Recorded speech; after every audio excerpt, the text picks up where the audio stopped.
In the Age of Ancients, the world was unformed, shrouded by fog, a land of grey crags, arch trees and everlasting dragons. A concise yet effective way to describe the world prior to the introduction of fire. A monotone world of dread and anguish, one that is void of any essence of life. The Age of Ancients was ruled by powerful, everlasting dragons, known to possess impenetrable armor in the form of stone scales, which provided the dragons with immortality. The dragons ruled over all that resided in the Ashen Land, and they did so peacefully, as the truth is, there was no opposition. The world was stagnant, some may describe it as inanimate, as no life could be found, nothing lived nor died, there was no progress or conflict, the world simply existed. For the longest time, life remained nothing more than a shade of grey, a dull existence with no hope or purpose, until one day a miraculous event took place, one that would change the course of time and usher in a new age that would collapse the rules of the old world and create a perpetual conflict that would last until the end of time. But then there was fire, and with fire came disparity, heat and cold, life and death, and of course, light and dark. From far within the deepest cavern known to Earth, fire ignited, forming the first flame, and with it introducing life to a world stripped of it. Yearning for warmth, four primitive creatures began revealing themselves, emerging from the underground caves that they called home. They were drawn towards the flame, urging them to travel to the origin of the fire. To their surprise, from within the kiln of the first flame, emerged souls of lords. Extremely powerful souls that granted those who harbored them immense power. The beings decided to possess the souls themselves. One of the souls was claimed by Nito. His soul turned him into the representation of sickness and death, rearranging his form into a combination of skeletons held together. Nito is referred to as the first of the dead. This hints at the possibility of Nito being the first creature to experience death, as before the igniting of the flame, nothing lived or died. Nito's soul states the following: Grave Lord Nito administers the death of all manner of beings. The power of his soul is so great that it satiates the Lordvessel, despite the fact that much of its energy has already been offered to death. The description of the soul indicates that Nito's only purpose is to administer death to the world. He is the balance put in place to complement the creation of life, as without death, there is no value to life.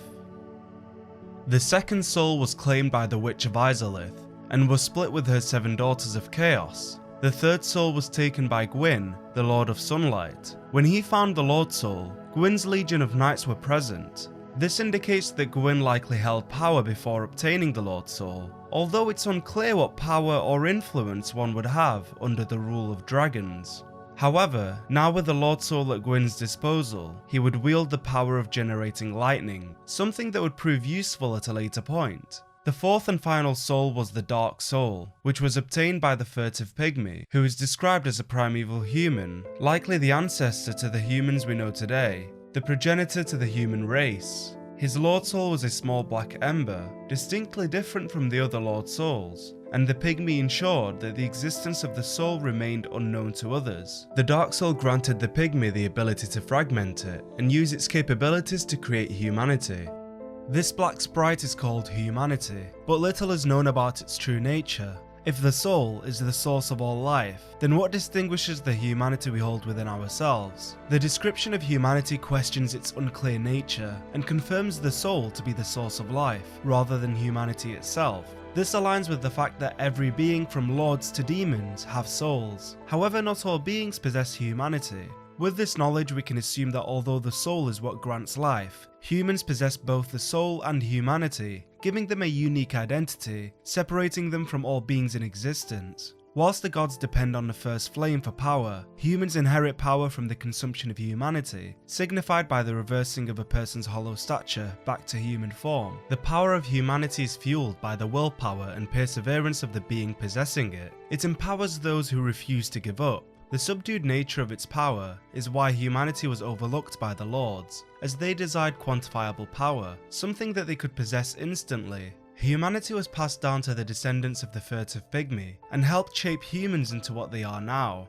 The furtive pygmy is theorized to be Manus, father of the Abyss, and forefather to the human species. Manus raised humanity in the depth of the Abyss, a realm of darkness, one only inhabitable to humans, as beings who are aligned with fire, including the gods, are vulnerable to being corrupted, and require specific equipment to prevent them from succumbing to the physical and spiritual corruption of the Abyss. This brings humanity closer to the dark, rooting their essence in the Abyss, whilst the Lords strive for light, as the flame is what grants them power.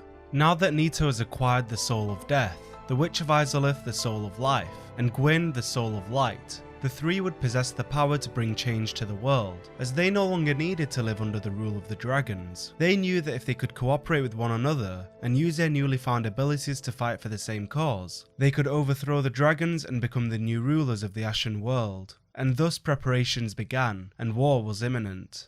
Once they were ready, the three lords waged war on the dragons. The Witch of Izalith and her daughters weaved deadly firestorms that would incinerate the lands. Gwyn would project his mighty lightning bolts towards the dragons, piercing their scales and sending them spiraling towards the ground. And Nito would deliver the killing blow by unleashing a miasma of death and disease upon them. Alongside Gwyn were his 4 trusted knights, one of which was Knight Artorius, who was the commander of Lord Gwyn's army. As described by his wolf ring, Artorius had an unbendable will of steel, and was unmatched with a greatsword. Also involved in the war was Hawkeye Goth, who later details his experience fighting in the battle against the dragons. According to the Hawk Ring, Goth was the leader of the Great Archers, and his abilities with a great bow were unmatched, taking down high-flying dragons, allowing Artorius and his allies to slay the dragons from the ground. Gwyn's third knight was Dragonslayer Ornstein, who was believed to be the captain of the 4 knights, according to Ornstein's armor description. The Hornet Ring reveals that the final knight was Lord's Blade Kieran, who was notorious for using a dagger to lay waste to Lord Gwyn's enemies. The unsung heroes of the war were the humans, who fought as the Ring Knights. The Dragon Head Shield description reveals that the Ring Knights, by command of the gods, stood amongst the ranks who set out to slay the dragons, but their contributions were never lauded. This indicates that the Ring Knights were never honoured for their allegiance, and their involvement was kept undisclosed. They were also tasked with forging armour and weapons to aid in the battle, as explained by the Ring Knight set, stating, "The armour of early men was forged in the Abyss."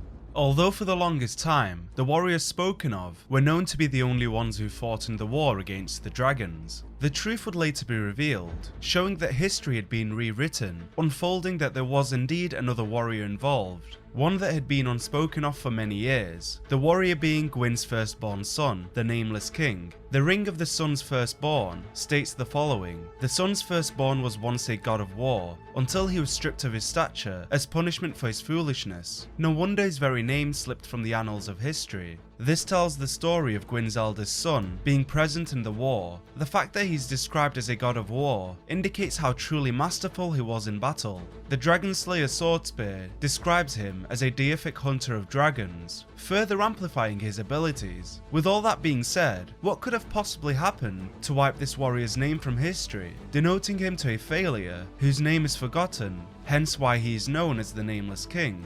The soul of the Nameless King reveals that he sacrificed everything to ally himself with the ancient dragons, explaining that his betrayal of his father resulted in all his accolades being stripped from him. The Lightning Storm description reads, "Once a slayer of dragons, the former king and war god tamed a storm drake, on which he led a lifetime of battle." This statement reveals that after taming the Storm Drake, the Nameless King made the decision to side with the dragons, and leave behind his reputation, and all the goodwill that he had obtained over the years. The once revered and respected warrior turned into a nameless being, whose existence may as well have never taken place.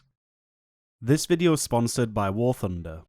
If you're looking for the most comprehensive vehicle combat game ever made, then look no further than War Thunder. This game is completely free on PC, consoles and mobile devices. This is your opportunity to take control of over 2,500 tanks, planes, helicopters and even ships. War Thunder's combat is extremely immersive, with detailed vehicles, realistic graphics and authentic sound effects. There are 3 distinct game modes to choose from. Arcade suits those who enjoy fast-paced action, with enhanced vehicle performance and simplified physics. Simulator Simulator mode ditches all guardrails to provide you with the ultimate challenge. Realistic mode is the perfect balance between the two. Every vehicle is modelled down to its individual components, like engines, fuel tanks, weapons and crew, all susceptible to damage or disabling from enemy fire. War Thunder is available for free on PC, PlayStation, Xbox or mobile. Please sign up using our link in the description or pinned comment. With our link, both new and returning players who haven't played in the last 6 months will receive a massive bonus pack on PC and consoles, including multiple premium vehicles and the exclusive vehicle decorator, Eagle of Valor.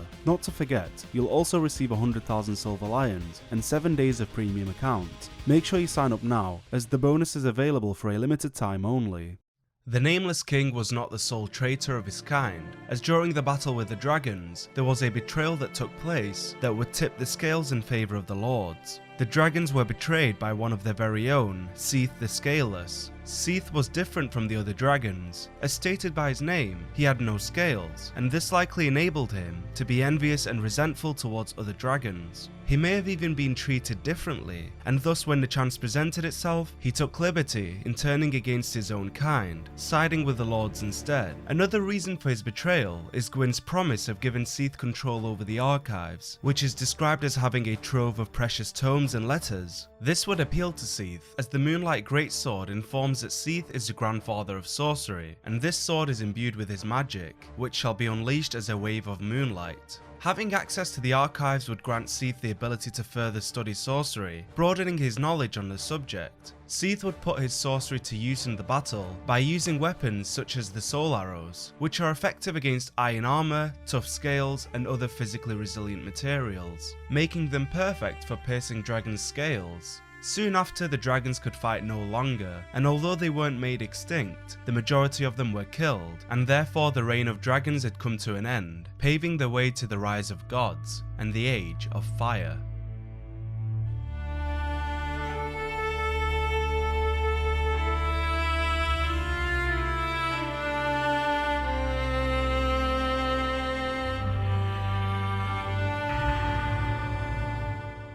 Following their victory, Gwyn, Nito and the Witch of Izalith inherited the world left behind by the dragons. Nito descended into the catacombs and slumbered within the Tomb of the Giants, where he continued to administer death by using the energy of the Lord Soul. Those who worship the Gravelord would travel to his tomb and become Gravelord servants, aiding Nito in administering death in all parts of the world by using an Eye of Death.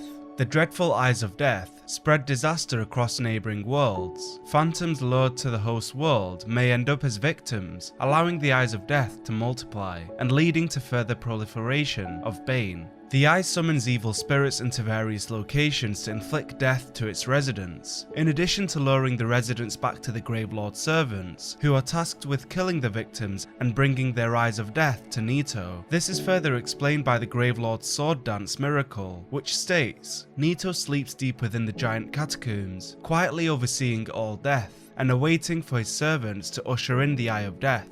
Triumphant against the dragons, Gwyn became the king of Lordran and lived alongside his clan of gods in the city of Onar Londo. They continued hunting descendants of the dragons to ensure that they remained feeble in a world of gods, allowing the lords to develop their powers through practice. Gwyn was generous with his gifts to the majority of those who fought alongside him, but not so much for humanity, who we already know had never been credited for their involvement in the war. Gwyn's attempt to reward the Pygmies is one of trickery and betrayal. According to the small envoy banner, for the Pygmies who took the Dark Soul, the Great Lord gifted the Ringed City, an isolated place at World's End, and his beloved youngest daughter, promising her that he would come for her when the day came. The true intention of Gwyn's gift to humanity is to isolate them at World's End, and ensure that his youngest daughter Filianor would halt the flow of time, leaving them to exist in the past and be forgotten by the world. Also demonstrating Gwyn's fear of humanity is the description of the Ringed Knight set, which reads, "The armour of early men was forged in the abyss, and betrays a smidgen of life. For this reason, the gods cast a seal of fire upon such armour and those who possessed them. A smidgen of life refers to the sprite of humanity within the pygmy, the power of the abyss, a source of strength that can only be utilised by humanity. And so it brought fear to the gods, and threatened their reign, as humanity's existence is actively in conflict with the Age of Fire. The gods cast a seal of fire on the ringed knights, and likely the rest of humanity, branding them with the dark sign, which repressed their abilities. The dark sign signifies an accursed undead. Those branded with it are reborn after death, but will one day lose their mind and go hollow. This decision is later revealed to have far-reaching consequences, ones that Gwyn could have never anticipated. But for now, the world belonged to the gods. Preceding Gwyn's betrayal of humanity, he rewarded Seeketh the Scaleless as promised. Seeketh was recognized for his efforts and was deemed a duke, granting him control over the archives. This was seen as distasteful by a close friend of Gwyn, called Havel, as he harbored immense hatred towards Seeketh. The Great Magic Barrier Miracle states, Havel the Rock, an old battlefield compatriot of Lord Gwyn, was the sworn enemy of Seeketh the Scaleless. He despised magic and made certain to devise means of counteraction. This statement suggests that Havel was loyal to Gwyn and fought alongside him during many battles, which further emphasizes the dislike Havel fostered towards Seeketh, leading him to fall out with his close friend Gwyn as a result of Seeketh being granted dukedom. As evidenced by the magic barrier, Havel took precaution by creating miracles that provide coating, which greatly boosts magic defense, assisting warriors who must face the magic which Bishop Havel countered so proficiently. This allowed Havel to resist Seeketh's magic if they were to ever confront one another. It is unclear if Havel despises Seeketh due to his hatred for magic, or if his hatred for magic stems from his dislike for Seeketh. However, what is made clear is that Havel distrusts Seeketh, and rightfully so, as he was a traitor of his own kind. What's to stop him from betraying Gwyn? In addition to acquiring miracles, Havel wields a dragon tooth, presumably taken from one of the dragon corpses killed in the war. The tooth is described as a weapon created from an everlasting dragon tooth, legendary great hammer of Havel the Rock. The dragon tooth will never break, as it's harder than stone, and it grants its wielder resistance to magic and flame. In addition to this, Havel wore armor carved from solid rock. Its tremendous weight is matched only by the defense it provides. Due to the nature of his armor, he was known as Havel the Rock. At some point down the line, Gwyn decided to lock Havel in the basement of a watchtower for no clear reason. The watchtower basement key reads, "There are rumours of a hero turned hollow who was locked away by a dear friend, for his own good, of course." This references Havel being imprisoned by Gwyn and states that it was for his own good, as he had turned hollow. It is suggested that the description tells the story of what happened from the perspective of Gwyn, or at least tells the story in the way that Gwyn would have presented it, his once close friend who conveniently turned hollow when he began to object to Gwyn's choices. It seems more likely that Havel possibly planned to confront his nemesis Seeketh once and for all, and was caught by Gwyn, who in return locked him away to rot in a basement of a watchtower. A subsequent theory suggests that Havel was believed to be involved in the occult rebellion, which the effigy shield describes as an ill-fated plot to destroy the very gods. The reason that Havel is associated with the occult is because in Anor Londo, an occult club can be found besides the remainder of his armour, and as the Dark Ember puts it, occult weapons were used to hunt the gods, and are effective against their following and kin. Could it be that Havel had planned to overthrow the gods, resulting in Gwyn locking him away as a safety measure? Or would it make more sense to assume that someone, presumably Seeketh, had falsely accused Havel of treason by placing an occult club amongst Havel's arsenal? Havel was most likely a threat to Seeketh, after all. A clear resolution is yet to be found, but based on Havel's years of loyalty and chivalrous behaviour, it is rational to assume that he was wrongfully imprisoned, and left alone in a cell for many years, eventually losing his sanity and turning hollow. Many years later, the flame began to fade, threatening the reign of the Lords. As if the flame was to dissipate, their power would vanquish along with it. Gwyn and the other Lords were desperate for a solution, a way to maintain the first flame and continue the Age of Gods. The Witch of Izalith, who at this point had settled with her daughters in the city of Izalith, was summoned by Gwyn to recreate the first flame. As an attempt to avoid the dwindling of the fire, she managed to generate a new flame in Izalith. However, the fire grew uncontrollably, forming a flame of chaos, and neither the witch nor her daughters were capable of restraining it, growing to unprecedented proportions until the colossal flame devoured the witch. The flame used the Lord Soul to fuel itself and molded the witch's body into a seed bed, forming the bed of chaos and mutating the occupants of the city into demons. Following the catastrophe that took place, Gwyn dispatched his Black Knights to eliminate the demons in Izalith. The Black Knight shield states, "Long ago, the Black Knights faced the Chaos Demons and were charred black. Due to his knights failing to defeat the demons, and the flame coming ever so close to extinguishing, Gwyn saw no other choice in sight but to depart from Anor Londo and reignite the flame himself, leaving his Silver Knights behind to protect the city in his absence. The Silver Knight set declares that when Gwyn departed to link the fire, his knights split into two groups. The Silver Knights remained in a forsaken capital in service of their goddess, the goddess being Gwyn's second-born child, Guinevere, Princess of Sunlight. Before departing on his endeavour, Gwyn divided and gifted pieces of his Lord Soul to various beings, in order to have his power succeeded by those around him following his sacrifice. The Great Lord Greatsword suggests that Gwyn divided that power amongst his children, and set off with only his Greatsword as his companion. The Soul of the Four Kings explains that Lord Gwyn recognised the foresight of these four great leaders of New Londo, and granted them their ranks and the fragments of a great soul. The remaining piece of his soul was given to Seeketh, who was clearly a favoured being amongst Gwyn's clan. The soul of Seeketh the Scaleless reads that Seeketh was embraced by the royalty and given a fragment of a great soul. With his soul divided, Gwyn entered the Kiln of the First Flame and sacrificed himself in favour of prolonging the flame's cycle, allowing the fire to engulf him and the Age of Gods to live on. Many of Gwyn's Black Knights ventured into the Kiln alongside him, but as evidenced by the Black Knight set, were burned to ashes in a newly kindled flame, wandering the world as disembodied spirits ever after. Due to branding humanity with the dark sign, in addition to artificially prolonging the Age of Fire, a curse was released upon the world, the Curse of the Undead.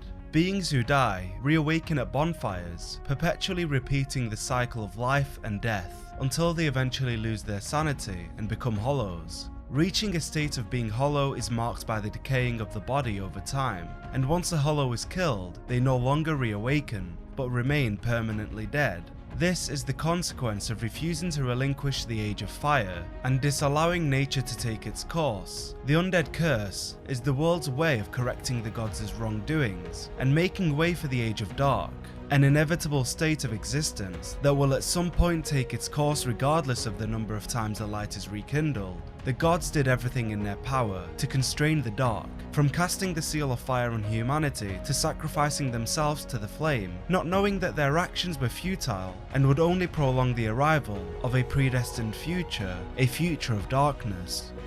Once, the Lord of Light banished dark and all that stemmed from humanity, and men assumed a fleeting form. These are the roots of our world. Men are props in state of life, and no matter how tender, how explicit, the lie will remain a lie.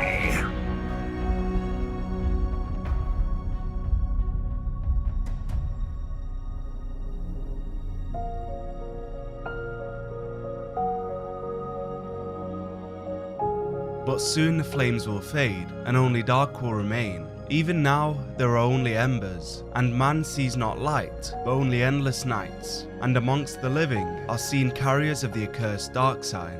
The Age of Fire, although extended, grows weaker, and soon enough the darkness will cast its shadow over the world. With the curse of the undead harrowing the land of ancient lords, little remains but diminishing hope for the future. Here begins the tale of the chosen undead, who awakens in the Northern Undead Asylum, a prison where all undead beings are confined and left to rot until the end of time. Upon awakening in a cell, the chosen undead is rescued by a mysterious figure, who appears through a hole in the roof and drops a dungeon cell key attached to a corpse. The key reads, "A mysterious knight, without saying a word, shoved a corpse down into the cell, and on its person was this key. Who was this knight, and what was his purpose? There may be no answer, but one must still forge ahead." As advised by the key, the chosen undead forges ahead, as they unlock the cell door and navigate the maze-like asylum.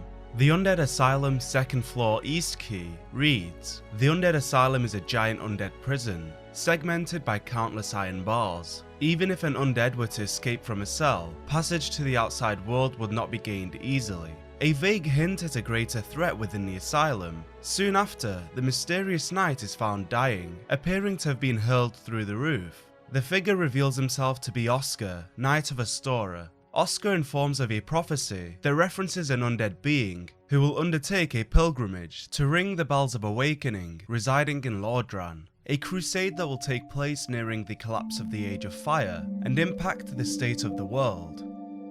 Thou who art undead art chosen, and thine exodus from the undead asylum maketh pilgrimage to the land of ancient lords. When thou ringeth the bell of awakening, the fate of the undead thou shalt know. Oscar travels from the faraway land of Astora, a region known for its brave knights, aesthetic landscapes, as well as its masterful craftsmen, as evidenced by blacksmith Andre, who also originated in Astora. Oscar had journeyed to Lordran with the goal of ringing the bells of awakening. However, due to his current predicament, he chooses to delegate his mission to the chosen undead, and provides them with an Estus flask to aid in the journey. Estus flasks are described as undead treasure that can be filled with Estus at a bonfire, which in return heals any wounds that the chosen undead may have suffered. Tasked with ringing the bells, the chosen undead leaves Oscar behind and continues to traverse the undead asylum until halted by the presence of an asylum demon. The creation of this demon is likely a side effect of the Witch of Izalith attempting to duplicate the first flame, and was placed in the asylum to ensure that no undead is able to escape. A blockade of sorts for those brave enough to leave their cell. The demon's presence makes sense of why Oscar was found dying, revealing that he had fought the demon and lost. The demon's great hammer states that the weapon is used by lesser demons at Northern Undead Asylum, implying that the asylum demon is among the inferior ranks of demons, an indication of the challenges yet to come. Defeating the asylum demon grants the chosen undead the Big Pilgrim's Key, which allows them to escape the prison and begin their quest. Exploring beyond the asylum leads to the discovery of a giant crow, one of many ravens who are said to have once been Firelink messengers, guiding the undead to the land of ancient gods. Fulfilling its duty, the crow carries the chosen undead to Lordran, delivering them to Firelink Shrine, a safe haven to all travelers passing through.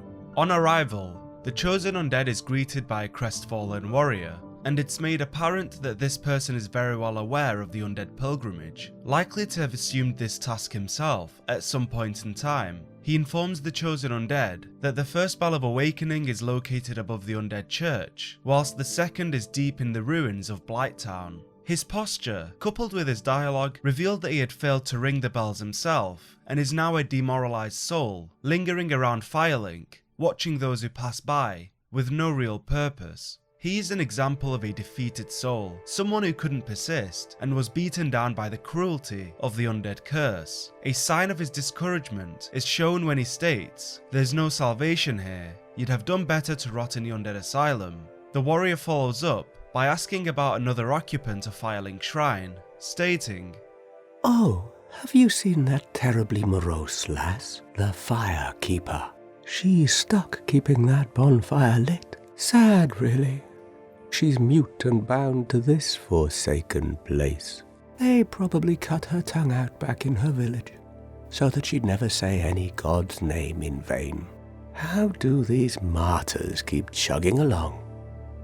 The person in question is Anastasia of Astora, referred to as a Firekeeper, someone who is committed to maintaining their respective bonfire. The Firekeeper soul explains, each Firekeeper is a corporeal manifestation of her bonfire, and a draw for the humanity which is offered to her. Her soul is gnawed by infinite humanity, and can boost the power of the precious Estus flask. Anastasia's story proceeds beyond her sworn duty, as on several occasions she's referred to as impure, but the reasoning for such claims are never revealed. It could be related to why her tongue had been severed, possibly due to saying something that was perceived as impure, resulting in her punishment being the removal of her tongue. It appears that she had suffered further punishment, as she sports a blood-stained skirt, which can later be acquired. The description of the skirt reads, "It is thought to have once been the white skirt of a maiden, but its true origin is lost in patches of blood. Perhaps its former wearer was maimed to prevent escape."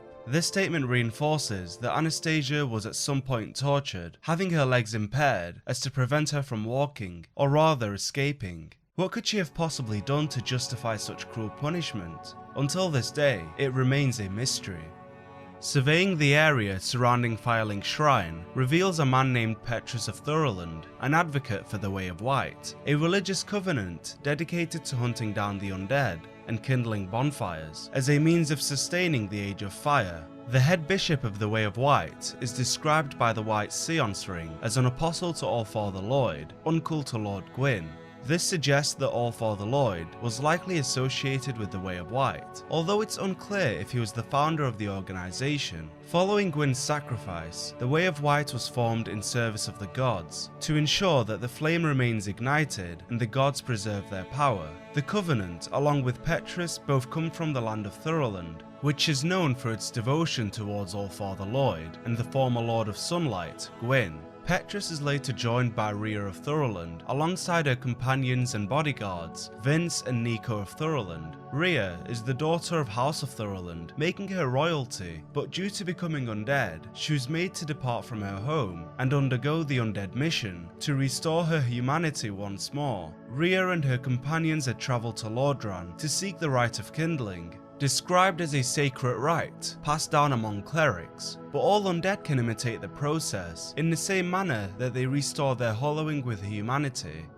Petrus is seen guiding Rhea on her journey, and he appears to be friendly and accommodating at first. However, his presence permeates sinister overtones. For now, in pursuit of the first Bell of Awakening, the chosen undead relocates to the Undead Burg, where they are met with another creation of the Witch of Izalith, the Taurus Demon, a large Minotaur-esque creature, wielding a weapon carved from the bones of other demons. The demon's great axe also implies that Taurus demons are lesser than their counterparts, indicating that once again, greater threats are yet to be uncovered. The chosen undead once more proves worthy, slaying the Taurus demon and marching forward towards their objective. Within the Undead Burg, various characters can be met, one being Solaire of Astora, the warrior of sunlight. I am Solaire of Astora, an adherent of the Lord of Sunlight. Now that I am undead, I have come to this great land, the birthplace of Lord Gwyn, to seek my very own son.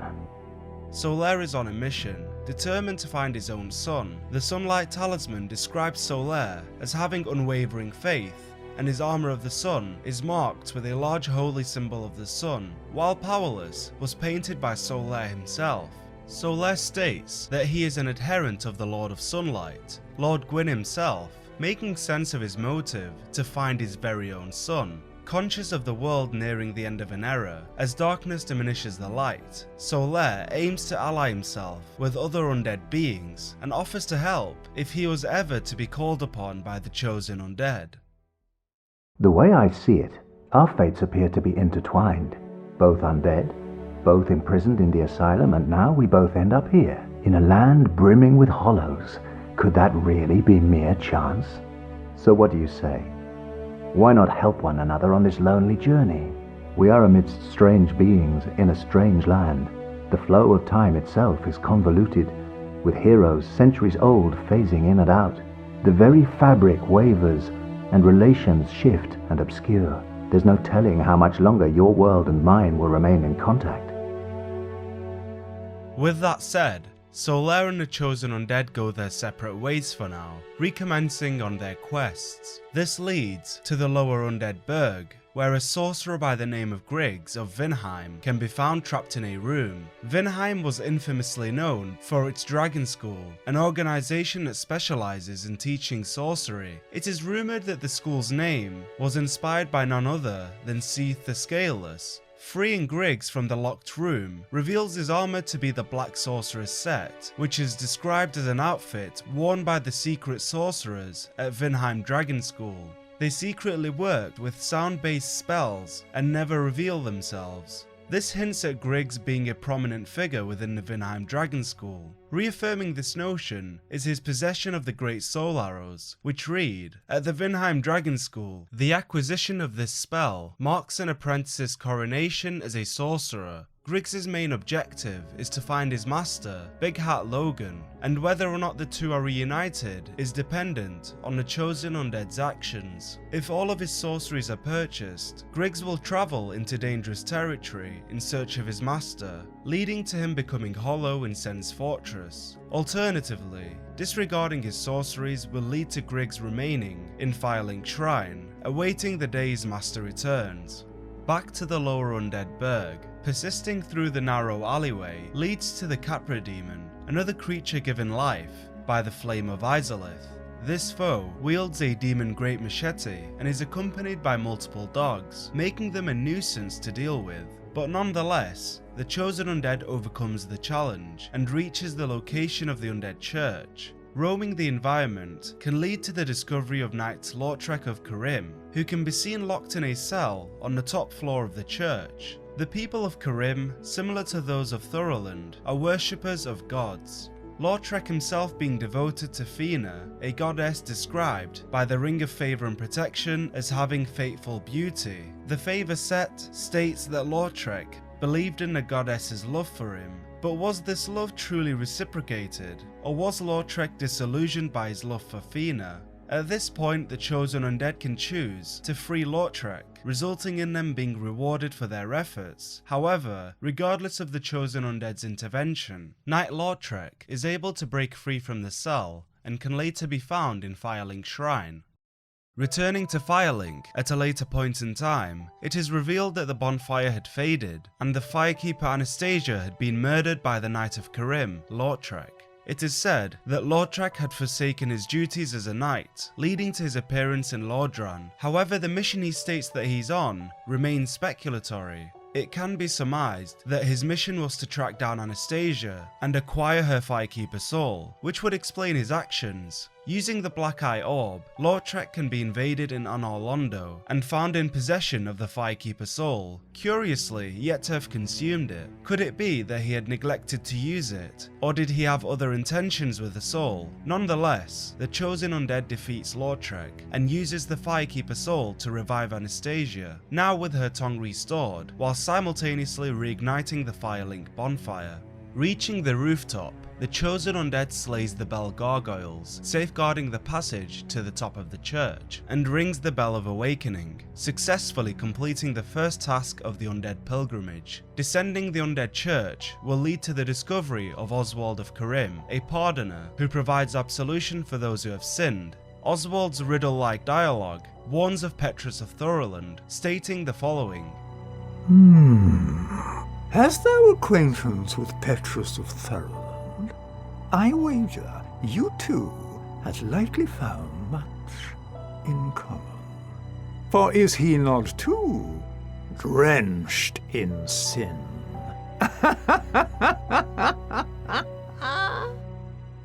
This warning implies that Petrus is a sinner, foreshadowing events that are yet to come. But for now, the chosen undead knows not to trust Petrus, however cordial he may appear. Travelling through the undead parish leads to the uncovery of a dark and deadly forest, known as the Darkroot Garden, home to the Forest Hunter Covenant and Alvina of the Darkroot Wood. I'm Alvina of the Darkroot Wood. I command a clan of hunters who track down defilers of the forest graves. What dost thou say? Wilt thou not join us? Alvina offers the chosen undead to join her covenant, a group of hunters working in service of protecting the forest from invaders and ensuring that the graves are not meddled with. It is likely that Alvina is in some way connected to Knight Artorius and his companion Sif. To what extent is unclear, however. The legend of Artorius is revered by many, known as the Abyss Watcher, the saviour of Oolacile. What's the implication of Alvina referring to his legend as a mere fabrication? Although unknown for now, later revelations will bring clarity to such accusations. Another figure who can be found within the forest is Shiva of the East, a member of the Forest Hunter Covenant, distrusted by Alvina as she believes that he withholds self-serving desires beyond the Covenant's goals. Shiva had migrated from distant eastern lands, home to many assassins and swordsmen. The Shadow Set reveals that some eastern armor is crafted with espionage in mind for those who intend to remain incognito, whilst the Eastern Set is crafted for more traditional battles, with excellent defense against slash attacks. Shiva will only appear if the chosen undead agrees to join the ranks of the Forest Hunters, and would make a return in Blighttown, offering many exotic weapons for those willing to pay the price. Prior to this, deep within the Darkroot Garden resides one of Seeketh the Scaleless's many creations, described as being imbued with a pure magic power. The creation in question being the Moonlit Butterfly, a hostile creature with extremely strong magical abilities, logical considering the creator is the grandfather of sorcery, though the Moonlit Butterfly lacks in any physical prowess, and can be defeated by the chosen undead with little effort.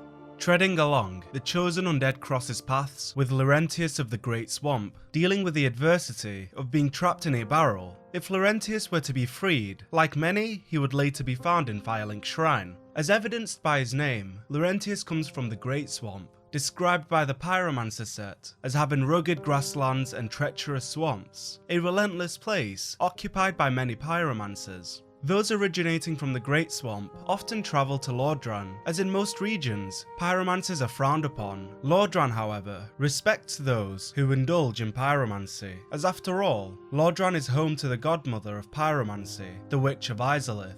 Before reaching Blighttown, the chosen undead can confront the gaping dragon, located in a large open chamber in the depths. This adversary is described as a distant, deformed descendant of the everlasting dragons. This is likely the result of the first flame being ignited, turning the dragon into an inferior being to those who came before. Once the fight is over, the chosen undead can head into Blighttown, said to be the location of the second Bell of Awakening. Whilst traversing the dark and complex pathways of the underground city, Quelana of Izalith can be found, unexpectedly retaining her human form, unlike her mother and siblings, who to some extent were transformed into demons. Prior to the catastrophe that took place in Izalith, Quelana was an avid user of fire sorcery. She, along with her sisters, are recounted as flame witches. Following the consumption of Izalith, Quelana fled the city, assuming that her mother and siblings had been killed, knowing little of the fact that they all survived. Following her escape from Izalith, Quelana became the creator of pyromancy, possibly due to the trauma caused by the creation of the Chaos Flame, opting to use a safer method instead. Quelana shared her mastery of pyromancy with her student Solomon, who then passed the knowledge onto the people of the Great Swamp, explaining why many pyromancers originate from there. In a final plea to the chosen undead, Quelana demands that they free the consumed souls of her mother and siblings by slaying what remains of their corrupted bodies, blissfully unaware that although formed into demons, their consciousness remains intact and not in need of salvation. If the chosen undead chooses to acquire pyromancies from Quelana and make a return to Firelink Shrine, Laurentius will question the chosen undead, asking them where they had obtained such power. If the answer is kept a secret, Laurentius will remain in Firelink. However, if informed, he will relocate to the Blighttown Swamp, where the daughter resides, in search of the power obtained by the chosen undead.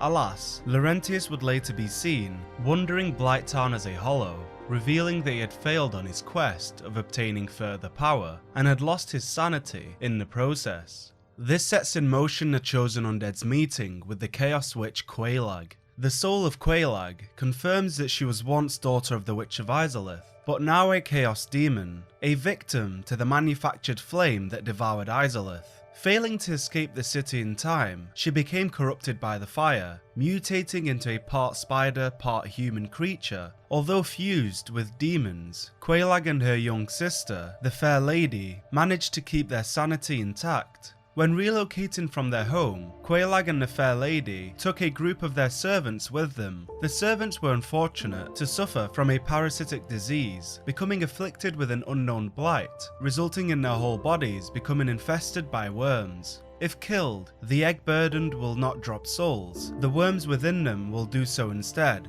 indicating that the parasites had devoured the souls of the host. In an act of purity, the Fair Lady, despite Quelaag's disapproval, chose to suck out the blight pus from her servants, sacrificing her health and sight in exchange of saving them. One of the servants, named Inji, can be found in Quelaag's domain, stating the following: "There is nothing to say to you, except, if you lay a hand on the Fair Lady, you should be prepared to face my wrath." This statement conveys the adoration the servants felt towards the Fair Lady in response to the sacrifice she made for their sake. Quelaag now remains in Blighttown in protection of her younger sister, who became weakened and blind, making her unable to travel. With her sister's condition worsening, Quelaag has no choice but to accompany her at all times to ensure that the Fair Lady is not to be harmed by anyone. In light of this knowledge, the battle with the Chaos Witch is rather bittersweet. However, it must be fought if the chosen undead is to reach the second Bell of Awakening. Transitioning to the Fair Lady, she can be found hidden behind an illusionary wall following the fight, likely Quelaag's attempt at shielding her from harm. The Fair Lady acts as a firekeeper to the bonfire in the area, but is unable to communicate with the chosen undead unless they equip the Old Witch's ring. Equipping the ring will lead the Fair Lady to believe that the chosen undead is in fact her sister Quelaag, urging her to say the following: "Quelaag, please, sister, do not cry. I am happy, really. I have you, don't I?" Believing that her sister Quelaag stands before her, the Fair Lady reassures her not to cry, expressing that she is happy, although in reality, she suffers day by day, endlessly living in anguish since her sacrifice. Interestingly, she attempts to comfort herself when stating, "I have you, don't I?" trusting that her sister remains by her side during her times of need. Yet the quiver in her voice questions the very words she speaks, as she slowly begins to lose her faith in her own self, knowing deep down that her sister is gone. One day, the Fair Lady's corpse would be discovered by an Ashen One, hidden behind the veil of an illusionary wall, clasping the pyromancy tome of her sister, Quailana. A tale as tragic as the Fair Lady's is only matched by none other than her own brother, Ceaseless Discharge, the youngest child and only son of the Witch of Izalith. Born with sores inflamed by lava, the child was raised in hardship, invoking his sisters to enchant a ring that would ease his pain. The orange charred ring reads, "Since his sores were inflamed by lava from birth, his witch sisters gave him this special ring." Worsening his already dire existence, the duplication of the first flame resulted in him morphing into a large demonic creature, making him the first ever demon to come to life. Ceaseless now lingers in the demon ruins, watching over the corpse of his supposedly deceased sister, Quailana, who we now know is alive. The corpse is accompanied by Quailana's gold-hemmed black set, a uniform said to have been worn since before the Age of Fire.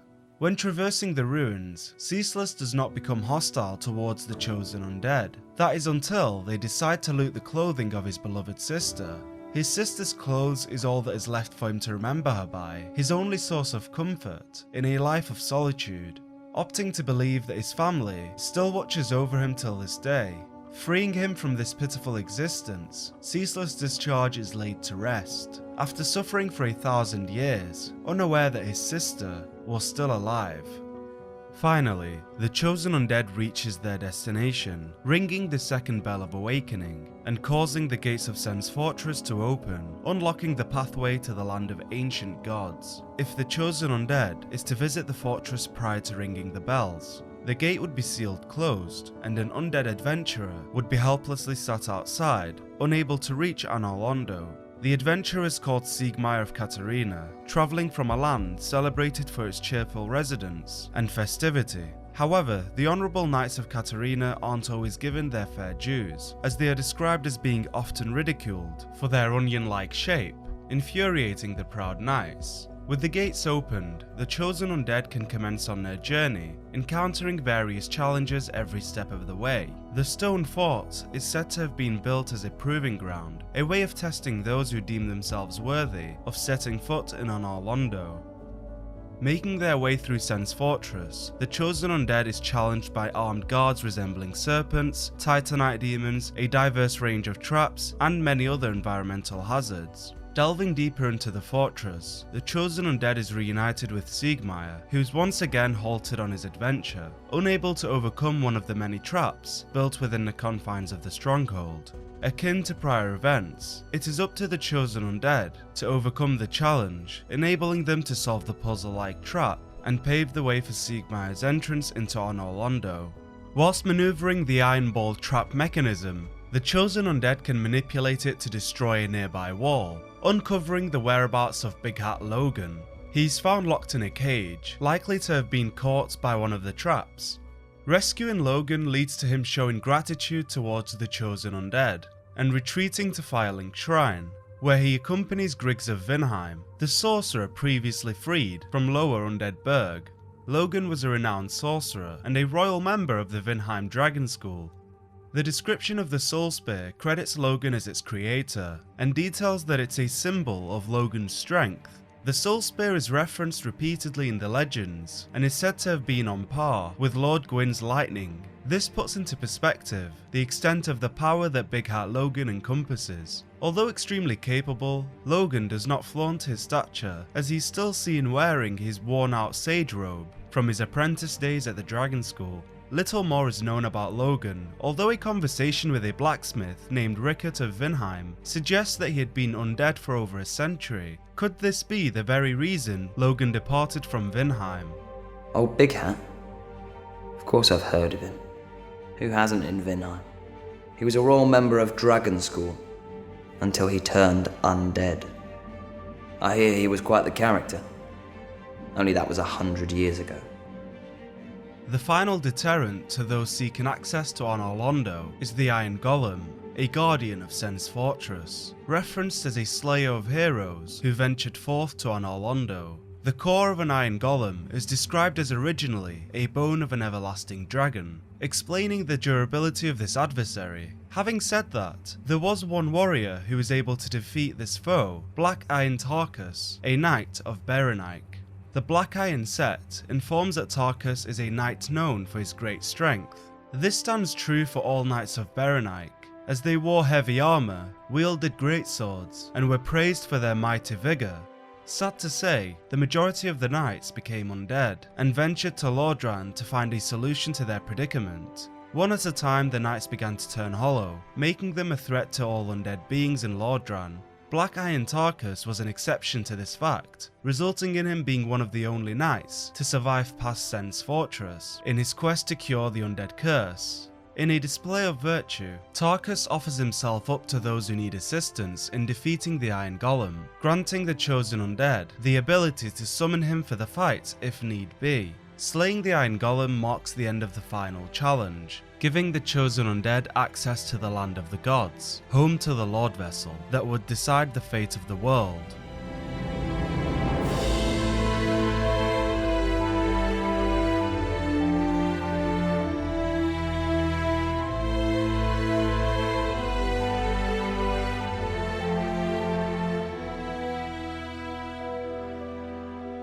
Anor Londo was abandoned by many since the absence of Gwyn, who left the city behind over 1,000 years ago. Yet the kingdom appears to have maintained its beauty, as well as the preservation of its marble structure, a peculiar surprise to say the least. Perhaps this is something to be investigated at a later point. Exploring the ancient land reveals the remaining guardians of Anor Londo, the Sentinels, and their higher-ranking counterparts, the Royal Sentinels, who will become hostile if the chosen undead oversteps their boundaries. In addition, Batwing demons are present throughout the land, the same demons that provide the chosen undead passage into the city. Perhaps this is the extent of their duties. If so, what's the reason for their hostility?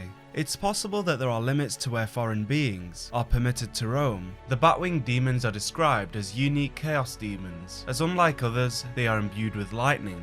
Their presence in Anor Londo could also be an indication of Gwyn's alliance with the demon race. Also guarding Anor Londo are the Silver Knights, who as previously mentioned were ordered to stay behind by Gwyn in service of protecting their goddess Guinevere. Upon closer inspection, it is noticeable that Anor Londo's architecture is built with consideration for both gods and humans, as evident with the various sizes of appliances, pathways, stairs, doors and even lifts. This indicates that the capital was more accommodating than what was previously thought, and was likely home to both gods and humans. Approaching a nearby bonfire leads to the introduction to the Dark Moon Knightess, a gatekeeper and guide to outside travellers. At this moment, little is known about the Knightess, besides the fact that she's a firekeeper, and possibly originated from Karim. This can be speculated based on her weapon of choice being a parrying dagger, a favourite of the Knights of Karim, who are famous for fighting without a shield. Surveying the area, the corpse of Black Iron Tarkus, the Honourable Knight of Berenik, can be found within a giant hall of painting guardians, likely to have fallen off the narrow rafters, if not through one of the windows leading to the hall, a pitiful end to an otherwise decorated night. If not for the involvement of the chosen undead, another knight would have met their fate in Anor Londo, as Siegmeyer, the Onion Knight previously encountered, is now in need of rescuing from imminent death.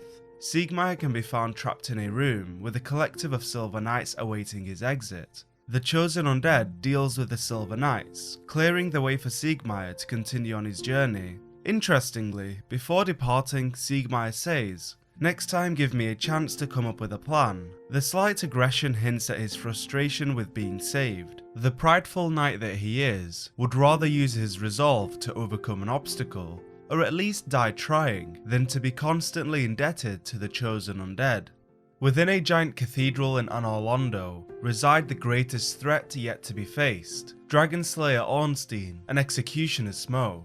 As we already know, Ornstein was once a member of the Four Knights of Gwyn. After the gods abandoned Anor Londo, Ornstein alongside Smo remained stationed to guard its cathedral, and with it the Princess of Sunlight, Guinevere. Executioner Smo desired to be a member of Gwyn's Knights. However, he was rejected due to his unhinged behaviour and maniacal joy in being an executioner. Smo's hammer describes him as such. Smo loved his work and ground the bones of his victims into his own feed, ruining his hopes of being ranked with the Four Knights.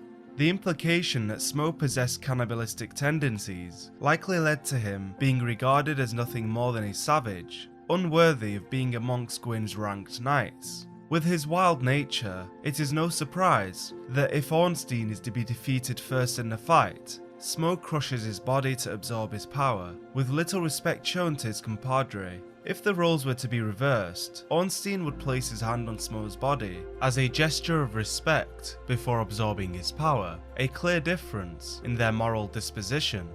Upon defeating the pair, Princess Guinevere reveals herself, claiming that the chosen undead's duty is to succeed her father Gwyn and inherit the fire of their world. She pleads that they must end the eternal twilight, as the world without fire shall be a frigid and frightful dark. In addition to this, Guinevere provides the chosen undead with a Lordvessel, a means to link the flame and prolong the age of fire. The Lordvessel is bestowed upon the chosen undead, who is destined to succeed Lord Gwyn. To open the final door, place this vessel on the Firelink altar and fill it with powerful souls. These instructions suggest that the chosen undead must acquire the soul of Grave Lord Nito and the Bed of Chaos, as well as the souls of Seeketh Scaleless and the Four Kings, which previously belonged to Gwyn before he fragmented his soul and gifted it to them. Placing the four souls on the altar will grant access to the Kiln of the First Flame, where the fate of the world will be decided.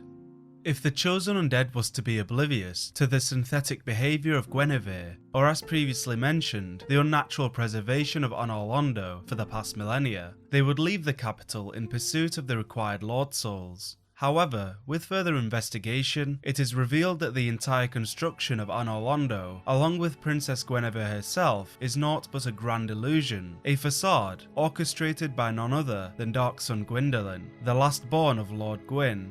Gwyndolin is the last remaining god and protector of the Forsaken City of Anor Londo. The Moonlight Robe explains that Gwyndolin was raised as a daughter due to the power of the moon being strong within him. With his father being the Lord of Sunlight, he likely viewed Gwyndolin, or rather all who were affiliated with the moon's power, as inferior, resulting in Gwyndolin being treated less than adequately by his father. It is probable that the moon is also a reminder of the inevitable Age of Darkness, the bane of Gwyn's existence. Gwyndolin now leads the Blade of the Dark Moon Covenant, which was created to punish the guilt-soaked offenders of the gods. Upon punishing the offenders, members of the Covenant would take the victim's ear as proof of their conquest and provide it to Gwyndolin in exchange for having their rank increased, leaving the earless corpses as a warning to others, inspiring both fear and respect for the gods. The Dark Moon Blade Covenant Ring states, Gwyndolin, all too aware of his repulsive, frail appearance, created the illusion of a sister Guinevere who helps him guard over Anor Londo. An unmasking of these deities would be tantamount to blasphemy. To pull back the veil placed upon Anor Londo, one must destroy the illusion of Guinevere, resulting in the city darkening, and Dark Moon soldiers being deployed by Gwyndolin to hunt down a chosen undead. Alternatively, the illusion can be maintained, using this as an opportunity to deceive Gwyndolin, posing as an adherent who wishes to join the Blade of the Dark Moon Covenant. To achieve this, one must acquire the Dark Moon Seance Ring, which is outlined as a ring that is granted to adherents of Gwyndolin. Once the ring is equipped, the chosen undead is able to approach Gwyndolin's sanctum within the Dark Moon Tomb, under the guise of an ally, only to betray Gwyndolin by traversing through the fog and slaying the last remaining deity in Anor Londo. Or at least that's what the chosen undead is led to believe, as many years later, it is revealed that Gwyndolin was devoured by Saint Aldridge of the Deep. The Master of Illusions ironically turned out to be no more than an illusion himself. Defeating Gwyndolin will result in the Dark Moon Knightess becoming hostile, forcing the chosen undead's hand in engaging the Firekeeper. The brass set explains the sudden change of alliance from the Knightess, expressing that, after becoming undead, she visited the Dark Sun Gwyndolin at the Mausoleum of the Spiral Depths, became a Blade of the Dark Moon, and assumed the flame-keeping duty. She received this armor, which hides her hideous form and helps her hunt the guilty. In her eyes, the chosen undead is the guilty, committing the worst sin imaginable by way of slaughtering her god, which she had placed all her faith in. Becoming aware of the illusion placed on Anor Londo, it is logical to begin questioning all that had taken place this far. To what extent had reality been altered in favour of displaying a model city? Ornstein's armour originally states that he had remained in the Grand Cathedral. However, many years later, studying the Dragon Slayer set will bring light to the possibility that the Ornstein faced in Anor Londo is in fact a creation of Gwyndolin, another pawn within the Grand Illusion. The Dragon Slayer set reads, "In the Dragonless Age, this knight, who long guarded the ruined cathedral, left the land in search of the Nameless King. Smo may have also been an illusion." Reinforcing this theory is the description of Smo's armour, which references Smo as an executioner. However, many years later, Smo's armour would refer to him as the last knight to stand in defence of the ruined cathedral. How could he have risen to the rank of knight if the chosen undead had killed him in Anor Londo? Perhaps, soon after Ornstein left the cathedral, the real Smo followed suit, and at some point became worthy of the rank of knight. The mystery remains to be, what had happened to the real Ornstein if the one encountered is an imitation? One theory suggests that following Gwyn's sacrifice, Ornstein departed from the ruined cathedral to reunite with his former master, the Nameless King. This is probable, as it is known that the Nameless King had trained the four Knights of Gwyn prior to being banished for his betrayal of the gods. This is noticeable when comparing the combat styles of Ornstein and the Nameless King, both opting to use similar weaponry, movesets and miracles. However, the fact that his armour can be discovered in Archdragon Peak suggests an untimely death. birthing a second theory that proposes that Ornstein had left the cathedral to hunt down the Nameless King, only to be slain by him instead. Regardless of whether Ornstein's intentions were to hunt down the Nameless King or join him, the expedition most likely resulted in his death. Perhaps the Nameless King had turned hollow and could no longer identify the difference between friend and foe. To think that after all the years past, Gwyn's firstborn still haunts the lives of those he betrayed, leading to Ornstein choosing to end a chapter of his life that had long been left unfinished. Remnants of the Nameless King still exist in Lordran until this day, as within the very cathedral that Ornstein was guarding, there are alcoves of 3 statues, 2 of them depicting Gwyn and his daughter Guinevere, with the third being hollow. The Sunlight Altar, although destroyed, depicts the fallen god of war. No wonder the wyvern safeguards the bridge leading to the altar, a reminder of the firstborn son of Gwyn, a warrior that once belonged amongst royalty, still worshipped by those who believed in him. Amidst the wealth of history discovered in Anor Londo also lies a world concealed from all life, the painted world of Ariamis, placed amidst the painting guardians, who have guarded the great paintings of Ariamis for ages, passing their duty down through the generations, but the reason for doing so passed from all memory long ago. The painted world was created as a refuge for the lost souls of various creatures. Since the inception of the Undead curse, countless beings had either hollowed or lost their purpose in life.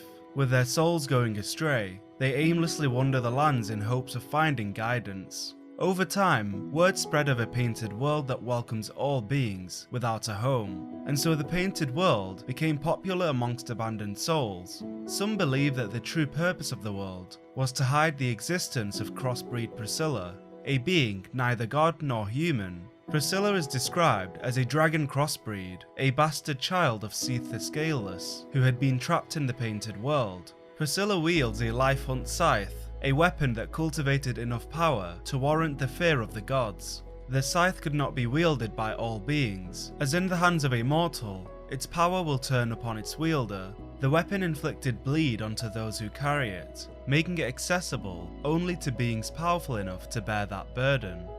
For the chosen undead to access the painted world, they would have to acquire a peculiar doll, likely the only remaining item to connect Priscilla to the real world. The doll reads, "There once was an abomination who had no place in this world. She clutched this doll tightly and eventually was drawn into a cold and lonely painted world." To obtain the doll, the chosen undead must return to where their pilgrimage began, the Northern Undead Asylum, only now hosting a stray demon since the previous guardian had been slaughtered. Moving forward, the chosen undead encounters an old ally, Oscar, Knight of Astora, the honourable warrior who rescued the chosen undead and set them off on their journey. Sadly, Oscar is no longer that person, as the despair of being unable to escape the asylum led to Oscar losing his sanity. Unable to overcome the very first obstacle he encountered, Oscar had lost all sense of self, and consequently turned hollow. The chosen undead is once again placed in a position where he must free a soul trapped in a hollow body.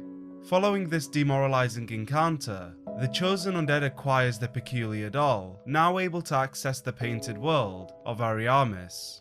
The painted world is undoubtedly associated with Valka, goddess of sin. She is described as a rogue god, whose duty was to define sin and administer punishment accordingly. She does, however, offer absolution through her pardoners, one being Oswald of Karim, who the chosen undead had already crossed paths with. Within the painted world, many items attributed to the goddess of sin can be found, one being the black cleric robe, described as a robe worn by pardoners serving Valka, the goddess of sin. The clerics also used Valka's rapier, further linking them to the goddess. The Ring of Sacrifice references a sacrificial rite of Valka, showing the extent of the influence she had on her followers. The influence extended beyond those who worshipped her, as the Vow of Silence explains that Valka is versed in arts both new and old, and is considered to have a great range of influence, even as gods are concerned. Whilst exploring the painted world, crow demons can be seen surrounding a dark ember, located on a petrified corpse of a blacksmith. Dark embers are used to ascend occult weapons. The fact that crows are a symbol of Velka, coupled with the knowledge that Velka's rapier is imbued with occult power, it is highly possible that Velka was to some degree involved with the occult rebellion. Her betrayal of the gods could be why she's referred to as a rogue deity. To prevent further rebellions against the gods, at a point in time, the church long hid the forbidden black ember, and no living blacksmith knows of it. Reaching the finale of the Painted World, the chosen undead approaches crossbreed Priscilla, residing in an arena at the end of a partially destroyed bridge. Not knowing the trespasser's intentions, she remains non-hostile and offers the chosen undead a chance to leave her world, to avoid conflict. Who art thou? One of us thou art not. If thou hast misstepped into this world, plunge down from the plank and hurry home. If thou seekest I, thine desires shall be requited not. Thou must returneth whence thou came. This land is peaceful, its inhabitants kind, but thou dost not belong. I beg of thee, plunge down from the plank and hurry home. Ignorant to what had become of the Painted World, she pleads that this land is peaceful, its inhabitants kind, contradicting the residents' actions towards the chosen undead. Perhaps the residents are peaceful, but see the outsider as a threat, and so they collectively fight to protect Priscilla by attacking the chosen undead at every opportunity. Although Priscilla had been living in solitude for centuries, confining herself to the tower, her intentions remain pure, as in her eyes, her world still serves the purpose it had initially set out to fulfill. It is now up to the chosen undead. Do they put an end to the Painted World that had long protected those who were cast out, or leave the residents to exist in peace, as what resides in the painting is no business of the undead anyway? Why could thou not let us be? Didst thou not see why Ariamis created this world? In the end, the world of Ariamis began to rot, and another painter was chosen to create a new world in place of the rotten one. All the residents of the old world succumbed to their death, likely Priscilla too. What had become of Ariamis remains unknown, as he may have rotted away along with the very world he painted.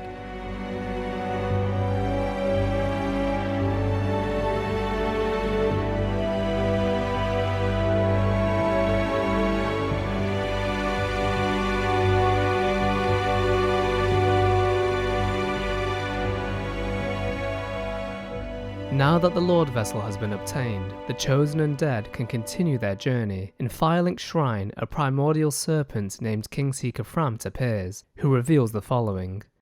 As King Seeker, I shall now instruct you, the Lord's successor, in your next task, to achieve your fate, commensurate to the great soul of Gwyn. Scarce few possess such brilliant souls. Grave Lord Nito, the Witch of Izalith, the 4 kings of New Londo, who inherited the shards of Gwyn's soul, and Lord Gwyn's former confidant, Seeth the Scaleless. All of their souls are required to satiate the Lordvessel. Here we learn that the Lordvessel must be utilised in order to link the fire.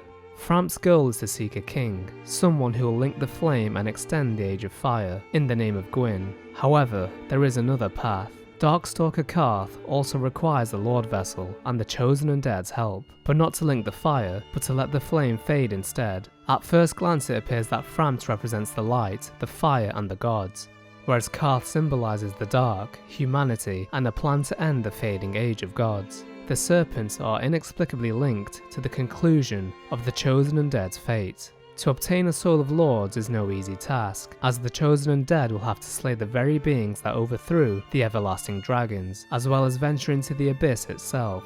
Seeth the Scaleless resides in the Duke's Archives, a landmark situated high above. Its elevated position can be seen from the Undead Parish. The Duke's Archives, as the name suggests, is a large library, housing many books and artifacts, a paradise for a scholar like Seeth. in his never-ending hunt for immortality. When the Chosen Undead encounters the Pale Dragon for the first time, he appears to be invincible, immune to all forms of offense, suggesting he had discovered the secret to immortality. As a result, the Chosen Undead falls and wakes up in a cell. Here lies the abducted victims of Seeth's experiments. The six-eyed channelers would aid Seeth in abducting residents of Lordran, forcing them to become test subjects. Considering Seeth was blind, the channelers' helms were adorned with 6 eyes arranged in 2 vertical columns, as this compensated for Seeth's lack of sight. In order to keep the abductees from leaving, the manserpents were stationed as guards. In addition, the archives were converted into a prison, as confirmed by the Archive Tower cell key.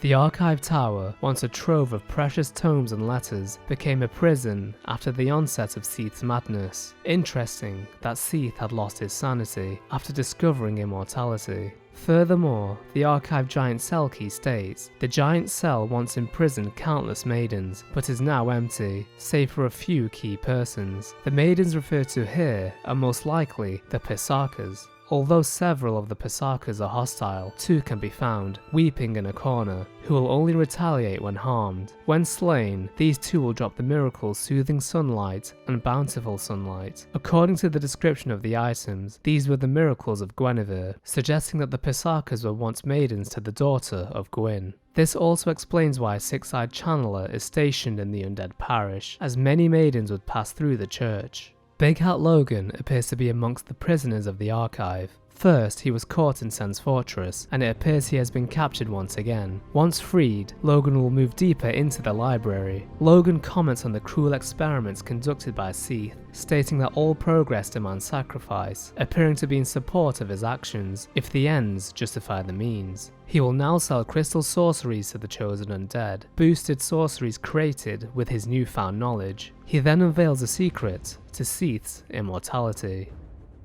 Ah, the secret of Seeth's immortality. If you have fought him and were in prison, you must know that Seeth is a true undead, different from ourselves. His wounds close promptly, and no mortal blow affects him, granting true insulation from death. It is an effect of the primordial crystal, a sacred treasure pillaged by Seeth when he turned upon the ancient dragons. So only by destroying the primordial crystal can you so much as scratch his hide. And it so happens, the primordial crystal is in the inner garden of these very archives, the Crystal Forest. Should the Chosen Undead acquire all of the sorceries on offer, Big Hat Logan will say the following. Who are you? Stay clear of my work. Curses upon you. How dare you disturb me?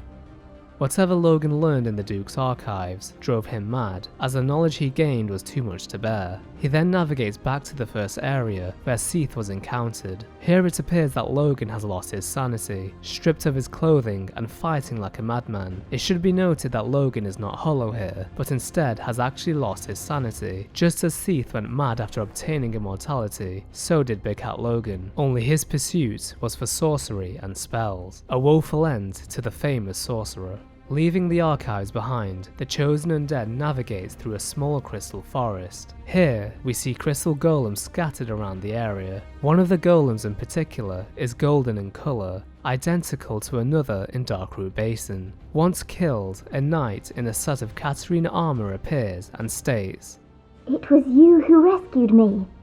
Why, thank you. Oh, have you seen my father? You wouldn't miss him. A suit of armour just like mine."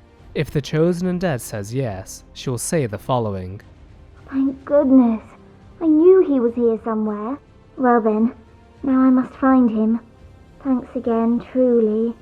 Sieglund is in pursuit of her father, Siegmeyer. Why she is doing this, we cannot know at this time. Now in the Crystal Caves, the chosen undead encounters moonlight butterflies and more crystal golems. It is worth noting that these creations of Seeketh can also be found in Darkroot Basin. This is due to his interest towards Oolacile sorcery, as Oolacile became Darkroot Basin over time. Eventually, the chosen undead confronts Seeketh the Scaleless. Only this time, it appears that the chosen undead has stumbled across something of importance to Seeketh. So valuable is this item that Seeketh descends into the caves to protect it. In this room lies the primordial crystal, the secret of Seeketh's immortality. This object granted him the long life he desired. He was envious of the other dragons and their everlasting lifespan. However, with this crystal, he could replicate the immortality provided by the stone dragon scales. Using the knowledge obtained from Big Hat Logan, the chosen undead shatters the primordial crystal, turning Seeketh into a mortal. Should the chosen undead sever the tail of the beast, the Moonlight Greatsword will fall into their possession. The description of the sword notes that Seeketh is the grandfather of sorcery, making it clear as to why Big Hat Logan had a particular interest in Seeketh. It is also worth mentioning that sorceries, such as the Soul Arrow spell, are particularly effective against the stone scales of dragons, hinting that Seeketh pioneered sorcery to aid in the slaughter of his own kind. No wonder the scholar sorcerers of Vinheim named their dragon school of sorcery the Vinheim Dragon School. The chosen undead then slays the pale dragon, and obtains the bequeathed Lord Soul Shard given to him by Gwyn. We now move to New Londo ruins to acquire the next Lord Soul. Before crossing the bridge, a hollow in chainmail armor can be seen. This hollow is the crestfallen warrior from Firelink Shrine. He left the shrine as he was sick of the smell produced by the serpent's framps. It seems that during his investigation to uncover the source of the smell, he turned hollow. Ironic that once he had somewhat a purpose, he lost his will to live. Moreover, several hollows can be seen worshipping something. Upon closer inspection, we can see that they are kneeling before the sunlight, emanating from a small crevice above, potentially signifying their devotion to the light, to Lord Gwyn. Exploring deeper in New Londo ruins, the chosen undead discovers ghosts haunting the area. These ghosts can only be engaged when consuming a transient curse, as the only way to fight back against ghosts, who are cursed beings, is to become cursed yourself. Some of these ghosts can be seen holding babies and can cast lightning, miracles similar to Gwyn's bolts. Eventually, the chosen undead will come across a sealer known as Ingward. He states, New Londo was sacrificed to contain the Dark Wraiths. Mark my words, the Dark Wraiths are the enemies of man and any living thing that has a soul. They were never meant to roam again. The four kings slumber in the deepest chamber of the ruins. Use this key to break the seal and open the floodgates. Oh, and do not forget, the Dark Wraiths reside in a dark void called the Abyss. But the Abyss is no place for ordinary mortals. Although, long ago, the knight Artorius traversed the Abyss. If you can find him and learn from him, the Abyss may prove surmountable. Ingward seems to think that Artorius is alive, a testament to how his true fate was erased from history. His dialogue also brings much needed clarity to the state of New Londo. But what exactly caused the city and its residents to descend into the dark? Ingward answers this also. When an evil serpent dangled the art of life drain before them, they were unable to resist and became pawns of evil. Inspired by Anor Londo, the city was a home for the undead. Interestingly, the inhabitants of the city appear to respect the goddess of sin, Velka, as seen with the statues and items found throughout the ruins. Strange that the four kings may have potentially worshipped Velka, a goddess who was shunned by the other gods, whose mention was mostly confined to the painted world. Nevertheless, the city was ruled by the four kings who fell to the dark. It seems that the four kings were accepting of the power bestowed upon them by Gwyn. Gwyn most likely did not provide the four kings a piece of the Lord Soul out of generosity, but as a means to turn them to his side. Perhaps he knew of the rebellion brewing, how the four kings may have wanted to rid the world of gods by utilising the dark. Luckily, it was possible to flood New Londo entirely, should an uprising need to be quelled. Or perhaps it wasn't luck at all, and Gwyn had this purposely installed. It is doubtful that New Londo was created without Gwyn's consent. It was inspired by his city after all. Despite having received the bequeathed Lord Soul Shard, the kings were still tempted by the power of the dark. The spread of the dark gave rise to the Dark Wraiths, warriors who were once the knights of the four kings. Their armour appears to have crow feathers interwoven, another symbol of Velka. As always, when the Abyss and the Dark are mentioned, Karth is never far behind. The four kings and their knights were enticed by the words of the Darkstalker. How could they not be? After all, New Londo was a city of humans, living under the gods in an age which was rightfully theirs. Harnessing the power of the Dark Soul, the Dark Wraiths used their life drain ability to consume humanity from their enemies. Every Dark Wraith is part of a covenant of the same name, led by none other than the Darkstalker Karth. The power of life drain was feared by the gods, as evidenced by crossbreed Priscilla, who was locked away in the Painted World. This ability was taught to the Dark Wraiths and the Four Kings by Karth. It is possible that he learnt this power from Priscilla. Posing a significant threat, Ingrid and the other sealers flooded New Londo ruins, killing everyone within, including civilians. The aim was to submerge the Dark Wraiths and the Four Kings underwater, as they were too dangerous to confront. Thousands of corpses can be seen throughout the haunted ruins, indicating the devastation that took place. The Mask of the Sealer states, Mask of the sorcerers who flooded New Londo to seal away the Dark Wraiths and the Four Kings, who descended into dark. It symbolises their resolve to keep the seal shut forever, and their atonements for all who were sacrificed. But two of the three forsook New Londo upon tiring of their duty. Interestingly, it appears that there were two additional sealers who abandoned their duties. One's attire can be found in Blighttown, the other can be seen accompanying Lautrec in Anor Londo, the abandonment of their mask signifying their desertion.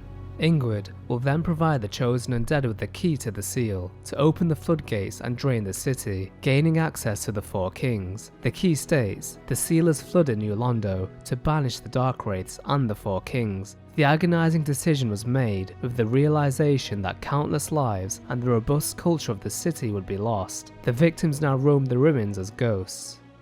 With the Covenant of Artorias in hand, the Chosen Undead descends into the Abyss, a familiar place. Here the Chosen Undead comes face to face with the Four Kings and defeats them. The once noble kings of New Londo are nothing but a memory. With the Four Kings bested, Karth makes an appearance for the first time. He departs some wisdom unto the Chosen Undead. I can guide thee and illuminate the truth. Undead warrior, conqueror of the Four Kings, is this not your wish? To know the truth of men and the undead? The truth I shall share, without sentiment. After the advent of fire, the ancient lords found the three souls, but your progenitor found a fourth, unique soul, the Dark Soul. Your ancestor claimed the Dark Soul and waited for fire to subside. And soon the flames did fade, and only dark remained. Thus began the Age of Men, the Age of Dark. However, Lord Gwyn trembled at the dark, clinging to his Age of Fire and in dire fear of humans, and the Dark Lord who would one day be born amongst them. Lord Gwyn resisted the course of nature by sacrificing himself to link the fire and commanding his children to shepherd the humans. Gwyn has blurred your past to prevent the birth of the Dark Lord. I am the primordial serpent.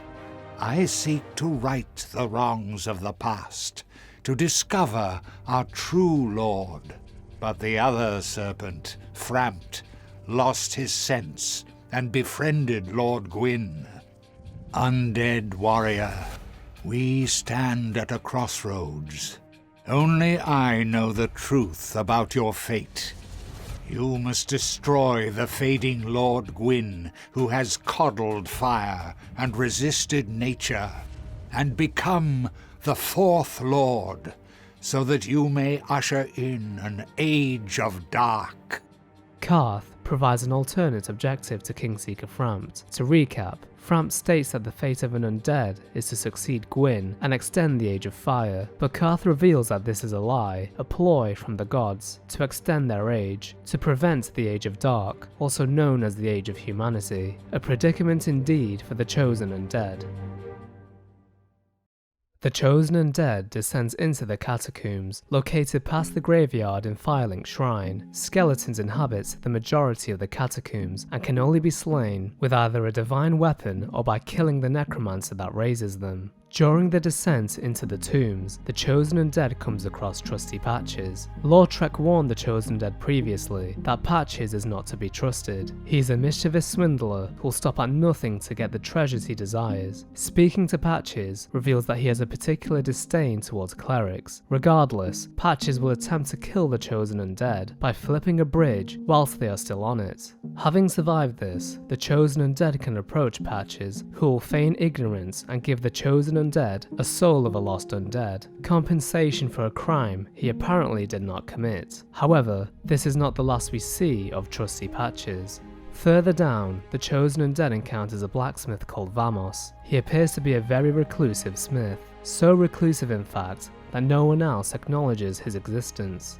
Obsessed with his work, Vamos has little time for conversation. Although not much is known about this mysterious figure, the royal helm states the helm is believed to belong to an ancient royal line, but only Vamos would know for sure, and he shall never speak again. Unfortunately, Vamos has chosen to never speak of this, and so not much is known about the skeletal blacksmith.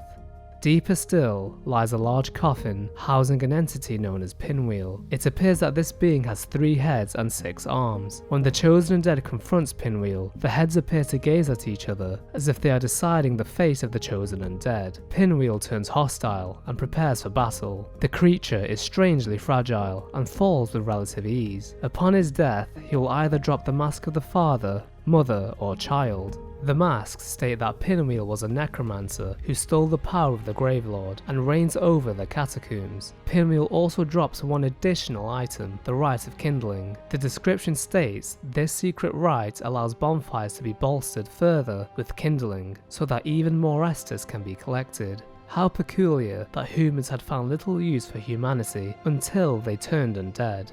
The 3 masks worn by Pinwheel suggest that the frame is a combination of 3 bodies and minds. One theory is that Pinwheel was once a family that somehow fused together. Perhaps one of the family members died, and in an attempt to bring them back to life, they stole the power of the Gravelord and tried to revive their deceased loved ones. However, this resulted in a morbid resurrection. Surrounding Pinwheel is a vast collection of books and skeletons, all of which are ensnared in chains. One can even be seen laying on the operating table, almost as if the chosen undead had interrupted an experiment of some kind. Potentially, Pinwheel resurrected his family, but was finding a way to separate the 3 fused bodies to complete the process of resurrection.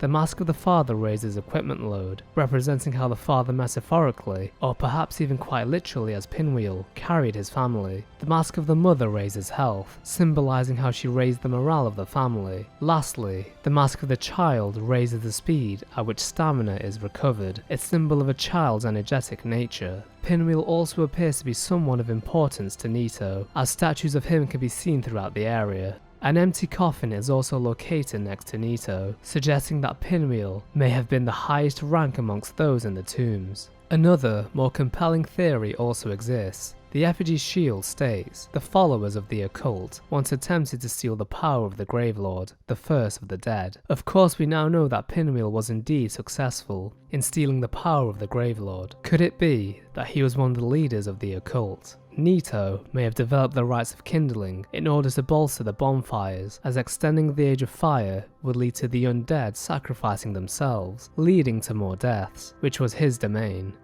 The Way of White may have utilised this as well in worship of Gwyn. Through this meticulous plan, Gwyn could continue to rule over the light while Nito ruled over death. The Way of White was assisting Nito in retrieving the stolen rites, as evidenced by Reyes' journey. It is worth noting that Paladin Leroy, the first undead produced by the Way of White, assists the chosen undead in slaying Pinwheel, but will defend Nito, suggesting that he was only aiding in the retrieval of the rites of kindling. The rites also suggest that Gwyn and Nito worked together to ensure the Age of Fire would never end, further enforced by the existence of bonfires, which are created with the bones of the undead, a masterful plan to fool humanity into fueling the Age of Fire. No wonder that Pinwheel decided to steal the secret rites in order to prevent further kindling and ultimately to let the fires fade. Perhaps this is why he conducts experiments on the skeletons, to better understand the process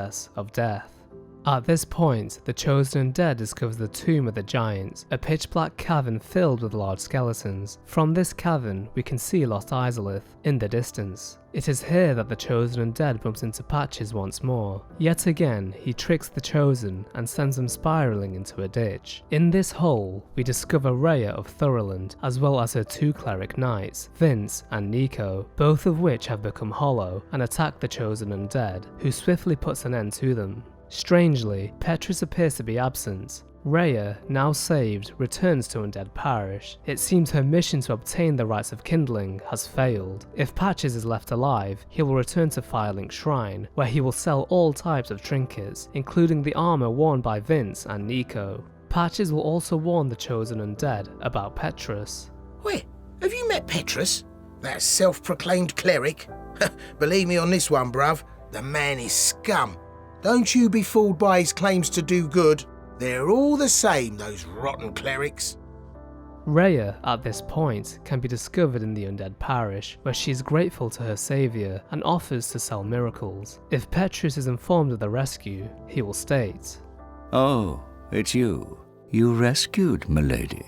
Well, a pity that is, for it will amount to nothing, for the little madam is not worth her salt without her family name." This piece of dialogue foreshadows the events to come, as if left to his own devices, Petrus will venture into the Undead Parish and murder Rhea. On the other hand, if Petrus is killed after Rhea is saved, she will survive. There is also one other path. If the chosen undead acquires all the items Rhea has to offer, she will be kidnapped and taken to the Duke's archives, where it is discovered that she has become hollow. Sadly, the chosen undead could not save her, but at least they could grant Rhea her final wish. If I do go hollow, then finish me off, I beg of you. It seems the pilgrimage she was ordained to complete was doomed from the beginning. Finally, the chosen undead can confront Gravelord Nito, the first of the dead. He appears to be coated in humanity, a hint to his goals of absorbing the power of the undead and working with Gwyn to suppress the human race. Just like any other lord, Gravelord Nito falls, and so his soul falls into the possession of the chosen undead. The very being that administers death to the world had fallen. Much of Nito's Lord Soul was offered to death, yet it remains powerful enough to satiate the Lordvessel. Many years later, the Milfinito and Finito would continue the teachings of the Great Dead One. By singing, the Milfinito would reassure the dead, while the Finito safeguarded them, allowing them a peaceful slumber. With 3 Lord Souls in possession, the chosen undead ventures into Lost Izalith to obtain the final Lord Soul. This once great city was ruled by the Witch of Izalith, along with her daughters of Chaos. As mentioned previously, Lost Izalith has now become the birthplace of demons, a result of the witch who, in her blasphemy, tried to create another First Flame. Ironic that the Witch of Izalith was able to create new life, only this life was demonic and volatile. Or was it? The demons of Izalith seem intelligent, as if they had carved out their own civilization in Lordran. Each demon has their role, working together to ensure the survival of their race, and defend their mother, the Witch of Izalith. Yet again, Gwyn's involvement may have played a role. Perhaps Izalith was a stable society of demons before Gwyn dispatched his legion of Black Knights, initiating the Demon War. One way or another, the war concluded, and Gwyn placed demons in his ranks, acting as transporters and jailers. This also raises an important question. If Gwyn never went to war with the demons, would they have ever posed a threat to his reign? Nevertheless, the chosen undead continues. Strangely, a centipede-like demon can be seen stalking the chosen, a hint for the fight ahead. As the Chosen Undead navigates deeper into Lost Izalith, they come across the Demon Fire Sage, a creature very similar to the Asylum and Stray Demon. The Demon Fire Sage was the first demon and the last master of the original fire arts before the Witch of Izalith was engulfed by the Chaos, creating pyromancy. After defeating the Fire Sage, the Chosen Undead encounters the Centipede Demon. Upon slaying the demon, the Chosen receives an orange charred ring, which states that the Ceaseless Discharge was a fool, who readily dropped the ring, and from that spot, a terrible Centipede Demon was born, explaining why it is dropped by the demon upon its death. Further ahead, the Chosen Undead reunites with Solaire, only this time his mind seems very far away. He states, Why? Why? After all this searching, I still cannot find it. Of course, he's referring to the sun, which he had been chasing ever since he set foot in Lordran. After navigating through the lava fields, we witness Solaire for the last time, with a parasitic organism embedded into his brain. He swings wildly, claiming that he had finally discovered his very own son. Finally, I have found it. I have. Oh, my very own son. I am the sun. I've done it. I have. Yes, I did it. I did. The Chosen Undead has no choice but to put the once joyous knight out of his misery. Oh, it's over. My son. It's setting. It's dark. So dark. Things could have turned out differently, however. Should the Chosen Undead choose to become a servant of Chaos, they can unlock a shortcut into Lost Izalith. Behind the doors lie several parasites, including the Sunlight Maggot. By using this shortcut, the Chosen Undead is able to claim the Sunlight Maggot before Solaire, and inadvertently save his life. The description reads, when worn on the head, it emanates blinding light, which is why it's known as a Sunlight Maggot. Solaire can then be discovered for the last time, where he states, Was it all a lie? Have I done this all for nothing? Oh, my dear son. What now? What should I do? He will forever be unaware that the Chosen Undead had saved him from madness. Advancing further into Lost Izalith, the Chosen Undead encounters Siegmeyer. No, don't tell me. Those monsters making life difficult for you? You need not be ashamed. We're all in the same boat. I really have run up quite a debt to you. Perhaps the time has come. Two choices lay before the Chosen Undead. They can slay all the Chaos Eaters and then speak with Siegmeyer, who will state, Wait, did you defeat those dire creatures? Outstanding. You never fail to impress. This Knight of Katarina thanks you. I feel like I'm always thanking you. I curse my own inability.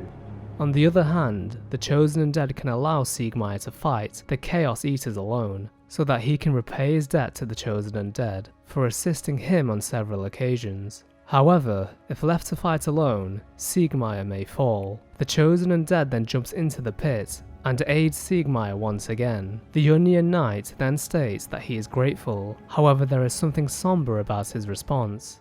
One day, the Chosen Undead comes across the body of Siegmeyer laying on the shores of Ash Lake. He is accompanied by his daughter who states, My father, all hollow now, has been subdued.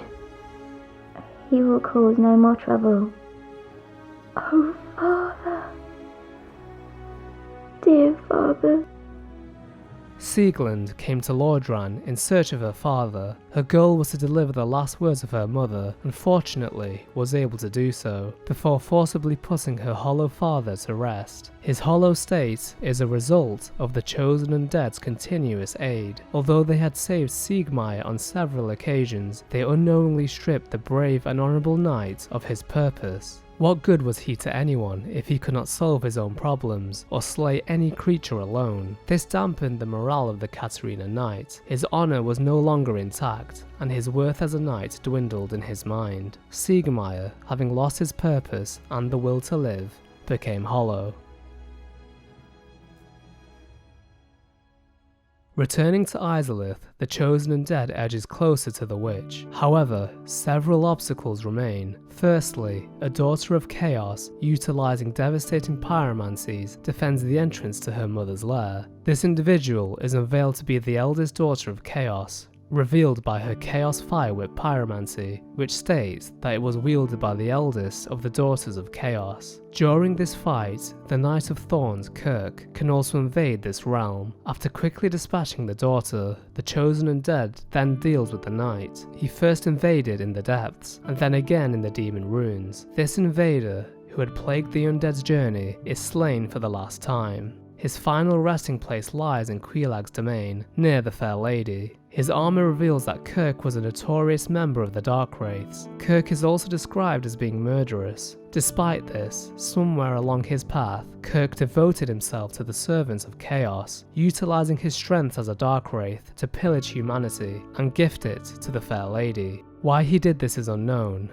Either way, he had some sort of affinity towards the Daughter of Chaos. The path now cleared, the Chosen Undead descends into the lair of the Witch of Izalith. Here we see the fate of the once great witch. She has mutated into a tree-like creature, titled the Bed of Chaos. 2 seeds can be seen laying on either side of the Bed of Chaos, which could possibly be 2 of her daughters. Perhaps these 2 were the closest in proximity to the witch, when she attempted to create an artificial first flame. Destroying the 2 seeds reveals a path to the core of the Bed of Chaos. Slashing through the branches, a small parasite is discovered within. This creature is all that is left of the Witch of Izalith.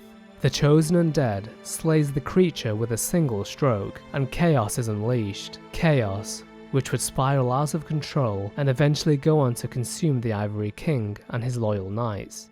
The demon civilization, no longer maintained by the Bed of Chaos, would eventually die out, and an old demon king would be the last living witness of the chaos of Izalith. And with that, all the lords had fallen, and only Gwyn himself remains.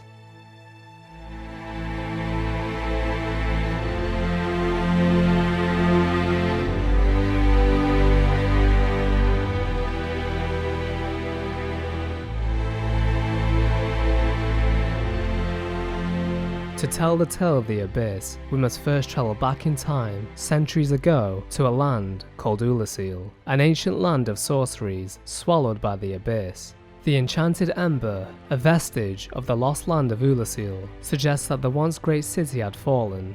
During the Chosen Undead's journey, they are taken to the depths of Darkroot Basin, where a hydra and a slew of crystal golems occupy the area. Once the creatures have been slain, a golden crystal golem can be discovered behind the hydra. Unlike the others, this particular golem is unique, as it houses a person within. After the golem has been defeated, the Chosen Undead can summon the once captive individual to their world. Doing so reveals that this person is Dusk, the princess of Oolacile. I am Dusk of Oolacile. I cometh from an age long before thine. I cannot stay here for long. So, before I disappear, allow me to ask one thing. My home, Oolacile, is the home of ancient sorceries. My hope is to pass this profound knowledge to thee, with thine approval. Would this be of assistance to thee?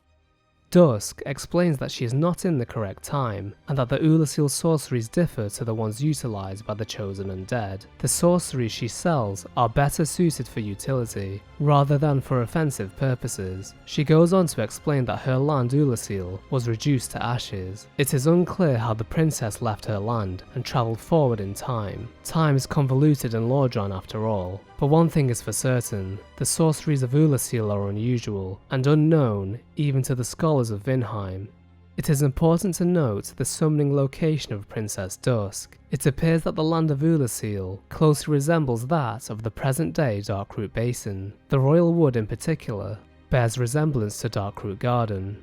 This suggests that over time, due to lack of maintenance, the land was slowly consumed by vegetation, resulting in a dimly lit forest. With the princess rescued, the Chosen Undead can obtain a broken pendant from the Duke's archives, once again protected by a crystal golem. Seeketh may have wanted to study the pendant for its magical properties. This object is half of a broken stone pendant. The vine appears to originate from Oolacile. A powerful magic can be sensed from this ancient stone, yet men of this time can neither manipulate nor sense its power, which has a distinct air consisting of both reverence and nostalgia. With the pendant in hand, the Chosen Undead can now continue to Darkroot Basin. Doing so results in a portal appearing. Approaching this gateway results in the hand of Maneesh reaching out through time and space to grasp the pendant, pulling the Chosen Undead a few hundred years into the past. What meaning this pendant holds is unknown. Perhaps it is a relic of Maneesh's humanity. The first obstacle to overcome before setting foot in the land of Oolacile is the Sanctuary Guardian. This creature is a white-winged lion, sanctuary watchkeeper, who dreaded the spread of the abyss. Upon closer inspection, we can see that the Guardian is a hybrid of various animals, as it has the features of a lion, goat, a scorpion-like tail, and a set of wings, a ferocious guardian of the land. Once defeated, the Chosen Undead can venture into Oolacile's sanctuary. In this sanctuary, we discover Elizabeth, a giant mushroom. Her appearance is similar to that of the mushroom parents discovered in the Great Hollow and Darkroot Garden. However, she cannot move and has no limbs. Perhaps the mushrooms evolved over time. When speaking to Elizabeth, she states, "Well, look at this one. From what faraway age hast thou come? Thy scent is very human indeed, but not intolerable. Ah, Princess Dusk's saviour. Thine aura is precisely as she described. I thank thee deeply for rescuing Her Highness, but Princess Dusk is here no longer, snatched away by that horrifying primeval human.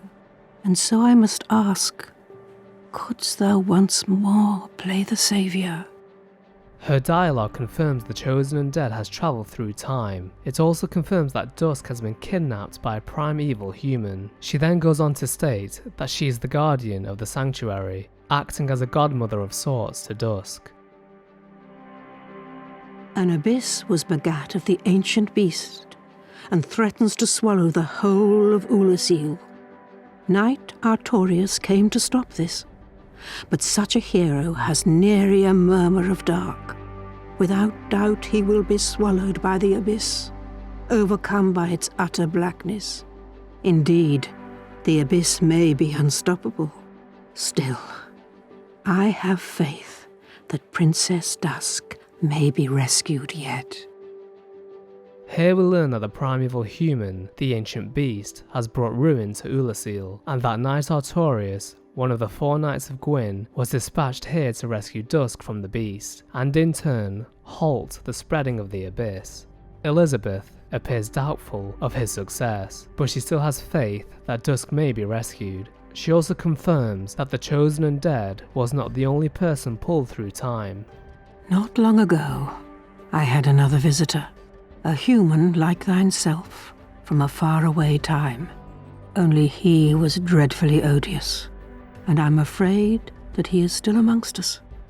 By the time of Drangleic, Elizabeth was revered as a saint that devoted her life to helping the needy by concocting medicine and potions. It's thought her great virtue was matched only by her sublime beauty, but who can say now? It seems knowledge regarding Elizabeth has changed over time, as she was described as having sublime beauty, even though she is a mushroom. Everyone has their own taste, I suppose. Her corpse is eventually discovered in Farron Keep, indicating that she never abandoned her duties. Beyond the sanctuary lies the Royal Wood. Traces of the abyss can be seen throughout the wood, as well as magical elevators constructed by the residents of Oolacile. Many monuments from the time of the Royal Wood can be seen in Darkroot Garden, further enforcing the notion that the two areas are one and the same. As the Chosen Undead navigates the forest, they encounter a large black dragon, who briefly lands on a bridge before flying off into the distance. Nearby, the Chosen Undead comes across an individual called Marvelous Chester. His appearance is similar to the description provided by Elizabeth. Chester confirms he was pulled through time. Let me guess. snatched by a shadowy limb and dragged off to the past. We ought to help one another out.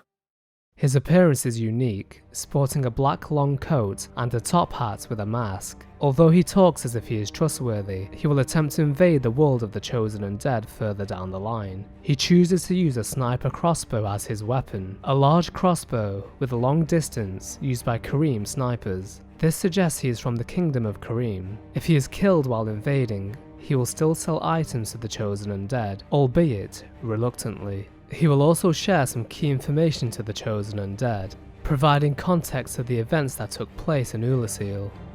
Believe it or not, Oolacile has brought the abyss upon itself, fooled by that toothy serpent. They upturned the grave of primeval man and incited his ornery wrath. What could they have been thinking? But to you and I, it's all ancient history. You have to ask yourself, does it really matter?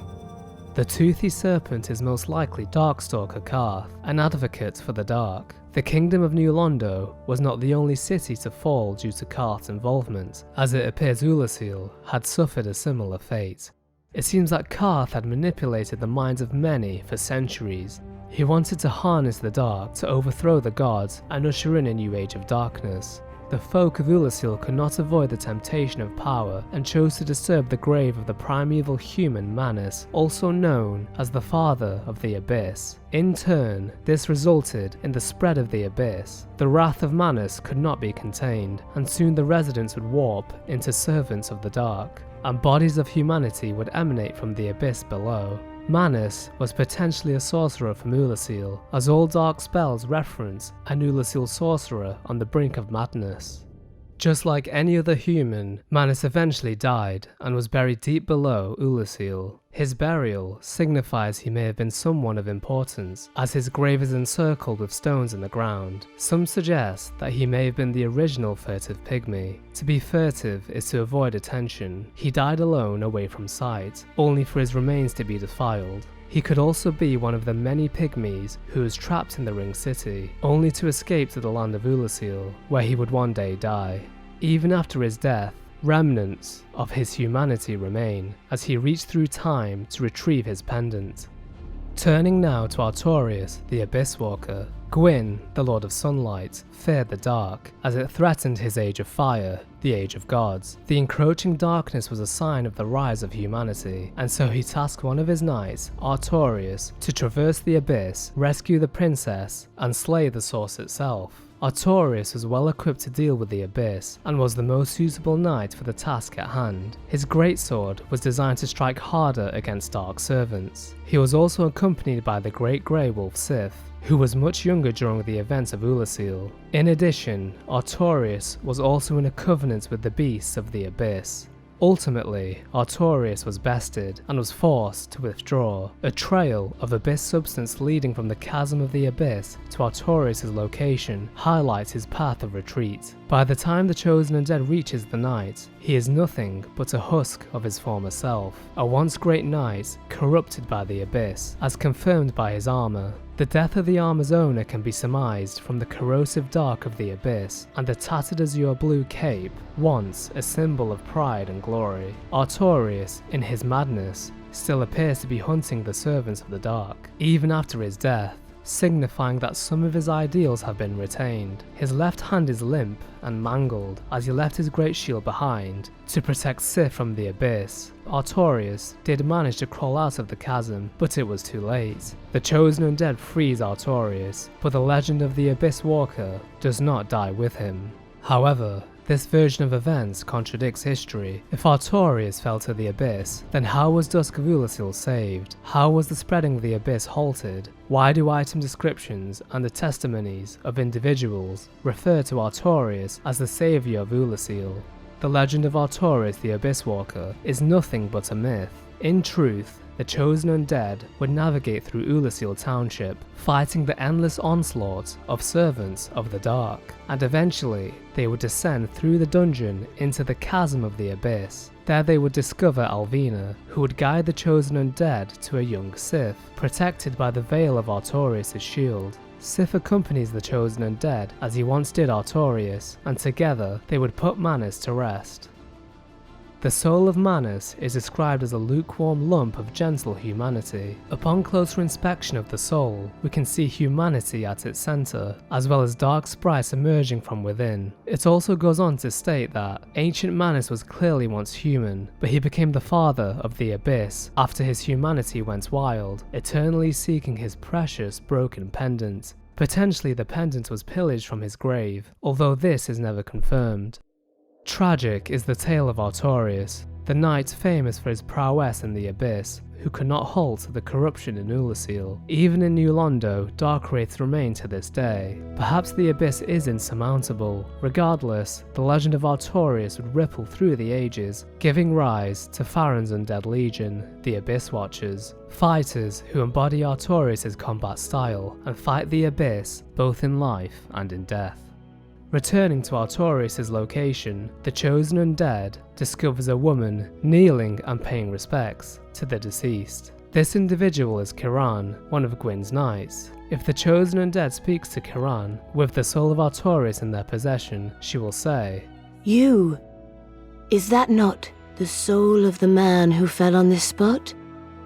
He was a dear friend. I wish to pay proper respect with that soul. Would you be willing to part with it?"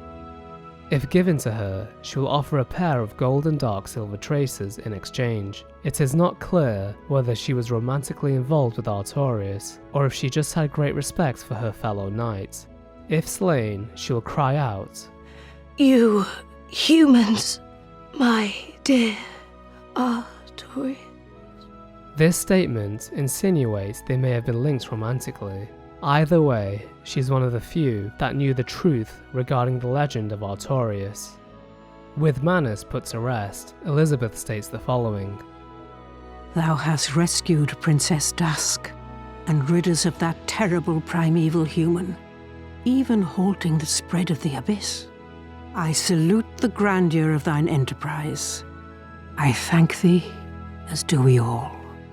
I will remember thee, but I will keep thy story to myself. This is the best way, for thou art come from a time far ahead.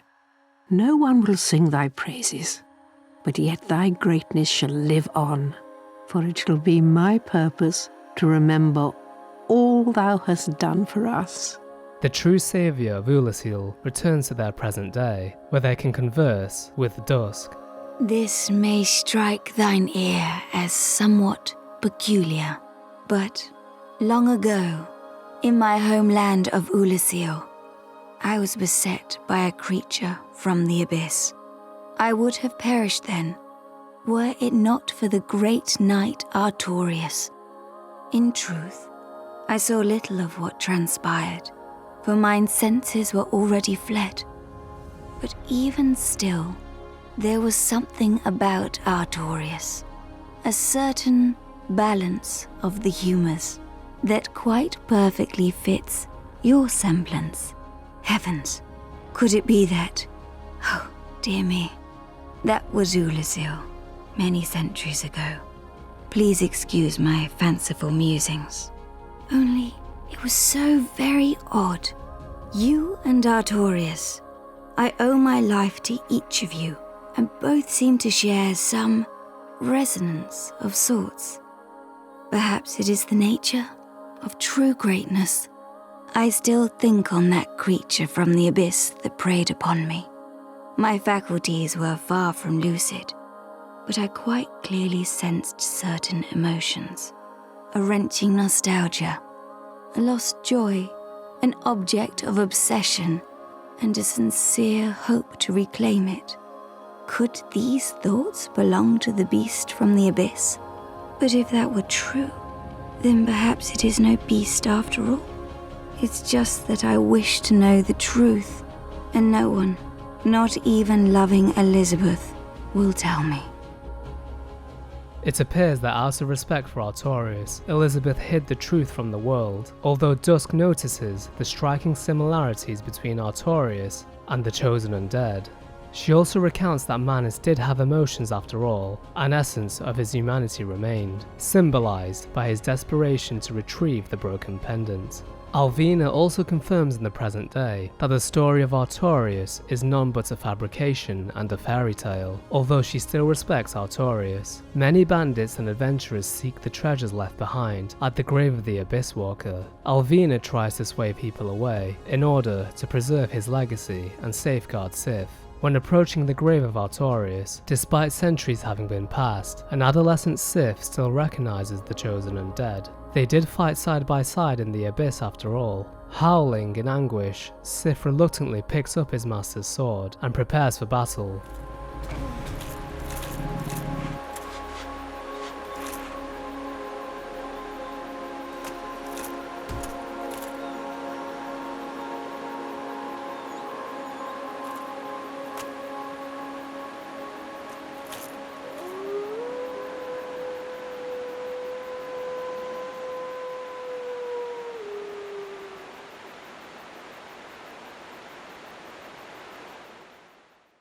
The Great Grey Wolf does not want you to traverse the Abyss and succumb to its corruption, and so fights against the Chosen Undead. But the Chosen Undead is bound by fate to obtain the Covenant of Artorias to traverse the Abyss once more.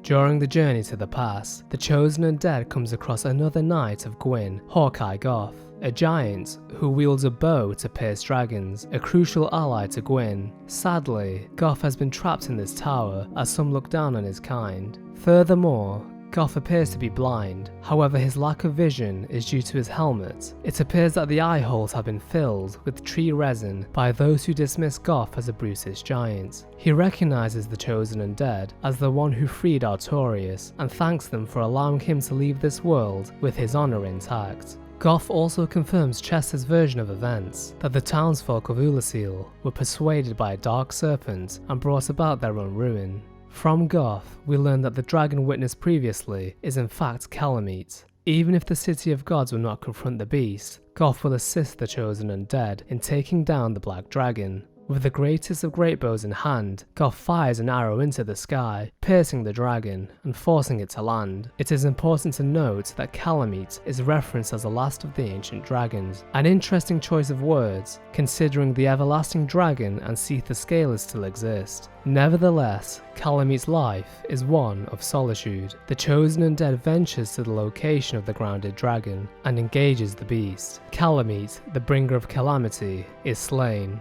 After his death, a faction called the Dragon Knights would be born. Harnessing the scales of the dead dragon, they forged weapons and armor. These items proved the existence of Calamite, a dragon many consider nothing but a mere legend. And so Calamite, in a land devoid of dragons, had to die to prove his own existence.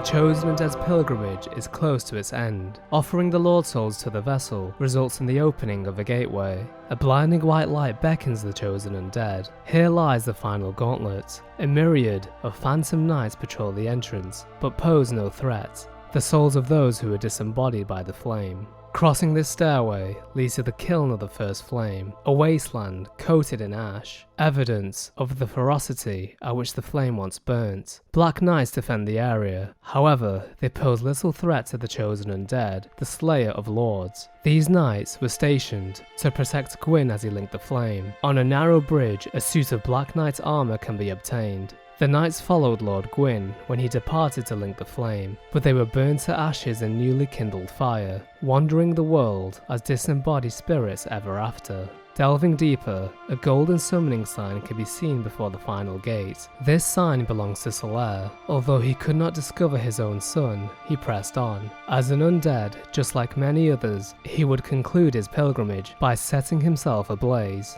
All that remains is to venture through the fog one last time, to face the Lord of Sunlight himself.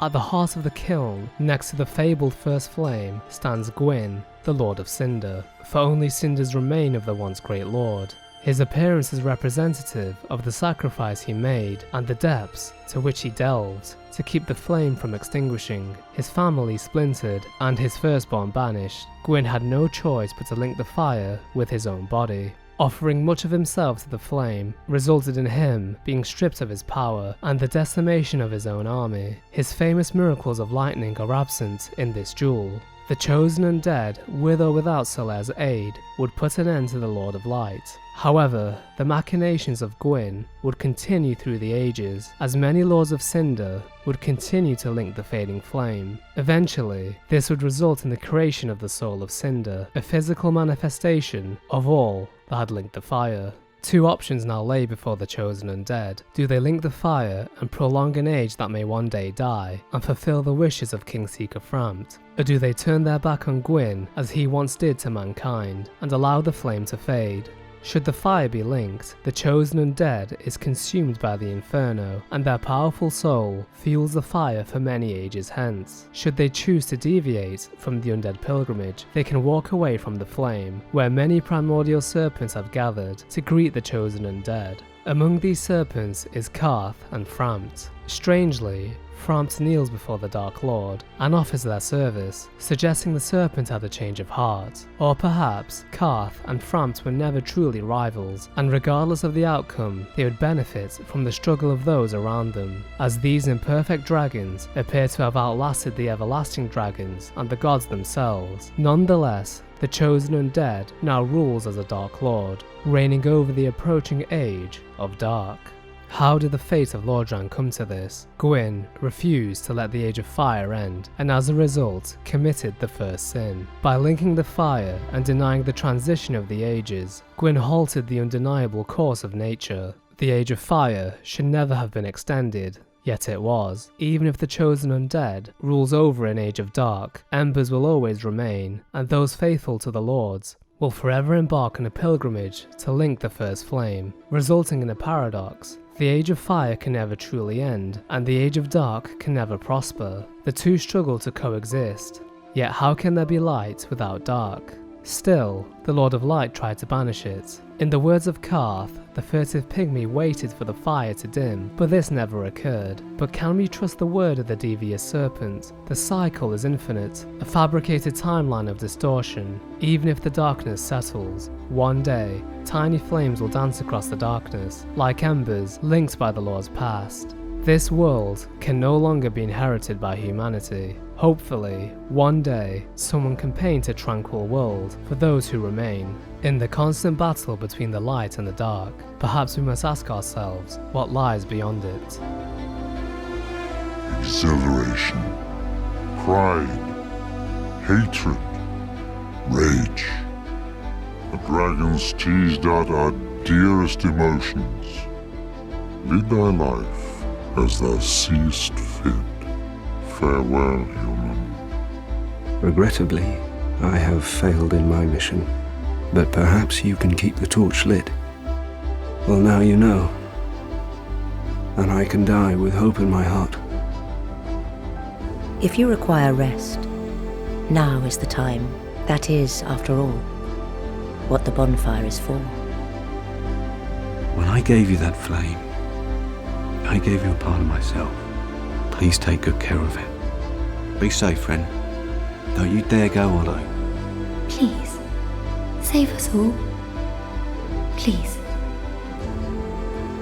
Oh, it's over. My sun. It's setting. It's dark. So dark. Was it all a lie? Have I done this all for nothing? Well, you saved me once again. Dear me, what can I say? I have failed you.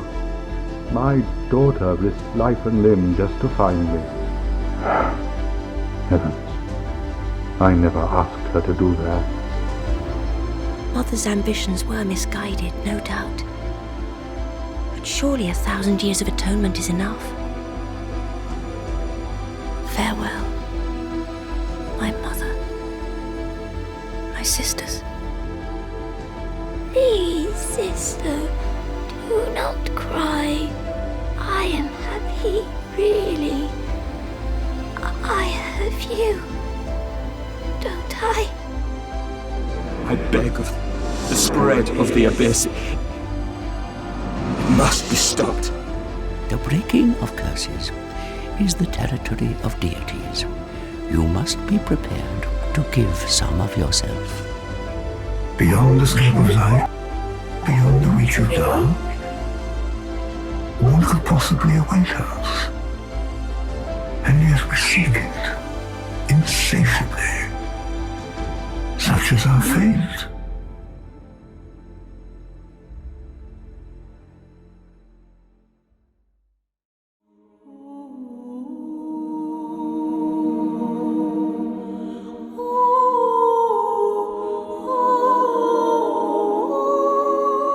It is called Drangleic, a kingdom built on the civilizations of old. Founded by Vendrick, the Venerable King, this kingdom was established with the aid of his elder brother Aldir, using the souls of the four Great Ones. But what prompted the king to move heaven and earth to cross the ocean and wage war with the giants? Legends speak of a woman possessing unrivaled elegance and beauty. Her name was Nishandra. As time passed, Vendrick and Nishandra would grow closer. The two would solidify their union through marriage, and this culminated in her becoming the Queen of Drangleic. One day, she spoke of a great danger, an impending doom originating in the land of the giants. Chancellor Welliger, an advisor to the king, confirms these events. Long ago, the Queen came to us, alone, from a faraway land. She warned our lord of the looming threat across the seas, of the giants. These ill tidings were a fabrication, a great deception designed to fool the king. Together, Vendrick and Nishandra would accrue a great army capable of battling the giants. Vendrick favoured the strong, those who would take up arms and fight for a common ideology. Royal soldiers would form the main bulk of the army. Their equipment was constructed by the royal blacksmith from high-quality materials. Among the soldiers in his ranks, sorcery was utilised, but Vendrick had a particular disdain towards miracles, lending credence to the idea that the king had little faith in the gods. Accompanying Vendrick and Nishandra was his elder brother Aldir, and so, with all preparations in place, the legions of Vendrick navigated the oceans and embarked on their conquest. The armies of the king slaughtered the giants, wreaking havoc and devastation. Taken by surprise, the giants stood little chance against the invaders. Vendrick had successfully defeated the giants and claimed his prize, unbeknownst to him that he was just a thread in a tapestry of deceit. Furthermore, some giants were ensnared and taken back to Drangleic for experimentation, a cruel fate. The results of these experiments proved fruitful. Using the knowledge he gained, Vendrick was able to create an entity known as a golem. Sharing a similar appearance to the giants, these constructs were designed for hard manual labour. Devoid of a soul, the golems lay dormant. This meant that the golems would only function when given a steady supply of souls. Once absorbed, they will spring to life and glow with a bluish hue. Once perfected, Vendrick ordered the golems to construct Drangleic Castle, a monolith among the architecture of the kingdom, a symbol of vanity and victory, worthy of a monarch. The castle was specifically built by Vendrick as a symbol of love for Nishandra. The kingdom of Drangleic would flourish, entering a long age of peace. A peace so deep, it was like the dark. Peace would not last. A vengeful shadow emerged from the land of the giants. The king of the giants, also known as the Giant Lord, united his people and assembled an army, a legion of vengeance with the sole intent of destroying Vendrick and his kingdom, built on the blood and enslavement of giants. The giants landed on the northern shores and set siege to King Vendrick's castle to claim an invaluable prize. Captain Drummond, a noble warrior within Vendrick's army, sheds light on these events. Long ago, the king crossed the seas, pillaged the land of giants, and brought back a prize. The giants are no ordinary barbarians. A singular rage burns within their hearts. they cannot find it within themselves to forgive the misdeeds of our Lord. It is revenge for the kingdom's misguided barbarism. Some suggest that this prize was most likely the giant's kinship, a key required for the path to the throne of Once. The giants never forgot the pain they endured under the conflict initiated by the king. Waging war against the kingdom of Drangleic, the giants, with their unbendable will, plunged the kingdom into a perpetual conflict, felt across the generations. Citizens abandoned the kingdom, and the future of Drangleic lay upon a knife's edge. Vendrick held fast to hope, and eventually eradicated the threat of the giants. The giants were eventually defeated by an unnamed hero, but alas, victory came all too late. This bittersweet victory marked the decline of the once prosperous nation. Drangleic has suffered a blow it could not recover from. A greater danger, even greater than the giants, now threatened the kingdom: the fading of the first flame. The undead curse rapidly hastened the deterioration of the kingdom. Enlisting his brother's help, Aldir and Vendrick began their research into souls. Vendrick attempted to delay the fading by exiling the undead and by employing the use of great souls. In direct opposition to the gods and the undead pilgrimage, Vendrick opposed the linking of the first flame. He chose not to relight the fire. Vendrick instead tried to find another path to be free of the cycle. Unfortunately, he failed in this endeavour. Vendrick's relationship with his brother also diminished. The arrival of the undead curse placed a strain on their relations. Aldir had an obsession with the undead. They fascinated him to no end. Day and night, he and his acolytes would toil away in his keep, performing experiments, trying to find a way to transcend the cycle. His infatuation with the affliction led him to study Gwyn, whose sin was to link the first flame, to prevent the Age of Dark. And so Aldir devoted himself to learn from the mistakes of the Lord of Sunlight, and in so doing, became the scholar of the first sin.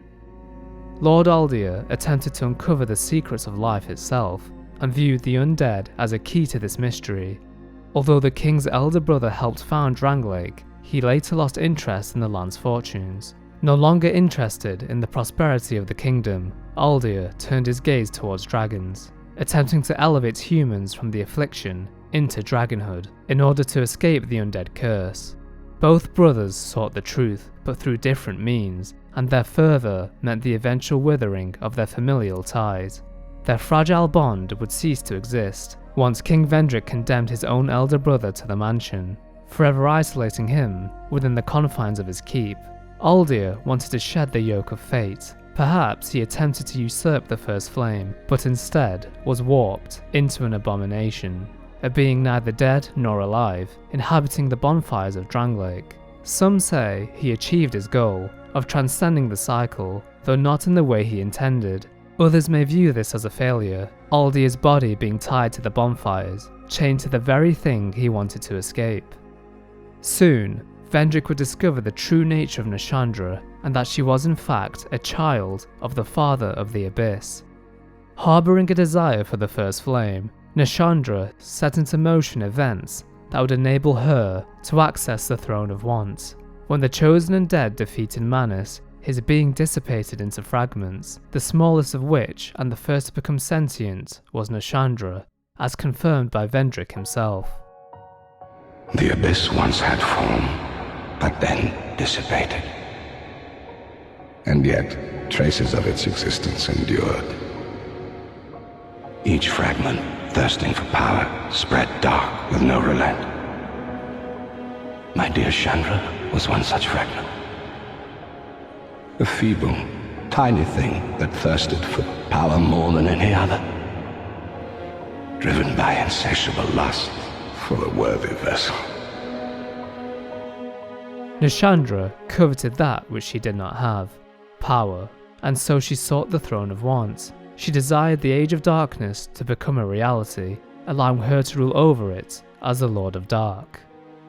Having realised this, Vendrick ventured into a self-imposed exile, but not before dispatching the Watcher and Defender to safeguard the throne. To his shame, he chose not to confront the Queen. Even now, he clung to his love for Nashandra. He was accompanied by a small troop of knights, as well as his right-hand man, Velstadt, the Royal Aegis, a fiercely loyal companion and general of Vendrick's armies. There was also another who was once devoted to the king. Raim, more commonly known by the title Fume Knight, was the left-hand man of Vendrick. He was a distinguished knight who was highly revered. Raim and Velstadt were known as the left and right arms of the king, until their wills clashed and Raim was deemed a traitor. Ultimately, Raim would venture away, leaving Velstadt to protect the king himself. Vendrick hid away from the eyes of Nashandra and split his body from his great soul, forcing her plans into a stalemate. He remains in the Undead crypt to this day, where he now wanders as a hollow. Velstadt and his knights still stand in his defense, ensuring no one can gain access to the king, leaving Nashandra as the regent queen of Drangleic. And so concludes the journey of Vendrick, a man who witnessed both the rise and fall of his kingdom. I am no king. I am more fit to be a jester. I was unaware of my own blindness. We are feeble vessels with feebler souls. We would cast aside the prop of life, only to face greater hardship. Are you another such fool, or something more?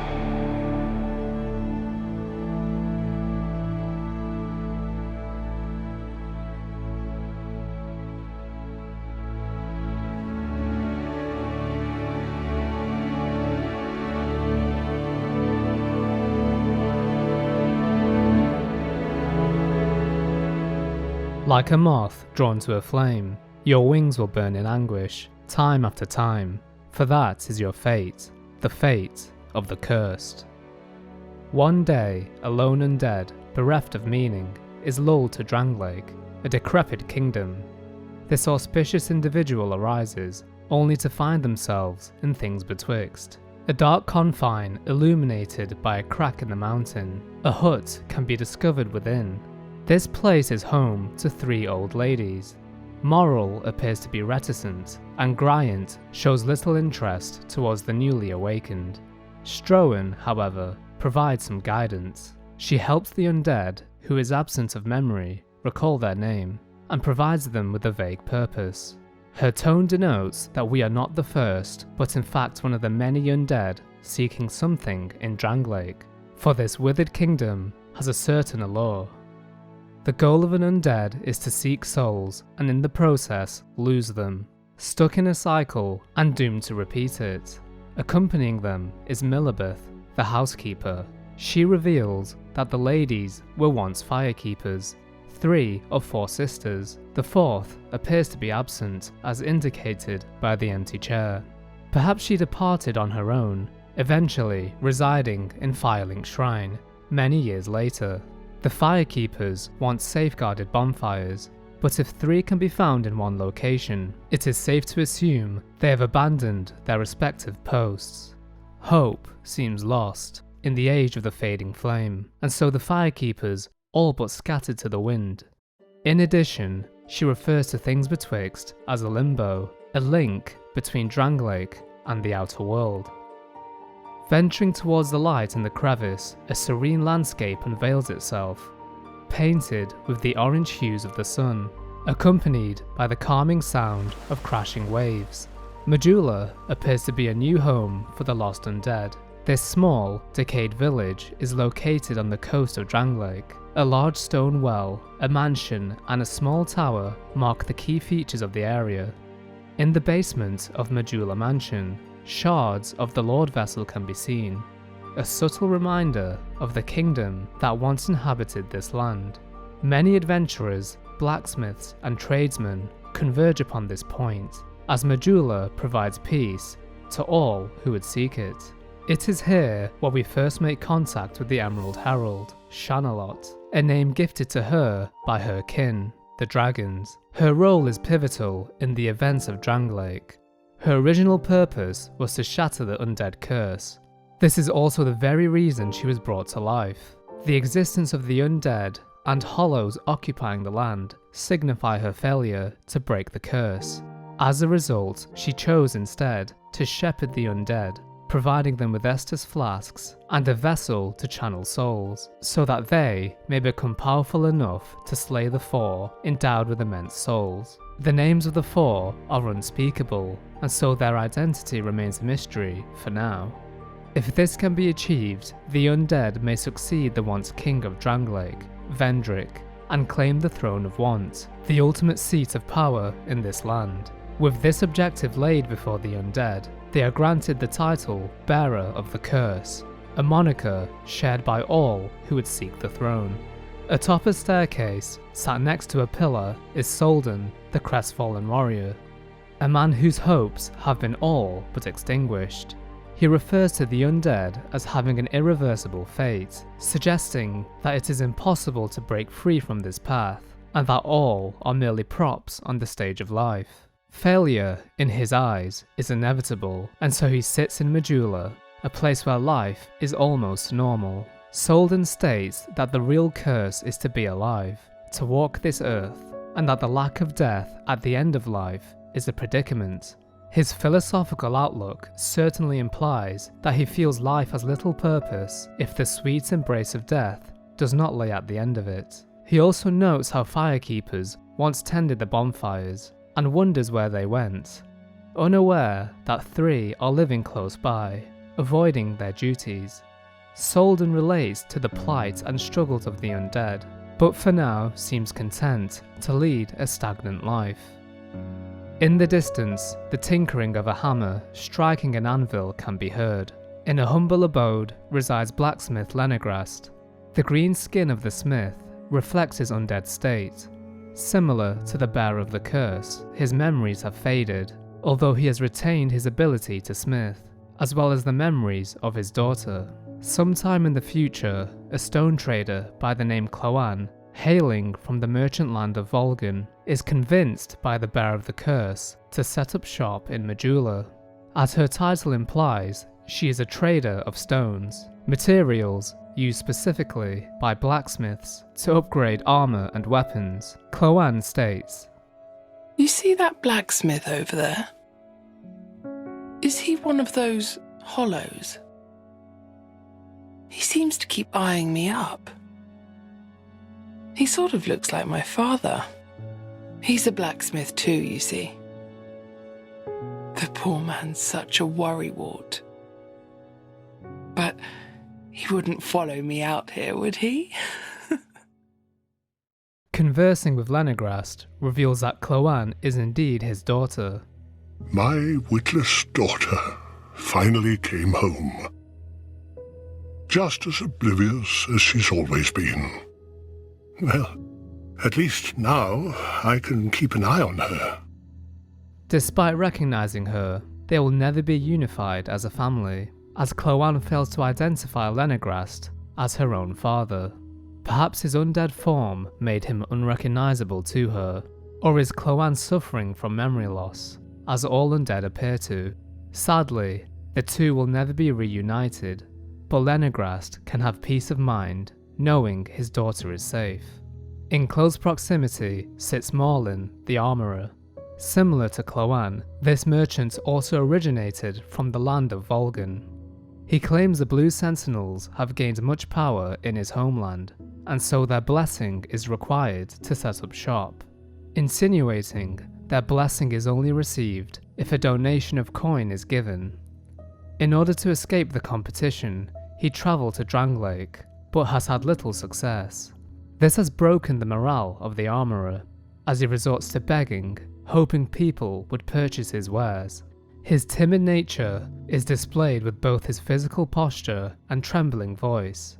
However, as more souls are given to him and his shop expands, his confidence increases exponentially. Eventually, his personality exudes one of arrogance and greed. The deeper his pockets become, the more he struggles to recall his past. His memories fade into obscurity, but his obsession with wealth persists. Carillion of the Fold also moves to Majula after a time, a great pyromancer and sorcerer who originated in Melfia. In the academic field, Carillion is highly respected, as seen with his station as a distinguished professor at the Melfian Magic Academy. The politics of his colleagues annoyed him to no end. He argued that the academies were terrible places to learn magic, which angered another teacher, Master Glocken. Ultimately, he grew tired of their petty squabbles, leading him to Dranglake, where he could strengthen his knowledge in the magics. His apprentice, Rosabeth, who was once a pupil to Glocken, would follow him to Dranglake. Rosabeth was an accomplished student of Carillion, as she was skilled in the art of pyromancy. She was also fascinated by sorceries. Once reunited in Majula, Rosabeth decides to distance herself from her master, choosing to accomplish her goals by herself, a noble cause. Another prominent resident is stationed in Majula, a cat by the name Sweet Shalquoir. Conversing with her reveals that she's potentially an ancient being, someone who predates the kingdom of Dranglake. Are you going to see the old ones? Those 4 who have grown so incredibly ancient. They must have sprouted quite a thick coat of moss by now. For heaven's sake, no one even knows their names anymore. She is directly referring to the souls of Gravelord Nito, the Witch of Izalith, Seeth, the Scaleless, and Gwyn, the Lord of Sunlight.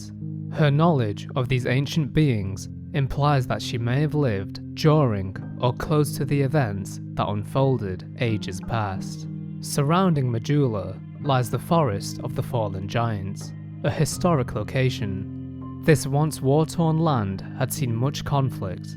As the name suggests, this particular area was a key location when the Giants retaliated and laid siege to the kingdom of Dranglake.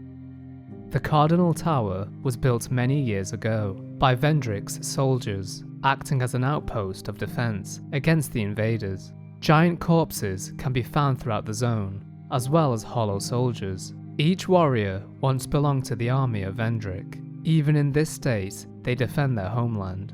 The graves of giants are dispersed across the area, their remains withered and gave rise to great trees. Many years from now, one lone grave of a giant can be found in the cemetery of Ash.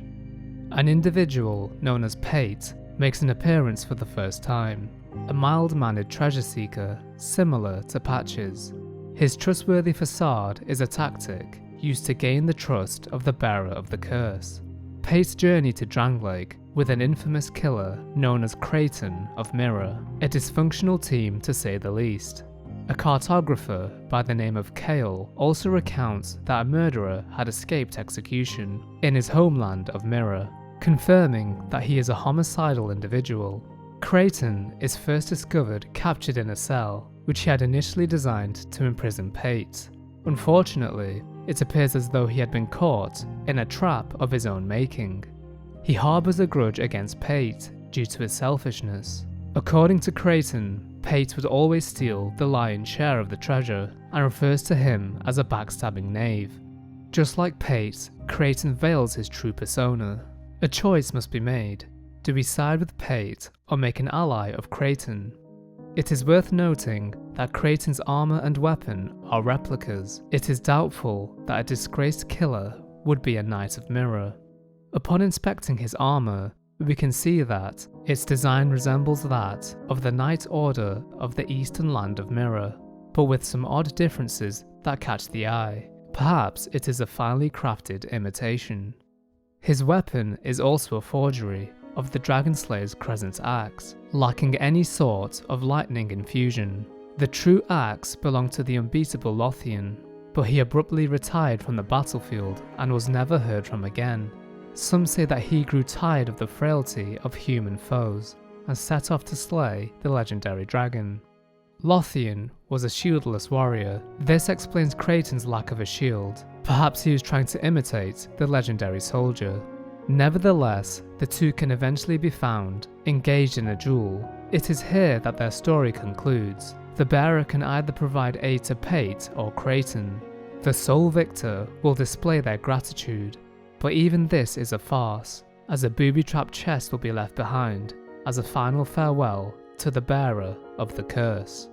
Turning back to the Forest of the Fallen Giants, a great enemy enters the fray.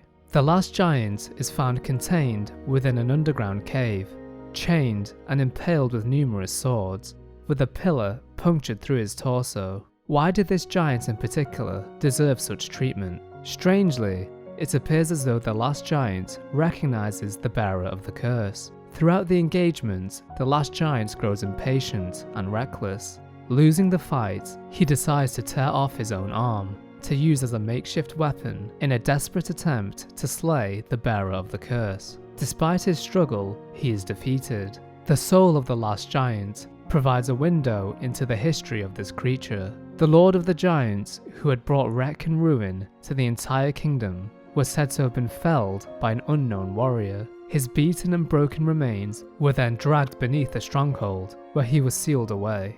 The last giant was none other than the Giant King, who travelled to Drangleic for revenge against Vendrick and his sins. No wonder the king placed the giant in a deep cavern and subjected him to great torture to keep him sealed away forever. And with that, the giants were no more. Close by, the pursuer arrives, a lumbering warrior with an imposing presence.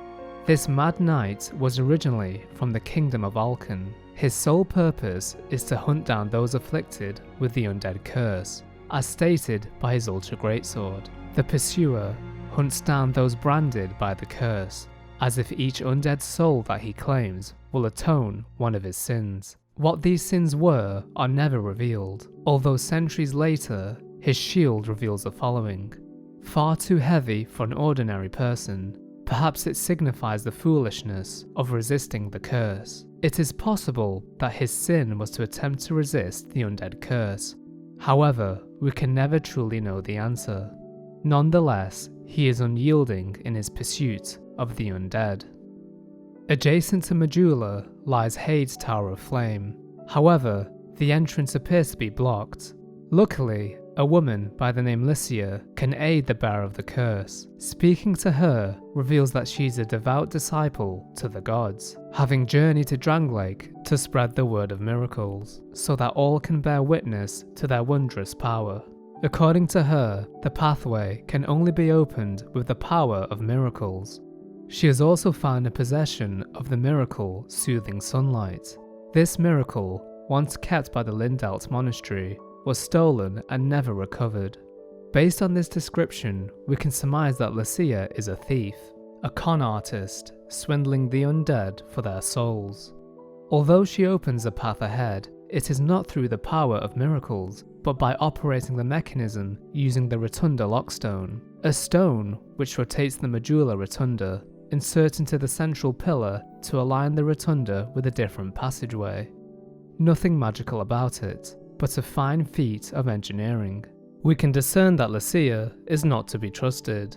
Furthering this notion is the appearance of the phantom invader, Nameless Usurper, a mysterious woman clad in the robes of a Lindelt cleric. This phantom is none other than Lycia. She is a self-serving individual whose goal is to obtain souls. Through the use of the crushed eye orb, the world of Lycia can be invaded, where she confirms her identity. Moving forward, we finally arrive in Hade's Tower of Flame, a beautiful landmark submerged in water. The architecture of the towers are evocative of Anor Londo, the land of gods from many years ago. Defending the area are the Hade Knights, fierce warriors who will only attack when provoked. Whether Hade refers to a kingdom or was just a name for the land is not clear, for no records date back far enough to tell. All that is known is that the Way of Blue has its origins in Hade, and that Hade was later subsumed by the sea. The grand designs of the buildings suggest that this city was once fit for the gods. The Ring of the Sun Princess states, the Princess of Sunlight left Anor Londo along with many other deities, and later became wife to Flame God Flann. This item description denotes that Guinevere, the Princess of Sunlight, departed Anor Londo and married Flann. Perhaps they lived in the Tower of Flame for a time. Residing in the tower is a dragon rider. Long ago, the dragon riders mounted worms and were feared on the battlefield for their unparalleled strength. The rank of dragon rider was reserved for honourable warriors who helped found Drangleic. Together with the king, they crushed its former inhabitants and erected a magnificent kingdom upon their graves. Here we learn why the armies of Vendrick were so powerful and dominant, as Vendrick employed the use of dragonkind in his army to bolster his forces. A guardian dragon can also be found nearby. Built on the edge of the land lies the Blue Cathedral, a base of operations for the Blue Sentinel Covenant. Within the structure is an old dragon slayer. The old dragon slayer is reminiscent of a certain knight that appears in old legends. It is doubtful that this individual is Ornstein, but rather someone who is inspired by his legacy. Following the defeat of the Dragon Rider, the path to No Man's Wharf is open. This expansive area is home to Varangian sailors, cutthroat pirates that once inhabited the northern seas of Drangleic. A former king launched a campaign to capture these terrors of the high seas, but rather than imprison them, forced them into hard labour at No Man's Wharf. Among the many foes in the wharf are the suspicious Shadows, a regiment of warriors that abandoned the Mirror Army to become mercenaries instead. Those who were especially adept assassins were often hired as bodyguards. In an attempt to stave off the curse, King Vendrick hired Shadowmen to put down the Hollows, but before long they were hollowed themselves. They are yet another reminder of Vendrick's futile attempt to stave off the undead curse. Deeper still, a bell can be discovered. Once rung, a ship is signalled to dock. Stationed at the brig of this leaking ship resides the Flexile Sentry, a monstrous creature that was assigned the task of emptying the dungeons of poor, cursed souls. This lizard-like creature oversaw the ferrying of undead into the Lost Bastille. Overcoming this adversary allows the bearer of the curse to utilise the vessel and travel to the Lost Bastille. The prison is home to the undead, who were once exiled by Vendrick. Undead prisoners roam the vicinity. Their appearance is indicative of their hollow state. Undead citizens are also held captive here. For many, their only crime was showing signs of the curse.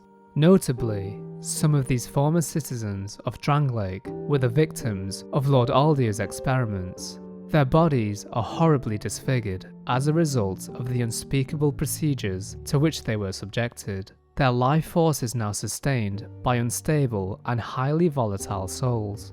Jailers also patrol the perimeter with their stray hounds in order to ensure none may leave the Lost Bastille. Contained within one of the many cells is Strayed of Alaphis. Strayed was an established sorcerer who was personally invited to the kingdom of Alaphis. This kingdom was one of the many that came before Drangleic. It once occupied the very land Drangleic was built upon. Alaphis was home to state-of-the-art sorceries and pyromancies, a perfect location for a sorcerer like Strayed. The most notable of his inventions are the pyromancies, Flame Swathe and Lingering Flame. In addition, it appears that the Ring of Resistance and the Dispelling Ring were also crafted by Strayed. Unfortunately, Strayed never accepted an apprentice. As a result, much of his extensive knowledge is permanently lost. His black hood reveals that people eventually feared him, and in the end, Strayed was led into a dreadful trap, culminating in his petrification. Strayed spent several lifetimes as stone. During this hiatus, kingdoms rose and fell until the land called Drangleic came to be. Once cured of his affliction, Strayed confirms the notion that many kingdoms came before Drangleic. So, how long was I sat petrified? Long enough for the old kingdom to have crumbled, I see.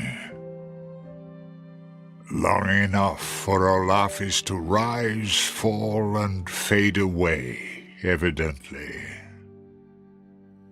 Drangleic. I've never heard the name. Is that what they call this place now? No flame, however brilliant, does not one day splutter and fade. But then, from the ashes, the flame reignites, and a new kingdom is born, sporting a new face. Further beyond resides the Rune Sentinels, crafted by the man known only as the Jailer. These creatures have no corporeal form. It is only an empty soul that haunts the armour. Interestingly, the armour was inspired by the Ruined Knights who were dispatched to the Ring City, a place built by Gwyn to isolate the Pygmies at World's End, as confirmed by their armour. Armour of the company of knights who were sent to the Ring City on an old king's orders. The knights sought the Dark Soul, but were so soundly crushed they had little choice but to swear themselves to the Judicator Giants. The ill-fated company was later immortalised in a dark fable, inspiring the aspect of certain golems in whom their name lived on. The knights were deployed, possibly by Gwyn, to obtain the Dark Soul. As time passed, the Rune Sentinels would eventually be created, influenced by their tale but devoid of a soul, making them more akin to golems than the knights they were inspired by. Another important landmark is situated in the Lost Bastille, the Belfry Luna.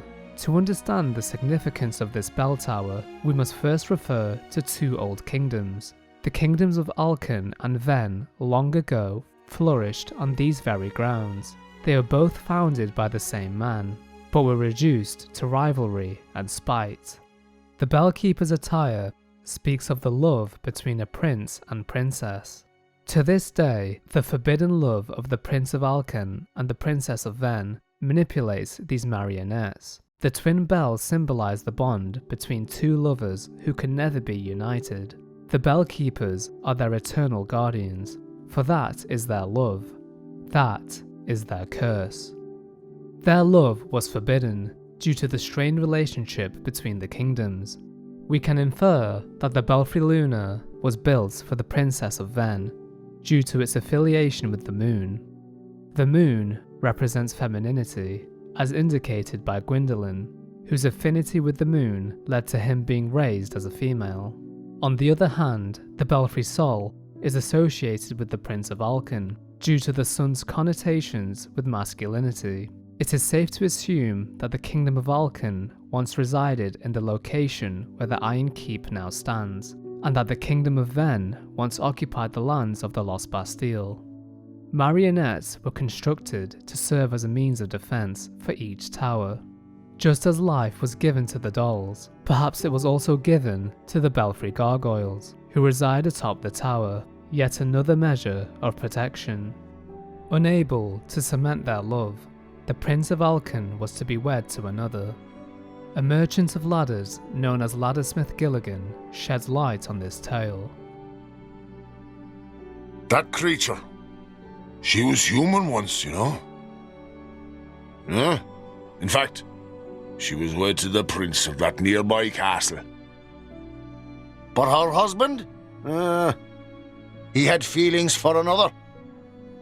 The princess was desperate and sought eternal beauty, hoping that it would restore the prince's affection.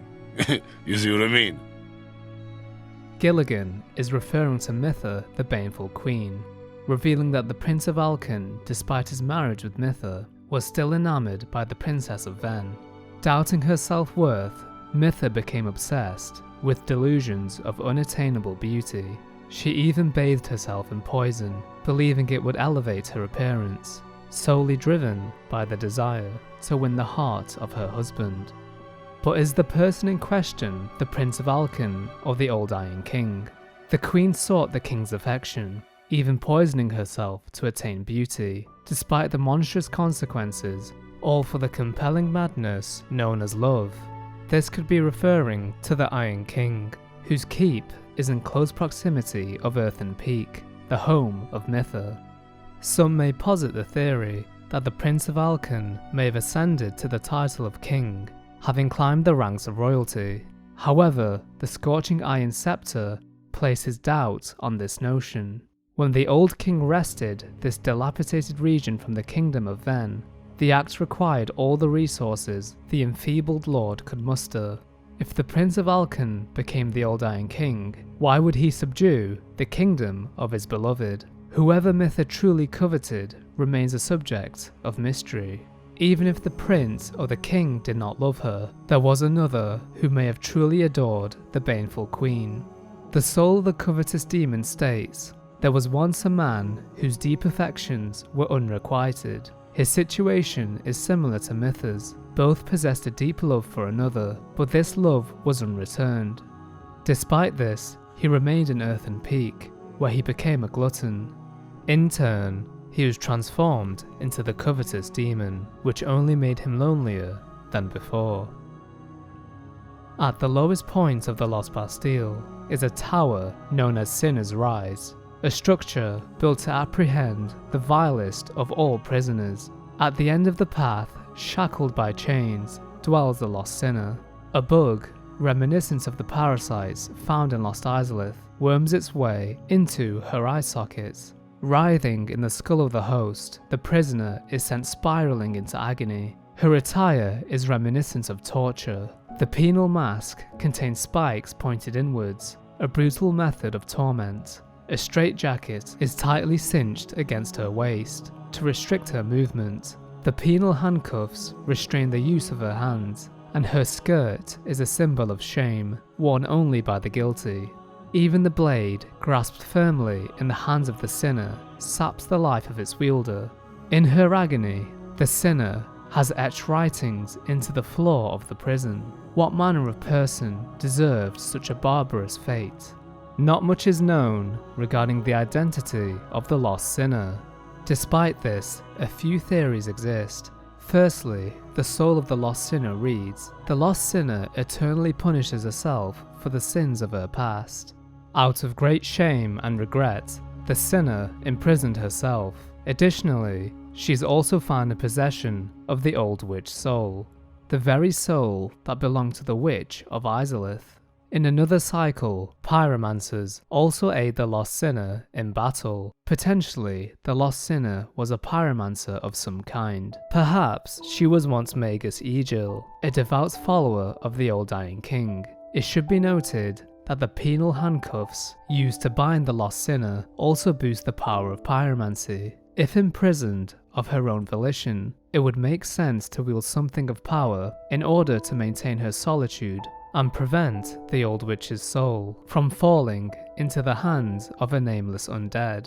Or perhaps she's merely a puppet at the mercy of the Izalith parasite. On the other hand, the lost sinner could also be a great priestess who originated from Eliam Lois. According to the Eye of the Priestess, all the great priestesses replace one of their birth eyes with an artificial one, returning it after their term was complete. You may recall that the Chaos Bug crawled into the empty eye socket of the lost sinner, who may have willingly removed her eye to join the covenant of priestesses.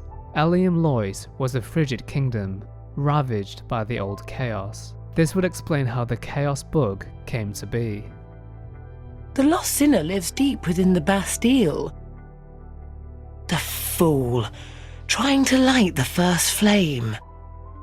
It appears that the old witch's soul, in conjunction with the parasite, may have influenced the mind of the lost sinner, who in turn also tried to give fire its own life. When met with failure, she isolated herself, forever atoning for the sins of her past. For now, in pursuit of the next great soul, the bearer of the curse migrates to Huntsman's Copse. When the Iron King began to see the effects of the undead curse, he established this zone, a specific location designated for the hunting of the undead. Numerous cells can be found throughout the forest, where the undead would be caged. It would not take long for the hunters themselves to fall to the undead curse.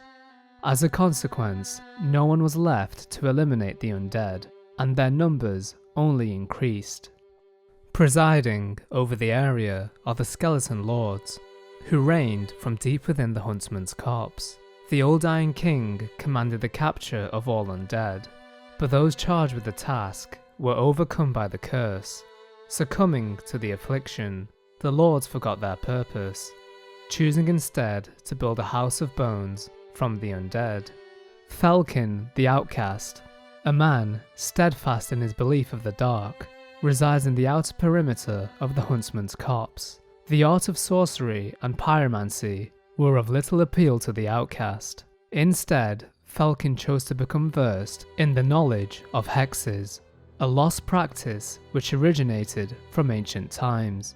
Hexing appears to be an offshoot of sorcery, but its specific origins are unknown. He states that those who choose to study hexes are a lonely lot. Those who have a taste of dark are drawn into its vortex and rarely return. Perhaps it appeals to something deep within the human soul. Hexing appears to be a fusion of miracles and magic, a hybrid that appeals to humans due to their inherent connection with the dark. So fascinated is Falcon with the dark that he travels to distant lands, spreading word of this magic. Neighbouring the area is a structure known as the Undead Purgatory, connected by an old and withered bridge.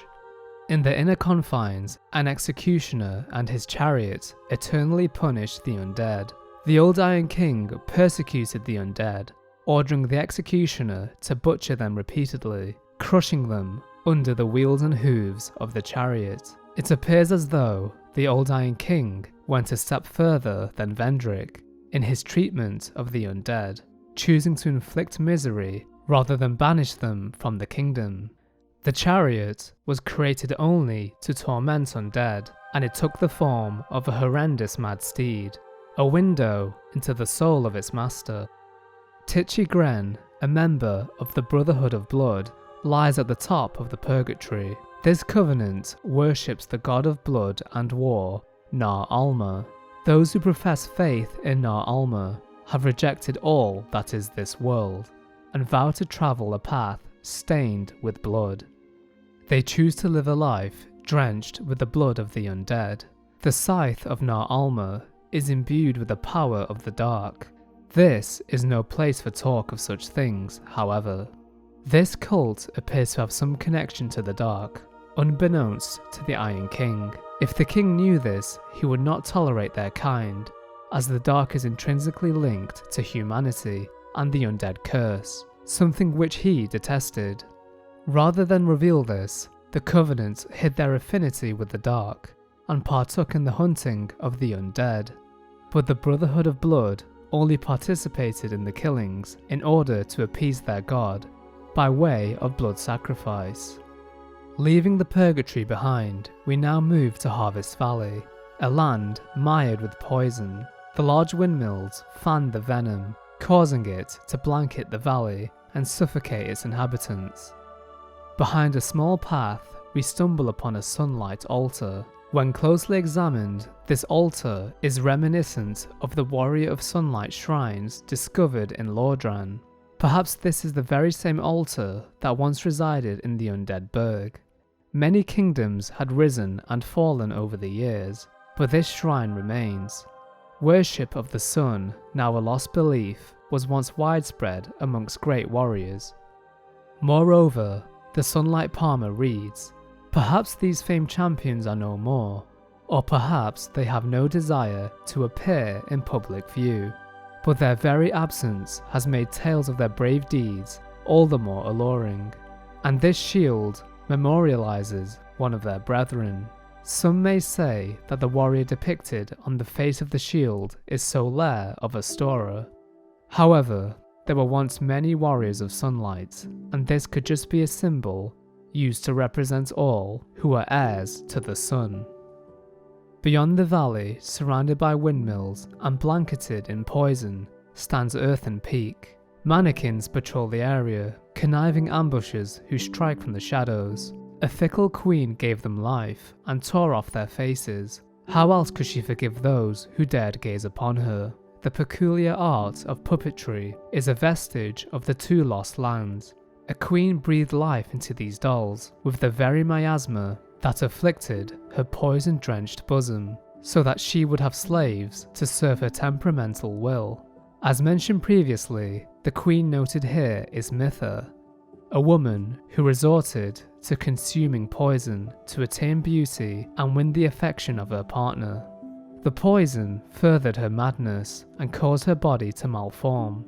By igniting the windmill through the use of a torch, the bearer of the curse is able to disperse the poison in the adjacent room. At the heart of the tower, Mitha can be encountered, nesting in her empty bath of poison. It is here that the bearer of the curse puts an end to the tragic life of the baneful queen. Over time, Earthen Peak would collapse, sinking into the very ground it was built on. The structure would eventually crumble, becoming ruins on the outskirts of the ring city. The scorched markings of the windmill are still visible to this day. Nevertheless, the next great soul lies in close proximity. The Iron Keep stands atop a sea of lava, a colossal fortress constructed entirely of iron. A merchant by the name Magarold provides insight regarding the state of the keep. There's good iron in these parts. An old king even used it to build a castle. But the thing was too heavy. It slowly sank into the ground. Fire spouted from the earth, and the place turned into this. A plethora of both Alon and ironclad knights safeguard the keep, still stationed at their posts, in defense of their fallen king. Alongside them stands a smelter demon, a towering golem of infernal strength. Despite these obstacles, the bearer of the curse remains resilient and traverses the fortress. Arising from the depths of the ocean of fire emerges a king. His appearance is more akin to that of a demon than the man he once was. Much of the history of this figure and his compulsion for establishing an unassailable empire remains shrouded in mystery. There is more to the legend of the fallen monarch, as the bearer of the curse will uncover when in pursuit of the crown of the Iron King. And so falls the great king, a man whose reach extended his grasp. The curse bearer remains resolute in their objective and sets their gaze upon the next soul. Returning to Medulla, the laddersmith Gilligan provides aid in exchange for souls. Using his expertise, he places a ladder in the pit of Medulla, enabling the bearer to descend into the rotten chasm. After many cycles, his deceased corpse can be found laying in the profaned capital, surrounded by ladders. The Grave of Saints resides deep within the pit, a burial tomb for the devout and righteous members of Drangleic. This territory falls within the control of the Rat King, defended by the Royal Rat Vanguard. Their purpose is to test the worthiness of those who seek royal audience. Having overcome this test, the Rat King departs in wisdom. The insolent fools line up to trample upon our burrows. My servant, dispatch these invaders, and thy reward will be handsome indeed. Determined to defend the Grave of Saints and the Doors of Pharos, the king had established a covenant in order to recruit warriors to aid in safeguarding the territories of the Rat King. The Rat King is proud and merciful, as any king true to his stature should be.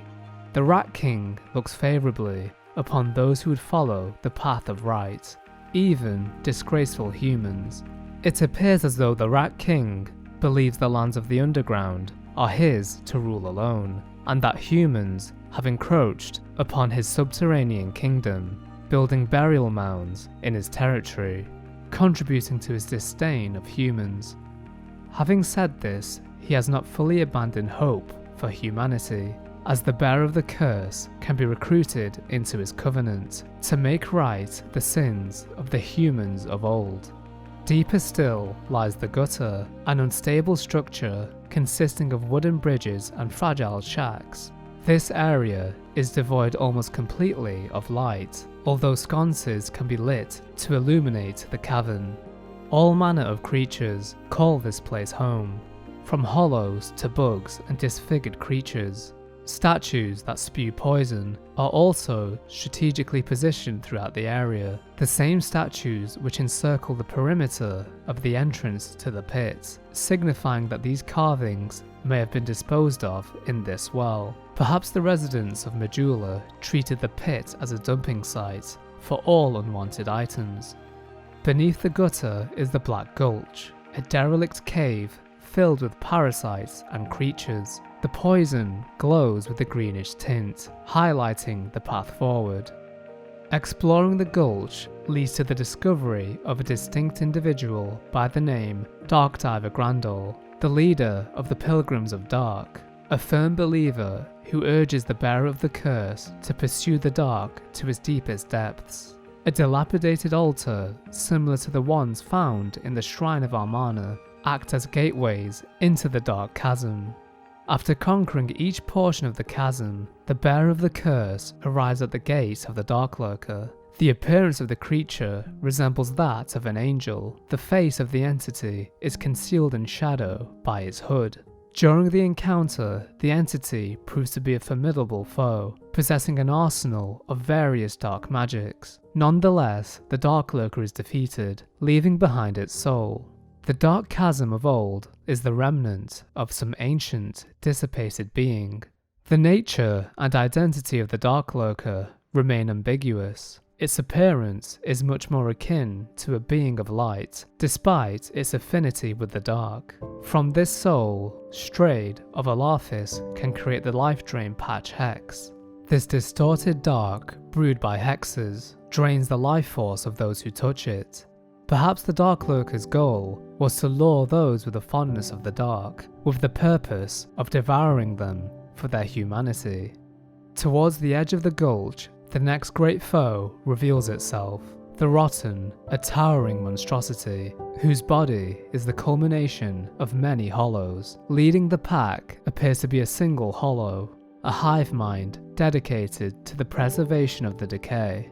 The Rotten embraces all in his sanctuary, for all things rotten or tossed away. He appears to be in the process of constructing one of the many small statues we see around the area. His delicate nature, when attempting to reconstruct the object, hints at his nurturing personality. The Rotten welcomes all who were rejected by the societies of norm, choosing instead to embrace the blight and mutations of all creatures, putting the populace back together again, piece by piece. Unfortunately, he must be put to rest. Once conquered, it is discovered that the Rotten was in possession of the old dead one's soul, the very soul which belonged to Gravelord Nito, the first of the dead. Beyond the borders of Medulla, a shaded wood shrouds the area. A small dense forest enveloped in a thick mist of fog. A decapitated head of a warrior named Vengal speaks to the bearer of the curse. After the collapse of Feroza, Vengal deserted his kingdom and pursued mercenary work, although he is ashamed of this. Strangely, even Feroza's Lion Knights, a motley crew of rabid fighters, kept him at arm's length. His helmet resembles that of a beast, as he was not unlike a mad beast on the battlefield. The description of his character describes Vengal as a ferocious and deadly warrior, who was feared even by his companions. This is further enforced by the description of his shield. The chisels on the face were carved by Vengal to count the heads he claimed. Many marks occupy the surface, indicating how prolific Vengal was in the number of lives he claimed. In a display of fateful irony, during a particular battle, Vengal was beheaded. He remarks that he often has visions of his body and warns not to approach it, suggesting a link still exists between the body and mind. In the shaded ruins, his animated body is discovered, a mighty figure wielding a scimitar and a sword. Legend has it that it was built to test the limits of the strength of Feroza knights, until Vengal swung it about like a wooden plaything, claiming ownership by demonstration. Nevertheless, the headless body is destroyed. Vengal is appreciative of this gesture and offers his summon sign as a symbol of gratitude. signifying that with the death of his body, his spirit was made whole again. A weaponsmith by the name Ornifex can be found trapped in a small confine below the ground of the Shaded Ruins. This captive crow demon closely resembles the creatures who once lived in the painted world of Ariamis. She is a crucial ally to the bearer of the curse, as she has the uncanny ability to forge weapons using the many powerful souls obtained along the journey. According to her, this technique was pioneered by Seeketh the Scaleless, though she does not mention him by name. It is said that our technique originates from a strange being that inhabited this land. A pale beast that lived long, long ago. We don't even know what exactly it was. Her dialogue also provides a clue into the origin of the next great soul. In the immediate vicinity, another important figure can be found. He can only be spoken to by equipping the Ring of Whispers, a trinket utilized by Roy, the explorer. Tark states that he and a woman by the name Najka were created by the same master, a tragically lonely soul who conducted experiments and from his madness gave life to the two. Similar to Tark, Najka was also a hybrid creature, however, she is much larger in comparison. Many seasons passed and the two grew closer and became inseparable. Eventually, they were betrothed. Sadly, their love would not last, as her mind withered and she fell to madness. For this reason, Tark states the following. I wish to ask a favor of you. I want you to kill my betrothed. Once, I always found her at my side. But as time went on, things went awry. She became violent, raging uncontrollably. Eventually, she came after me. He pleads with the curse-bearer, asking for assistance in slaying his partner. Together, they pierce the veil of fog and confront the mad scorpioness. Tark does not falter and provides aid until the very end. With her soul put to rest, Tark thanks the bearer of the curse. Both he and Najka will no longer suffer in an eternal conflict. Meanwhile, the bearer of the curse enters the doors of Pharos, a location named after Pharos the Vagabond, a legend who wandered the land, creating contraptions to help those in sincere and dire need. The scope of his travels was so wide that Pharos has been mistakenly credited with many inventions that were crafted by others. A race of people by the name Gurm call this place home, a stocky, powerful race which once dwelt above ground. They were regarded as inferior by humans and unjustly exiled below. They are amicable by nature, but harbour an intense distrust of surface dwellers, particularly humans. In addition, many of the Gurm living in the doors of Pharos have gone hollow and become threats to the living. Lonesome Gavlan belongs to this race of people.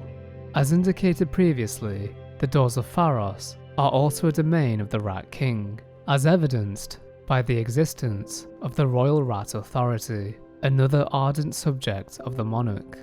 Venturing forward, the settlement of Brightstone Cove Sildora unveils itself, a mining village that was once ruled by a figure known as Duke Sildora.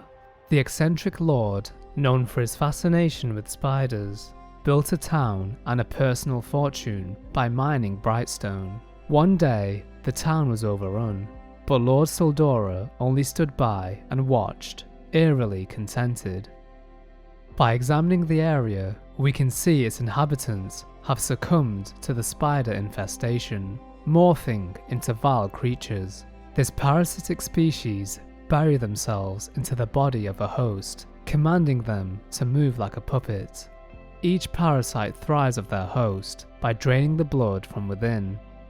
Eventually, we come upon a holy chapel, home to the prowling Magus and his congregation. In this room, a small number of undead labourers, supplicants, and hollow priests have gathered. The labourers are dressed in tattered clothing, resembling that of a prisoner, insinuating that many miners of the cove were indeed slaves. The supplicants appear to have fallen under the spell of the prowling magus. Retaining no will of their own, they now serve the magus with blind dedication. Lastly, the hollow priests were once the clerics of Drangleic. It is unknown whether they act of their own volition or as an extension of the magus's will. The prowling magus itself originated in Aldea's keep. Warlocks in Aldea gave rise to wicked things, and even cast forbidden rituals upon themselves. No one knows if they were born mad or if their own misdeeds drove them over the edge.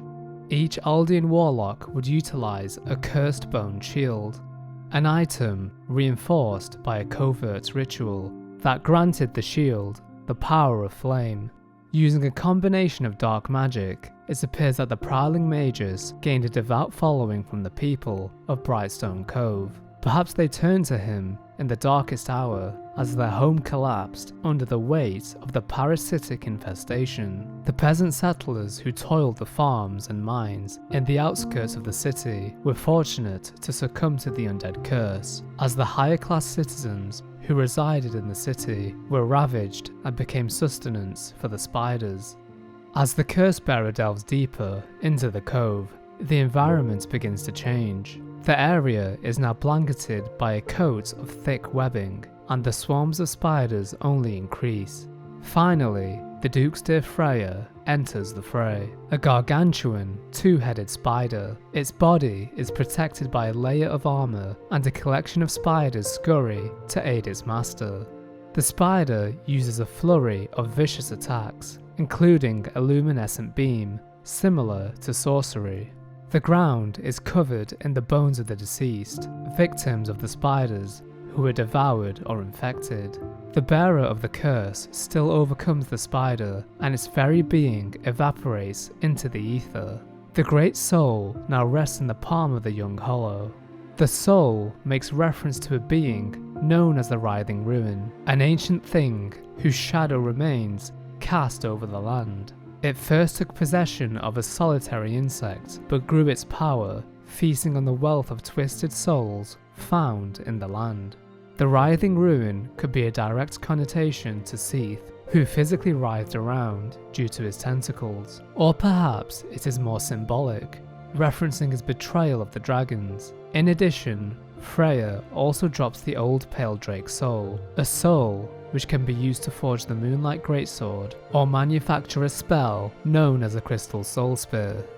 In wake of this revelation, it is no surprise that a pale dragon can be discovered ensnared in webs in the very nesting place of the Duke's dear Freya.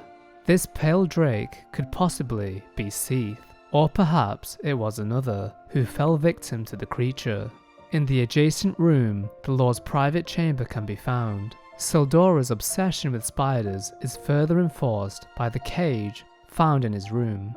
This cage most likely housed Freya in its infancy. Some posit the theory that Seeketh utilised the spider and Duke in experimentation, eventually giving rise to the colossal monstrosity. According to the Spider Fang description, supposedly the Duke himself, an eccentric soul fascinated with spiders, went on to take a form that was far from human. It seems that the fate of both Dukes, Seeketh and Sildora, are interwoven. As you may recall, the identity of the creator of Tark and Najka remain a mystery. That is until Tark states, "What skill!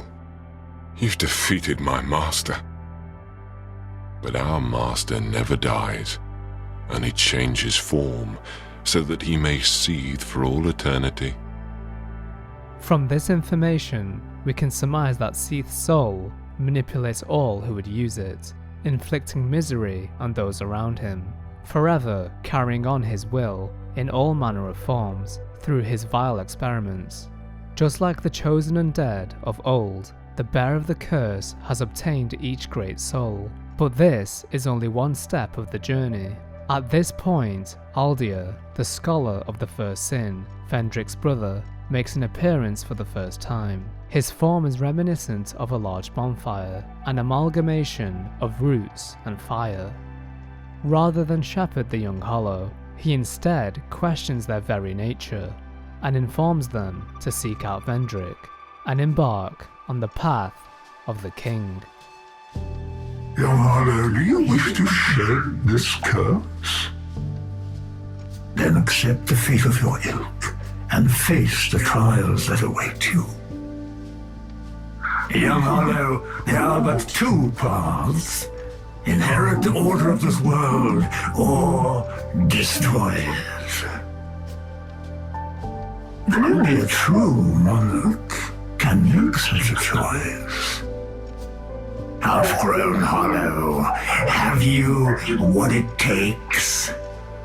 Truly? Young Hollow, seek after Vendrick. He who almost became a true monarch. The Vendrick is certain to guide your way. Young Hollow, conqueror of fear.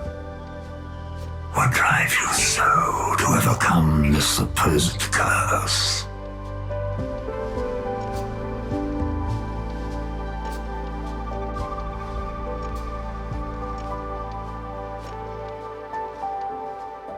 Tracing the king's steps, the bearer of the curses led to the Shrine of Winter, a gate that houses the path to Drangleic Castle, King Vendrick's work of art, the house that ruled a kingdom stretching further than one can comprehend. A long dark road lures newcomers towards the central seat of power, exposing a castle that towers above all. The bleak exterior reveals a sign of abandonment, yet the fortress maintains its aesthetic charm. Over the hill and past the forest is the king's castle, where a man peered straight into the essence of the soul. Those who come to Drangleic seeking salvation soon lose hope and turn hollow. It happens to them all, sooner or later. The Emerald Herald forewarns of the horrors that had taken place in the castle, stating that little remains but wandering hollows, haunting the once prospering manor. She follows up with a reminder of the commitment binding the bearer of the curse to their pilgrimage. In attaining the Throne of Want, the Emerald Herald fulfills her purpose of guiding the undead to the fate of Drangleic. What they choose to do with such responsibility is their choice alone. Surrounding the property are stone soldiers, Knights of Valstadt, the Royal Aegis. When Vendrick confined himself to the undead crypt, Valstadt followed his king and remained by his side. The knights in his service waited patiently for his return until they turned to stone. Primal knights can be seen guarding the premise from intruders. The mammoth-like creatures are the creations of King Vendrick, using the long-forbidden sorcery of his brother Aldir. Exploring the castle interior leads to an encounter with a ghostly figure named Chancellor Welliger, who identifies the bearer of the curse as a trespasser. Unaware of recent events, the Phantom is protective of Vendrick's domain, ignorant to the state of the world and the king's doom. As he recollects his memory, Chancellor Welliger unravels the truth, and informs of how the fate of Drangleic came to be. Little is known about the Chancellor, except that his apparel is identical to that of the Drang Knights, who were once feared mercenaries, suggesting that he may have been a sellsword at some point in time during King Vendrick's reign.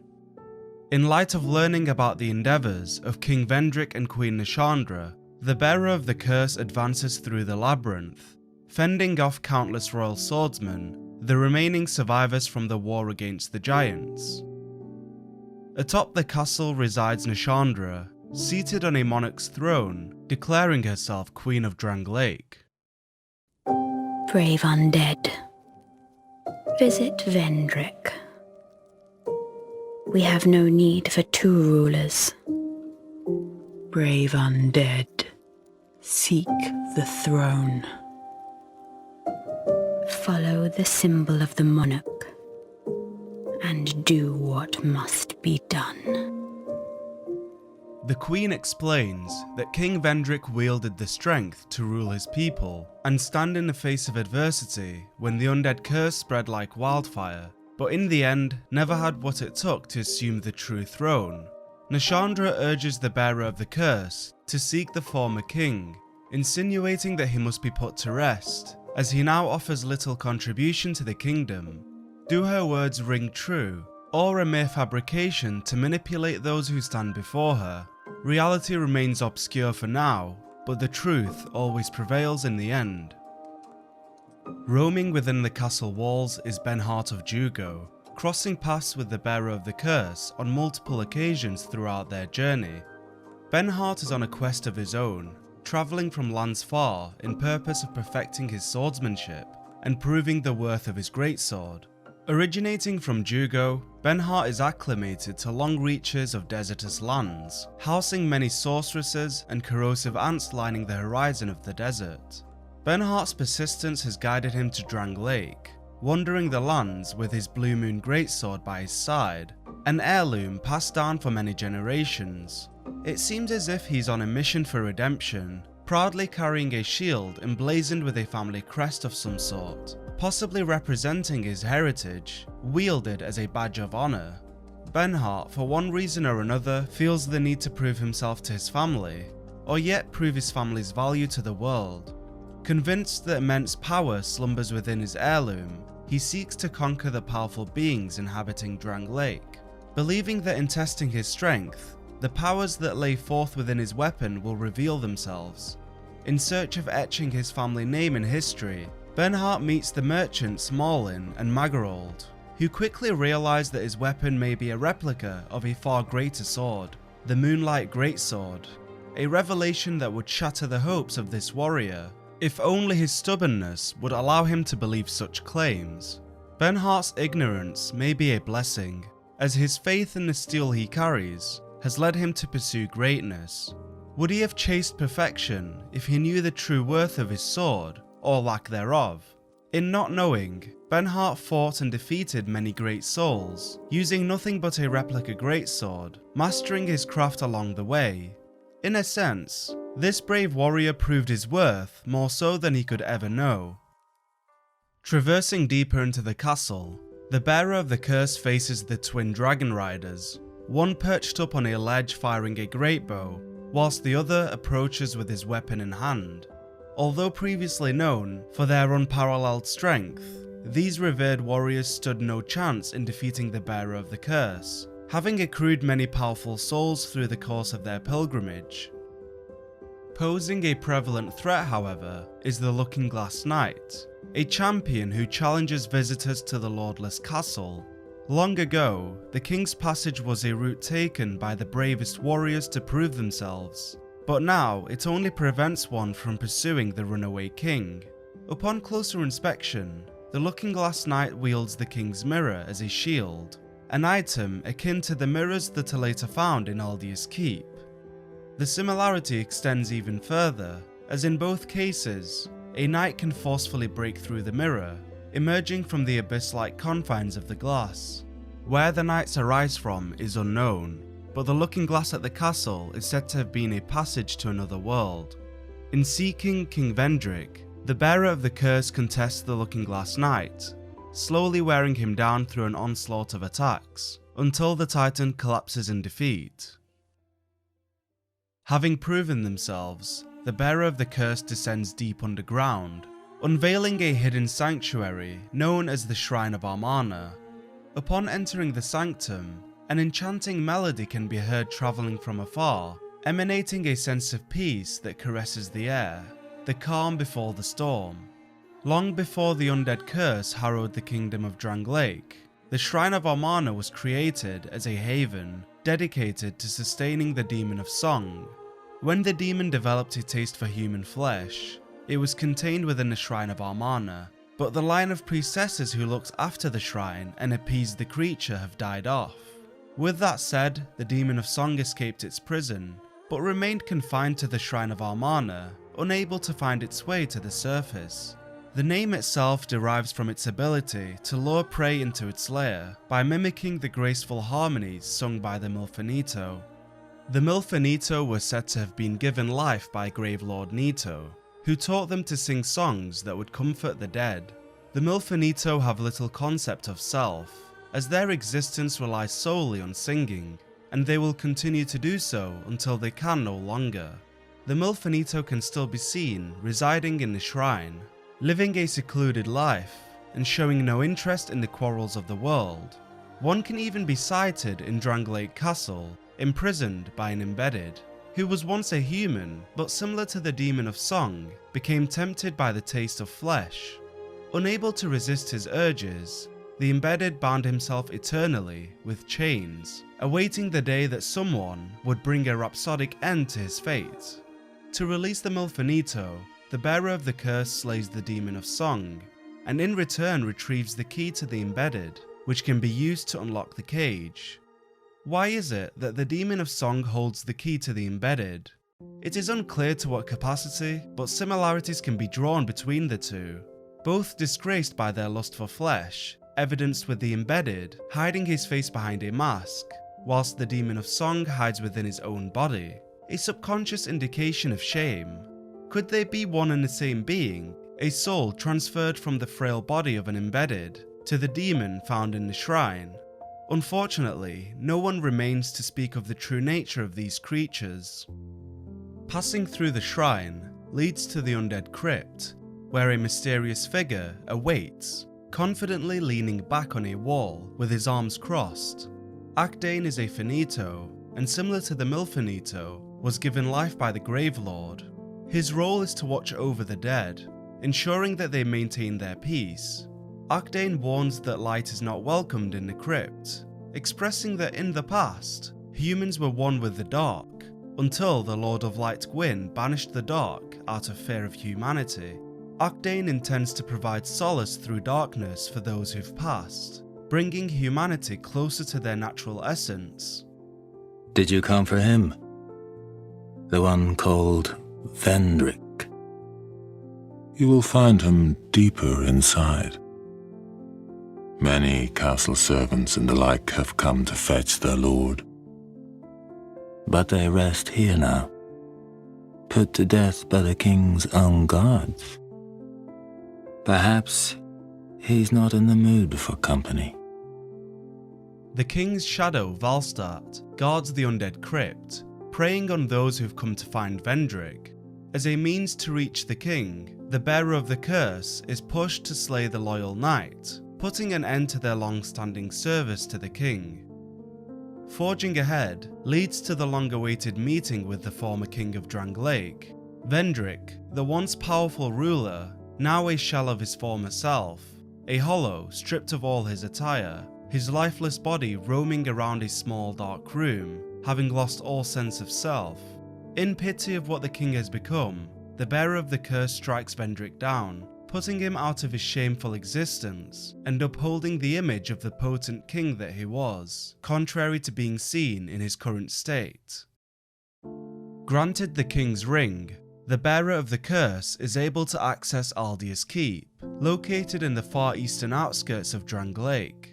Outside the premises, Loghaire of Mirror can be found. She, along with her brother Aslatiel, were both respectable knights in their native land, held to high regard by the people of Mirror. Their competitive nature formed a rivalry between the two, ensuring that their abilities remained sharp. But it is said that Loghaire would always fall short in surpassing her brother's achievements. Afflicted with the undead curse, Aslatiel without a word left Mirror, never to be seen again. Having later incurred the same fate as her brother, Loghaire travelled to Dranglake to seek answers to the curse, in addition to finding Aslatiel, hopeful that her brother is still alive and well. The bearer of the curse encounters Aslatiel at the entrance to Aldia's Keep, but not in the state that one would hope to find him in. Failing to overcome the burden of the curse, Aslatiel had lost all hope, and with that became a hollow, a fate most tragic. When Loghaire reached Dranglake, she had already become convinced that one cannot escape the undead curse, but she never surrendered her will, as she held onto the possibility of reuniting with her brother.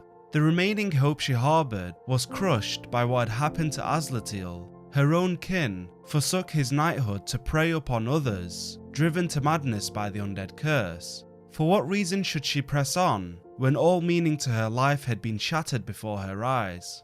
And so Loghaire, with no faith left in her heart, accepts defeat, allowing the curse to extinguish what little light she had left inside her. The once prosperous Knight of Mirror, now one of many hollows in Drangleic. Before surrendering to her fate, Loghaire implored that her name be remembered, a dying wish bestowed upon the bearer of the curse. Many years on, a mask named after Loghaire can be found, revealing that the bearer of the curse stayed true to their word, and spread the name of Mirror's most valiant warrior from one ear to another, keeping Loghaire's legacy alive for thousands of years past her death.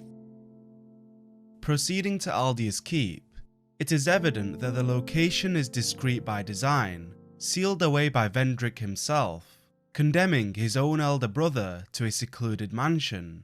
This stemmed from their dispute over how the pair would tackle the truth to the secrets of life. Confined to the mansion, Lord Aldier would invite various guests to aid in his experiments, but those who were summoned to the manor would disappear indefinitely, becoming vessels for his body of work.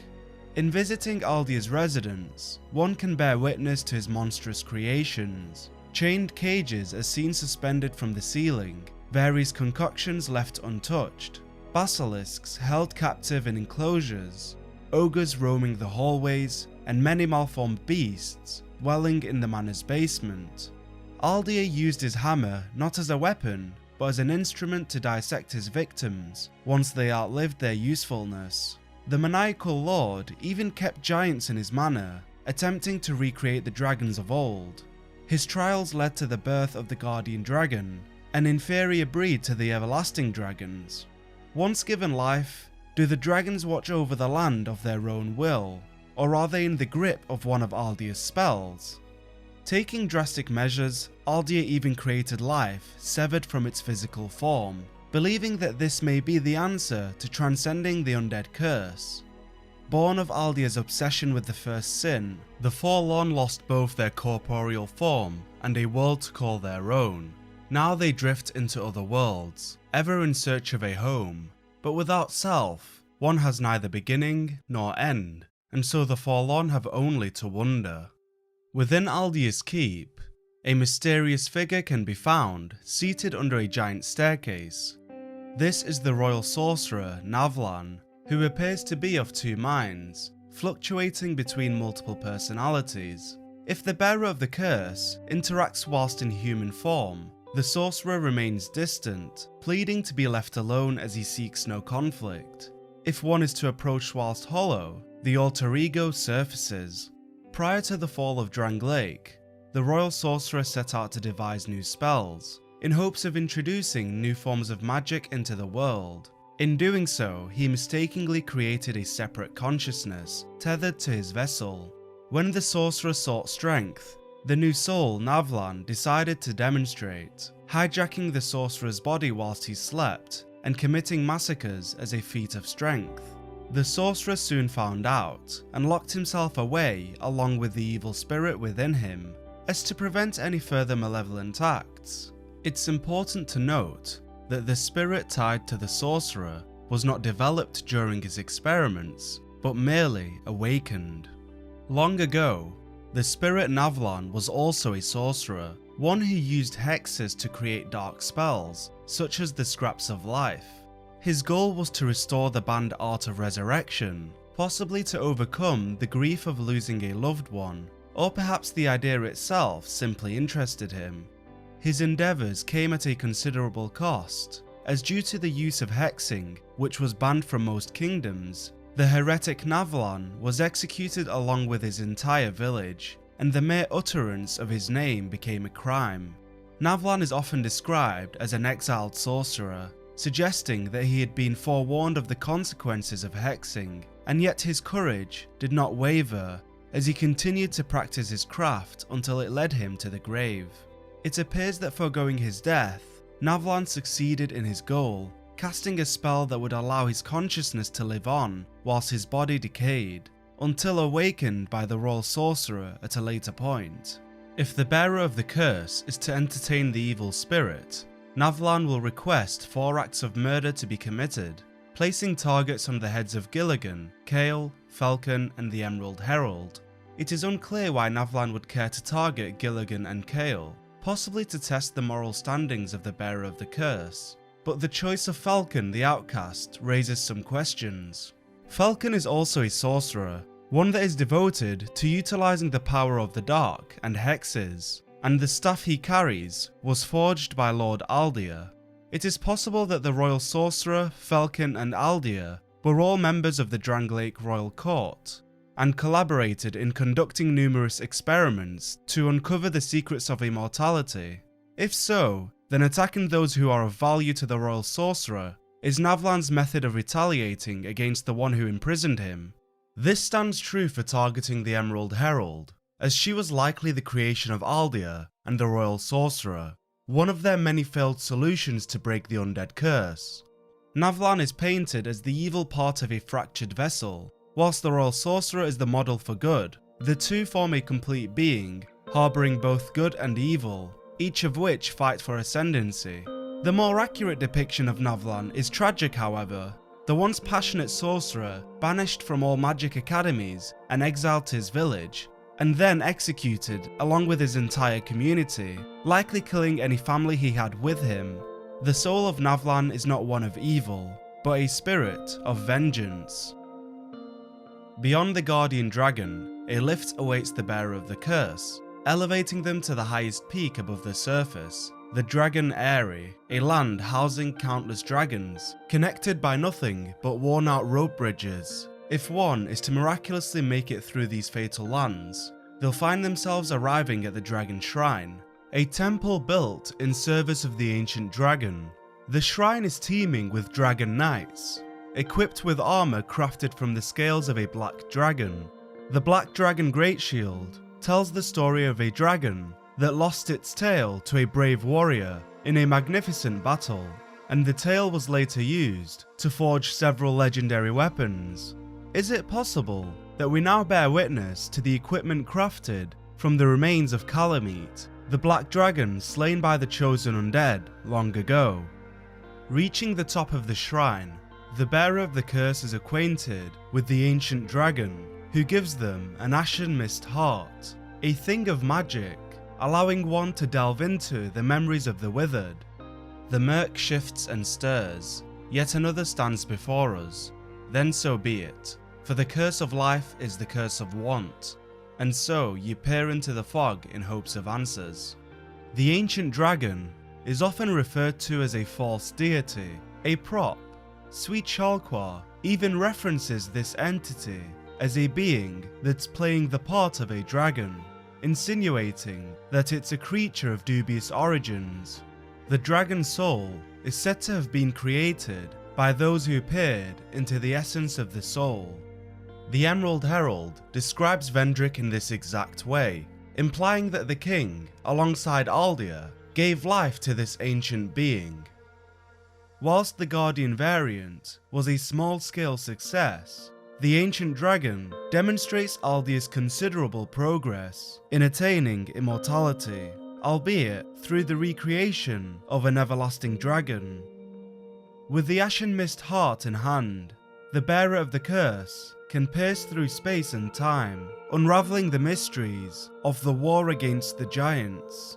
If the curse bearer is to trace back their steps and revisit the cave which housed the Duke's dear Freya, they can use the Ashen Mist heart to interact with the crystal below the pale dragon, revealing a path into the dragon memories, reversing the hands of time to a crucial point in history.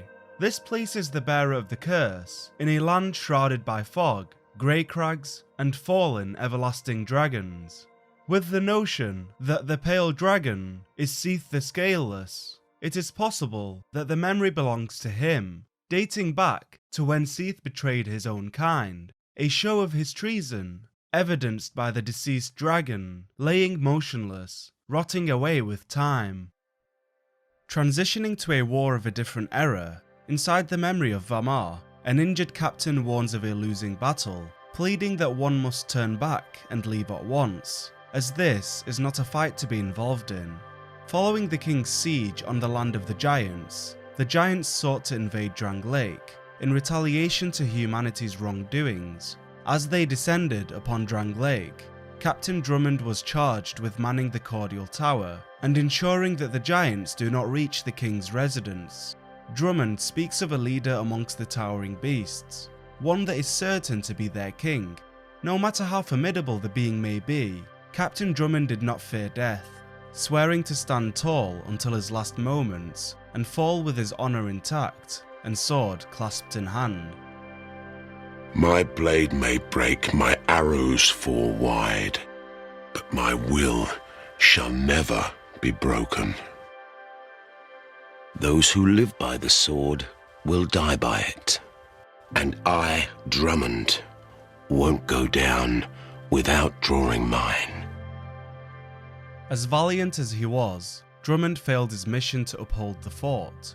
But even with the stronghold overrun by the Giants, a slither of hope remained, as the bearer of the curse boldly enters the battle with a firm assurance that the tides of the war are soon to be shifted.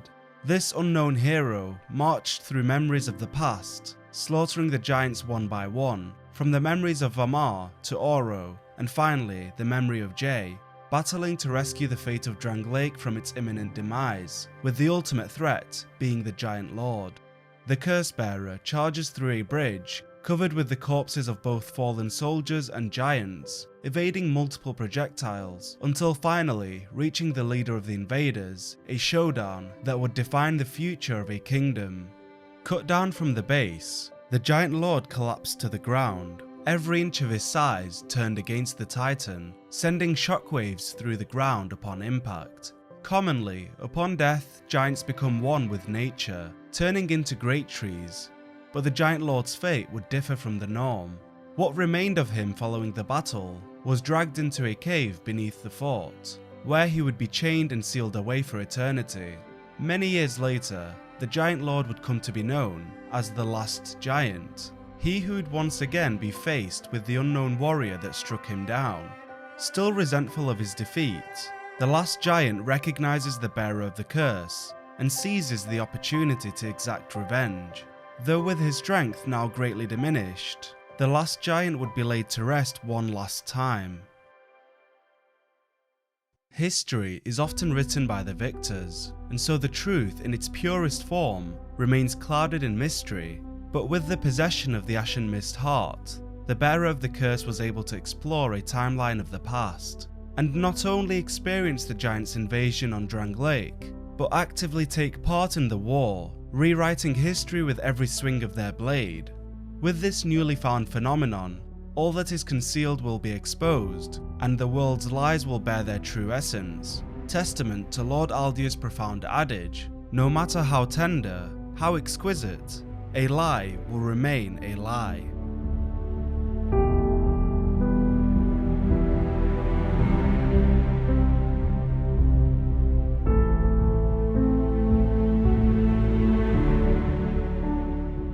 Propelled by tales of ancient crowns buried deep in the conflicts of Drang Lake, the bearer of the curse journeys to unfamiliar grounds, unfolding remarkable history embedded in a land long forgotten, hidden far below the surface of the world, a lost kingdom swallowed by the wrath of an everlasting dragon, a supposed deity idolized by a naive king and his adherents, a mark of misplaced faith, humanity worshipping what remains of a race nearing its extinction, desperately seeking answers to make sense of their burdensome existence in a world of tragedy and death. Long ago, Sin, the slumbering dragon, was discovered in the lowermost depths of the world. The dragon slept in peace, although burdened with a buildup of poison that had long brewed within his very core. Surrounding his resting place, the city of Shulva was constructed. The very foundations of this kingdom was crafted in awe of the deity that humanity had unearthed. The kingdom of Shulva was governed by an unnamed king of the past, now recognized as the Sunken King, alongside Ilana, the squalid queen. As the city flourished, the number of worshippers multiplied. The growth of the kingdom ensured that a concrete system was in place to preserve the dragon's deep slumber. entrusting Sanctum soldiers and knights to defend Shulva from any invader who dares to set foot where unwelcomed. Sanctum priestesses, followers of Ilana, were charged with singing melodies that would keep the dragon at rest. However, one must wonder if a phrase or even an echo of their songs ever truly impacted the dragon. The soothing vocals may have been naught more than a sacred tradition, preserved through time as a sign of love and respect for their deity. Or perhaps there are more sinister forces at play here, ones destined to bring ruin to the city of Shulva. After all, the pillars of this civilization were formed on a basis of faith, placed in an everlasting dragon, a creature capable of toppling an empire if evoked. What could possibly go wrong? Inevitably, as with all kingdoms of the past, a threat reveals itself and challenges the rule of the current monarchy. However, in this case, the goal is not sovereignty, but the acquisition of the blood of the dragon. Shulva was attacked by Sir Jorg and his army of Drakeblood Knights, who sought the dragon's blood to gain a better understanding of life, to transcend their own banal existence. Perhaps they also believed Sin to be a deity of sorts. What is known for certain is that they worshipped the blood of the dragons, and were led by Sir Jorg in a siege of the Eternal Sanctum. Their path to further knowledge couldn't differ any more than that of the Sunken King. The Drakeblood Knights proved too powerful for the guardians of the city, severing their bodies with each purposeful swing of their mighty greatswords, which encapsulated the essence of what they fought for, with an insignia chiselled upon its hilt, symbolising dragon's blood. The Sanctum Knights fought with every ounce of their being, as they renounced their own flesh, to eternally guard the Sanctum from Sir Jorg and his Drakeblood Knights. Although honourable, this was to no avail, as all who stood in between Sir Jorg and Sin were slaughtered. Bodies piled up throughout the city.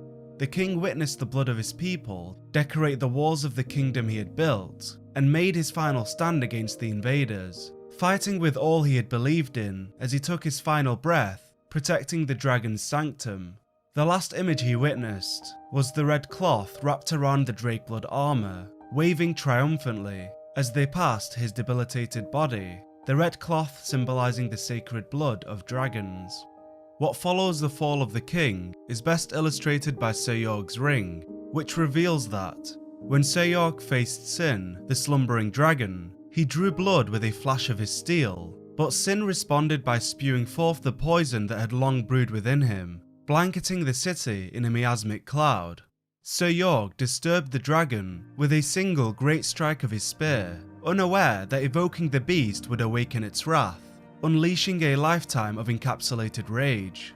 Sin rained death upon the city, releasing the poison that it had harboured for many ages, toppling the kingdom to its bare foundations, and putting an end to Sir Jorg and his siege. The Eternal Sanctum, the once towering bulwark, crumbled with the city shortly after Sin's awakening, clearing the long-standing history of the kingdom with a single smite. Spewing the poisonous fog resulted in Sin restoring his purity, at the cost of a kingdom, its king, alongside Sir Jorg and his legion. A tragic end to a race that discovered a dragon, worshipped its magnificence, and perished by its side. Queen Ilana, having survived the collapse of Shulva, resides in the Dragon's Rest, and continues to sing her lullabies, whilst facing a mural depicting the dragon, overlooking his worshippers who pray beneath him. Suspiciously, she's the only one to have survived the city's destruction. How could this have been? Upon further investigation, it is revealed that Ilana was born as a fragment of Manus, father of the Abyss, making her sister to Nashandra. As a child of the Abyss, she represents a shard of Manus' emotions. Ilana constitutes the trait of wrath and anger, as evidenced by the vengeful path she pursues following the loss of her city. This child of dark accompanies the dragon, slowly amassing souls in anticipation of the coming day of vengeance. Now a collector of souls, Ilana continues to grow in power as she prepares for vengeance to strike again, punishment for the sins of challenging Mother Nature, the forceful continuation of the Age of Fire. The coming day of vengeance refers to the arrival of judgment, in the form of a vessel that will lead the world to an age of dark and vanquish all who had sided with the light. Until then, the daughters of Manus desperately seek a worthy vessel for such a cause. One thing that remains to be revealed is that of how Sin had come to harbour poison within him, as all through history, there are no signs of everlasting dragons innately possessing a buildup of poison. Further affirming this notion is the soul of Sin, which specifies that following the rain of poison that was released, the dragon had restored its purity, insinuating that it had been pure once upon a time before being burdened with the toxin. One theory links back to the inception of the Age of Fire, suggesting that when the four lords stood to face the everlasting dragons, Sin was present in the war, and Nito's miasma of death and disease binded the dragon to a lifetime of poison, causing Sin to retreat deep beneath the surface, where it would hibernate until awakened by Sir Jorg. A subsequent theory attempts to justify why the kingdom of Shulva worshipped Sin, speculating that prior to becoming a flourishing civilization, Shulva was infested with poison. Sin may have sacrificed his well-being to consume the poison, suppressing its effects, and keeping the harmful substance at bay, resulting in the king and those who followed to worship Sin for the sacrifice he made for their sake. This mirrors the sacrifice carried out by the fair lady, offering up her health to save her servants from a parasitic disease, which in result led to them worshipping her. This theory makes Sin's rampage sympathetic, as from its perspective, the dragon sacrificed a great deal for the people of Shulva, only for them to pay its kindness with betrayal. Poetic in a way, weaponizing the very poison the dragon had suppressed, to spew it back in the face of those it had protected, and vanquish the kingdom in its entirety.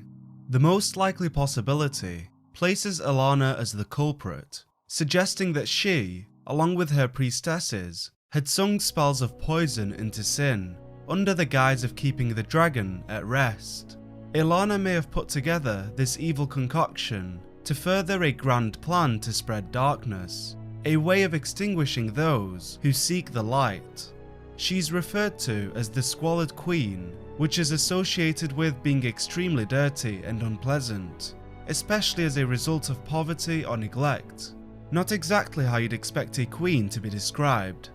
As a fragment of Manus, Ilana likely came from nothing, fought her way into becoming a queen, and manipulated the king of Shulva until she grew powerful enough to destroy the kingdom from within. Similar to how her sister Nashandra is responsible for the fall of Drang Lake, Ilana may have caused the fall of Shulva. Although there's no clear evidence of this being the case, history is proven to repeat itself many times over. If the pattern of repeating cycles are to hold any credibility in this world, it is plausible that Ilana and Nashandra had set out with identical goals of crippling kingdoms that advocate the Age of Light, in order to bring forth the dark. A continuation of their father's legacy, evidence of their success is visible in what remains of the kingdom of Shulva and Drang Lake. As Ilana awaits the day of vengeance, she's confronted with the bearer of the curse, who duels the Squalid Queen and puts an end to her ceaseless journey of spreading the dark. To gain the crown of the Sunken King, one must face the destroyer of cities, the essence of calamity itself, Sin, the slumbering dragon. Grasping a narrow victory, the Curse-Bearer achieves what Sir Jorg and his legion could not, executing the towering dragon that had possessed the kingdom of Shulva interminably. The Deliverer of Crowns now wields the crown of the Sunken King.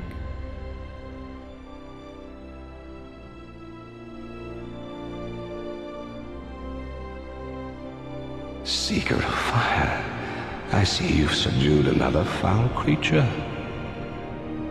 One of the father of the Abyss spawn. That confounded quintessence of humanity. The Abyss once had form, but then dissipated. And yet, traces of its existence endured. Each fragment, thirsting for power, spread dark with no relent.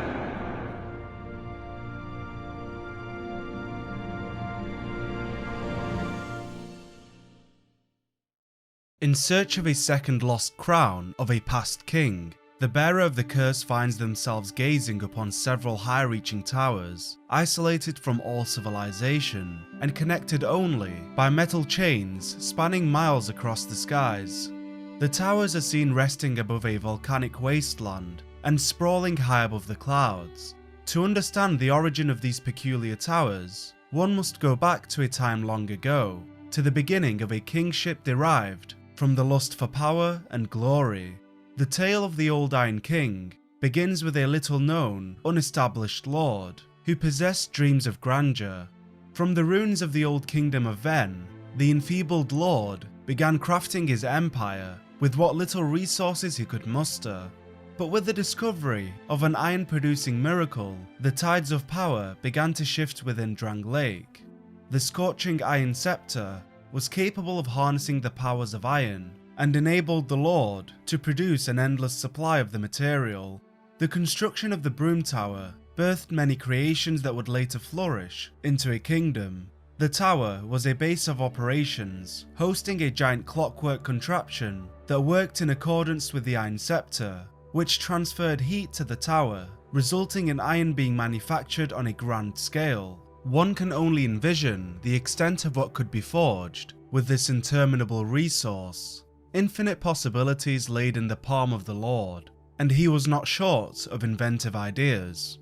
Capitalizing on his newly discovered marvel, the Lord assembled his own army of iron soldiers. With the help of a dear companion, the Magus Eagle, the soldiers were granted life by a rare enchantment, an infusion of iron and souls. Every king resides in a castle, a display of their strength to the world. And so the Lord paraded his power by erecting a castle of his own, crafted from pure iron, infamously known as the Iron Keep.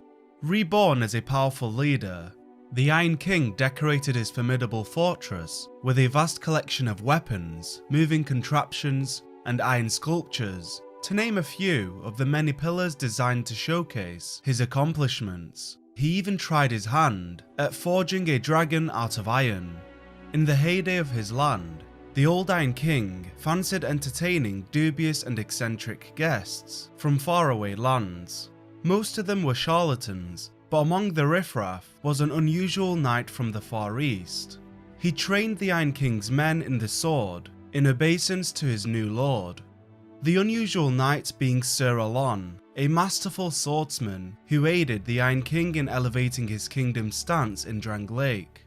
The extent of Sir Alon's involvement in establishing the king's empire remains clouded, and some sources suggest that Sir Alon chose to serve the king in the early days of his reign, whilst others claim that the kingdom was in its prime when Sir Alon offered his expertise to the king.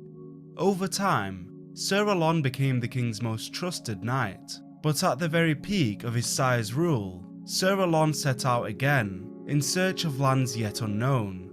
The sudden departure never explained, and his absence sorely missed. The Old Iron King bequeathed Sir Alon's name to his Iron Warriors, a sign of respect and gratitude towards the mysterious knight that helped shape a kingdom, a meaningful gesture emanating from a far from gracious king.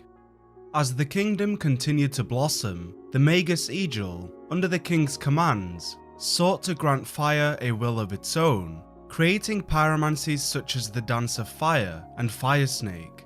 Alas, no amount of growth could satiate the greed of an arrogant king, as regardless of what he gained, his gluttonous hunger overthrew his fulfillment. In pursuit of an unbreakable empire, the Old Iron King, alongside Eagle, furthered their experiments of giving life to fire, but little did they know, they were meddling with forces far beyond their competence. Eagle's precipitous enchantment to awaken fire backfired to the highest of degrees. The earth spouted fire, and a beast arose from the flames. The short-sighted king was incinerated by the creature in one swing, and his castle devoured in a sea of flames. In a flash, the king as we knew him ceased to exist, his life taken by a mass of iron that had been given a soul. Was this metal Goliath there from the beginning, or was it a product of the king's conceit?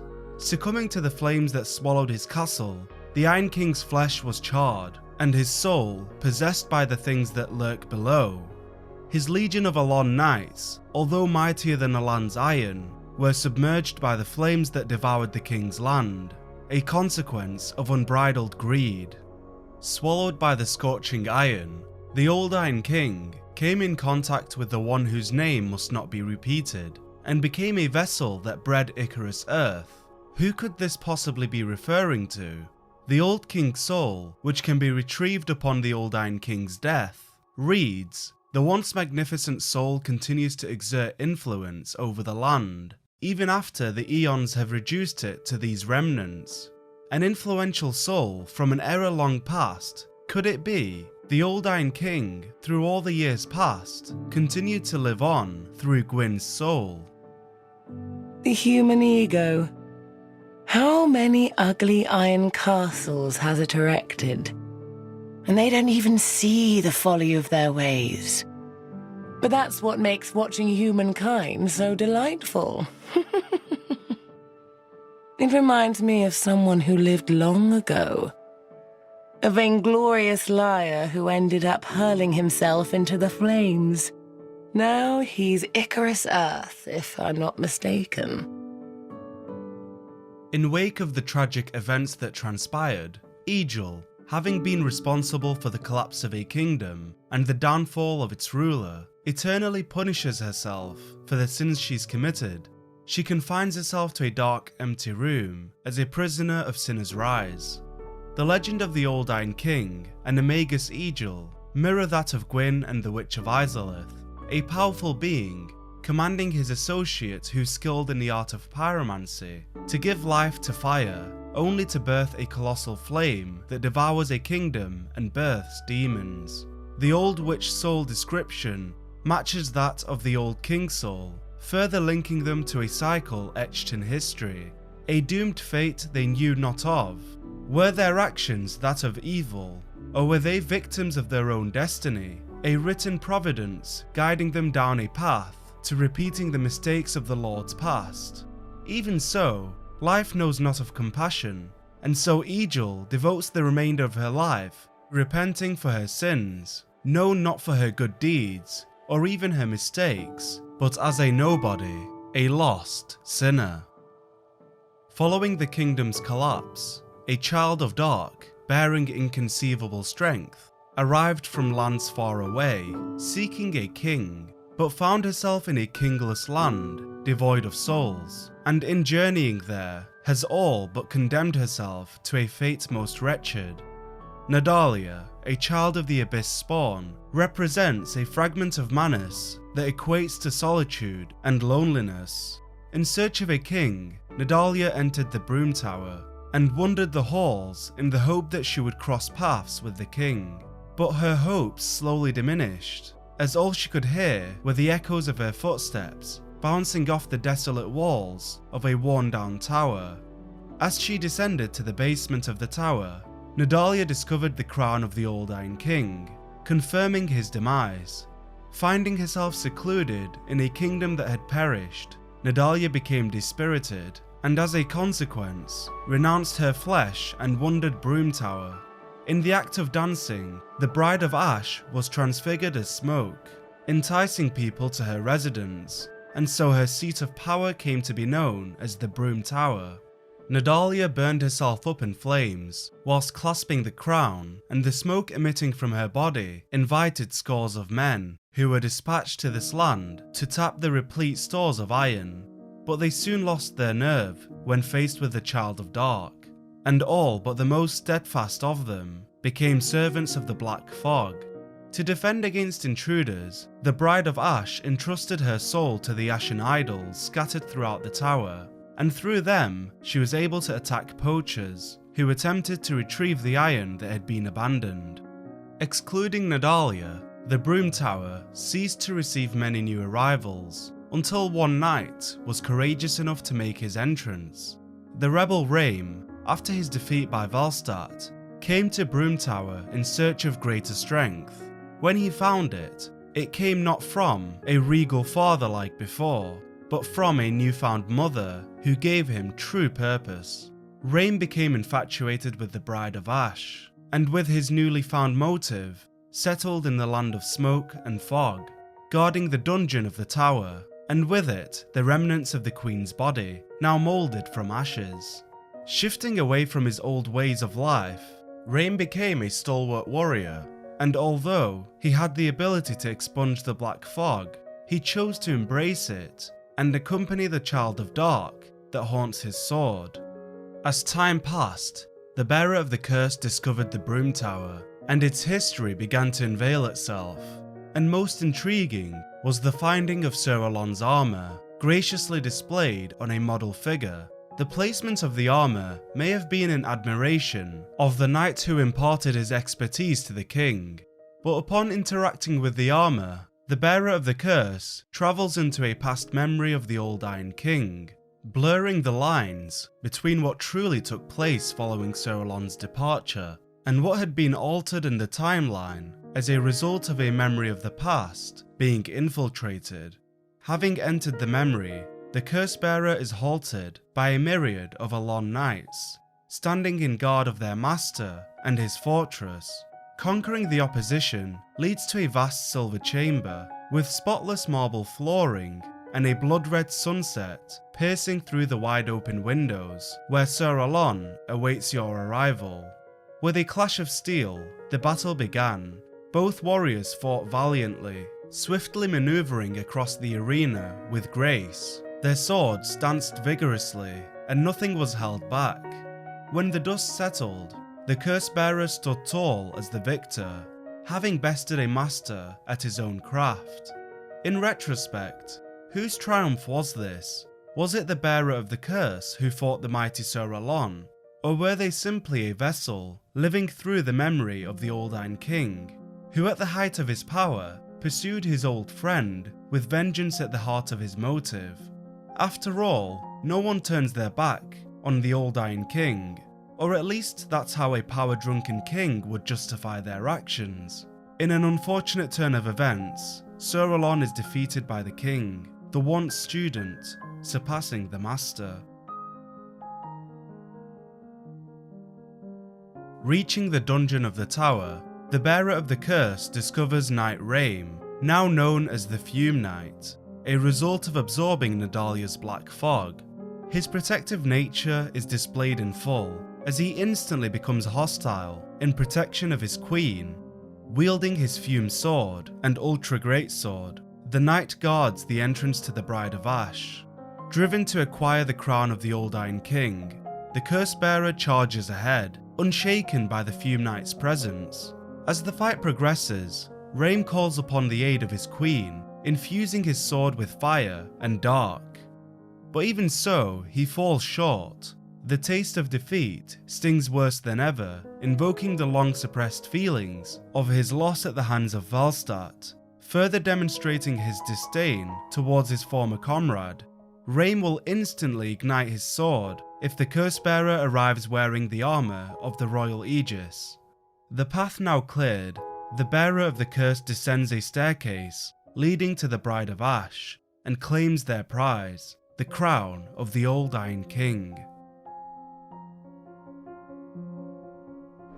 This land is barren, cursed by the old chaos. It gave birth to atrocities, and the people fled in fear. Until our Lord, the Ivory King, came.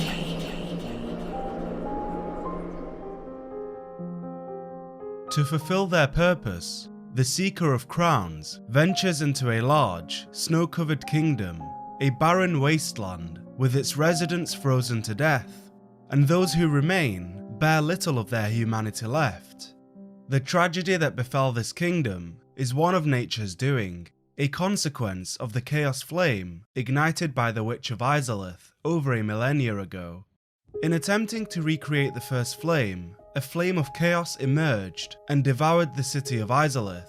The flame consumed the witch and moulded her into the bed of chaos. and although the twisted being was later defeated by the chosen undead, the chaos flame did not dissipate. Sooner or later, the flame reappeared deep below Ilium Lois, forcing the Ivory King to form a rampart structure to contain the ancient chaos, going as far as placing his throne upon the very mouth of the flame.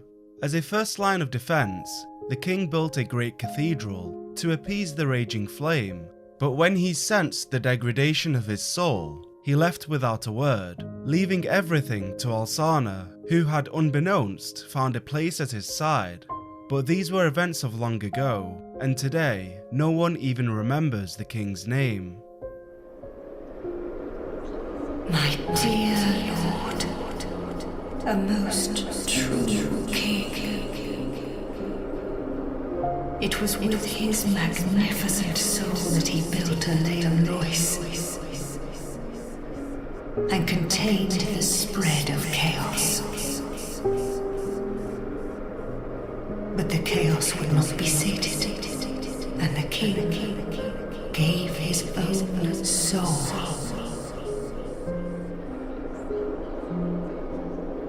Inevitably, the king was drained of vigor and plunged into the chaos's heart. Salem Mo was frozen in time, its leader lost. I remain here to contain the chaos, honoring my lord's wishes. Perhaps one day he will return.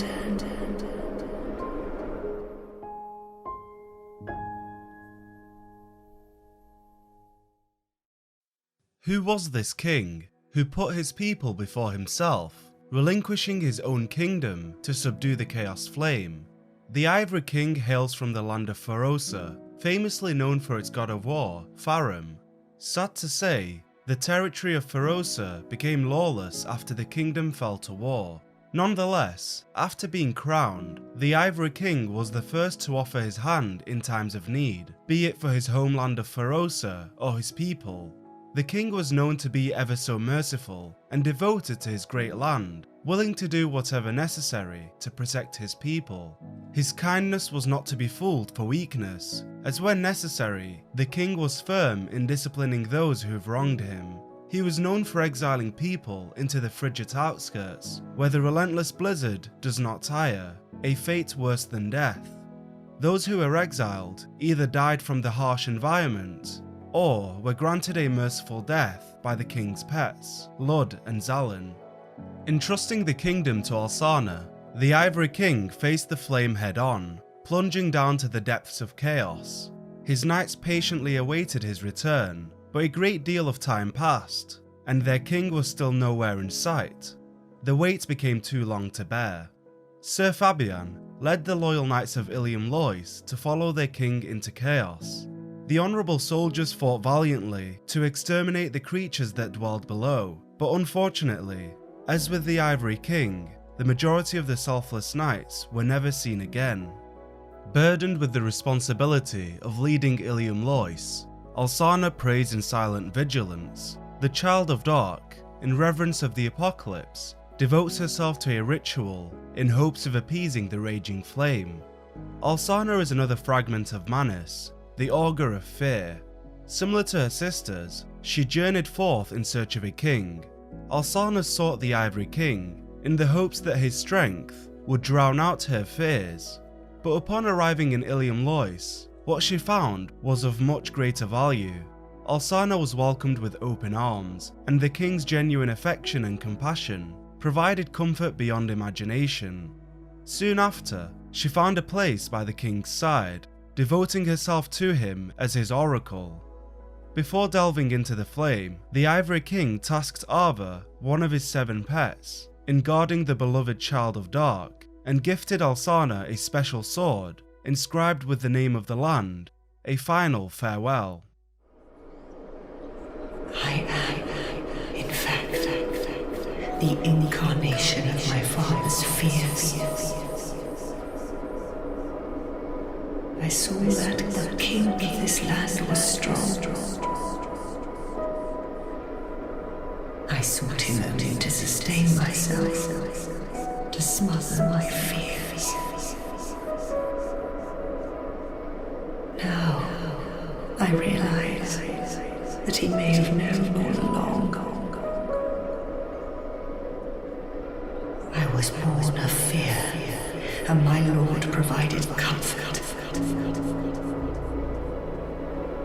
And so, here I remain, heiress to my lord's wishes, watching over chaos. Until the end of time.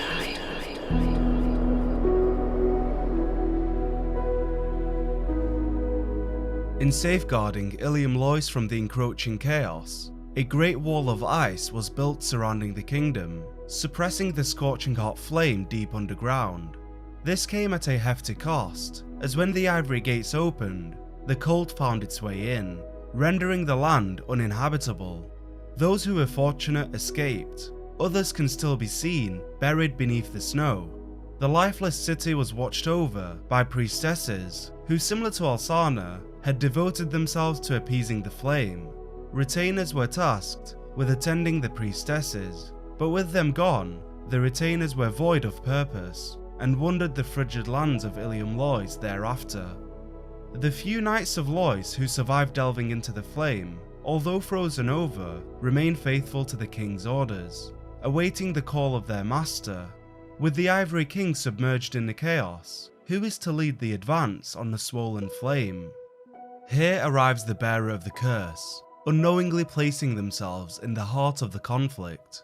At the request of the Oracle, who pleads for her lord's rescue from the unspeakable chaos, the bearer of the curse takes it upon themselves to recruit the Knights of Lois to fight by their side. Freed from the shackles of frozen time, they pledge their sword to their saviour and march forth towards the Inferno. In lead of their garrison, the curse-bearer, without hesitation, plunges into the unknown, a leap of faith. The zealous Knights of Lois, in a heartbeat, follow their master's every step, vowing to strike down each malformed terror that arose from chaos, and they would not hesitate even if it were their own king. From the old chaos emerged charred Knights of Lois, burned black by the flame, the same chivalrous knights who fought and fell alongside their once proud king, now reside in the realm of fire. Having lost all sense of self, they roam aimlessly, in constant agony as they continue to burn by the eternal flame. Their rage lives on, driven only by the urge to eradicate those who disturb the flame, no matter who they may be, even their former comrades.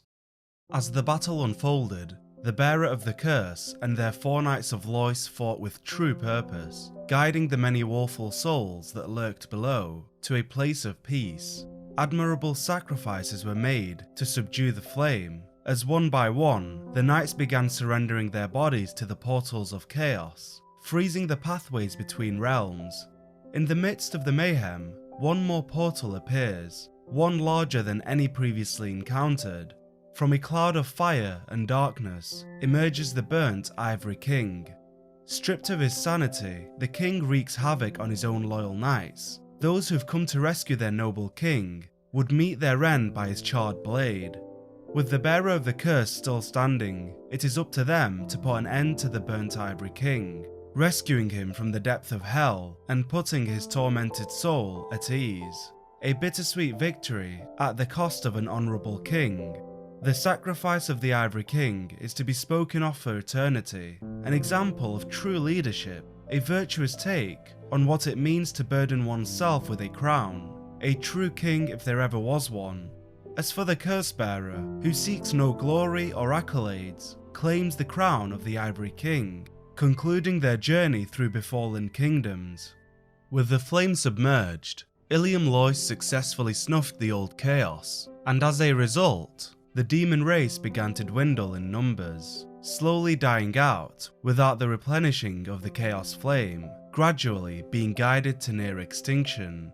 Innumerable demon corpses are discovered many years later, piled up within the smouldering lake, a result of the Ivory King immolating himself to the chaos, enabling Illiam Lois to employ ice magic and freeze the eternal flame.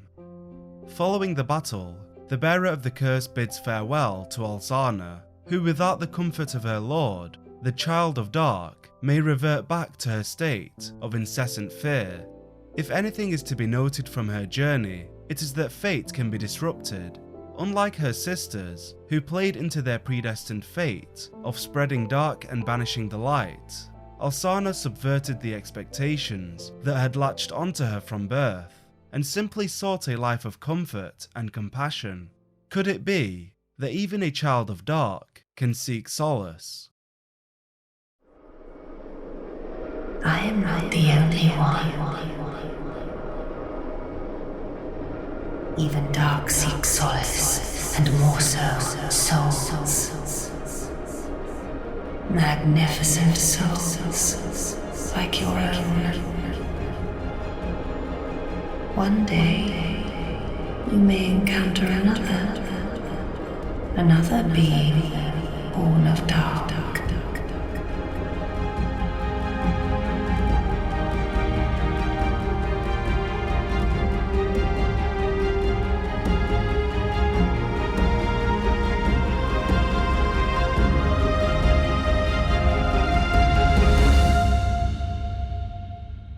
Having united the three crowns, the bearer of the curse travels into the memory of the king, a point in time during King Vendrick's self-imposed exile.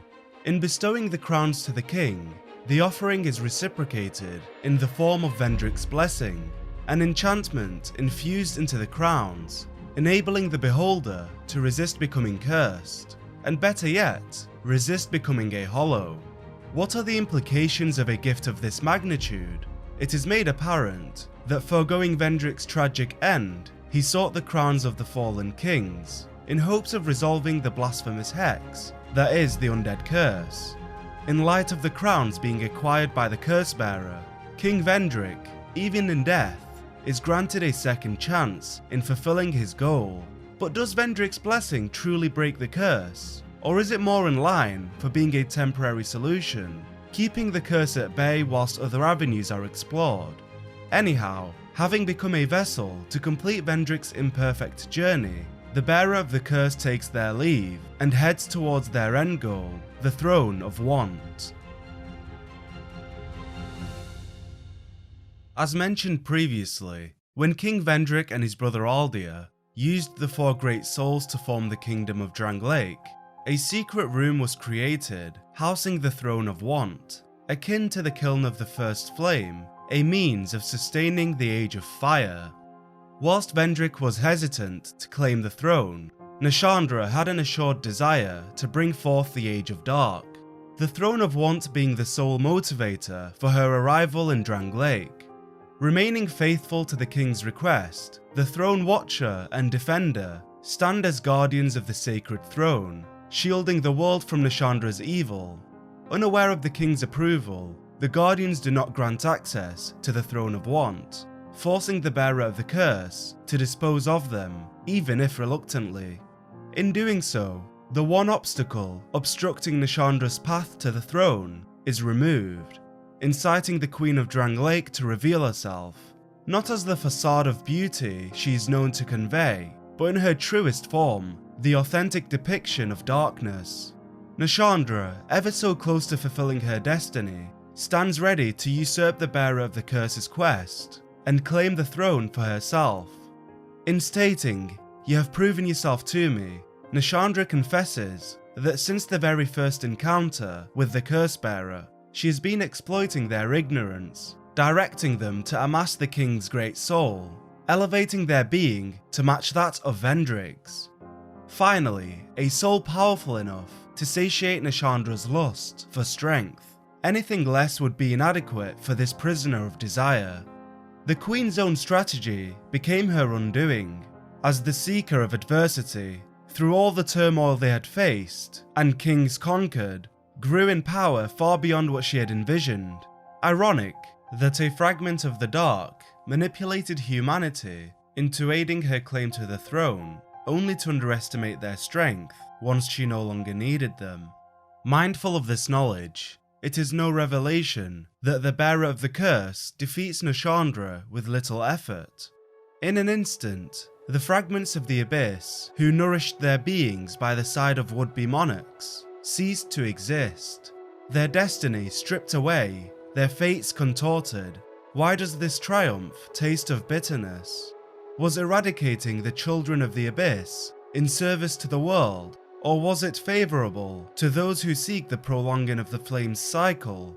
When the father of the abyss perished from existence, the dark shattered into tiny pieces, leaving behind the shards of Manus, who came to be Nashandra, queen of Drangleic, Ilana, the squalid queen, Nadalia, the bride of Ash, and finally, Alsana, the silent oracle.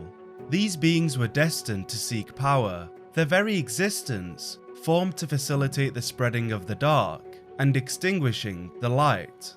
They are often described as foul creatures, but is their existence truly of menace to the world? One day, the flames will fade, ushering in the age of man and restoring nature's organic flow of time.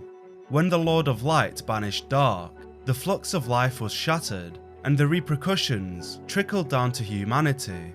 Initially, they were cast away to be secluded from civilization, followed by being branded with the dark sign, binding humanity to the undead curse in perpetuum, a fate unjust for a race seized of their inherent claim to the world.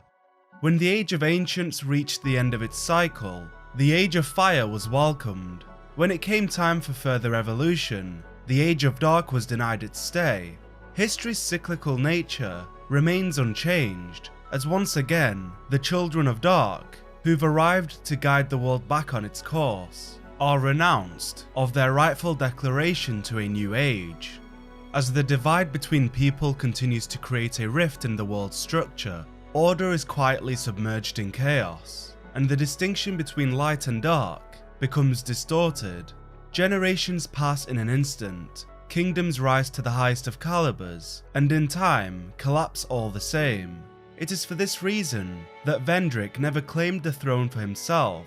Of course, one mustn't rule out the possibility that Vendrick simply lacked the courage to face the fate of the world, as his very soul suggests that when he was beckoned by the dark, Vendrick was overwhelmed.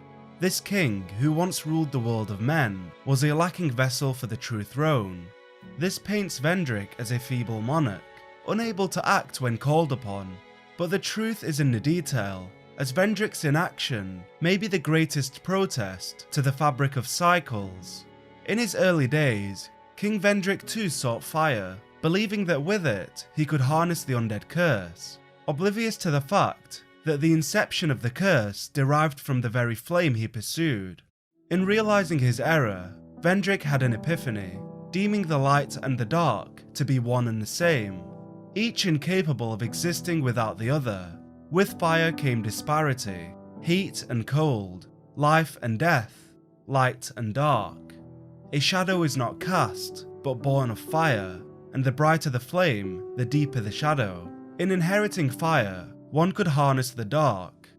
Devoted to this idea, Vendrick chose to embrace the light and dark equally, but he lacked the wisdom to see this concept come to fruition.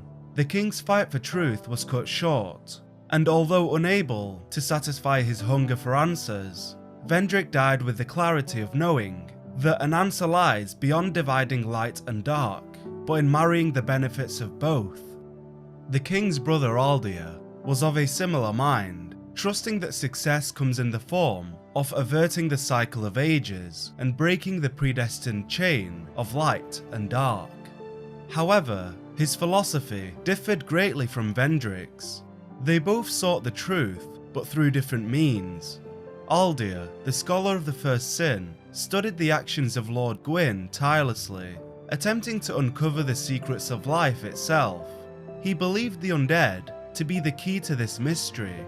If he could untie the facet of hollowing from the tether of the undead curse, then it would be no curse at all, to live on past death without the prerequisite of becoming hollow, a blessing if anything.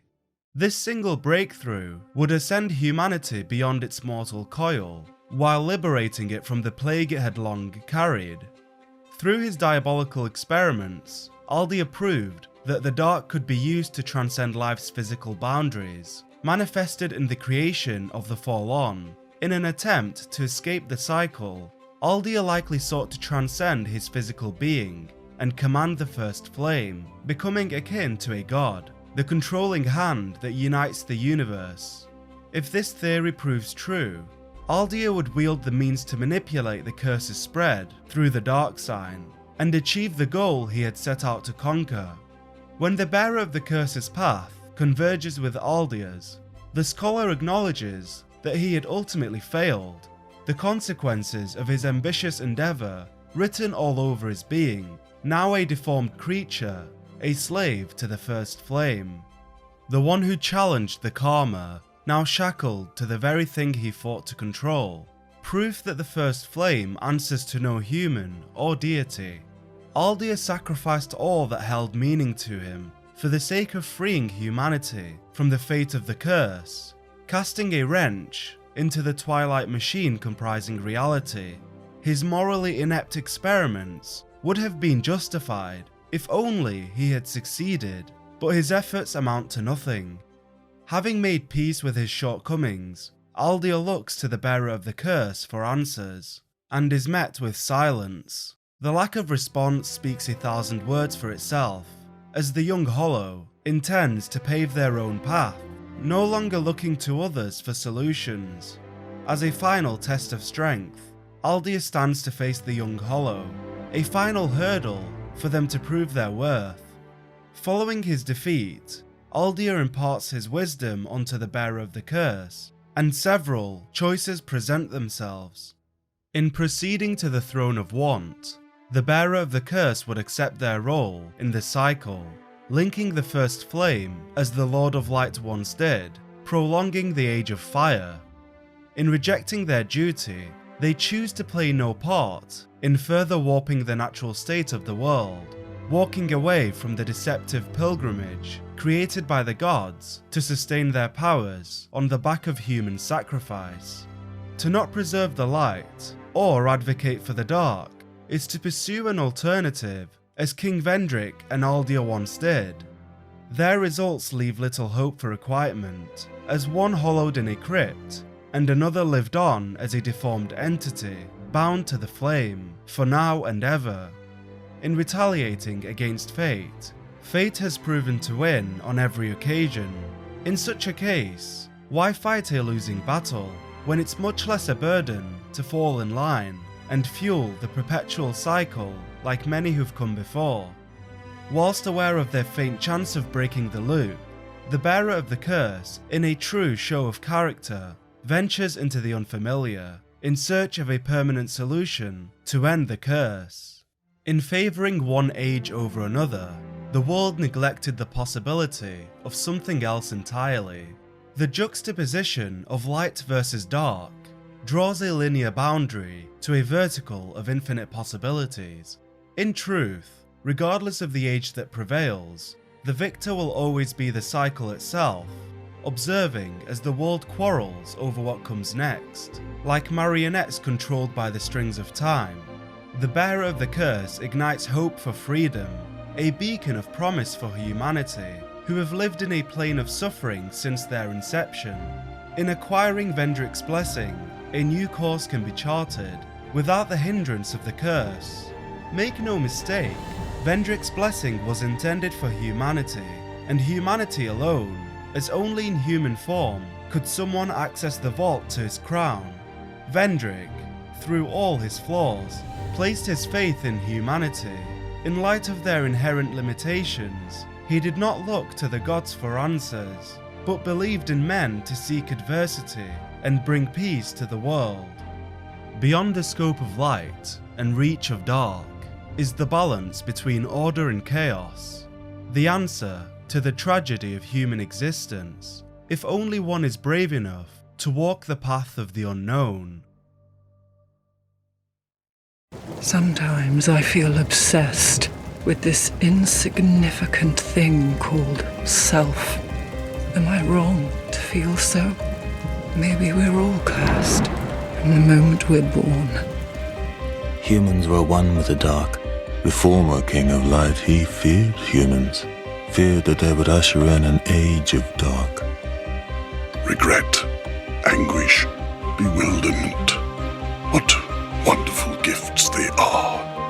They are the essence of life. Don't you agree? They say that she is the last firekeeper, that she's a gentle shepherd, lighting the way for you cursed fools. Nonsense. Bearer of the curse, if you are to be the next monarch, then one day you will walk those grounds without really knowing why. Many monarchs have come and gone. Not one of them stood here as you do. Fire came to be, and with it, disparity. Heat and cold, life and death, light and dark. Dark was seen as a curse. Shadow is not cast, but born of fire. And the brighter the flame, the deeper the shadow. Inherit fire and harness the dark. Such is the calling of a true leader.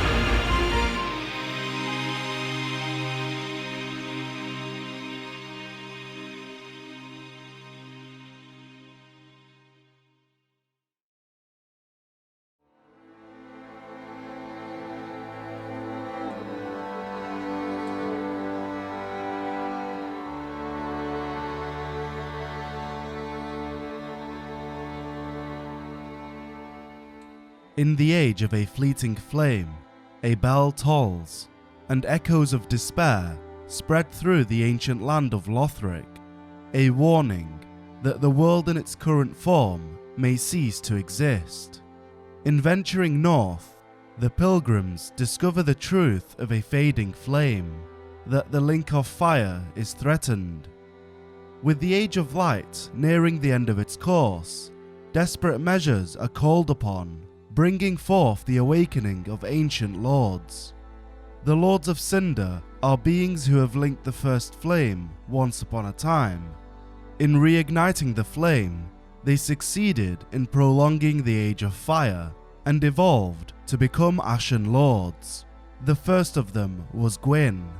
The legend of Gwyn ripples through many kingdoms, and his actions are studied by scholars. But there were many others who came after, those who were willing to give their life to extend the never-ending cycle of disparity, light and dark. The question remains, who were the Lords of Cinder, whose names were unspoken of, beings who the world chose to forget, until a new purpose gave rise to their souls? Why only now have they been awakened? It all began with a young prince, born out of the necessity to sustain the Age of Fire, a child destined to be the perfect vessel to link the first flame. The kingdom of Lothric was ruled by King Osiris and his queen. Together, they formed a mighty land built high in the mountains. Despite never being named, the Queen of Lothric is potentially Guinevere, Princess of Sunlight and daughter to Lord Gwyn. She once lived in Onorlondo amongst the gods, but has since left her home with a great many other deities, and became a wife and mother, raising several heavenly children, one of which was Gertrude, the heavenly daughter, whose relation to the queen would be kept a secret, serving as her holy maiden instead. The kingdom of Lothric operated on the basis of 3 pillars, the first of which was the Lothric Knight. The knights were known to be masterful warriors, who once used lightning as a primary tool to take down dragons, but they have since evolved to tame them instead, using them as instruments of death to crush anything that would threaten their shores. The king's firstborn son, Lorien, was a powerful knight himself, one who was recognized by his black-dyed brass armor passed down from the royal family. Lorien was famously known for single-handedly slaying the demon prince, marks of his victory forever displayed on his greatsword, now scorched with flames. The second pillar of the king's rule belonged to the scholars, who were masters of the Grand Archives, an infinite base of wisdom for the teachings of sorcery. The third and final pillar was the High Priestess of Lothric, known as Emma. Whilst the knights gave Lothric a powerful military, and the scholars offered endless wisdom, the High Priestess granted the kingdom a higher purpose, a belief system to live and die by. The faith spoken of is the very one pioneered by the Lord of Sunlight, Gwyn, the linking of the first flame, which was later publicised by Allfather Lloyd through the Way of White. There was an additional pillar, which by design remained covert. The hunters serve Lothric on the fringes and in the shadows. For generations, rulers of Lothric have relied especially upon the Black Hand hunters to punish enemies in ways that the king's three pillars cannot. Due to their discreet nature, the hunters were able to use radical methods to solve the kingdom's problems, without being trialed by the public or smearing the king's reputation. Black Hand was the title established to honour hunters who served successive generations of kings. To date, no more than 3 such individuals have borne this distinction. King Osiris, through his devotion to the Age of Gods, formed an obsession with serving the first flame, utilising his royal blood for a greater purpose. This led to the inception of a divine concept, an idea planted deep within the king's consciousness, one that would wholly occupy his attention. Osiris desired to create a child with the strength to be the perfect candidate to link the first flame. The Lothric bloodline became obsessed with creating a worthy heir, and when this proved impossible, resorted to unspeakable means. When the king came to terms with his inability to naturally produce a worthy vessel, he pursued other, more depraved means. One day, 2 twin sorcerers arrived at the Grand Archives, spiritual successors to the legendary Big Hat Logan, the Vinheim sorcerer who studied Seath the Scaleless. Under the direction of the Crystal Sages, the scholars of the Grand Archives accumulated a wide range of knowledge regarding sorcery, some of which became a cause of madness for Big Hat Logan and Seath.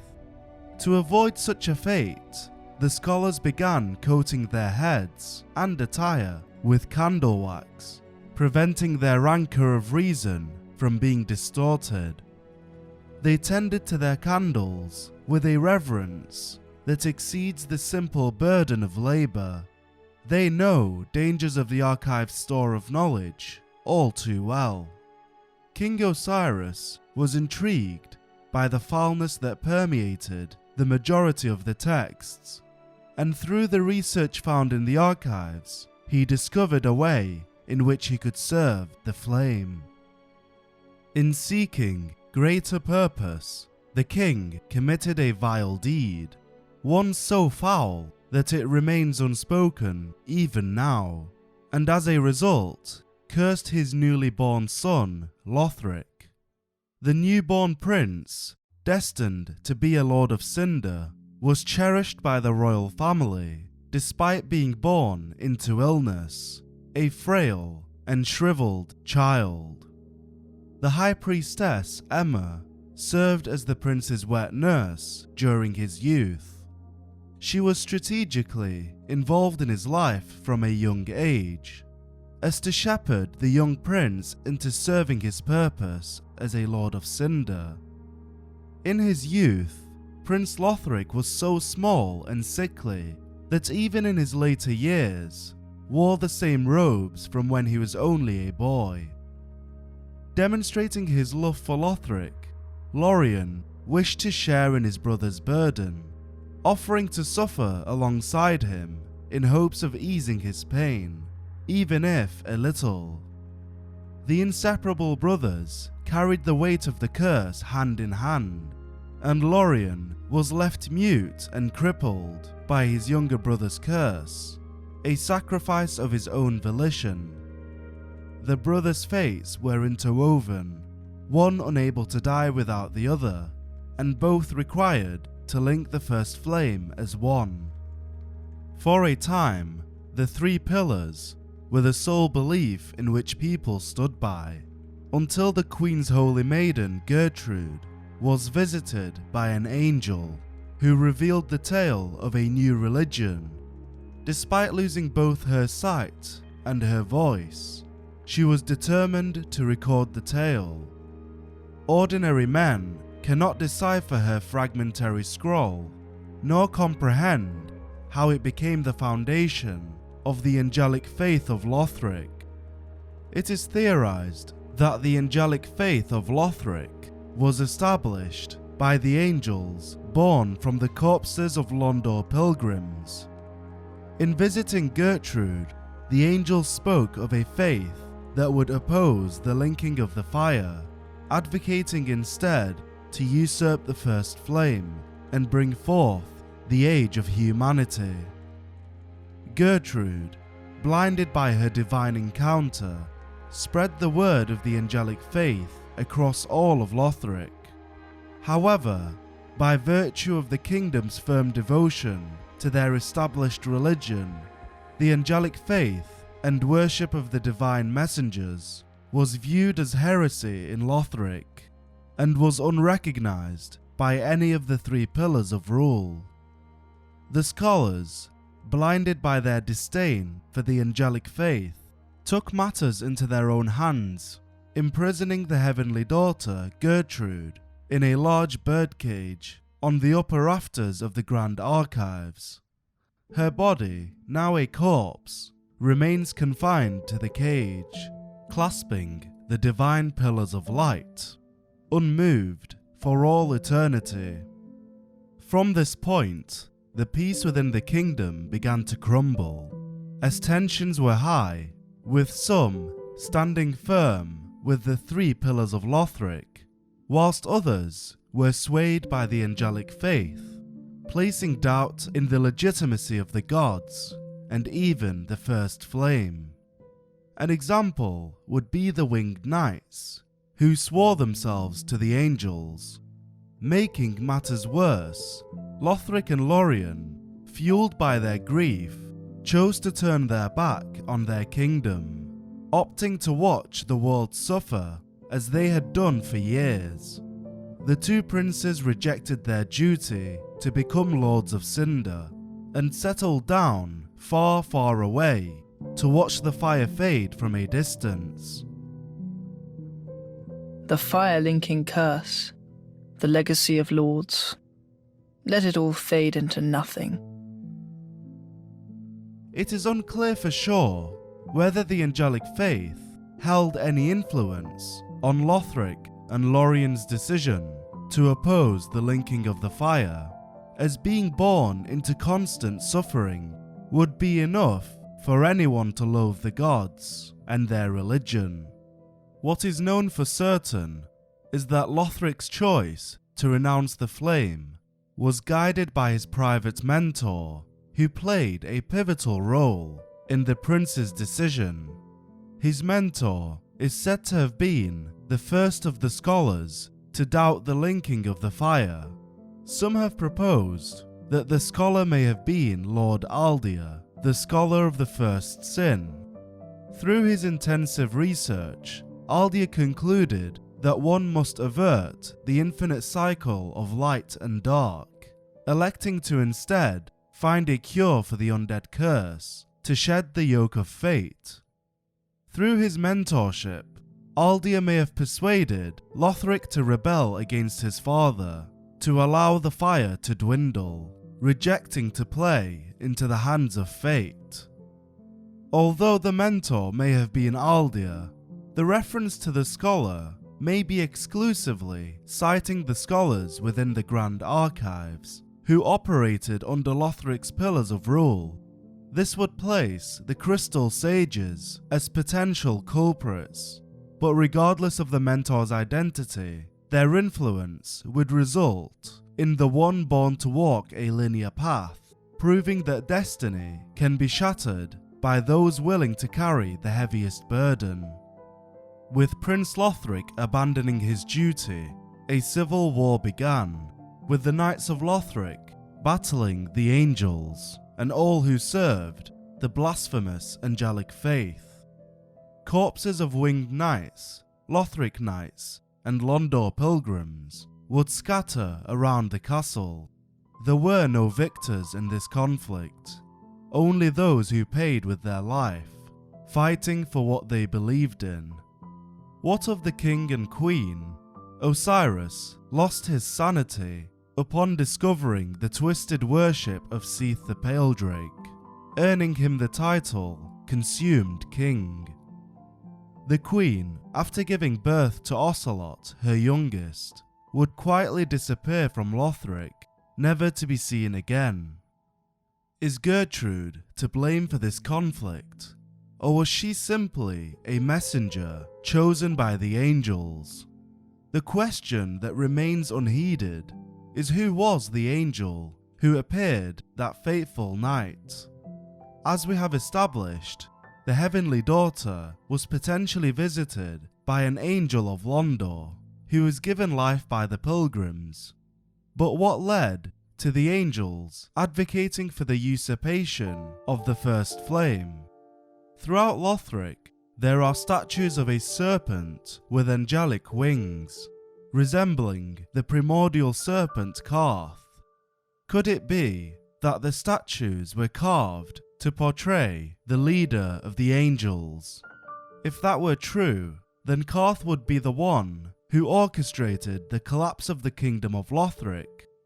Darkstalker Karth, from the inception of the First Flame, has sought to bring forth the Age of Dark, be it through guiding the chosen undead to walk away from the First Flame, or allying himself with the people of Londor. The Darkstalker, through his cunning, planted the seed of usurping the fire in the people of Londor, and employed them to spread the message of the angelic faith throughout Lothric, using Gertrude as a vessel to propagate the newfound religion. Long after the fall of Lothric, Karth has continued to counsel various prominent figures from Londor, some of which will be explored at a later point. The serpent is restless in his pursuit of the age of humanity, unmoved by who he may hurt along the way, the most undeserving of his victims being Gertrude, who was led to believe that she was visited by an angel from the sky, when all along it was a devil from above.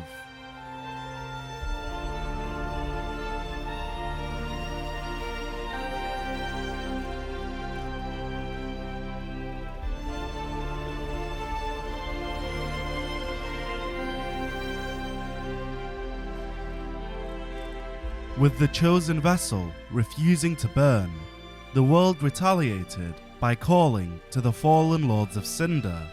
The bells of awakening began ringing. The clash of steel reverberated through every corner of the kingdom of Lothric, deafening the land with a cry of anguish and bringing rise to the lords of Cinder, the first of which was Aldrich, devourer of gods. Hailing from Irithyll, Aldrich was a holy cleric, one who was troubled with visions of a new age, an age of the deep sea, where the human dreg sank to the lowest depths imaginable, where they become the shackles that bind this world. The human dreg likely refers to humanity, revealing that the visions expressed a future of darkness and suffering for the human soul. It is no secret that humanity and the dark are inherently intertwined, as after all, humans were raised in the abyss. But this was something else entirely, a depth to the dark that had not been seen before, a layer beyond what was thought possible. The visions of a new age plagued Aldrich and blinded his judgment, leading him down a steep path of darkness. Compelled to see these visions come to fruition, Aldrich departed from his home and embarked on a journey where he founded the Church of the Deep, a cult that would utilize the power of the dark. The Cathedral of the Deep developed a strong following and became recognized as a peaceful religious center overseen by Aldrich himself, alongside his archdeacons Royce, MacDonald and Klimt. In time, the former cleric developed an appetite for human flesh and had a desire to share with others his joy of imbibing the final shudders of life while luxuriating in his victims' screams. Aldrich reveled in vice, taking pride in his immoral actions and further indulging in the dark.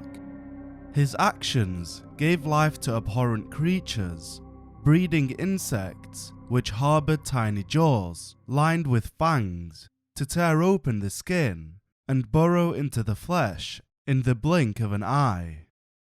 The creatures that lurked in the deep were clear signs that Aldrich's behavior was becoming excessive, reaching further and further into the abyss, into an uncharted realm, testing the extent of the power of the dark.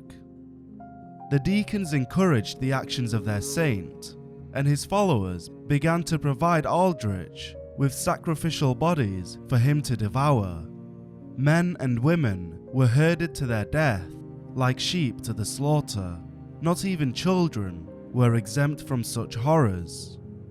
In tempting fate, corruption began to spread, and the once peaceful church became home to the most foul creatures.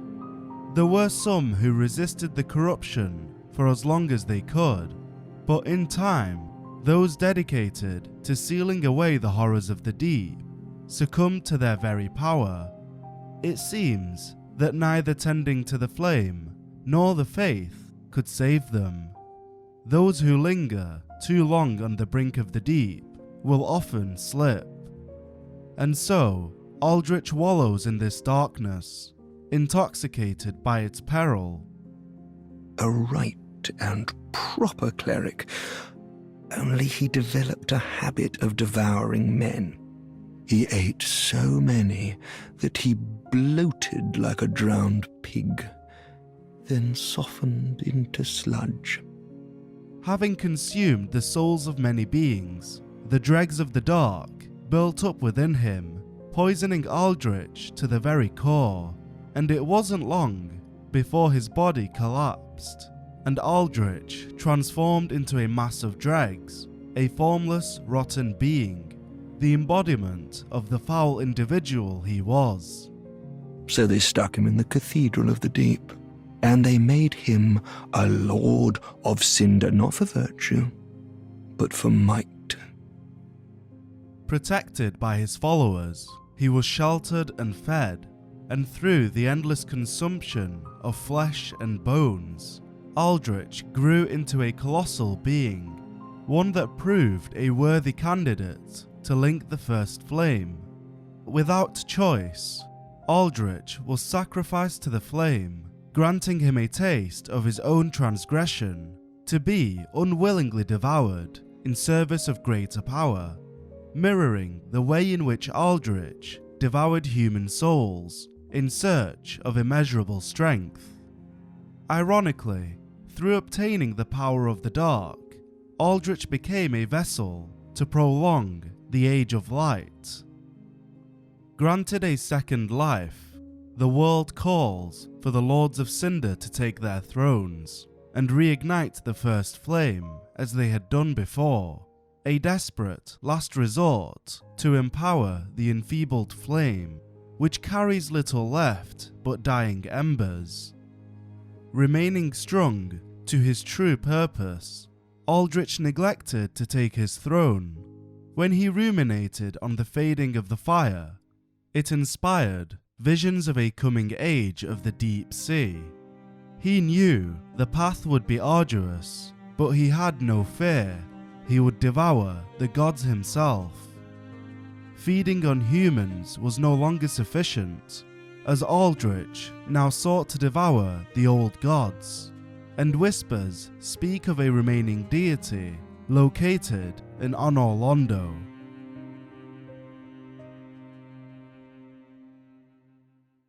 The second to rise from the ashes were the Abyss Watchers, members of the Undead Legion of Farron, a fighting force inspired by the legend of Sir Artorius, the Abyss Walker. The Undead Legion of Farron is a caravan of undead, sworn by wolf's blood to contain the Abyss. The Legion will bury a kingdom at the first sign of exposure. The Legion was created to fight off the threat of the Abyss. To do so, the Abyss Watchers incorporated combat techniques from Artorius, going as far as partaking in wolf blood, a means of emulating the strength of the Abyss Walker. The blood they ingested did more than reinforce their vigor. It is said that their very essence became linked to the soul of Artorius himself. All that imbibed the blood became part of one greater singular soul.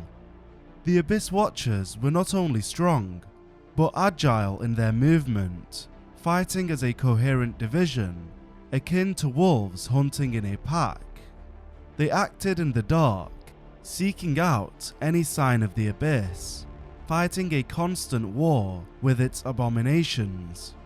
The Abyss Watchers became infamous for taking little chances when repelling the corruption of the Abyss. At the slightest emergence of a threat, the Legion would massacre an entire territory. Be not deceived, as the Abyss Watchers were not evil. Their intentions remained pure, but they were ruthless in their methods of battle. These warriors wielded a Farron greatsword, modelled after Artorius' blade, alongside a dagger utilised as a wedge in the left hand, while the greatsword is held in the right, a unique technique that was synonymous with the Undead Legion. The Legion hosted various divisions, each formed to facilitate a means of repelling the corruption of the Abyss. Acolytes were recruited to aid the Abyss Watchers by using their expertise in sorceries and miracles.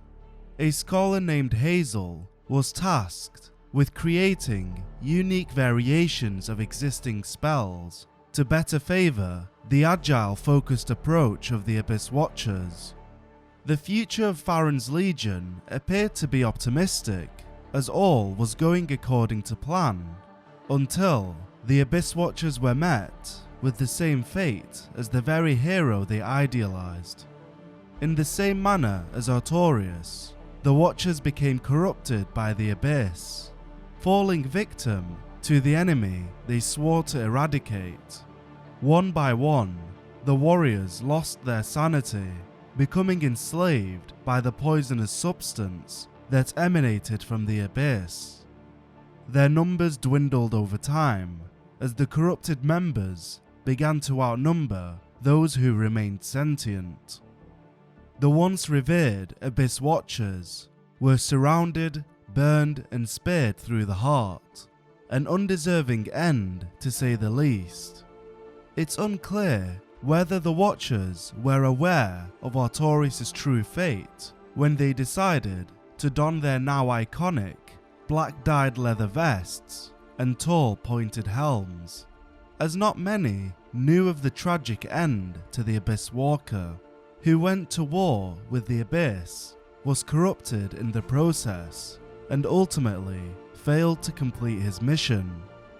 The glory sought by the Abyss Watchers was that of the chosen undead, who travelled through the dimension of time, fought off the servants of the dark, and eradicated the Abyss, whilst in the process freeing Artorius' soul from his corrupted, hollow body.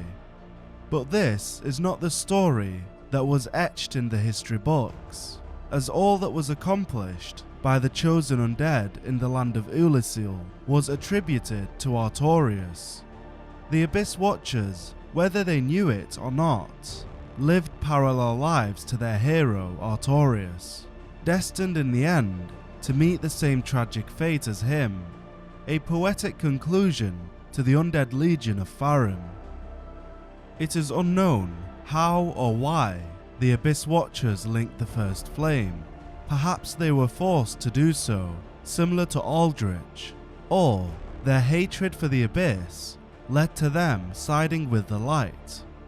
As previously mentioned, when they consumed the blood of the wolf, the blood was spread amongst the Abyss Watchers, and their souls became one with the soul of the Wolf-Blood Master Artorius. This resulted in them becoming powerful candidates, worthy of strengthening the fire that burns deep within the First Flame.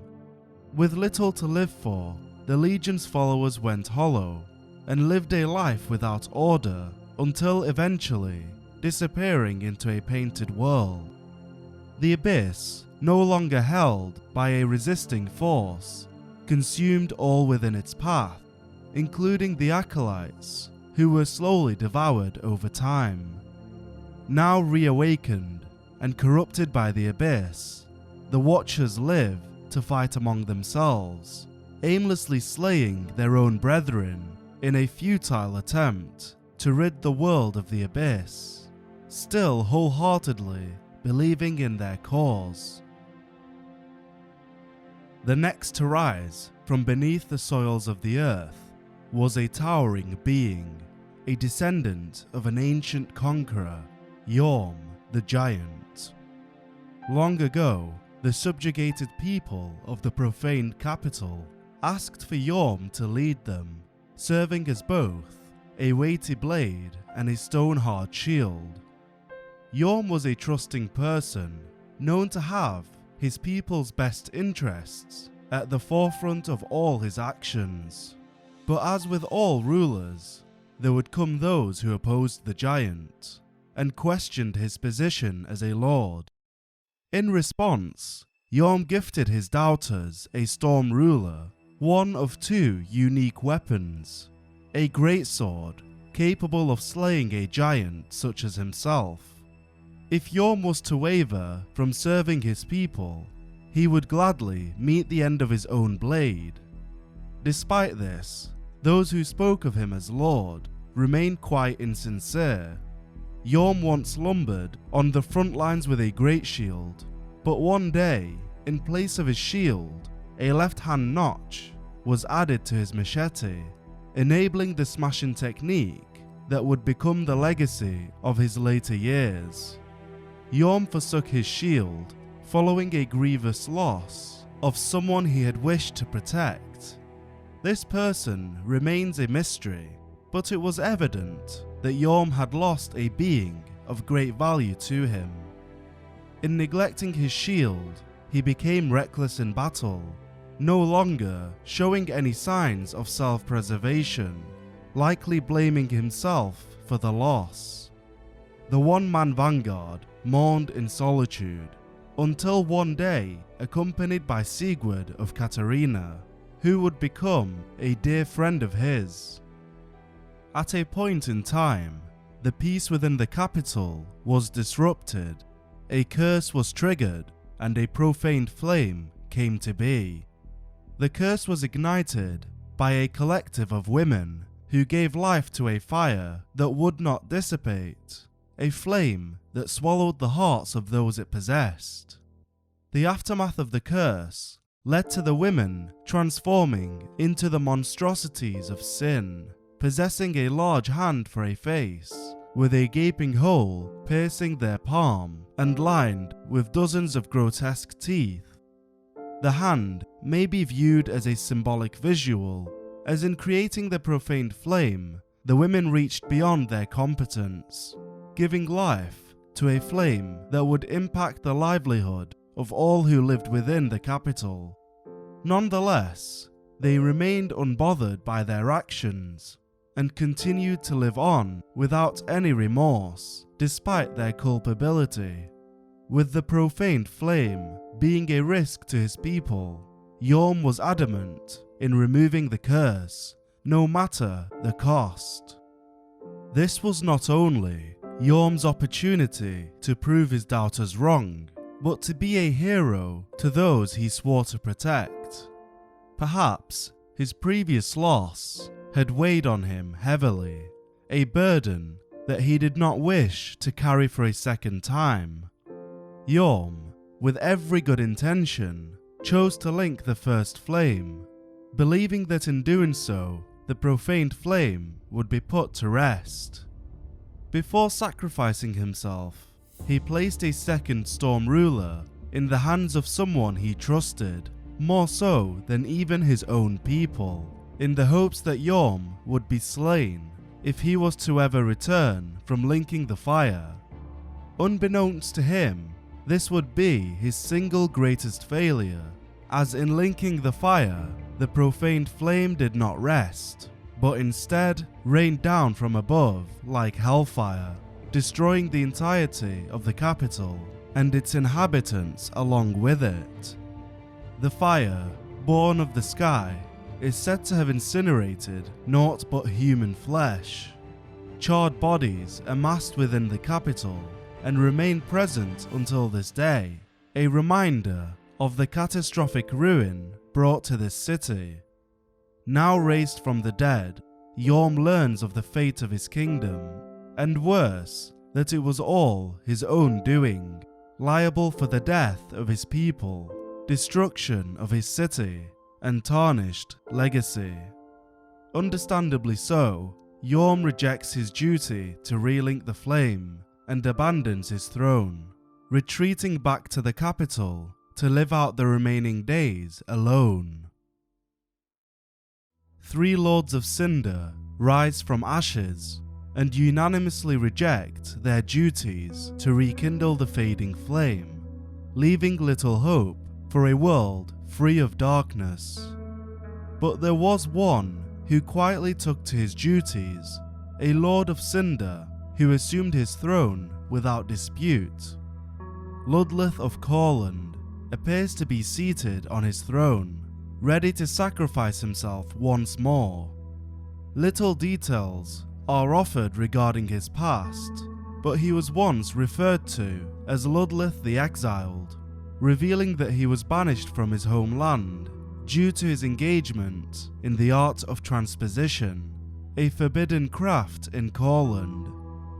The Lord appears to be undersized for the throne he perches upon, almost as though the throne once belonged to someone else. Ludleth is indeed a pygmy, one who usurped the pilgrimage of another who was deemed to become a Lord of Cinder. Through analysing the skull ring carried by Ludleth, it is revealed that the ring was derived from the soul of a soul feeder, a beast that insatiably absorbed souls to feed its own power. Even after its accursed corpse was burned, it is said that the pungent stench of souls left the air permanently stained. Similar to the chosen undead and bearer of the curse, the soul feeder amassed souls to grow in power, likely building its strength in order to complete its journey of linking the first flame. Although speculation, it can be theorized that Ludleth utilized a transposing kiln to transfer the soul of the soul feeder onto himself, enabling him to link the fire. It remains unclear why a pygmy would take part in prolonging the Age of Fire, a state which certainly favors the gods, who have done nothing besides torment humanity at every given opportunity. Ludleth appears proud of his stature as a Lord of Cinder, which may explain his decision to turn against his own kind, a small, frail being in search of a true sense of purpose, and finding it in becoming a Lord of Cinder.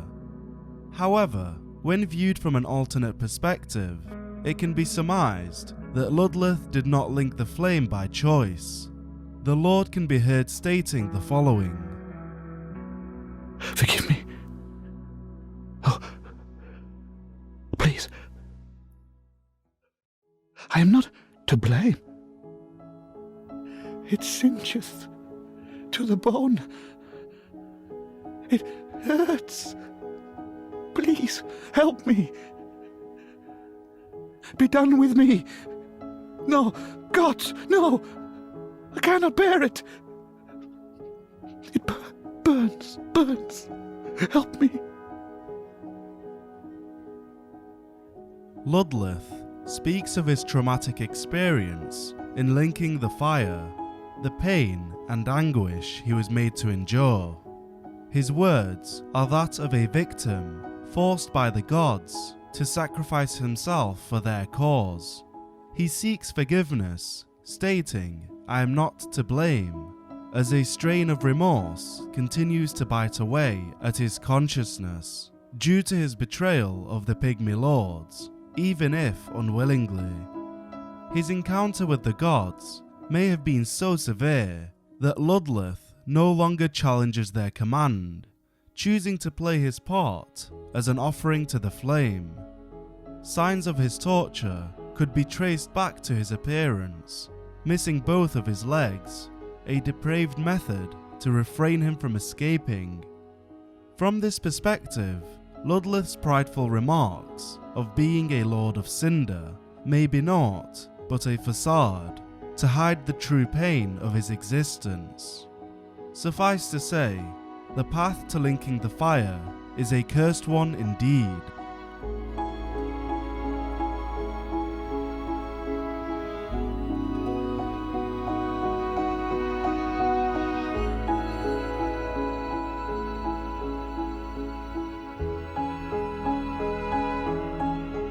If the lords will not return to their thrones themselves, let them return as cinders. The champion of ash rises, an undead soul granted a new beginning in purpose of completing one singular mission, slaying those who forsook their thrones and carrying their souls to the kiln of the first flame, where the age of fire may reign supreme once more. The Ashen One is a nobody, a being like many others, who has at a point in time attempted to link the fire, but ultimately failed to complete their pilgrimage. Now revived as an unkindled, the champion finds themselves in the cemetery of ash, a graveyard where the cursed undead wander aimlessly, having lost all of their humanity. Within the cemetery, a corpse can be stumbled upon, belonging to Oscar, Knight of Astora, the undead traveller who guided the chosen undead on their pilgrimage. The chivalrous knight failed on his own journey, and although his legacy would end in a cemetery, he unknowingly continues to help others, yielding an Ashen Estus flask, an item that would pay dividends in a crusade of this nature. In beginning their journey, the Ashen One emerges from their grave and stands opposing a coiled sword embedded in the body of a once champion, Udex Gundyr. The mighty warrior was once a chosen champion, tasked with linking the first flame, but was defeated by an unknown warrior, perhaps a champion from a different time. Although a mystery for now, the future may reveal the identity of the nameless knight. Udex Gundyr now stands as a sheath to a coiled sword, in the hopes that someday the first flame would be linked once more. The sword is bequeathed to the chosen ash if they can prove their worth in the face of their judge, Udex Gundyr. For many, the journey ends here, but the Ashen One does not accept defeat, standing firm in the face of adversity. During the battle, it is revealed that Gundyr, at some point in time, may have been corrupted by the Abyss, as a shapeless entity explodes from within his body. This consuming chaos manifests itself as an amorphous black silhouette and attempts to devour the Ashen One. Through a hard-fought struggle, the Champion of Ash emerges a victor, and is granted access to a safe haven, one familiar to those who've sought to link the flame before. Upon entering Firelink Shrine, a firekeeper awaits the Ashen One, introducing them to 5 thrones, 4 of which are empty, belonging to the aforementioned Lords of Cinder. The firekeeper is a blind maiden, charged with a duty to tend to a bonfire, in addition to aiding the undead in their pilgrimage, be it via providing Estus flasks or nourishing their strength. Granted, she's provided with the necessary souls to do so. Deep within the shrine, a familiar face makes a return. Blacksmith Andre can be spotted sitting at an anvil, forging various weapons to assist the Champion of Ash in battle. It remains unknown whether this is the same blacksmith encountered in Lordran, or merely someone with his semblance. Also residing in Firelink is the Shrine Handmaid, a merchant who is said to have been a firekeeper in the past, but has long abandoned her duties in favour of a peaceful life. The Shrine Handmaid was not the sole being to relinquish her duties, as Hawkwood can be encountered at Firelink, a deserter from Farron's Undead Legion who declares himself unfit for locating the Lords of Cinder. We unkindled are worthless, can't even die right. And they'd have us seek the Lords of Cinder and return them to their moulding thrones. But we're talking true legends, with the metal to link the fire. We're not fit to lick their boots. Hawkwood displays little confidence, doubting his abilities to complete his mission, and so instead finds comfort in Firelink Shrine, where he can aimlessly wander without the burden of serving a greater purpose. Hawkwood can be seen paying a visit to the grave which he had awakened from. The Farron greatsword he had used to fight the Abyss rests on his tombstone, corroded and abandoned. Hawkwood's appearance at the grave reveals signs of regret, a yearning for the glorious days of combat.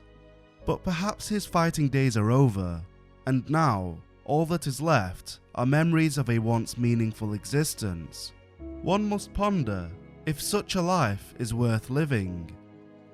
Taking their first step into the outside world, the Ashen One finds themselves atop the high wall of Lothric, a seismic obstruction preventing travellers from reaching the undead settlement.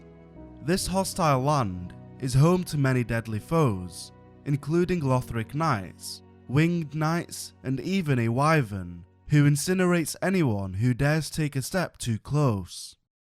Exploring the high wall leads to a man by the name of Ringfinger Leonhard appearing at Firelink Shrine, a devoted knight who was born into royalty. His privilege granted him fine practice in both sorcery and swordsmanship. In his youth, Leonhard suffered severe burns to his entire body, and notably his face, now gravely scalded, which explains his need to conceal himself with a mask. Eager to heal his wounds, Leonhard had set out on a journey of rebirth, but when he finally found Rosaria, the mother of rebirth, he abstained from healing his scars, and instead elected to serve the goddess as a knight. This seems to be a common occurrence among those who meet the Mother of Rebirth, as even Archdeacon Klimt defected from his covenant to serve Rosaria. Before meeting her, Klimt was a member of the Aldrich Faithful, a covenant dedicated to ensuring that Aldrich, devourer of gods, remains undisturbed, by taking the form of loyal spirits and hunting down those who trespass the ruined cathedral where he resides. This demonstrates the influence that the goddess imparted on her followers.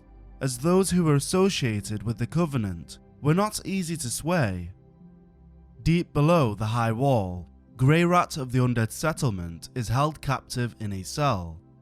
There is no shortage of thieves in Lothric, those who are notorious for scaling the high wall from the Undead settlement, forming a path to conduct their mischievous endeavours. But even thieves know better than to set foot beyond the high wall, as Lothric Castle is rumoured to devour men, a fear that keeps them clear of its grounds. Upon being freed from the cell, Greyrat bestows a blue tearstone ring to the Ashen One, under the condition that the ring is passed on to a woman named Loretta, residing in the Undead settlement. Sadly, the only item traceable to the mystery woman is Loretta's bone, discovered on a body suspended from the balcony of a building, revealing that Loretta had passed away during the period of Greyrat's imprisonment. Having relocated to Filing Shrine, Greyrat receives news of Loretta's death, and although the relationship between the two is kept ambiguous, it is clear that the thief cared deeply for Loretta despite attempting to suppress his grief. His love is further amplified by his effort to give Loretta the blue tearstone ring, which temporarily boosts one's ability to withstand pain when nearing their end. Loretta may have been terribly sick or suffering a near-fatal injury. Aware of her dire condition, Greyrat placed himself in harm's way, ascending the high wall to retrieve the blue tearstone ring. Having been captured, he could not deliver the ring in time, and his efforts died in vain. The ring encapsulates a tear of sorrow from the goddess Cinder, who mourns those who have lost a loved one. It's as though fate had a role to play, giving Greyrat a loved one to mourn, lending faithful meaning to the ring he carried. Greyrat will continue to rest in Firelink, whilst rallying his courage to pillage various locations, not as a petty thief, but a symbol for the poor, fighting for those who are shunned, given nothing but a life of poverty. Eventually, he will request from the Ashen One to pillage Lothric Castle, which, as mentioned previously, is no easy feat.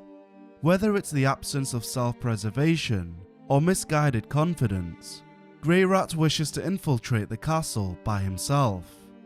If granted the approval, he will disappear for a time, and his corpse is later found, laying on the rooftops of the Grand Archives. Greyrat was a thief who fancied himself a martyr for the poor, which is what drove him to climb the wall. In death, Greyrat achieved what he had set out to do, and that is, to give hope for those who are born less fortunate, to give them a reason to stand up to the gluttonous beings of unjust wealth. Greyrat may have lived as a thief, but he certainly died a martyr. I lived a petty rat, but would rather not die as one. Thank you for placing your trust in me.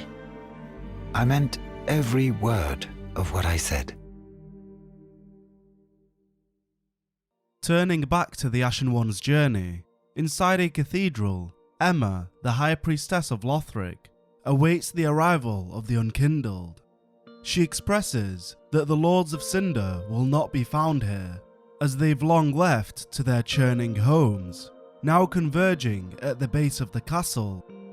Granted a small Lothric banner, the Champion of Ash is able to travel to the lands that inhabit the Lords, but that path is not yet clear, as Vort of the Boreal Valley stands as a guard to the converging lands, an armoured creature wielding a large mace. Vort was once a man, an Outrider Knight, who served under Pontiff Sullivan, a sovereign ruler whose history will later be explored. What is known for now is that Outrider Knights were given the eyes of the Pontiff, which transformed them into savage, raving warriors who only knew how to serve as mindless guards. The once knight turned a frenzied beast, charges towards the Champion of Ash, and a battle ensues. Through an arduous duel, The Ashen One defeats Vought and utilizes the small Lothric banner to call for the Batwing Demon's aid and travel. Those who come bearing the banner were sent out with a duty and had no way of returning, a one-way course without retreat. Placed at the foot of the high wall, the Ashen One encounters Yoel of Londor, a pilgrim found at the edge of a crumbled bridge, surrounded by dozens of less fortunate beings of his kind. Yoel had surrendered hope, pleading to the skies in the hopes of being granted death, or as he words it, to have his shackles undone. Yoel ponders as to why he has failed to die as was ordained. Perhaps his calling lies elsewhere. He offers his services to the Ashen One, believing that in accepting his aid, the Champion of Ash will have granted him a new purpose. Choosing to accept leads to the pilgrim relocating to Firelink Shrine, where he will guide the Ashen One to draw out their true strength. In harnessing their power, the Unkindled is bound to a dark sigil. The darkness of humanity seeps from this bottomless, pitch-black hole, the gap filled by the accumulation of the curse. Those branded with the dark sign possess untapped potential that can be drawn from. In utilizing the powers of the dark, of humanity, the Ashen One is able to reinforce their strength in preparation for the difficult road ahead. In doing so, Yoel of Londor will succumb to his death, having served his purpose, and another emerges from the shadows. Yuria of Londor will introduce herself, revealing that Yoel had served her in the past. She thanks the Ashen One for giving the pilgrim an opportunity to redeem himself through service, and pledges her allegiance to them, accepting the Champion of Ash as her lord.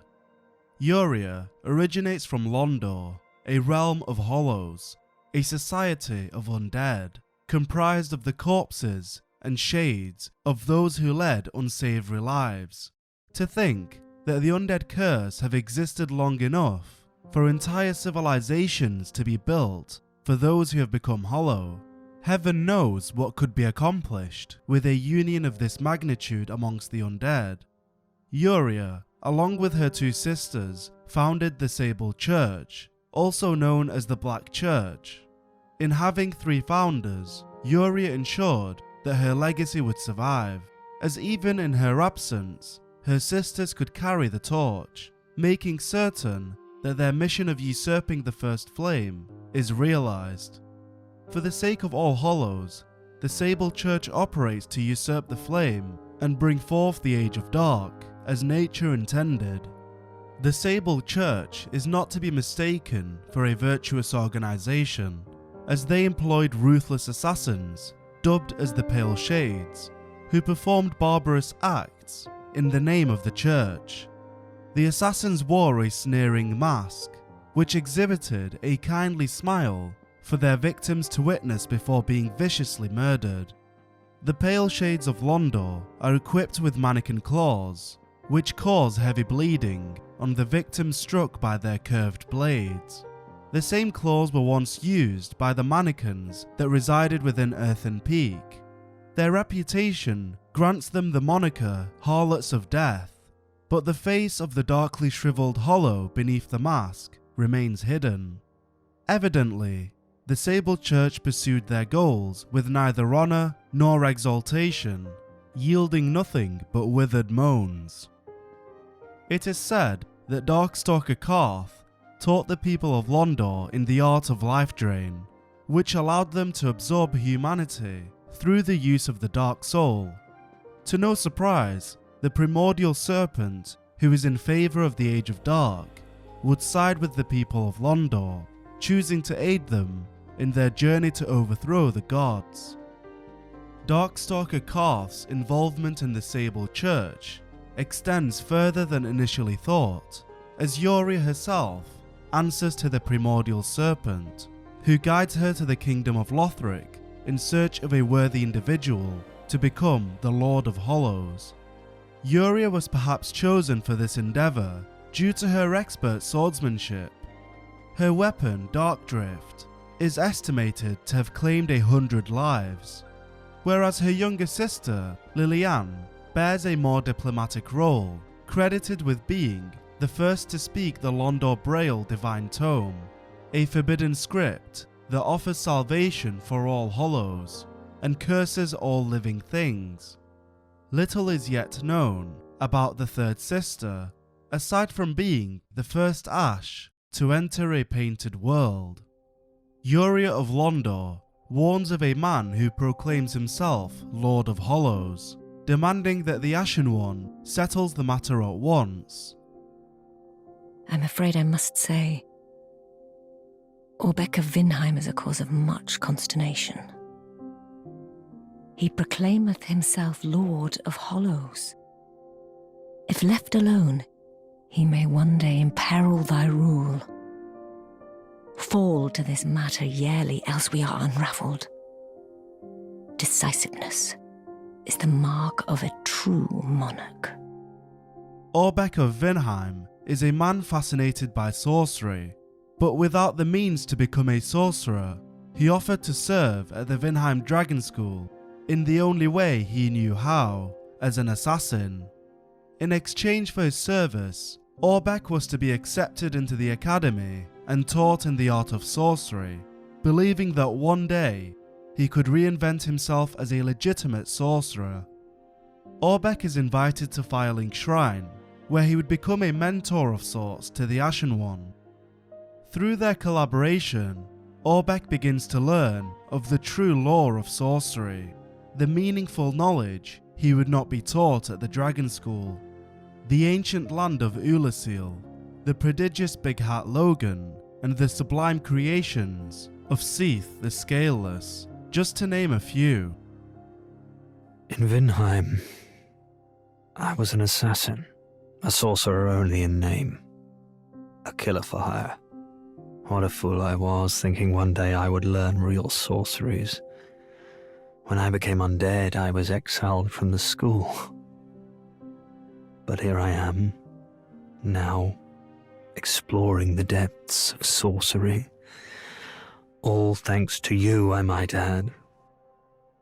Ensuing the pleasant time spent with Auerbach, it is difficult to believe that he intends to replace the Ashen One as the Lord of Hollows.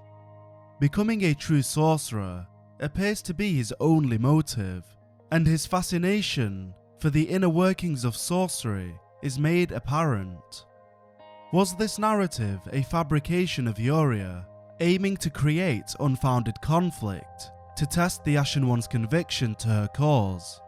With the tension now rising, does the champion of Ash trust their instinct and disregard Uria's warning, or kill Auerbach to avoid the faint chance of a later betrayal? If given a chance, Auerbach will fulfill his oath of sharing his library of knowledge and bid farewell to the Ashen One. His tale would conclude in the Grand Archives, where his corpse can be found. Like many others before him, those who bear an obsession with sorcery will meet their fate pursuing it. The curse of life is the curse of want. Promise to stay safe. It's been nice running our own little school.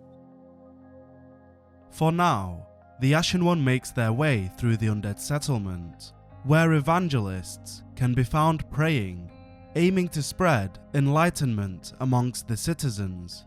However, this is all a facade, as they are in reality agents of the Church of the Deep. Their true goal lies with collecting potential victims and corralling them to the church, where they would be sacrificed to Aldrich. These sadistic beings relish in taunting their victims before cleansing their sins with the warm embrace of fire. Moving ahead, the Ashen One comes across Egon of Karim, a mysterious knight with a duty to safeguard a woman named Irina of Karim. The knight wields a great hammer and a shield with a face carved in the center, depicting his older sister. Egon tends to Irina, ensuring her safety by confining her to a cell, a drastic yet effective way to keep her from harm. Contrary to Aegon's wishes, the Ashen One frees Irina, and without intending to, assumes the responsibility of protecting her. Aegon, although relieved from his obligation, stipulates that his allegiance is solely linked to Irina being kept safe. If the Ashen One is to fail in protecting her, it wouldn't be long before he finds them. Through conversing with the reclusive woman, it is revealed that Irina was a nun in her homeland of Carim and has journeyed to Lothric to assume the role of a firekeeper. She claims to have failed in bearing that commitment, deeming herself unfit to tend the flames. Upon closer inspection, it appears that Irina is blind, revealing that she must have been ever so close to achieving her goal. Firekeepers are forbidden from keeping their eyes, a means of stopping them from seeing visions of a world without fire. Any risk that may lead to a firekeeper betraying their purpose is preemptively dealt with by any means necessary. Knowing this information alludes to the fact that Irina may have already begun the firekeeping ritual when she reconsidered her path and departed from her mission. From this point, the fate of Irina is in the hands of the Unkindled, who can guide her towards the light, where she would relocate to the bottom of the tower outside Firelink, and adapt the role of a firekeeper as initially intended. If steered towards the dark, Irina will embrace the darkness stored within humanity. This draws Irina to her innate strength, as beneath just a thin layer of skin, a firekeeper retains swarms of humanity that writhe and squirm. Believing that the Ashen One had corrupted Irina, Aegon escorts her away from the shrine and makes his last stand against the champion of Ash. I made myself very clear. My allegiance remained only as long as you assured the girl's safety. This Knight of Carim does not forgive betrayal. Even a broken woman deserves her dignity. It seems Aegon cared for Irina more than he had confessed, his protective nature revealed as he risks his own life to ensure her safety. He likely witnessed the cruelty of becoming a firekeeper, being eternally blinded as to retain no visions beyond serving the light, whilst being eaten away by the humanity trapped within their core. Perhaps a life in a cage is a lesser evil than being exposed to the horrors that roam freely in the outside world. In protecting Irina, Aegon was put to rest, offering his life to remain faithful to the duty he swore to uphold. Unaware of what had taken place, Irina requests but one favour. The dark surrounds me, nibbles at my flesh. Little creatures, they never stop biting. So please, hold out your hand and touch me. No longer comprehending the world around her, Irina depends on her sense of touch to identify he who remains by her side.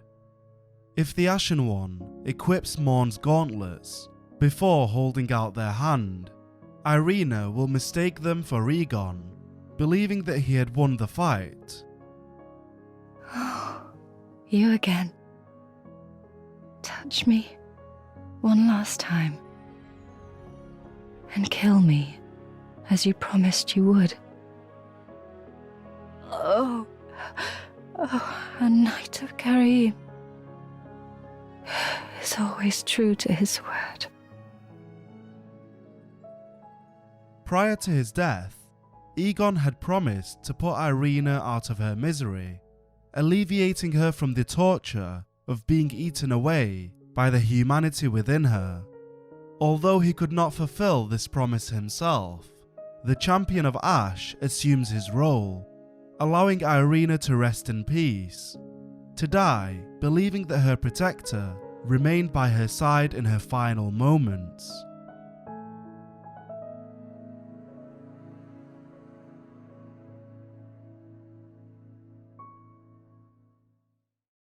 Returning back to the undead settlement, from a distance, a sharp collision of an arrow can be heard, with each draw and release sending a shockwave through the ground. These are certainly no regular arrows, fired by no regular being. Atop a colossal tower resides a giant archer, reminiscent of Hawkeye Goth. The giant archer was once a slave to the Church of the Deep, but has since took refuge on the highest tower of the settlement. Shackles of his past remain strung to his body, nails dug deep within his skin, a constant reminder of his traumatic history. The archer wields a great bow and takes it upon himself to defend the land from the monstrosities given life by the undead curse. His intimidating presence is alleviated once the Ashen One approaches the giant, revealing his friendly nature. A young white branch is given as a token of friendship and trust, a valuable ally to gain when traversing through the dangerous lands of Lothric. Surveying the environment will unmask more of the hidden history of the world, as in locating a grave key, the Ashen One gains access to a barred door leading below the undead settlement. The grave, which no longer receives visitors, was once the site of a statue of Velka, goddess of sin, and was believed to pardon wrongdoing and life curses. Velka, the rogue deity, whilst not physically present in Lothric, maintains her influence in the form of an idol statue, granting absolution for those who have sinned. It is evident that her presence is shunned, as her shrine is concealed behind bars. Whether it was the gods or the people of Lothric, someone attempted to bury her existence, in the hopes that time will erase the memory of Velka from the kingdom. This may have been due to her potential association with the occult, a rebellion which attempted to destroy the gods, but ultimately failed. Her connection to the occult is on the basis of Velka's rapier being imbued with occult power, and so theories have suggested that her involvement resulted in Velka being confined to the painted world of Ariamis, where much of her items can be found, along with various statues of the goddess. Moving along, a Knight of Katarina, recognized by their onion-like shape, is seen taking an elevator up from the basement of the church in the undead settlement. This is Sigurd of Katarina, an old dear friend of Yorm the Giant. Upon hearing about Yorm's resurgence, Sigurd aims to find and put him to rest, as he is aware that Yorm's return was no choice of his own. As an honourable Knight of Katarina, Sigurd intends to uphold his duty, but appears lost, unable to locate the path to the Cathedral of the Deep. With the Ashen One by his side, he finds the upper level of the undead settlement, and as allies in battle, both charge towards a demon, one of a dying breed, born from the chaos flame that devoured the city of Izalith.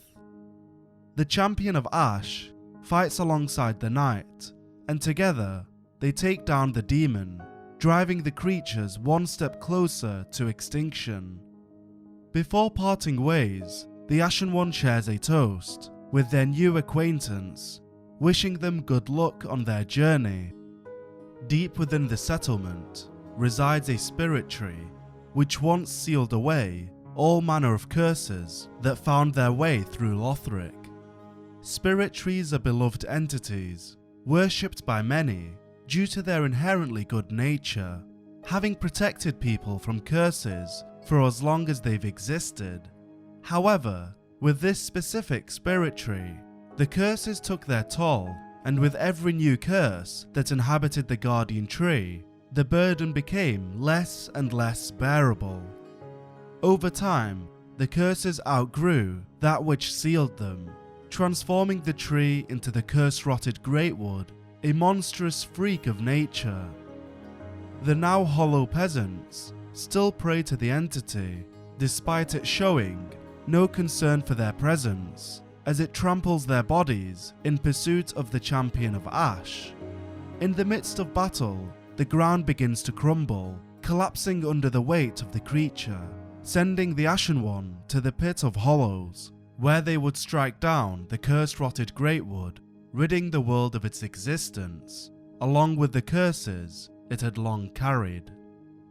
In the Pit of Hollows, Holy Knight Hodrick makes an appearance, a man known as a sorry fool who wandered the battlefield as a crazed ghoul, lashing out at friend and foe alike. This unhinged knight is the leader of the Moundmaker's Covenant. The members amongst their ranks are indifferent to those around them, wishing only to add to their legion of maniacal killers. Covenant members are tasked with collecting a specific bone found in the body of their victims, located in the vertebra, which the Moundmakers believe to be a shackle from the gods. In their minds, any kill might lead to another shackle, so they must take the life of as many beings as possible, freeing them from the possession of the gods. A psychotic covenant, fit to have a mad leader such as Hodrick. As his title implies, Hodrick was once a holy knight of the Sunless Realms, serving under Gwyndolin as a member of the Blade of the Dark Moon. It is theorized that upon discovering the shackles of the gods, Hodrick abandoned his covenant and was driven to madness, dissecting the bodies of countless victims, fighting to free them from their fictitious shackles. Hodrick's granddaughter, aware of his lunacy, travels to Lothric in search of him, seeking to put an end to his misdeeds. Cirrus of the Sunless Realms, as a member of the Dark Moon, is currently tasked with taking down Rosaria's Fingers, a covenant belonging to the Mother of Rebirth.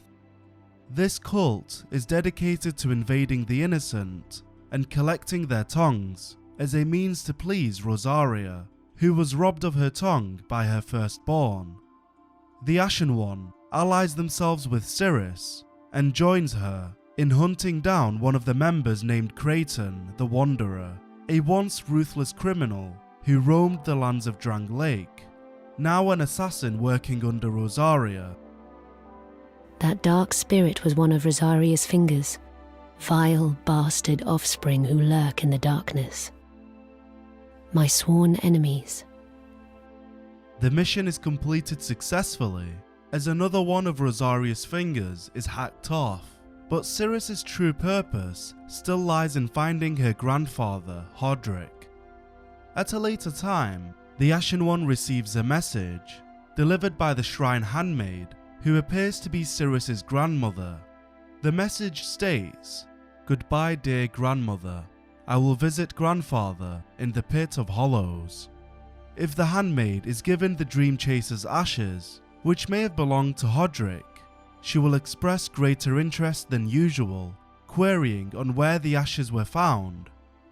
This indicates that she was close to Hodrick at a point in time, prior to him dedicating his life to the rotted forest.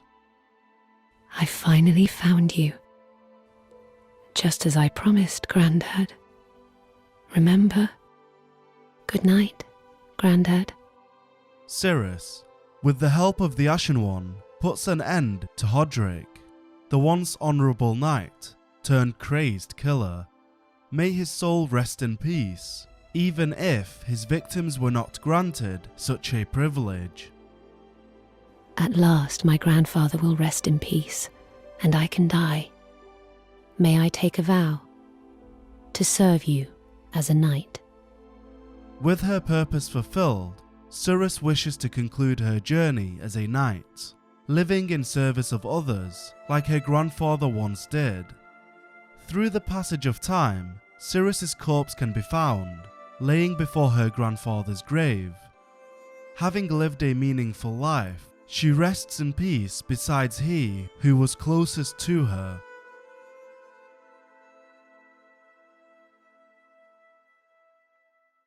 Centered on their mission to find the Lords of Cinder, the Ashen One clears the path to the Road of Sacrifices, a path once used to transport Aldrich's victims to the Cathedral of the Deep.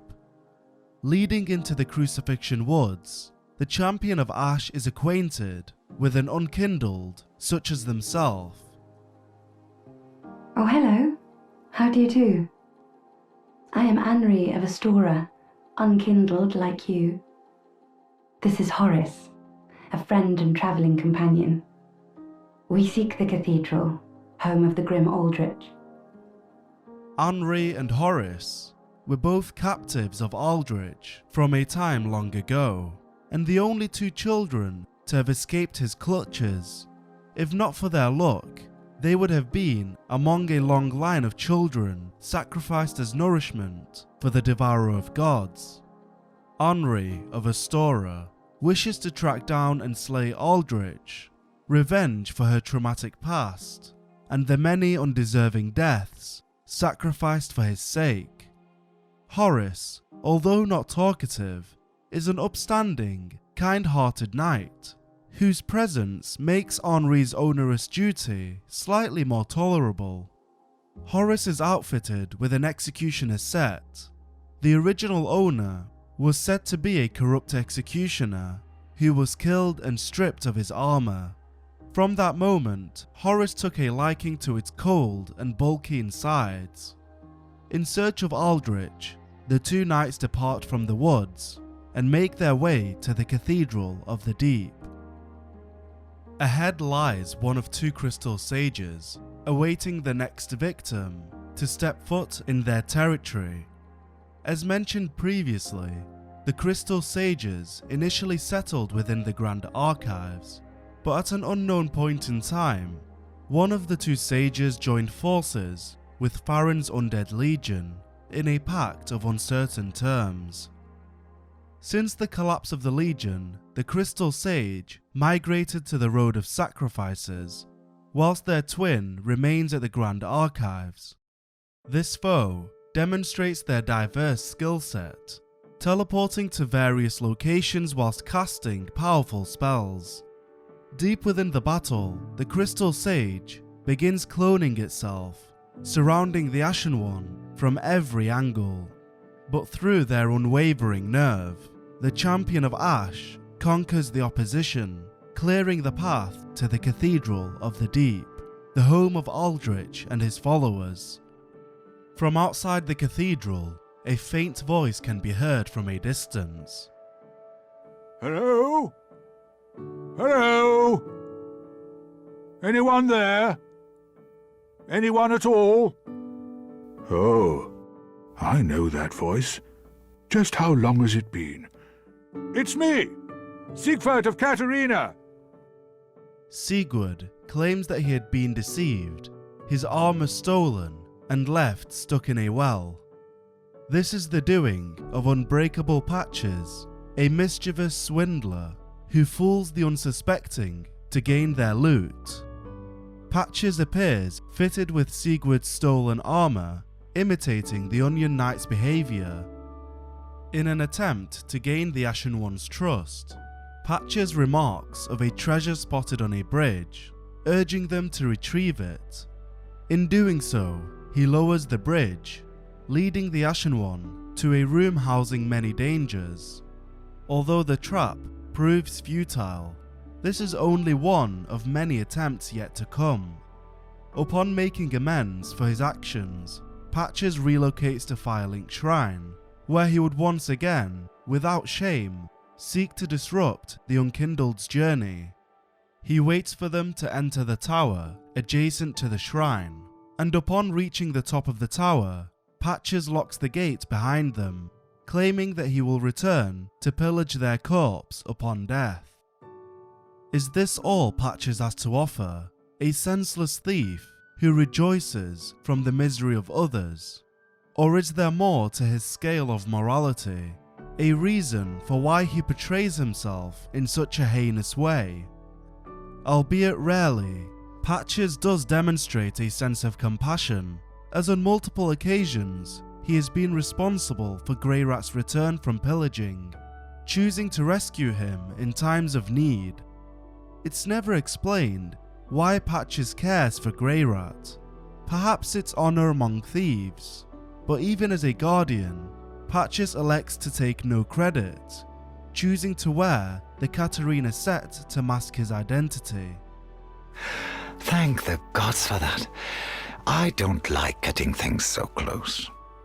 I might have died if it wasn't for that peculiar onion knight.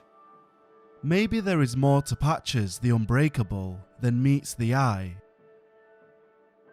In hopes of facing their first Lord of Cinder, the Ashen One makes an entrance to the Cathedral of the Deep, where they are met with Slave Knight Gale, a mysterious man, kneeling before an altar and praying for divine aid on his mission.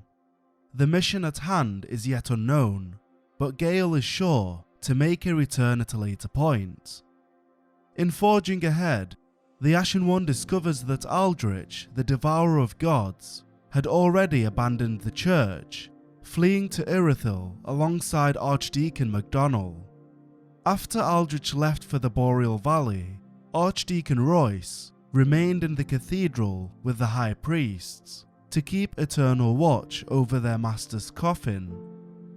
The deacons are not particularly skilled combatants, but do pose a threat in numbers, choosing to defend Aldrich's coffin as a collective. Defeating the high priests paves the way to Rosaria, who until now has been concealed within the cathedral. Surrounding Rosaria's bedchamber, mangrubs stand as guards of their goddess, each wielding a staff capable of casting sorcery. The creatures who appear before the Ashen One were once human, but through abusing the process of rebirth, have transfigured into maggot-like entities, and yet they maintain their reverence for the Mother of Rebirth. Due to the Ashen One becoming acquainted with Rosaria, a certain admirer of the goddess becomes paranoid that the Champion of Ash plans to steal her soul. Ringfinger Leonhard, the knight who abstained from healing his wounds, grows doubtful of the Ashen One's intentions, choosing to kill Rosaria himself and fleeing with her soul. In tracing their path, the Ashen One arrives at Guinevere's bedchamber in Anorlondo, where Leonhard stands ready in anticipation of their arrival. Felt sorry for the poor thing in all her festering glory.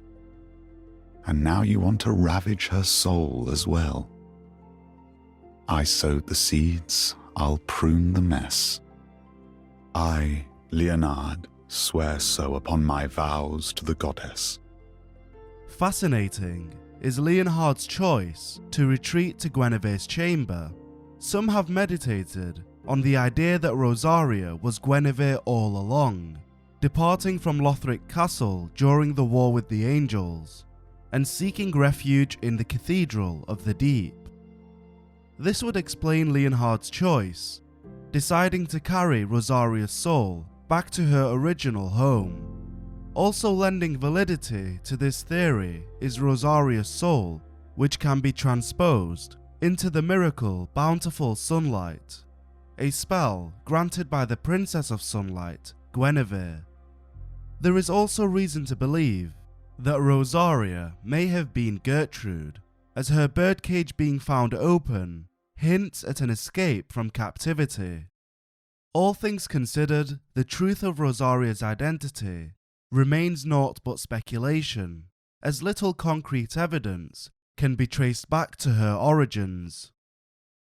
Now enlightened on Aldrich's residence, the Ashen One aims to reach Irithyll of the Boreal Valley, but to do so, they must first trek through the menacing land of Farron Keep, a site that has seen many reformations over the years.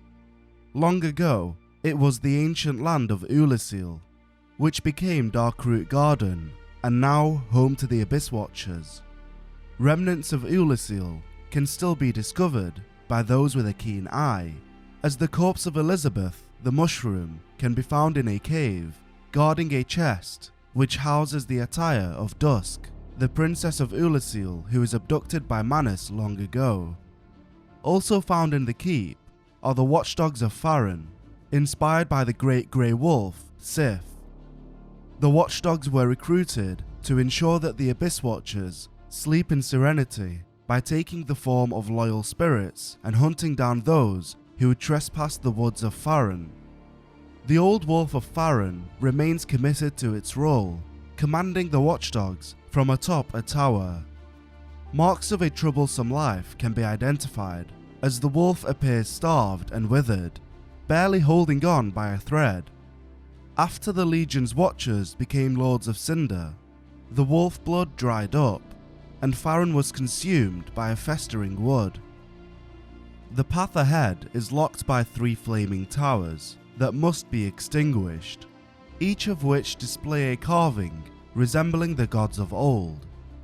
One displays Gravelord Nito, the second carving potentially depicts the Witch of Izalith, and the third illustrates the 4 kings of New Londo, who were granted a fragment of the soul of Gwyn.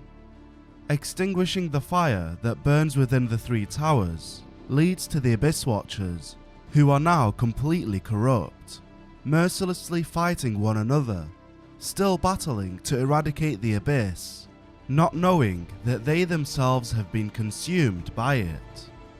And so they fight and fight, endlessly caught in a cycle of their own making.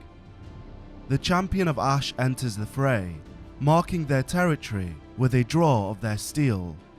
The skirmish begins and the Watchers rise from the Abyss, taking to their blades to draw first blood.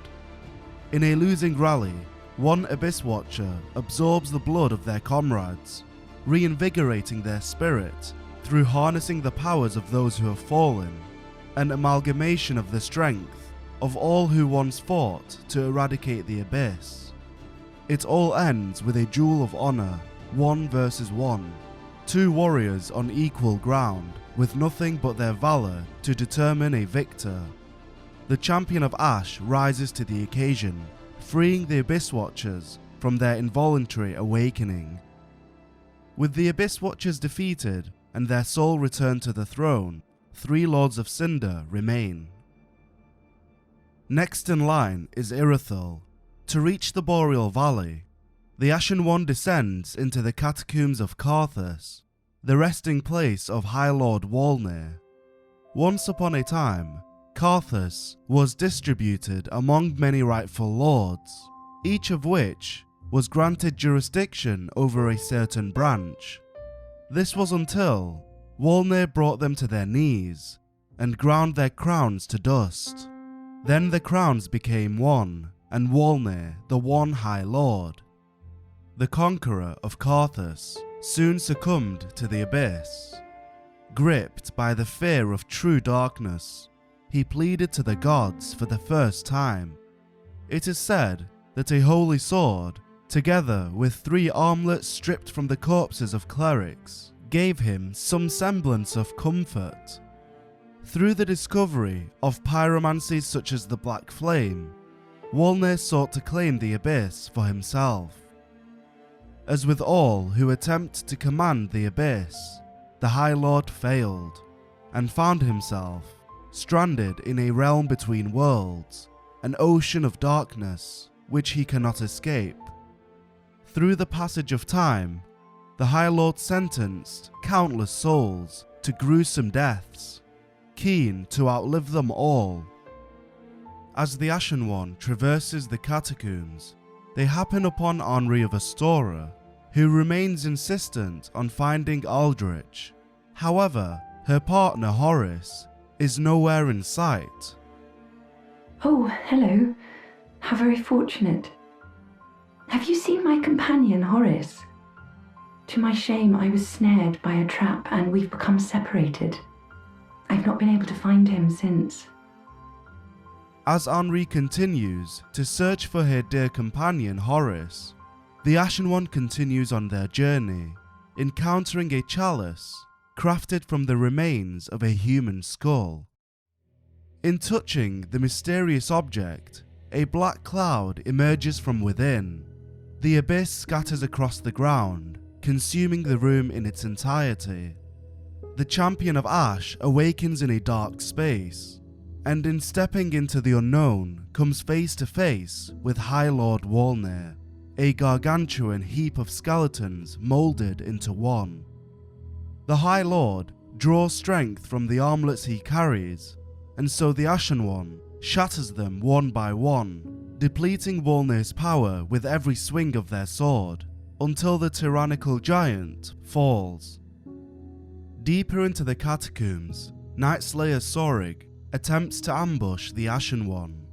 He is suited with the black iron armour which once belonged to Tarkus, a knight of Berenic, who presumably died by falling off a rafter in Anor Londo.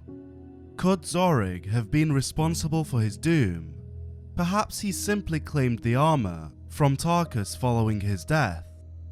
The Night Slayer appears to have a knack for acquiring items belonging to others, as he wields a Fume Ultra Greatsword, the weapon of Raim, who later became the Fume Knight, and died at the hands of the bearer of the curse. Following Raim's defeat, the sword was so heavy that it found no owner, and became a forgotten relic of history. Many tried to wield the greatsword, and many failed, leaving Zorig to be the only being besides Raim to ever utilize the blade in battle. Long ago, Zorig engaged the guardians of an ancient city in a bloody confrontation, and returned with their rings as his prize, still frozen on their dismembered fingers.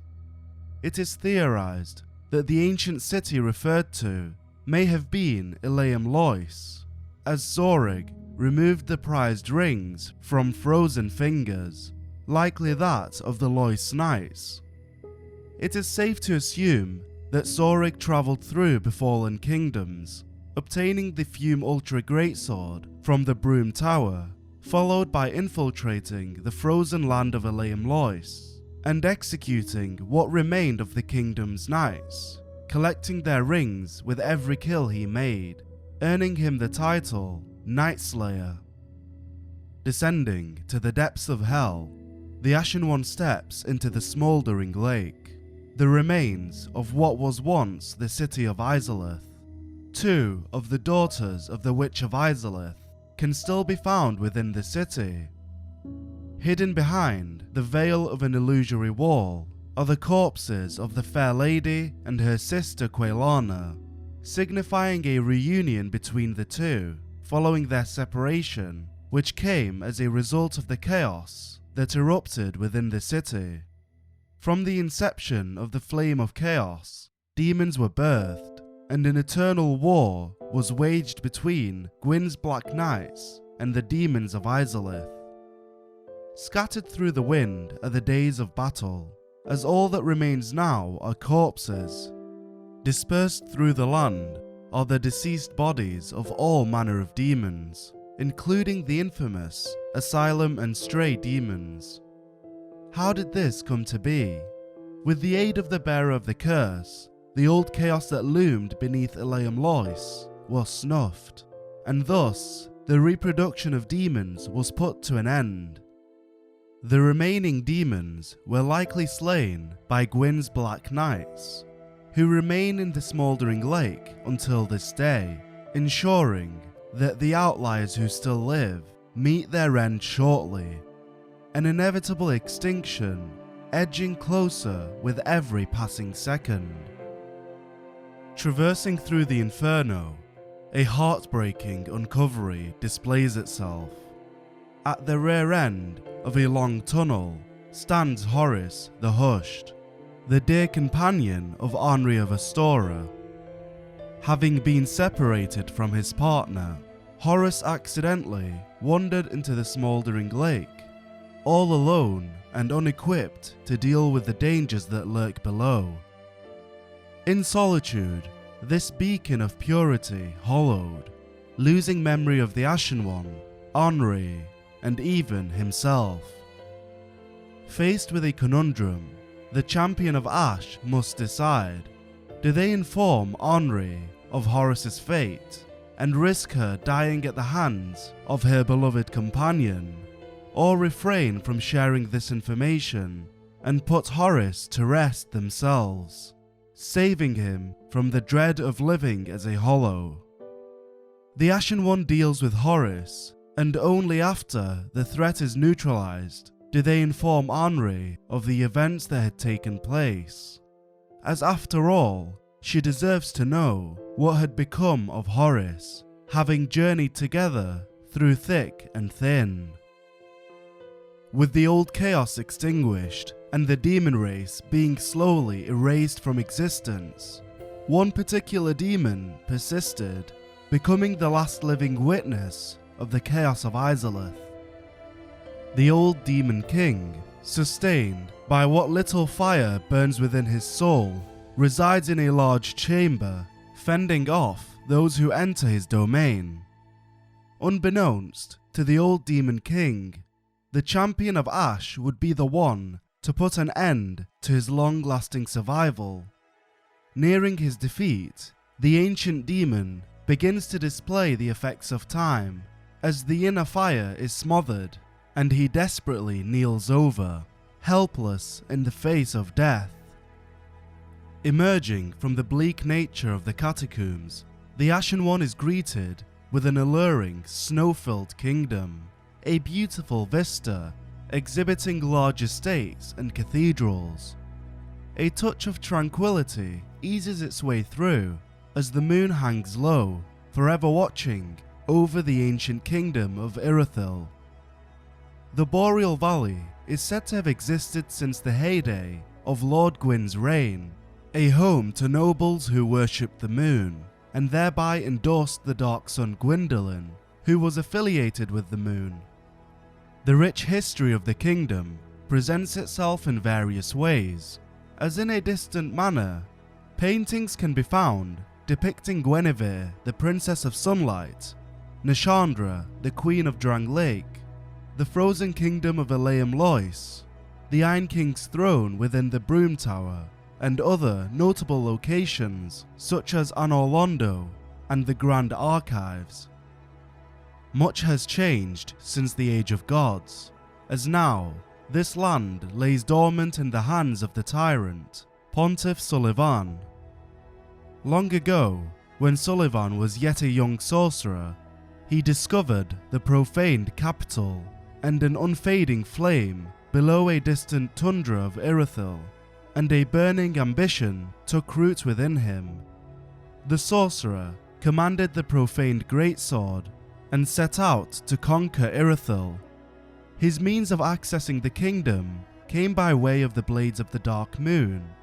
Sullivan infiltrated the Covenant and was granted a ceremonial sword, which represented the judgment of the moon. Upon closer inspection, the magic within the blade was far closer to sorcery than any existing lunar power, and its dark blue hues deeper than the darkest moon, a reflection of Sullivan's true nature. Magic was seen as heretical by the gods, making it evident that Sullivan's use of sorcery was concealed during his time with the Covenant, and the Dark Moon Knights were ignorant to his cunning. Through time, the city fell in the hands of the tyrant Sullivan, who seized all which resided within the walls of Irithyll. A battalion of warriors, known as the Pontiff Knights, were formed to maintain order within the city grounds, serving as Sullivan's watchful eyes and merciless blades. Outrider Knights were tasked with conquering faraway lands, extending Sullivan's rule beyond just the Boreal Valley. Visions of both the Dancer and Vort can be seen departing from Irithyll. Their phantoms depict them in their human form, as they had yet to be transfigured by the eye of Pontiff. The citizens of Irithyll were twisted into malformed beasts, becoming both slaves and prisoners to the tyrant and his dark magic. With complete control over Irithyll, Sullivan would impose himself as the new pontiff of the Way of White. However, becoming a sovereign ruler would not satiate this covetous dictator who shifted his gaze to usurping Anor Londo, home to the last remaining deity, Gwyndolin.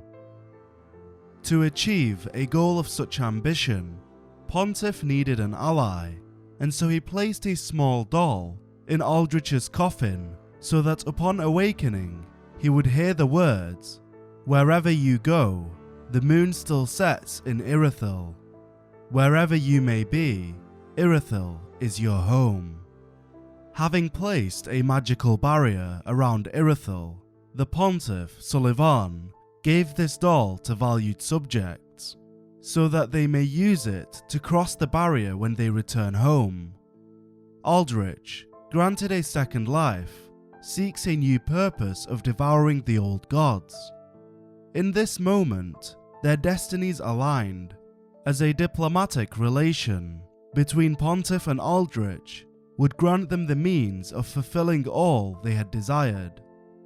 Sullivan and his knights were granted the powers of the deep, whilst Aldrich was promised a clear path to the last remaining deity in Anor Londo, who was not easy to reach, as he always kept his Dark Moon Knights by his side.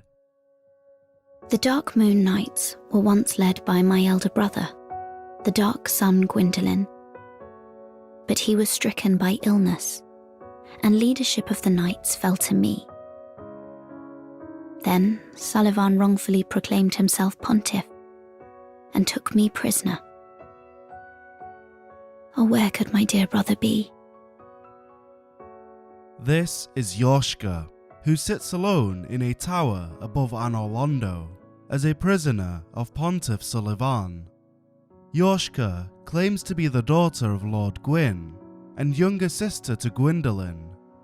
It is thought that Gwyndolin's deteriorating health was not of a natural cause, but the doing of the Pontiff, who may have cursed or even poisoned him. With Gwyndolin weakened, the Pontiff and Aldrich took over the land of the gods, capturing the Dark Sun and his sister Yorshka.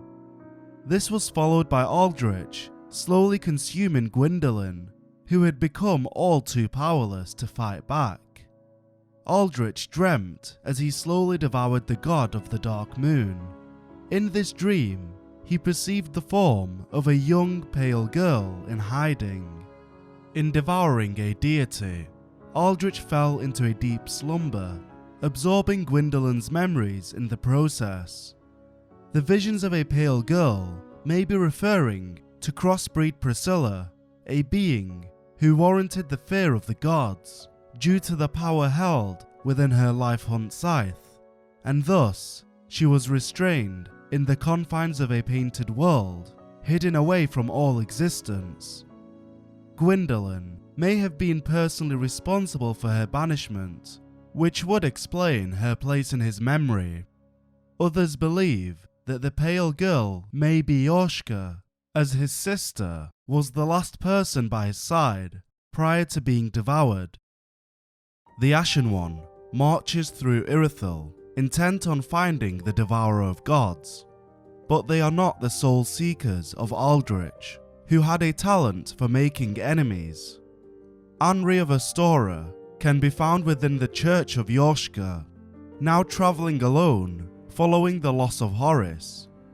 She hones her focus on fulfilling the duty of a Lord Seeker. If not for Horace, then be it for the children who died in vain at the hands of Aldrich. Inside the church, a pilgrim assassin conceals themselves alongside various statues, awaiting the right moment to step out of the shadows and strike. Less a strike of a blade and more a strike of deception, to manipulate Henri into becoming a vessel to conduct the Lord of Hollows ceremony. The hired assassin likely works in company with Uriah of Londor, seeking those who possess the potential to lead the world into an age of dark. Unlike the Ashen One, Henri does not wield the strength to lead, and so would be used as a pawn to elevate the true Lord of Hollows, the Ashen One. An intervention must take place, or else it would mean the death of Henri. The Champion of Ash without hesitation cuts down the Pilgrim, and in turn prevents Henri's doom. She will forever be ignorant of her narrow escape from death, as the Ashen One acts not for recognition, but from a place of selflessness, a silent guardian watching over their fellow travelers. In a prodigious cathedral, laced with reflective marble flooring and invaluable sculptures, resides the tyrant, Pontiff Sullivan. With his weapons drawn, he slowly edges towards the Ashen One, one step at a time.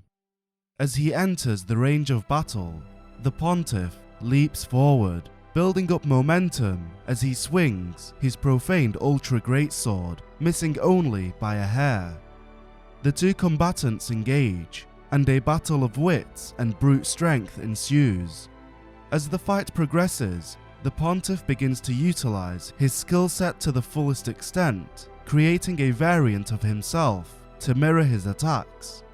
By analyzing their opponent's movements and patterns, the Champion of Ash is able to take down Pontiff Sullivan, clearing the path to the dark and gritty dungeons of Irithyll, home to withering corpses and depraved creatures born out of evil. Sources suggest that a part of the profaned flame is preserved in Irithyll dungeon, held within an icy skull. The dungeon serves as a prison in which guards are jailers, survivors from the profane capital. Handmaids serving in the capital reportedly took pleasure in hurting others. Locked away on the ground floor of Irithyll dungeon is Carla, a child of the Abyss. The stained clothes she wears are torn and odorous, telling of a long journey and even longer imprisonment. Her pointed hat is the signature of a heretical sorceress, revealing Carla to be a dark witch. To truly understand who Carla is, one must explore the journey of a little-known wanderer named Alva, a knight who travelled across many kingdoms in search of a cure for Saint Soretta, a woman burdened with a sickness.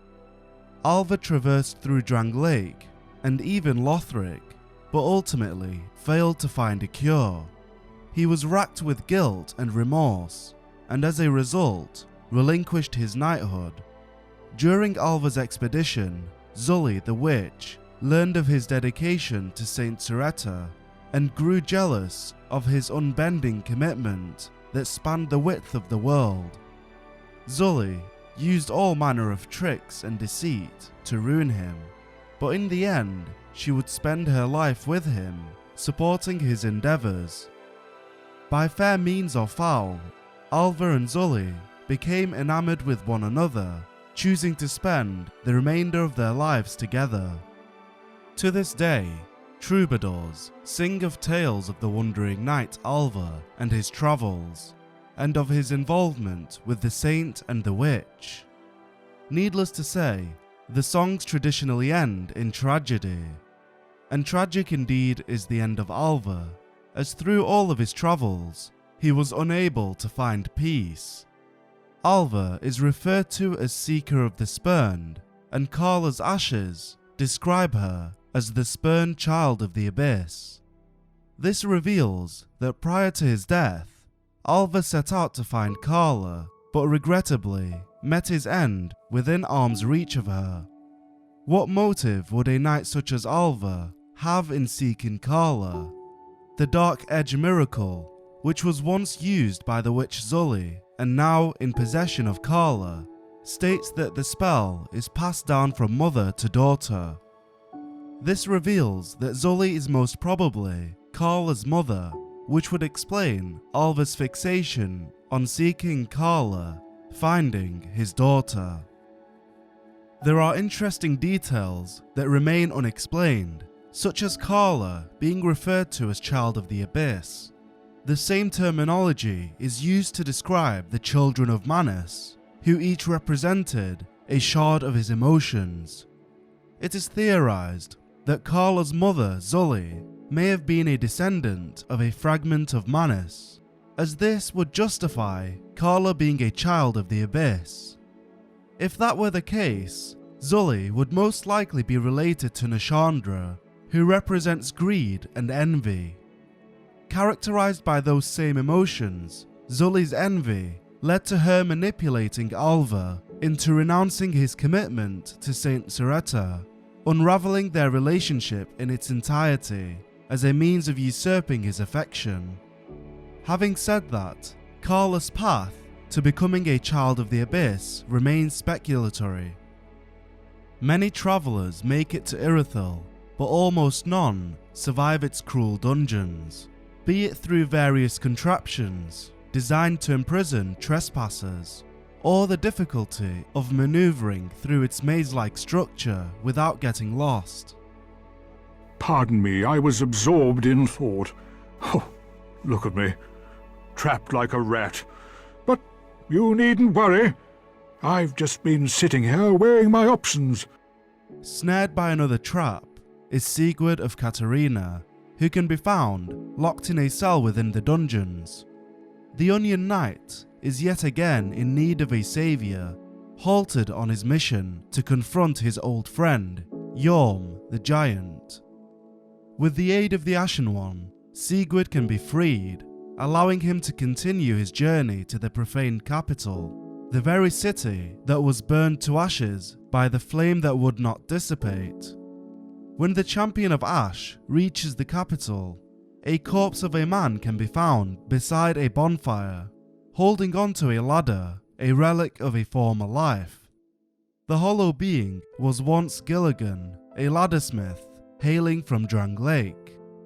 The nature of his travels were never explored, but for one reason or another, Gilligan found himself in the profaned capital, the wrong place to be, and certainly at the wrong time. His body appears charred, which suggests that he was present when the profaned flame rained down fire, in retaliation to Yorm sacrificing himself to the flame. Yorm now resides in a temple within the profaned capital, seated on a king's throne, awaiting the arrival of the Ashen One, who does not come alone.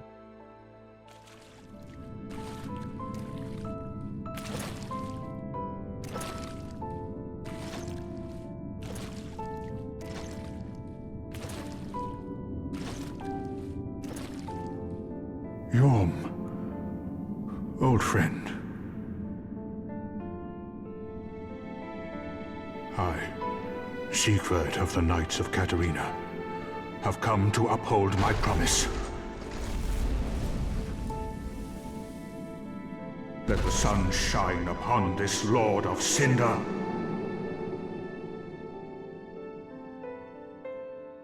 Sigurd of Katarina makes his entrance. Having overcome much adversity, he is ready to fulfill his duty, to put Yorm beneath the dirt, where the giant can rest at last, letting go of all the guilt and suffering of his past life. Sigurd comes prepared with a storm ruler clasped tightly in his grip, revealing that all along Yorm had put his faith in Sigurd, giving him the last of the storm rulers prior to linking the first flame. Yorm did not believe in his people, or even the gods, but bestowed the last remaining weapon that could slay a giant to the Honourable Knight of Katarina. Wielding a storm ruler, the Champion of Ash calls upon the residual strength of a storm, striking the giant to his knees. The weapon crafted as a deterrent to keep Yorm honest as a leader would serve its purpose thoroughly, taking down the giant and ending his short-lived days as a Lord of Cinder. A grueling journey for Sigurd of Katarina, but one that proved fruitful, as with the help of the Ashen One, he completed the one goal that held meaning to him, a duty he was willing to give his life for. Through a moment of peace and clarity, Sigurd cherishes his final moments, before surrendering himself to what awaits beyond mortal existence, choosing to walk beside his dear friend Yorm in the afterlife. Another Lord of Cinder is toppled, yet two remain present, the next being Aldrich, who resides in Anor Londo. An inevitable collision awaits as the Ashen One prepares to face the Devourer of Gods. A root of evil commands the once sovereign land, as the beauty of the sunlit kingdom is now overshadowed by a cold and dark presence. The corpse of the Dark Moon Knightess can be found in Gwyndolin's chamber, a being who once tended to the flame as a firekeeper and fought as a member of the Blade of the Dark Moon. Her clash with the chosen undead led to her drawing her final breath. Now her body rests in a dark, empty room, secluded from all manner of life. Many who were once prosperous during the era of the chosen undead have been defeated by the age of a dying flame. The giant blacksmith of Anor Londo, who crafted various weapons and tools to support travelers, is found dead, with the cause of his demise remaining ambiguous. The infamous cathedral that housed the battle between the chosen undead and Ornstein and Smo is now infected with the corruption of the deep. To overthrow Aldrich, the Ashen One unites with Anri of Astora, who is driven solely on seeking vengeance on the Lord of Cinder. Together, they pass through a veil of fog, where the dark sun Gwendolyn appears on the opposing side, still in the process of being devoured by Aldrich. He can be heard groaning in distress as his consciousness is stripped away from him and he is slowly eaten alive. The weapon wielded by Aldrich resembles the sword of Gravelord Nito, and the black feathered texture surrounding his body is almost identical to that of Nito's appearance. These visual indications are a portrayal of Aldrich's gradual shift into becoming the essence of death, having been responsible for the taking of countless human lives, and now even gods. Aldrich utilizes Gwyndolin's body and magic in retaliation to the Champion of Ash, but mercy is granted for the Dark Sun, as the Ashen One, with the aid of Anri, slays Aldrich once and for all. I owe this to you. Thank you, truly. Horace, we've done it. We really have. Upon returning to Firelink's shrine, Ludleth of Corland speaks in a riddle, hinting at a chilling warning regarding Anri's fate. Seek not the girl. She knoweth her fate, what will become of her upon her duty's end. She would not wish thee follow her. Like many who roam the lands of Lothric, the singular reason for preserving one's sanity is the duty they are bound to. The sense of responsibility inspires the undead to endure through all misery and pain. But once the duty is fulfilled, for what reason should one continue to suffer? And so Anri, having completed her journey, ceases to resist the curse, allowing it to consume her as it did her friend Horace. She now resides in the smouldering lake, a hollow without purpose. The duty that binds all beings falls in the hands of the Ashen One, who pledges to free Anri from the shackles of the undead curse, allowing her to rest along with Horace the Hushed. It was one choice made by the Ashen One that led to Anri succeeding in her quest. If anything were to be done differently, Anri's fate would have diverged considerably. Let's turn the hands of time to the moment in which the Ashen One intercepted the pilgrim assassin in the Church of Yorshka.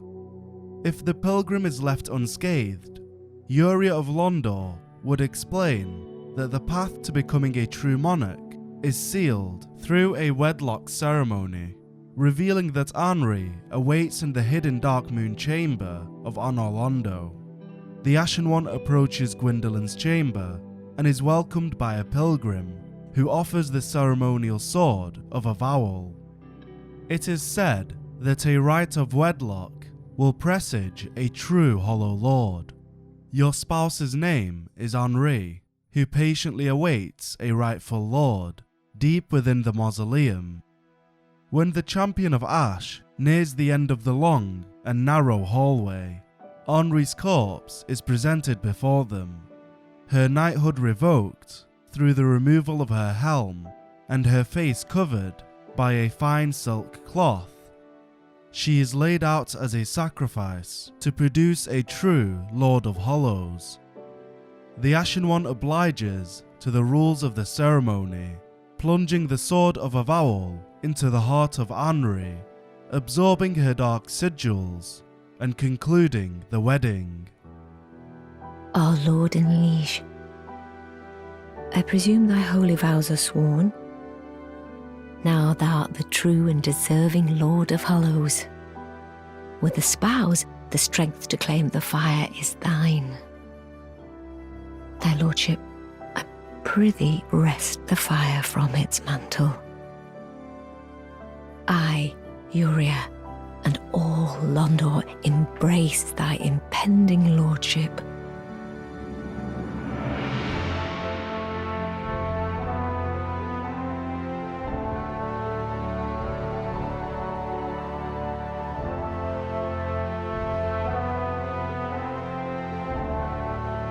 Only one thing remains, to claim the soul of Lothric himself. A voice beckons the Ashen One to save the soul of Prince Lothric. A golden light warps the Champion of Ash to the high wall of Lothric Castle, where the High Priestess Emma once resided. It was she who called out to the Ashen One. A cold wind extinguishes the light in the room. Forming in the ceiling, a dark portal releases the dancer of the Boreal Valley, an elegant and majestic fighter. Her gaunt figure waltzes through the church, swinging her blades, igniting the room. Sullivan bestowed a double-slashing sword upon a distant daughter of the formal royal family, ordering her to serve first as a dancer and then as an outrider knight, the equivalent to exile. One blade aligned with the dark, the other to the flame, symbolic of the dancer's vows. The mirage-like Aurora Veil is said to be an article of the old gods, permitted only for direct descendants of the old royal family. The black eyes of the pontiff eventually transformed the dancer into a beastly creature, her gauntlets fusing with her own hide. Her spectral cloak associates her with the old gods. Was she a descendant of Guinevere? Similar to Vought, she was yet another victim of Pontiff Sullivan. The dancer's body was contorted, and her brain was moulded to obey the will of the pontiff. From her soul, the soothing sunlight miracle can be obtained, a miracle granted to the maidens of the Princess of Sunlight. This miracle of Guinevere was bestowed upon a great many warriors. Doubtless, the dancer is connected to the princess. Her veil symbolizes a biological relation rather than as a servant of the family. Defeating the dancer enables the Champion of Ash to navigate to the consumed king's garden. Deep within resides Osiris, father of Lothric and Lorien. His body resembles that of a frail dragon, not the human king he once was. Grasping an invisible figure in his arm, held close to his chest, he refers to this individual as Ocelot, child of dragons. Refusing to abandon him, Osiris engages the Champion of Ash. As the fight rages on, he loses sight of his child, furthering his madness. On the brink of sanity, the consumed king charges through the room, crushing the infant under the mass of his body, rendering the cries of the child silent. He claws and flails, trying to slaughter the Ashen One. Failing to do this, the once king of Lothric is slain. His soul denotes Osiris went mad, trying to harness his royal blood for a greater purpose, leading him to the heretics of the Grand Archives, where he discovered the twisted worship of Seeketh the Pale Drake. His obsession with Seeketh is illustrated by his form, akin to that of a dragon. Driven by his desire for a greater purpose, he became one with their kind, and eventually fathered one for his own. Further demonstrating his compulsion for the Pale Drake was his pursuit of the moonlight. Osiris, the consumed king, was infatuated with the search for moonlight, but in the end, it never revealed itself to him. Osiris's manic fascination with Seeketh is similar to that of Big Hat Logan. In the past, the Duke's research struck a chord with old Big Hat, who, in his mad, disrobed state, made divine works such as the White Dragon Breath sorcery. Osiris was no doubt edified by this. Exploring the hidden passageways of the garden leads to the discovery of the corpse of a Drakeblood Knight, a faction of knights once led by Sir Yorg, who laid siege to the Eternal Sanctum in pursuit of the blood of Sin, the slumbering dragon. The Champion of Ash memorizes the pose of the fallen knight before entering the main halls of the castle. Weaving through the Lothric knights, the Unkindled One comes under the fire of two Lothric wyverns, both of which are infected by the pus of man.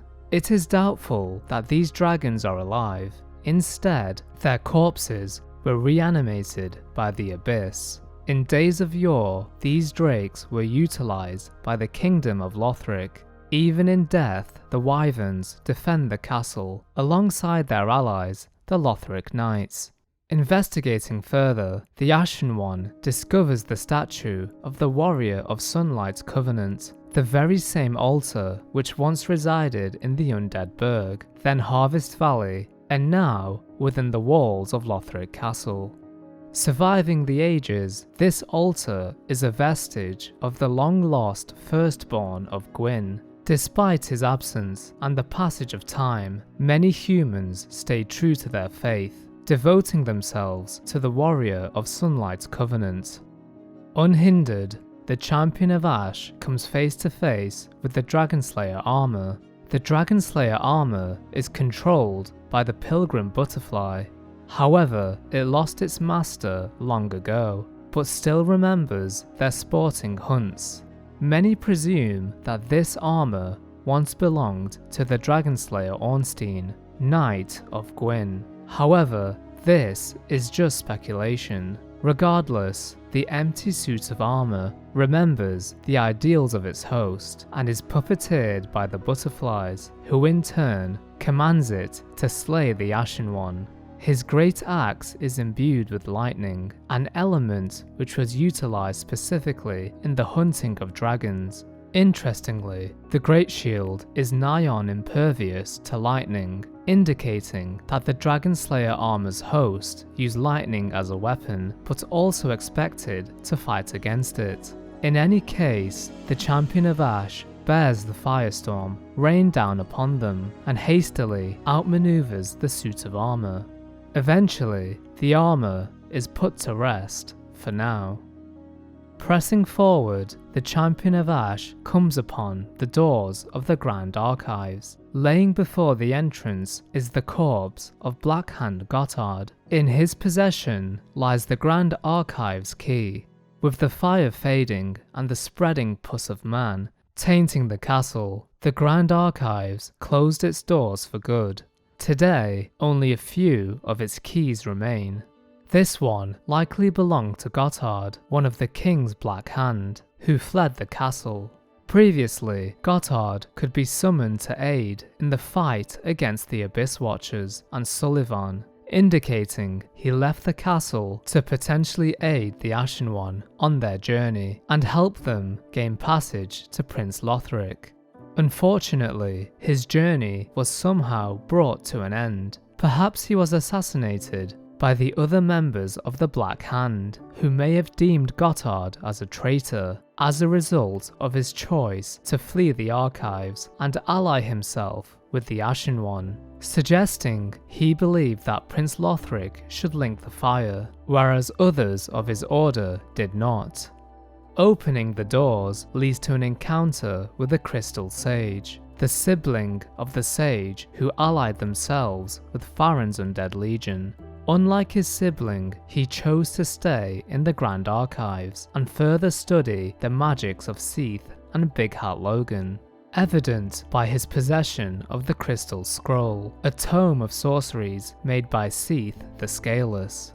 Wax-covered scholars are seen throughout the majority of the archives, remaining receptive to the Crystal Sages, learning from their wisdom. Several ghostly hands reach from the bookshelves, clawing at any who would come close. Perhaps the echoes of Seeketh are protecting his hoard of knowledge, even in death.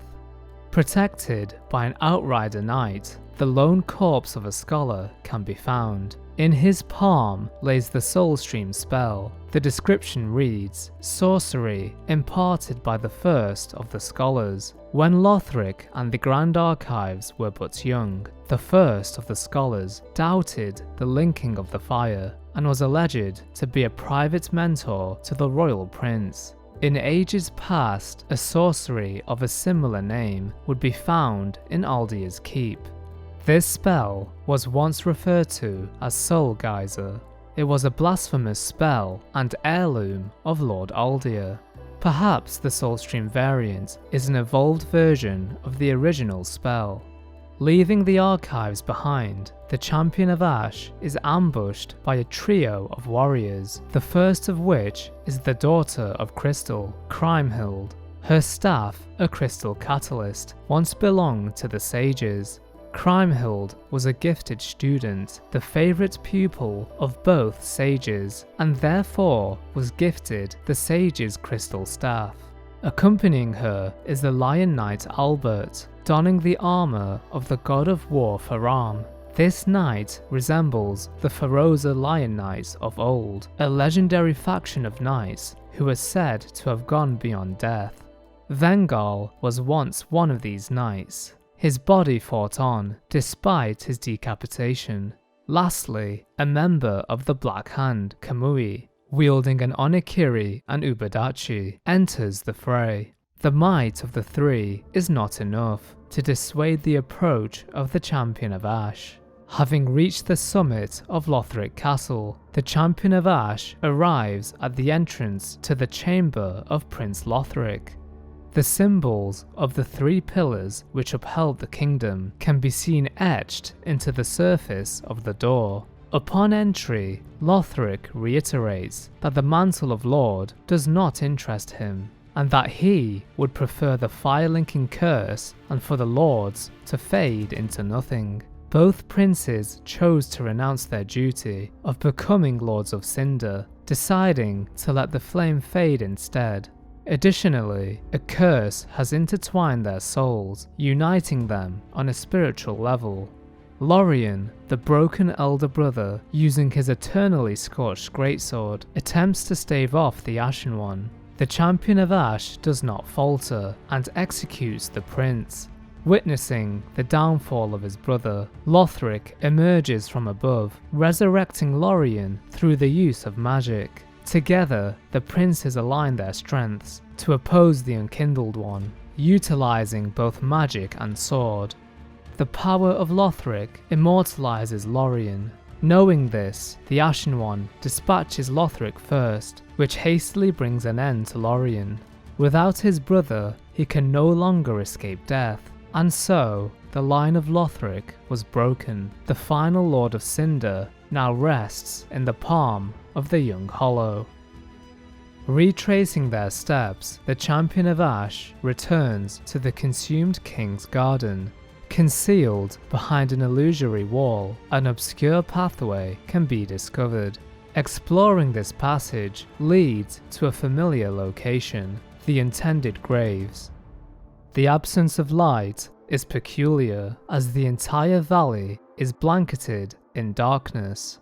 Journeying ahead, the Ashen One once again faces Gundyr. However, this time he's referred to as Champion Gundyr. The stalwart fighter immediately duels the Ashen One, using a mixture of martial arts and his unyielding halberd. Overcoming this adversary leads to the possession of his soul. Once a champion came late to the festivities and was greeted by a shrine without fire and a bell that would not toll. Reflecting on this, we learn that Gundyr arrived at a shrine absent of fire. The firekeeper who awaited her champion would meet her end long before his arrival. The bells of awakening would no longer ring, and therefore no champions of Ash would arise to embark on their journey and link the flame, resulting in a world of darkness. Gundyr, out of devotion, stationed himself at the foot of the shrine, awaiting any who would oppose him. Of course, that day would come, as the Ashen One would put him to rest.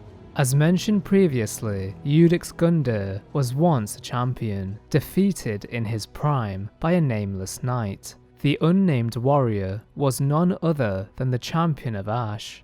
Defeated, Gundyr chose to become a judge, stationed at the Cemetery of Ash, becoming the ultimate test for all future champions. Paradoxically, Gundyr would then battle the same Ashen One who defeated him in the past, but this time as Eudix. This establishes a theory of time travel, as the defeat of Gundyr as a champion occurred in the past, so long ago in fact that the name of the human who slayed him was lost to time.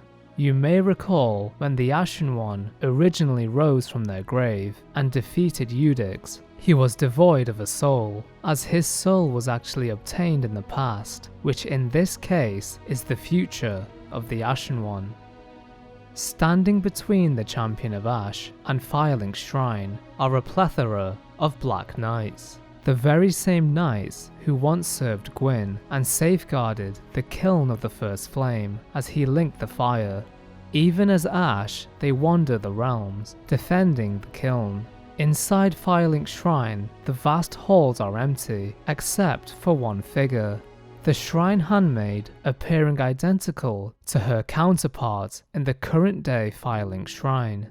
Amongst her wares, she offers to sell the Wolf Knight's set of armor, a suit of armor which once belonged to Artorius, the Abyss Walker, still drenched in the abyss.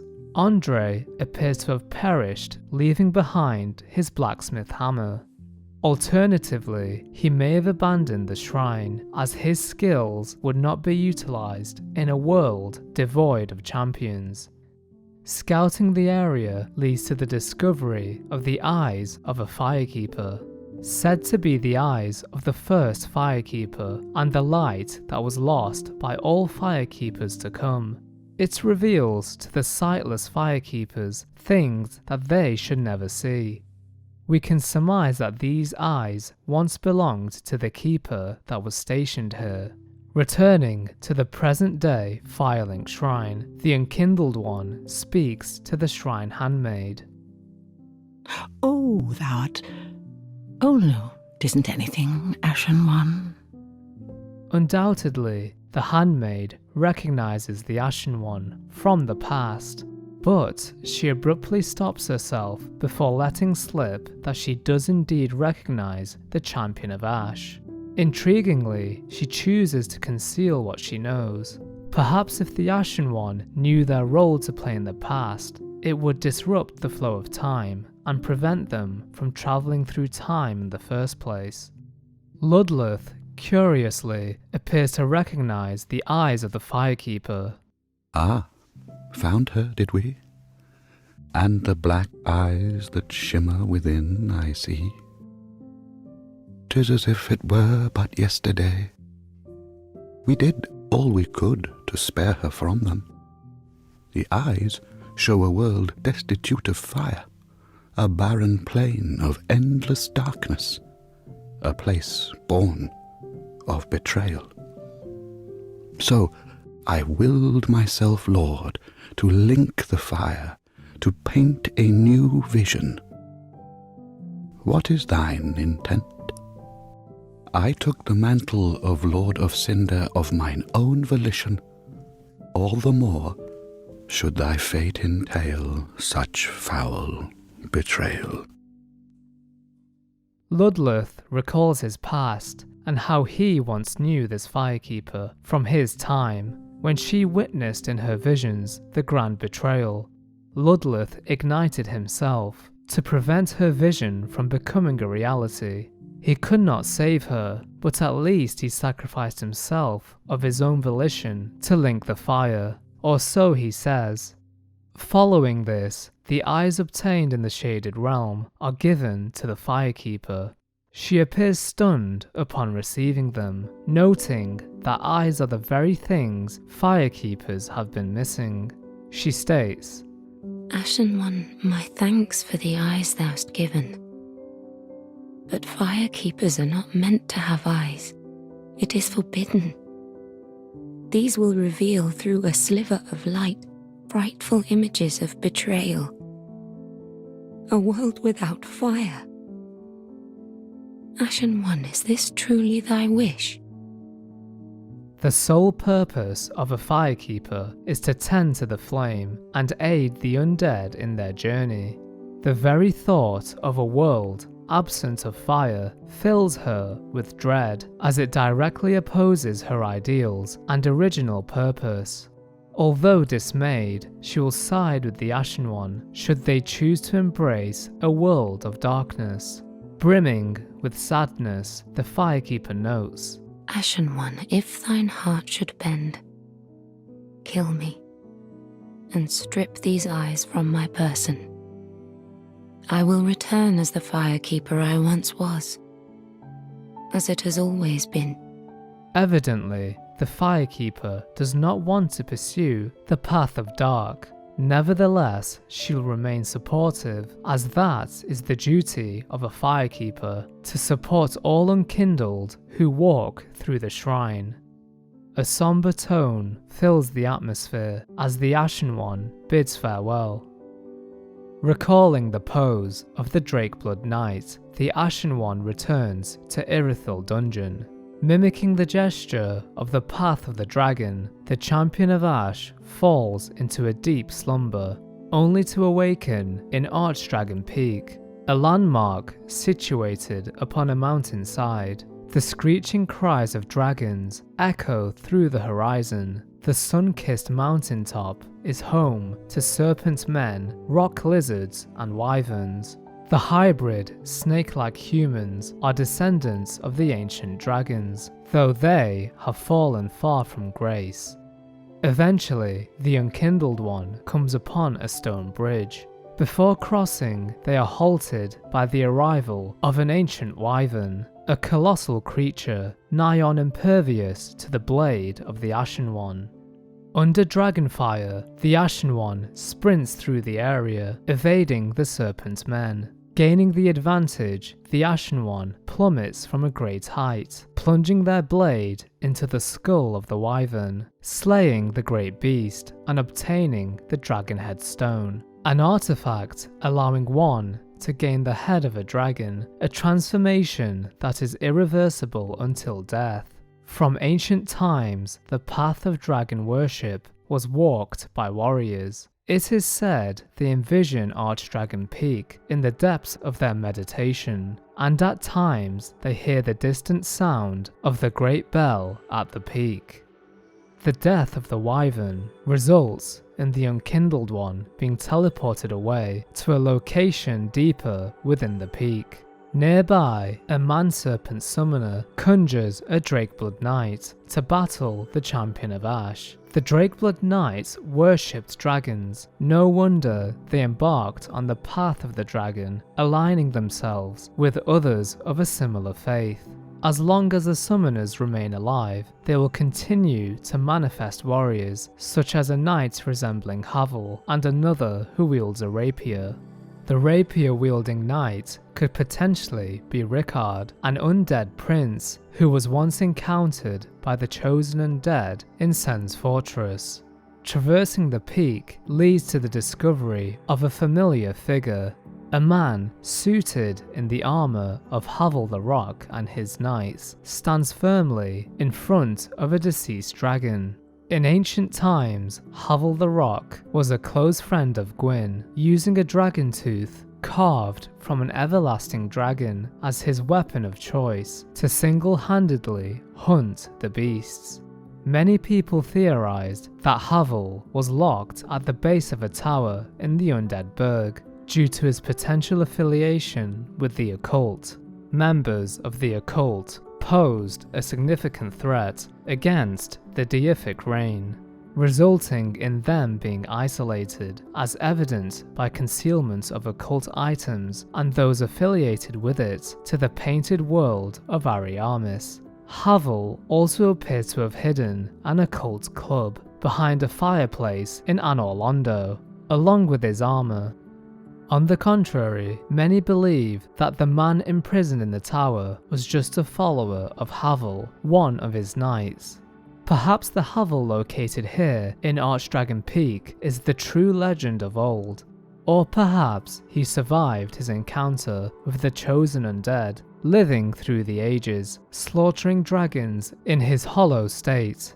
Upon his death, his suit of armour can be found in Farron's Keep, of all places, located next to a stone-covered stray demon, whose soul can be transposed into Havel's ring. In close proximity lies another deceased dragon. Ultimately, it is unclear why Havel's armour can be found here, or if the knight at Archdragon Peak was Havel at all. Wandering the heights of the peak, the Champion of Ash discovers an altar at the summit of countless worshippers. In the distance, the corpse of a dragon rests upon a distant mountain. Once again, the Ashen One performs the Path of the Dragon gesture until the twinkling dragonhead stone falls into their possession. Perhaps the dragon is not truly dead. Noticing the devotion of the Ashen One and gifting them with a prize. This stone enables one to not only gain the head of a dragon, but to also breathe fire. The illusion achieved was the first case of a human imitating the form of an ancient dragon, and it revealed the smallness of human existence. The road to the old dragons is long and arduous, and only one can complete the journey. Meanwhile, the Champion of Ash discovers a great bell. Once rung, the mist manifests on the peak, conjuring a storm. The ringing of the bell initiates a duel, signifying to the host the approach of a challenger. Piercing the veil of fog, the Ashen One faces the King of the Storm and his rider. Atop the drake, the rider fires bolts of lightning, while his drake wails through the air. With a decisive blow, the beast is incapacitated. Mourning the loss of his companion, the warrior reluctantly puts the creature out of its misery, absorbing their power to make a final stand against the Ashen One. The Nameless King rides the storm, using momentum to crush the Champion of Ash, bending lightning to his will to bombard the arena.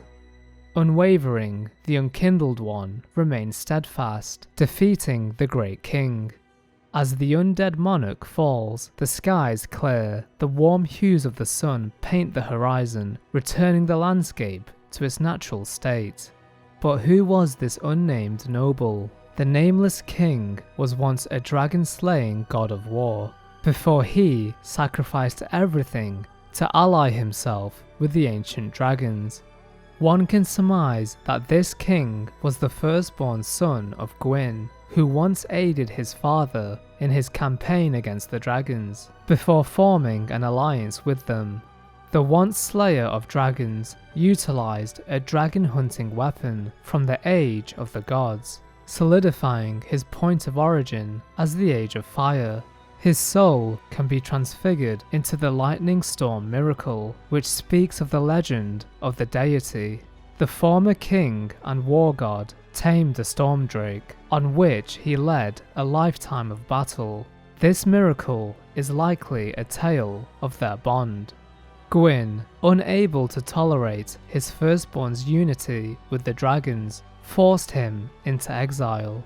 By command of Gwyn, he was stripped of his stature as punishment for his foolishness. No wonder his very name has slipped from the annals of history. His statue was torn from the halls of Anor Londo, leaving an empty alcove, and the shrines worshipped by the warriors of sunlight were destroyed, wiping his legacy from the earth. Time would do the rest, as no one recalls his true name. It is interesting to note that a Hellkite wyvern once stood guard over the sunlight altar in Lordran, much akin to the ancient wyvern who protects the nameless king in Archdragon Peak, displaying the familial bond between the firstborn and dragonkind. Gwyn placed much faith in his son as he positioned him as the leader of his 4 valiant knights, Dragonslayer Ornstein, Hawkeye Goth, Artorius the Abyss Walker, and the Lord's Blade Kiran. One such knight left Anor Londo to pursue their former master, as at the centre of the bridge a suit of Dragonslayer armour can be found, the golden armour of Ornstein. In the Dragonless Age, this knight, who long guarded the ruined cathedral, left the land in search of the nameless king. It is hypothesized that Ornstein remained loyal to his former commander, abandoning his title as Dragonslayer to embark on the path of the dragon and become the king of the storm, although there are no direct links proving this theory. Or perhaps Ornstein, a knight famous for his prolific hunting of dragons, wanted to kill the nameless king, unable to forgive his act of betrayal. Perhaps they engaged in a duel, resulting in the death of Ornstein. Either way, the existence of the unnamed monarch will remain forgotten, just as Gwyn intended. Having returned to the shrine, a note can be discovered, attributed to the Ashen One. Come to the mausoleum in Farron. Only one can take the path of ancient dragons. Hawkwood lays down his gauntlet and challenges the Champion of Ash to a duel. The home of the Watchers now looms desolate, with a deafening silence breezing through the wind. I should have known. Well, I've decided to stop running from my fate. Loathe me all you like. I shall take what makes you dragon. Finding a purpose, Hawkwood was crestfallen no longer. His newfound faith has led him on this journey. Witnessing the crestfallen warrior find something to live for is a worthy sight. Unfortunately, it would cost him his life. Desperate to claim the twinkling dragonhead stone, he musters his courage and battles the Champion of Ash. Unable to defeat them, he proclaims that the Ashen One is more of a dragon than he. With his death, the twinkling dragon torso stone is obtained. Using this stone in conjunction with its counterpart allows one to completely ascend into dragonhood. Sadly, Hawkwood would not live to see his dreams become reality. The Lords of Cinder are returned to their thrones, surrendering their fire to the Unkindled One. The Champion of Ash is able to grant death to the old gods of Lordran, deliverers of the First Flame. At last, the Unkindled bears witness to reality. Beneath the veneer of a false world lies the results of Gwyn's machinations. a dying world sustained by the linking of the flame, an age that should have died long ago, clinging to life. An eclipse much akin to the dark sign brands the crimson horizon. The very same pillars devastated by the linking of the first flame by Gwyn still remain to this day. At the stump of an arch tree resides the soul of Cinder, the last guardian of the first flame. Before long, the entity harnesses its true power. Using all the strength it can muster, the knight begins to cycle through its vast arsenal of weapons, casting sorceries and pyromancies, striking with both great swords and spears. There is no end to the onslaught. What led to this entity being able to master so many forms of combat? With each swing, the identity of the soul of Cinder becomes clear.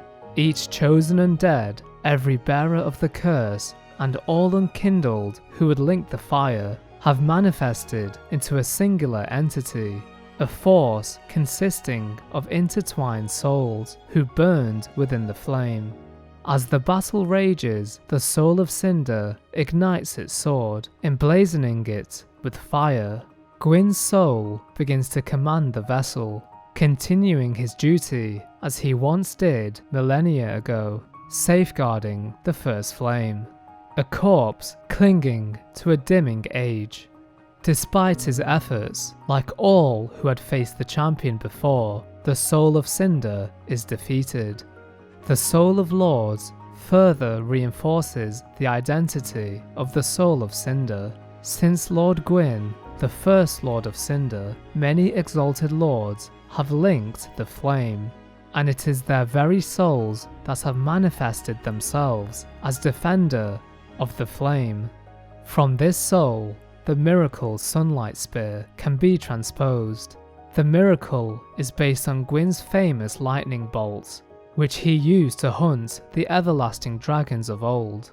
Furthermore, the Firelink Greatsword can also be manufactured, the soul of Cinder's weapon of choice. This coiled sword, found thrust into the bonfire, existed long before the throneless lords themselves. No obstacles remain between the unkindled one and the first flame. Since their awakening, their one true purpose was to pursue the fire, but what they decide to do with the flame remains undecided. Like many others, the Champion of Ash may choose to link the fire with their body and soul. However, the flame has diminished to such an extent that they must sit by the fire as it slowly burns away their vessel. When the chosen undead linked the fire eons ago, the kiln erupted into an inferno, igniting the landscape and rapidly consuming the undead, further signifying the state of the flame and how much its strength had diminished over the ages. Alternatively, the Age of Fire can be ended to an extent. As mentioned earlier, the Unkindled and Firekeeper can enter an agreement to take the flame. Staying true to her word, the Firekeeper is summoned, who in turn absorbs the feeble fire, allowing the Age of Dark to take hold. In an act of selfishness, the nameless, accursed undead can take the flame for themselves, a cruel fate for the Firekeeper.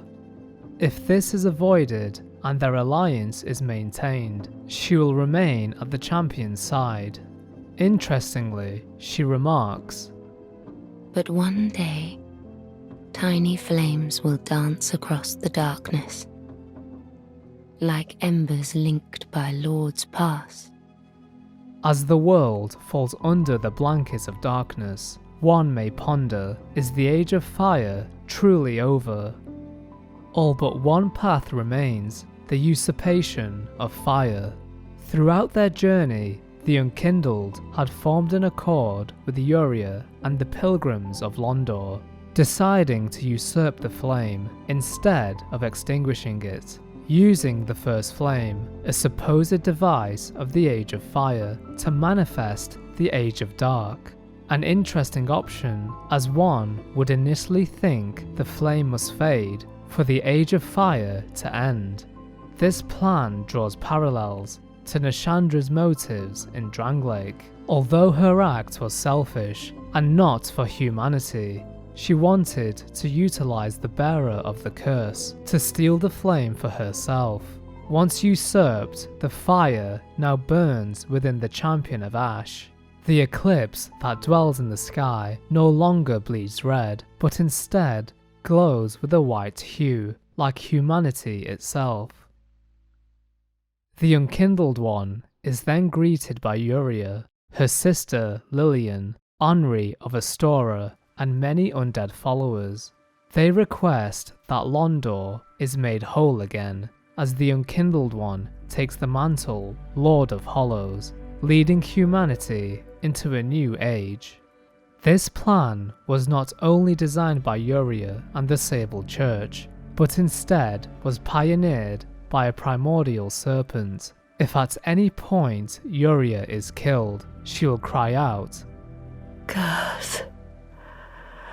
I have failed thee," indicating their true master and the one they answer to is none other than the Darkstalker Karth, implying this whole scheme may have hatched from the mind of the serpent, who once urged the chosen undead to pursue the Age of Dark, while his counterpart, Frampt, persuaded others to link the fire.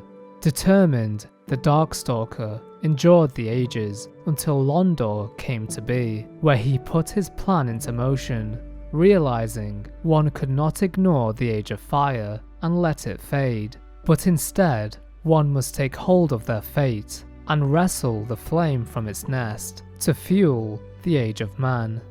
However, does Karth truly have humanity's best interest at heart? Or is he furthering an agenda of his own? We know from Kingseeker Frampt that he was not truly devoted to linking the fire, as he can be seen with the Darkstalker kneeling before the chosen undead if they selected the path of dark. But Karth appears to have kept his allegiance to the dark, planting the seeds of a new age, using humanity as his vessels to bring his plans to fruition.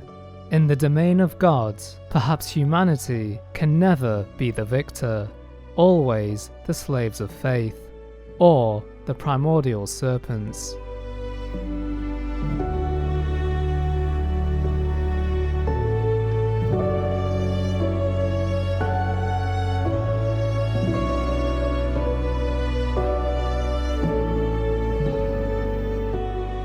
A path remains beyond the shadow cast by light. It is up to humanity to carve their own fate, in this world or the next. Defeating the soul of Cinder enabled the Ashen One to continue or modify the existing cycle, set into motion by the gods of old, inheriting a fractured world beyond repair. But what if the cycle was broken? If the shards of the Dark Soul were reunited once more? Perhaps humanity would no longer live under the curse of the Dark Sign. Recalling their chance encounter with the peculiar figure in the Cathedral of the Deep, the Unkindled returns to the chapel. This man reveals himself as Gale, the Slave Knight. Long ago, only the undead served as slave knights, warriors used as fodder in the bleakest of battles. They grew decrepit, their skin charred black, and their bones twisted. Eventually, they went outright mad, but they were never relieved from duty. The fine craftsmanship made the armor a symbol of honor, a strange notion considering the undead who wore it were viewed as expendable fodder, immortal warriors who fought endlessly despite the damage it caused to their bodies. This idea is further enforced by his great sword, which was originally an executioner's sword. The blade is heavily chipped and stained with the blood of countless battles. Perhaps this was Gale's occupation prior to becoming a slave knight. As the name would suggest, being a slave knight was far from honourable and merely a trick used by the gods to earn the favour of the undead, who would fight their wars eternally. Conversing with Gale reveals that he had been searching tirelessly for the Ashen One. He elaborates that we must burn the rot away in the cold land of Ariandel to show his lady fire. The name Ariandel is unfamiliar to us, and the identity of the lady remains ambiguous for now. A parchment is drawn from his pocket, a fragment of a painting. Could this be a piece of the painting once hung in the great halls of Anor Londo? Before long, the world around flickers and fades as the Ashen One is drawn into a cold and lonely, painted world. In the immediate vicinity, Farron followers can be seen, patrolling the frigid snowfields. These men were once valiant soldiers under the banner of the Undead Legion. They would travel in packs, quietly eliminating any in their ranks who had become tainted by the Abyss. Their fighting technique was honed to face men, implying those yet to lose their human aspects were their likeliest prey. A torch was also utilized in their arsenal of tools, as the Abyss would often manifest as pus within the body. In ancient times, this infection was treated with the use of fire. They were also especially skilled throwers, hurling javelins to bombard their enemies. This was also considered a display of honor, as all the men they hunted were usually their former comrades. As history has shown, the Abyss Watchers departed to link the First Flame, and Farron Keep was swallowed by a swamp of poison, rendering the followers of Farron purposeless. With the Legion fragmented, the followers drifted throughout the lands, finally arriving at the painted world of Ariandel. Unfortunately, all had succumbed to the undead curse, becoming aimless hollows. Upon the revival of the Abyss Watchers, they would hunt themselves, as each Watcher was corrupted by the Abyss. Normally, this task would fall to the followers, but as they were no longer able to fulfill their duty, the Abyss Watchers had no choice but to slaughter one another instead, and so Farron and its Watchers fell to ruin. Amongst the hollows, packs of wolves hunt and stalk their prey.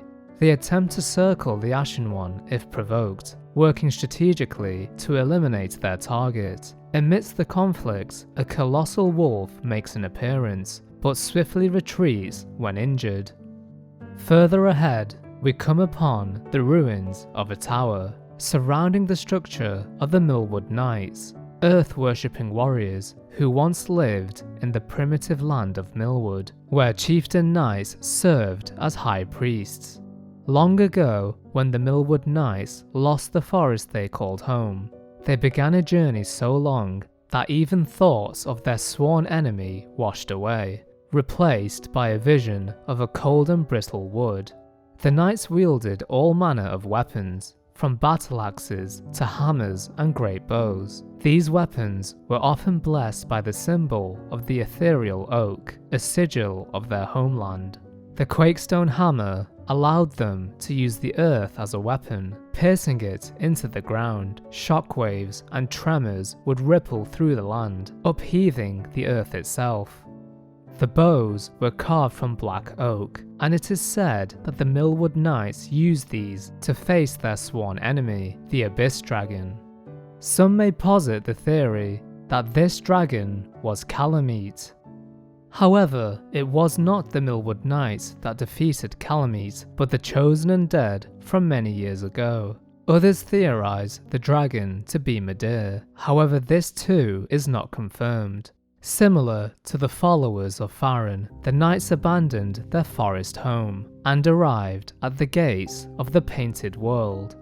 Eventually, the Ashen One comes upon a withered rope bridge, a very familiar environment reminiscent of the Painted World of Ariamis. Crossing this bridge leads to an encounter with Wilhelm, a knight clad in armor. He states, Well, well. You're Lady Uria's Lord of Hollows. No bell tolls. And yet you've slipped into the painting. No matter. If you've lost your way, the words of Lady Frida will guide you. Now, go on ahead. Show respect and listen carefully. Heeding his words, the Unkindled eventually enters Ariandel Chapel. Here they meet Sister Frida. Welcome to the painted world of Ariandel. I am Frida. I have long stood beside our Blessed Father and the rest of the forlorn. I presume it visible to thee, the bonfire here in this room, a meek and faded thing, but 'twill guide thee nonetheless. Should this world wither and rot, even then would Ariandel remain our home. Leave us be, Ashen One. Thou art the Lord of Londor, and have thine own subjects to guide. Frida confirms that we are indeed in the painted world of Ariandel. She encourages the Ashen One to leave this land and wipe its existence from their memory. Interestingly, Sister Frida appears to be protective of the painting, attempting to dissuade the Unkindled One from venturing deeper into the land. Her clothing recounts how she had once renounced everything and discovered a people that she wished to protect and assumed the precise form that they yearned for. Strangely, it appears as though Frida knows of our journey and how we became the Lord of Hollows. Her intimate knowledge of Londor implies that she may be familiar with the Sable Church. Surrounding her lies portraits of a woman striking a similar pose to Frida. Perhaps the woman depicted is Frida herself from a time long ago. Interestingly, some of the paintings display the woman set alight by flame, something which she would detest. At this time, little is known regarding the sister's true identity. Her reference to the bonfire in the room and how the flame has diminished shows knowledge of the fading first flame. Despite this, she would rather see the painted world rot than be shown flame. You may recall that Gale specifically instructed the Ashen One to show his lady fire and burn away the rot. Directly opposing Gale, she has little interest in the flame. For now, by severing the rope bridge, the Ashen One descends to the depths of the painting. At the foot of a weeping tree, the sorcery known as Snap Freeze can be discovered. One of the spells left behind by the young sorcerer Sullivan before leaving the painted world. Sullivan was born and raised inside the painting, yet had little use for his frigid homeland, since he had not yet experienced loss. The spell recounts that Pontiff Sullivan hailed from the painted world. The realm was home to all who had suffered loss, beings who were outcasted by their peers. Pontiff, however, had never experienced such loss, having been raised in the confines of the painting. The weeping birch woman standing guard over the spell of Sullivan is none other than his own mother. Where have you gone, sweet child? It's cold outside, so awfully cold. Where have you run off to? I'm here, sweet child, right here. With a new purpose laid before him, the young sorcerer departed for lands unknown, eventually ruling over the cold kingdom of Irithyll. Perhaps the snowy landscape reminded him of home. Inhabiting the deepest confines of the painting resides the Champion's Gravetender and the Gravetender Great Wolf. This wolf is the very same creature encountered earlier in the snowfields. Upon slaying the fighter and the wolf, both his ashes and weapon fall into the hands of the Ashen One.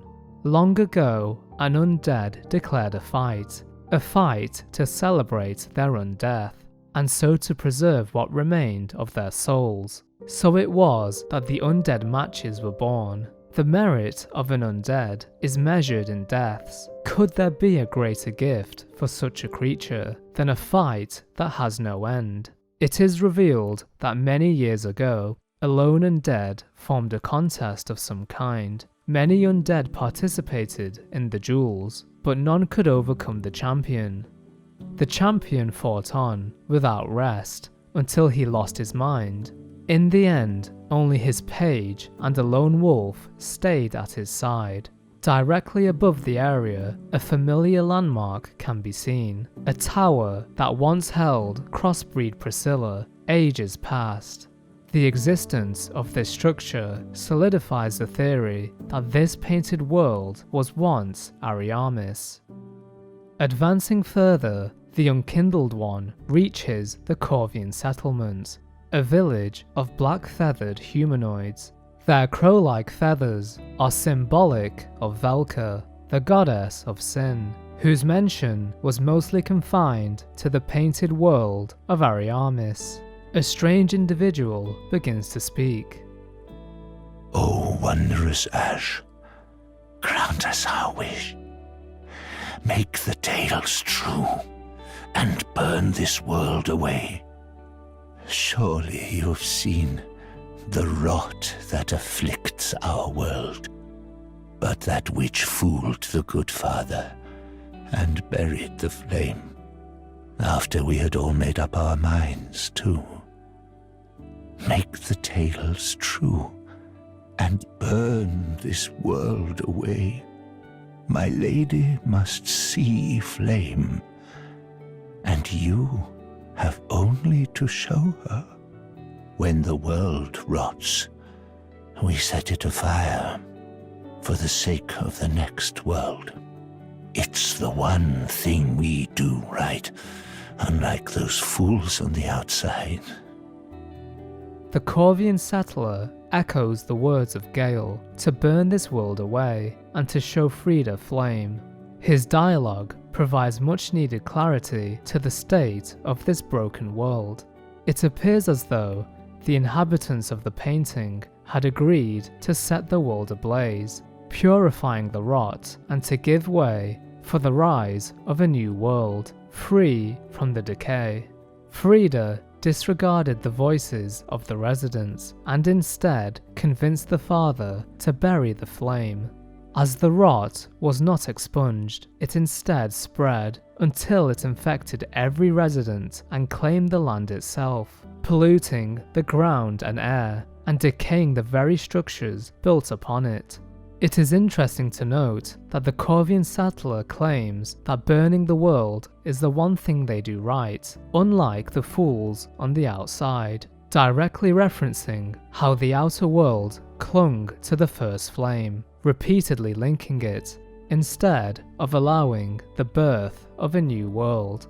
Although many Corvians rejected the ideas of Frida, some were swayed to her side, as evidenced by the existence of the Corvian Knights, warriors reminiscent of the Crow Demons from Lordrand's painted world. These formidable warriors were infatuated with Sister Frida. Their devotion is clearly shown as they swore to protect the painting from fire, and to this end took to the execution of their own brethren. Those who were doubtful of her ideology were executed, until the masses had no choice but to submit to Frida as the blight took root. Evidence of devotion to the Way of White can be found in the settlement. Located within a decrepit church at the base of an altar lies the Way of White Corona Miracle. The altar is strikingly similar to the one Gale knelt before in the Cathedral of the Deep.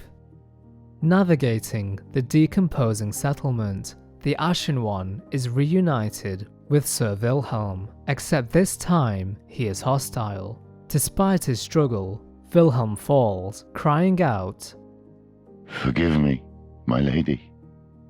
I swore an oath, but I have failed you. Lady Elfrida." What made Wilhelm such a devout follower of Frida? His armour describes him as a knight of Londor, this hollow knight who served the Three Sisters, who founded the Sable Church, was particularly loyal to the eldest, and was known as a cold-blooded hangman. At this moment, it is revealed that Frida is the oldest of the 3 sisters who founded the Sable Church. Uriah also mentions her sister by name, recalling that she was a poor wench turned to ash who would abandon Londor, confirming that Frida is the sister of Lillian and Uriah. Furthering this notion is the weapon of choice used by Sir Wilhelm, the onyx blade. Elfrida, the eldest amongst her sisters and leader of the Sable Church, bestowed this sword to her knight. Only the sword was a farewell gift, and acceptance signified the knight's resignation from Elfrida's service. This sword was a gift to Wilhelm, allowing him to be free of her service. Wilhelm knew that this was a sign that Frida was indeed leaving the Sable Church in pursuit of another purpose. Although he was a free agent, he chose instead to follow his former master to the painted world of Ariandel, where he remained devoted to her, protecting her and enforcing her ideals. His loyalty never wavered, and eventually he met his match and was bested by an Ashen One. Upon his death, the contraption key is dropped. The key to the contraption leading to the attic of the archive, found on the edge of the Corvian settlement. After Sir Wilhelm led a white-haired woman to the attic of the library, he kept this key as if it were his life. The white-haired woman, imprisoned by Wilhelm under the orders of Frida, must pose a significant threat to the world, leading to Wilhelm guarding her quarters with his life. By using the key, a secret passageway is unlocked, granting the Ashen One access to the room. A small white-haired girl can be encountered. Examining her closely, we can see that scales occupy the surface of her skin. Her reptilian eyes are similar to crossbreed Priscilla, although different in colour, indicating a potential relation between the two. Or is she a relative of Yorshka, whose body also harbours similar elements? When spoken to, she says, "Thou'rt the one of whom Uncle Gale spoke, the one to show me flame. 'Tis good. When this is done, may I return. The door is open thanks to thee. I'll head off to paint. I promised Uncle Gale I would." She appears to have been expecting the arrival of the Ashen One, as she has been working with Gale to ensure our quest succeeds. She refers to Gale as her uncle, however, this could just be a term of endearment rather than a biological relation. The two appear to be working together, but their larger goals are yet to be revealed. Leaving the painter behind, the Ashen One must now cross the snowy mountain pass. Once again, Farron followers, packs of wolves, and Millwood knights defend the perimeter. At the heart of the pass, a Bell of Awakening can be found, buried in snow. It is clear that this bell has been purposely removed from its original location, rendering it useless. It should be mentioned that Wilhelm once said, "No bell tolls," and yet you slipped into the painting. The dismantling of the bell is yet another attempt to prevent any Ashen Ones from entering the painting. With no bell to wake them, they would sleep eternally, and the painting would never see fire. Having conquered the mountain pass, we finally arrive at the lowermost floors of Ariandel Chapel. Swarms of flies begin to sprout from the cracks in the walls. Pools of blood spill across the floors, and dozens of eggs are nested in the ground. Once again, we find ourselves at a very familiar location. A wheel mechanism can be found at the center of the room. When turned, the contraption repositions the altar above, revealing a secret hall concealed within the chapel. This mechanism is identical to the one found in the painted world of Ariamis. Only one thing remains: to venture through the passageway and confront Frida once and for all. Here we catch a glimpse of Father Ariandel, the very being who this painted world is named after. Ariandel was the restorer of the painted world.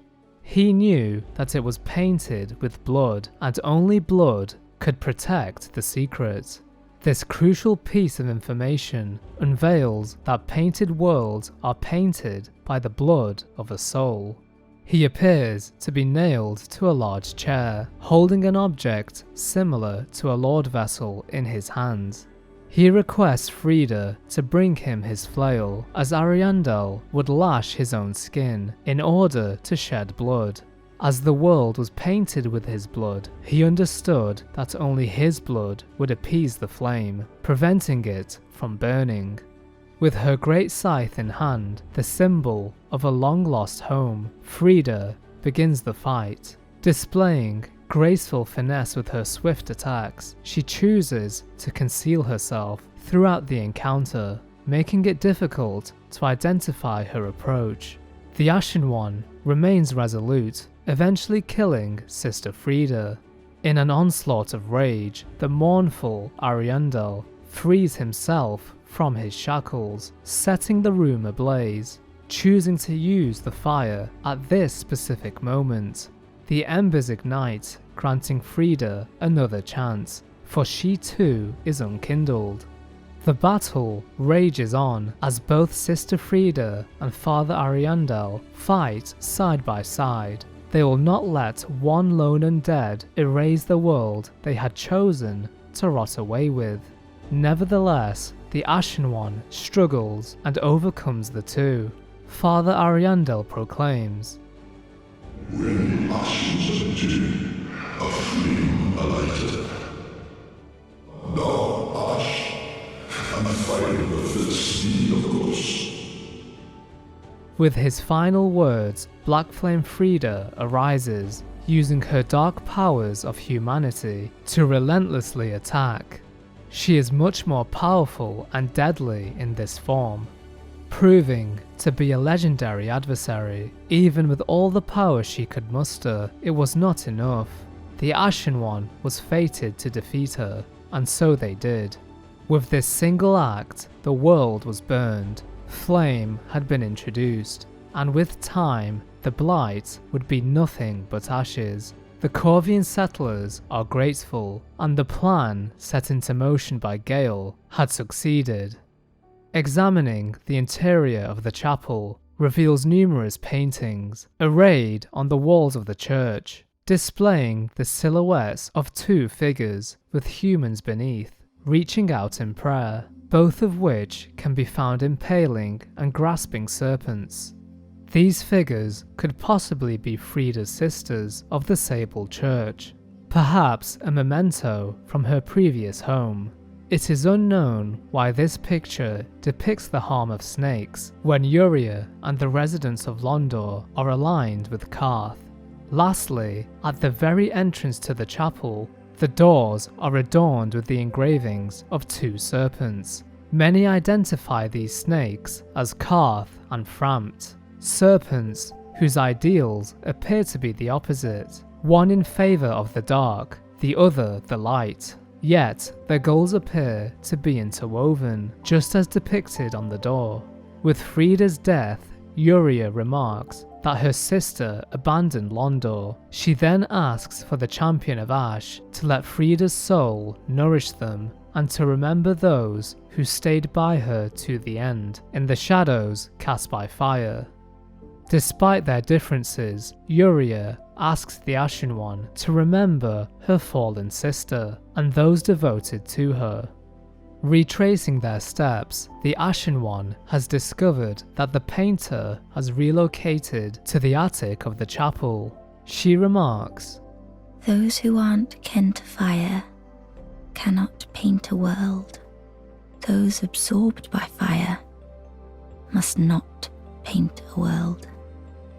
Her statement denotes that those who lack knowledge of the First Flame cannot paint a world, as they lack the fundamental understanding of the soul and how it can be used in the creation of a painted world. Those absorbed by fire must not paint a world. This is a cautionary tale, as those who were absorbed by the fire, such as Gwyn and Frida, chose to sustain an unnatural cycle, instead of letting the natural order take place. In summary, those accustomed and attached to the current state of life, the First Flame, should never create a new world, as their perception of what life should be has been warped and no longer represents the natural order. She goes on to say, I can almost see the flame. Soon, Uncle Gale will bring me the pigment. I wonder if he has found it, the dark soul of man.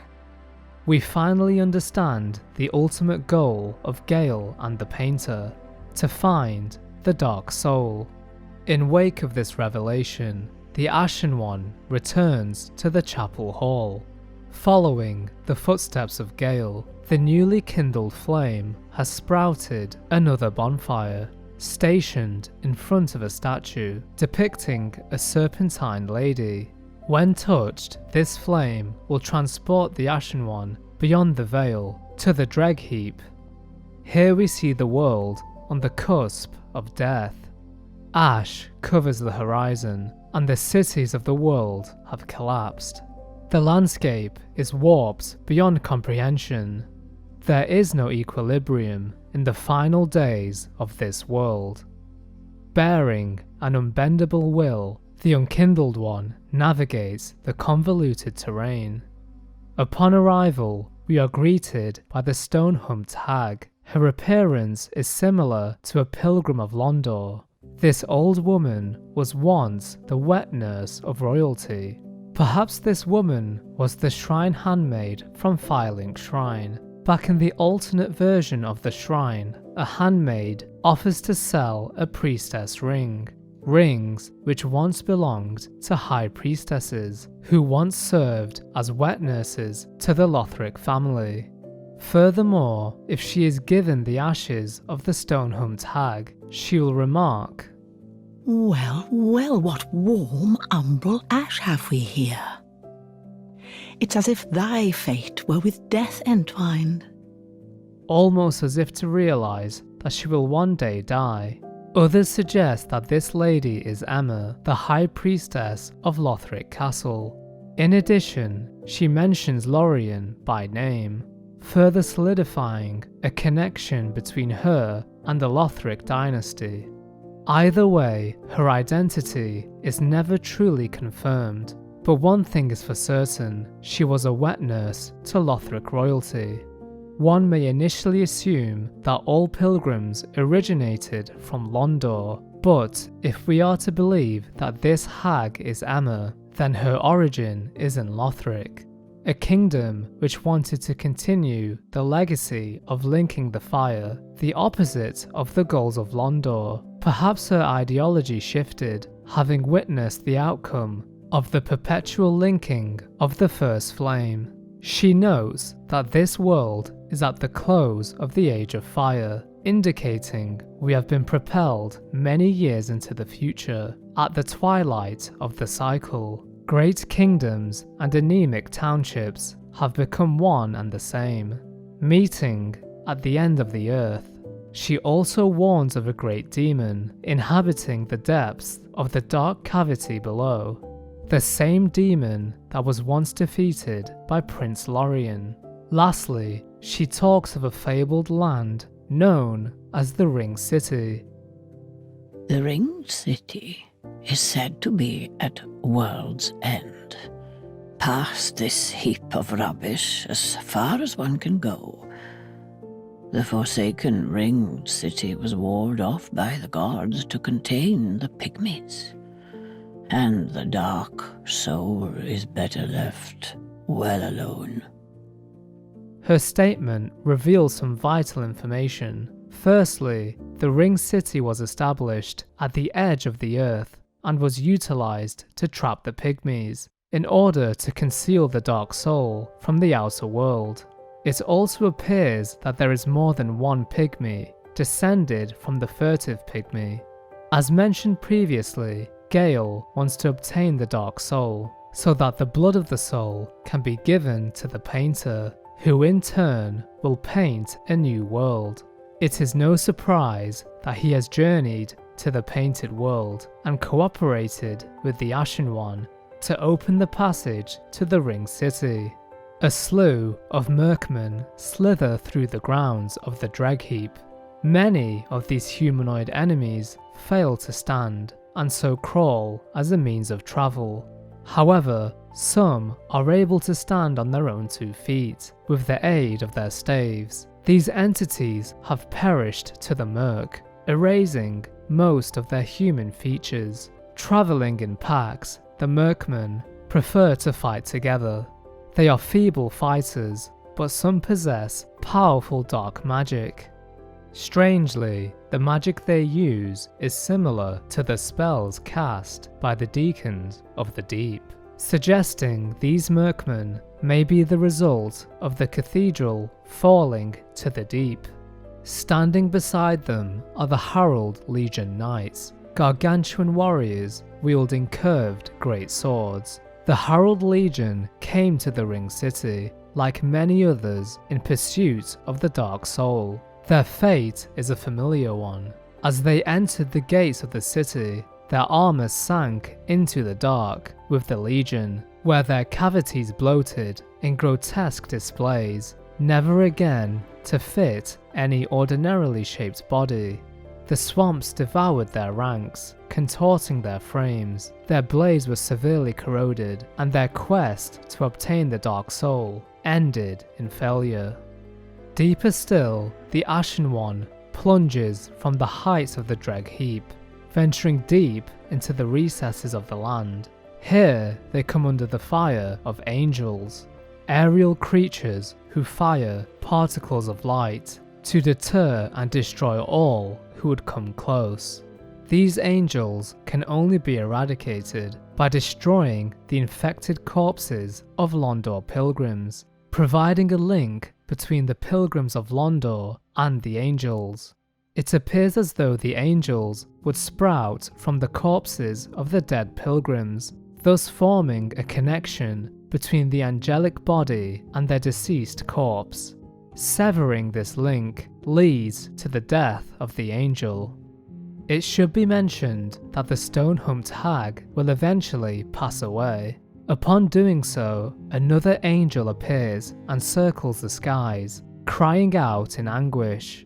Unlike the others, this angel remains passive, indicating that it mourns the passing of the old lady, as it was given life by her death. Lothric Knights also appear to have lasted till the end times. Further beyond, the Ashen One encounters a knight with a familiar voice. Call me Lap. I can't remember my real name, so let's just go with that. I'm a hollow. Yes. I try to play it off, but I haven't a clue about my past, who I was, or what I lived for. Not even my own blessed name. That's why I've come here, searching for the Purging Monument, said to be in the Ringed City. Lap reveals that he has lost his memory, leading him to the Ring City as he seeks the Purging Monument, a structure that will enable him to recall his memory. For now, we part ways with the innocent knight. Jumping forward, the Ashen One plummets into the ruins of Earthen Peak. It seems as though a place from a time long ago had found itself at the base of the Dragheap. This land once bordered Dranglake. The collapsed windmill is a reminder of the bearer of the curse's journey. Many cycles prior, the curse-bearer climbed the tower of Earthen Peak and burned the fans of the windmill to inhibit the spread of poison. Evidence of their efforts remain, as seen by the scorched markings on the surface of the structure. A desert pyromancer known as Zoe also wanders the grounds of the peak, a reference to the pyromancers who once dwelt within the windmill. Lap can also be seen sat atop a small overlook. He states that there is a treasure nearby, a package that he left behind, as it serves him no use. Should the Ashen One attempt to find this treasure and fail, he will instead grab the item himself. The treasure he spoke of was a titanite slab, which he gives to the Ashen One as a symbol of trust and friendship. Advancing further, the Champion of Ash edges closer to the dark pit, mentioned previously by the stone-humped hag. At the edge of a crumbling tower, the Phantom of Gale points down at the crevice below. Throughout the Ashen One's journey, the Phantom of Gale has been spotted, highlighting the path forward and etching markings into the ground to prevent one from sustaining any injuries when falling great distances. Just as he set the Unkindled on their journey through the painting, he now guides us to our final destination. The Ashen One places their faith in Gale as they descend into the chasm. The screeching screams of the demons pierce through the void.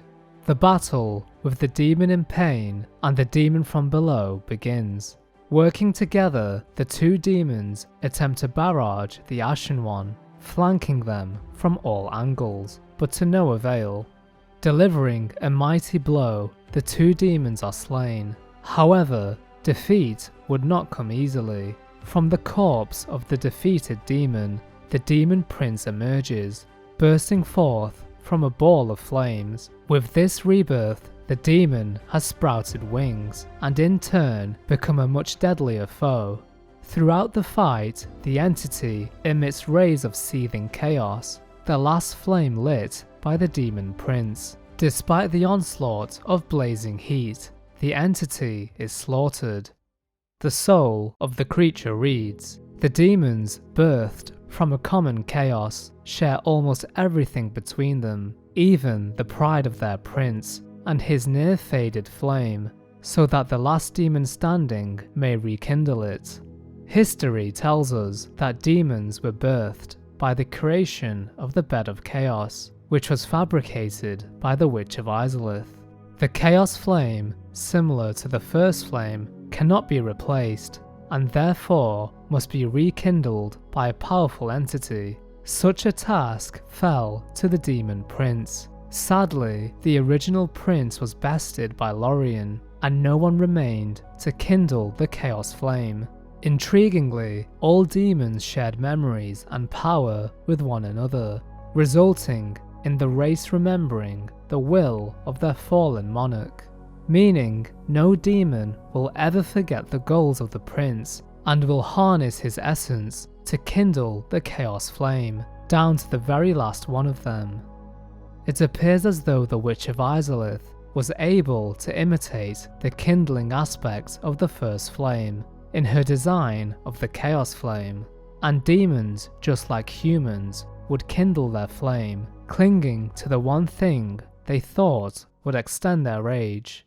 Upon closer inspection, the area where the prince was defeated resembles Firelink's shrine. The cobbled archways and even the chasm Frampt once occupied can still be seen to this day. Lordran, Drangleic and Lothric, three great kingdoms, have all assembled at this one point. Close by, a corpse holding a small envoy banner is found. Traversing the serpentine tunnel leads to the edge of a cliff. Entry to the city is permitted only to those who wield the small envoy banner. Therefore, the Ashen One presents themselves as a messenger requiring escort. Batwing demons encircle the warrior and gracefully carries them to the mythical Ring City.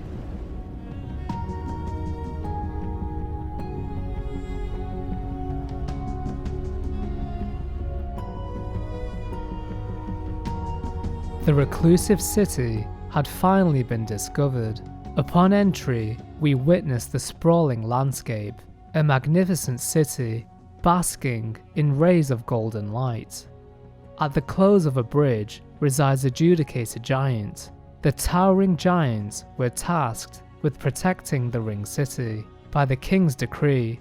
When approached, the giant will summon phantoms of the ruined knights. These knights once sought the Dark Soul, but were so soundly crushed they had little choice but to swear themselves to the Judicator Giant.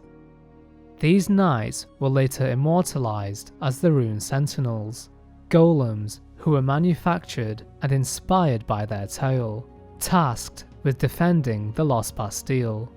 The Judicator can also summon a silver knight known as Lido, a hollow that uses a dragonhead stone, and Zully the Witch, key figures we may encounter at a later point. An abundance of gravestones litter the bridge, each possessing a hollow circular shape, similar to the dark sign which brands humanity. Venturing ahead, the Ashen One encounters a creature. Speaking with him unveils some important information.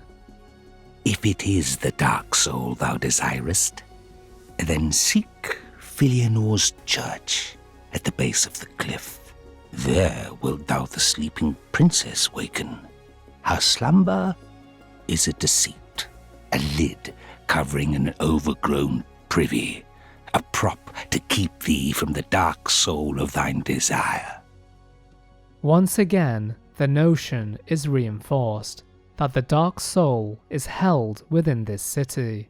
Moreover, he makes note of a slumbering princess known as Filianor. If the Ring City was pioneered by the king, Gwyn, the Lord of Sunlight, then perhaps this princess is directly related to him, working together to contain the Dark Soul. For now, the purpose and identity of Filianor remains obscure. Entering the inner walls of the Ring City, the Champion of Ash stumbles across the Ring Knights, human warriors branded by a seal of fire.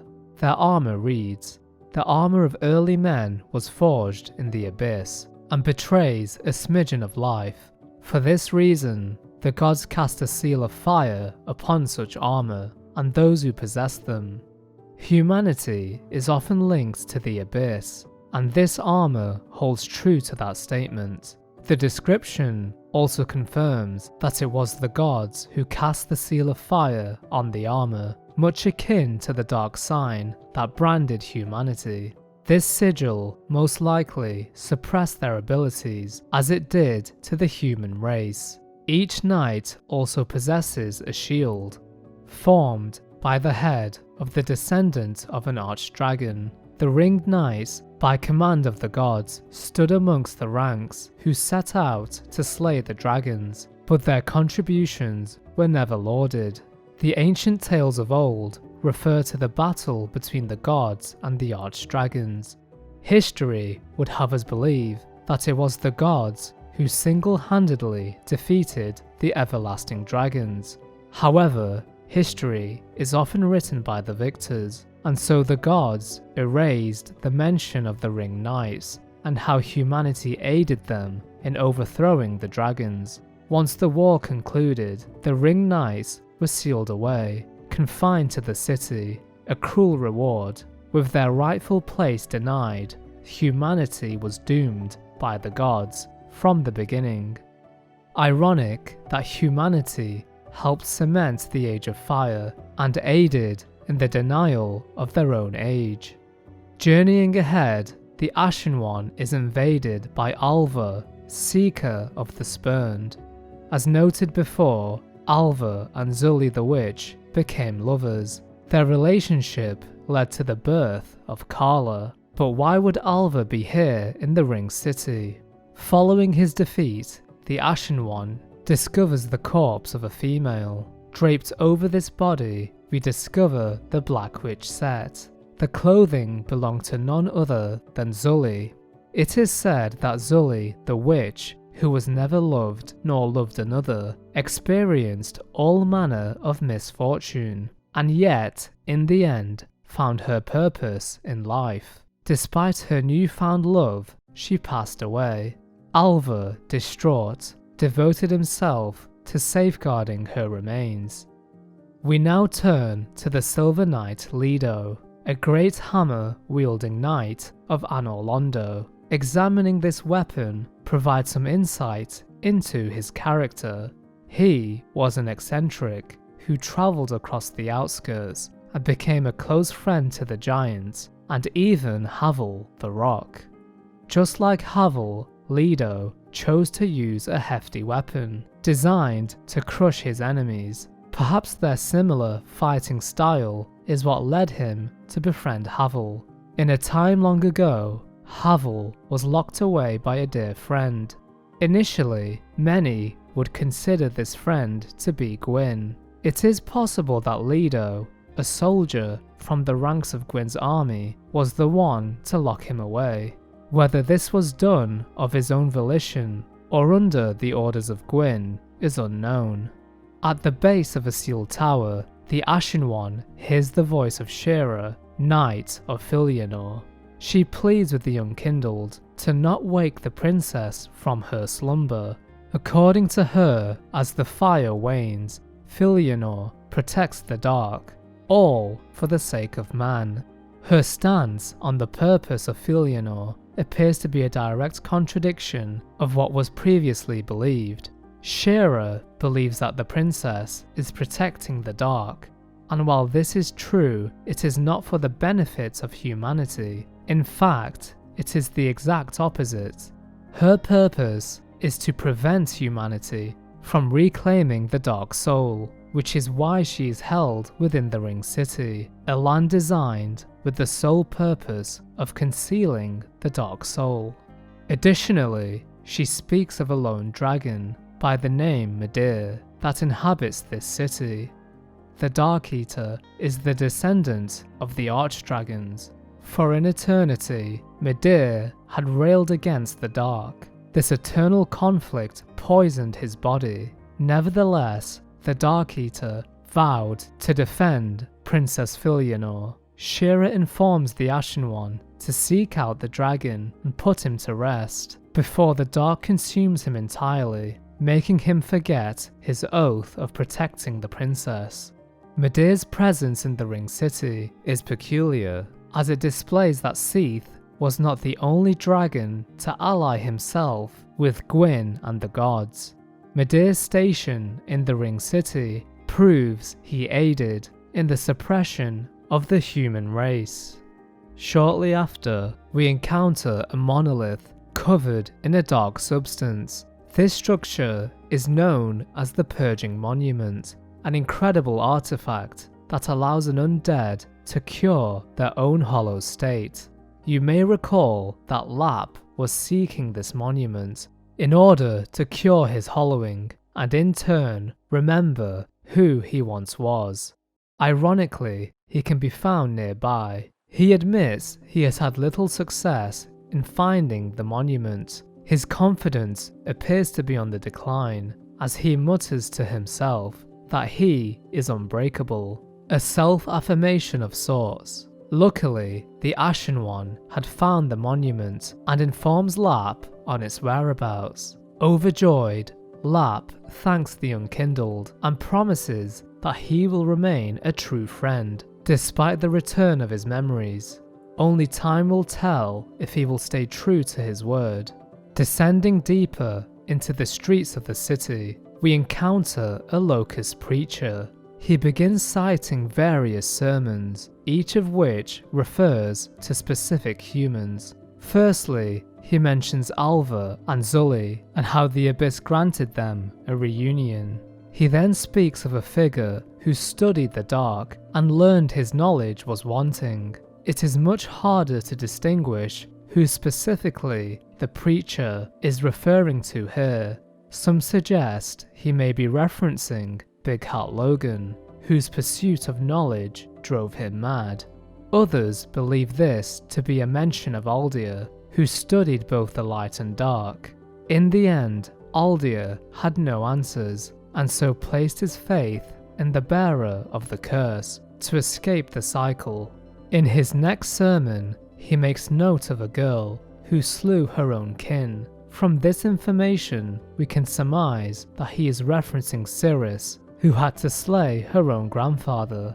Lastly, he speaks of a woman who lived in fear of the dark, that gnawed at her flesh. The gnawing sensation of dark is often mentioned by firekeepers. Irina of Karim once spoke of dark tales that lurked deep within men. She also spoke of little creatures that nibbled at her in the darkness. In this same sermon, he also mentions a man who was clad in weighty armor, yet lived in fear. It is safe to assume that this sermon refers to Irina and Egon of Karim.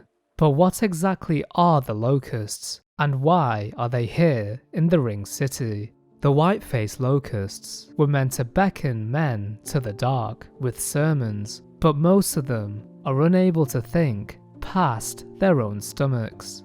These locusts were yet another measure of defense, as their role was to beckon men to the dark. Their greed would overpower their purpose, and so they resorted to devouring humans instead. It then goes on to say, someone must rise to the occasion and restore the path of righteousness. Perhaps that someone is you. Did you not arise from the abyss, and did you not resist drowning in the age of fire?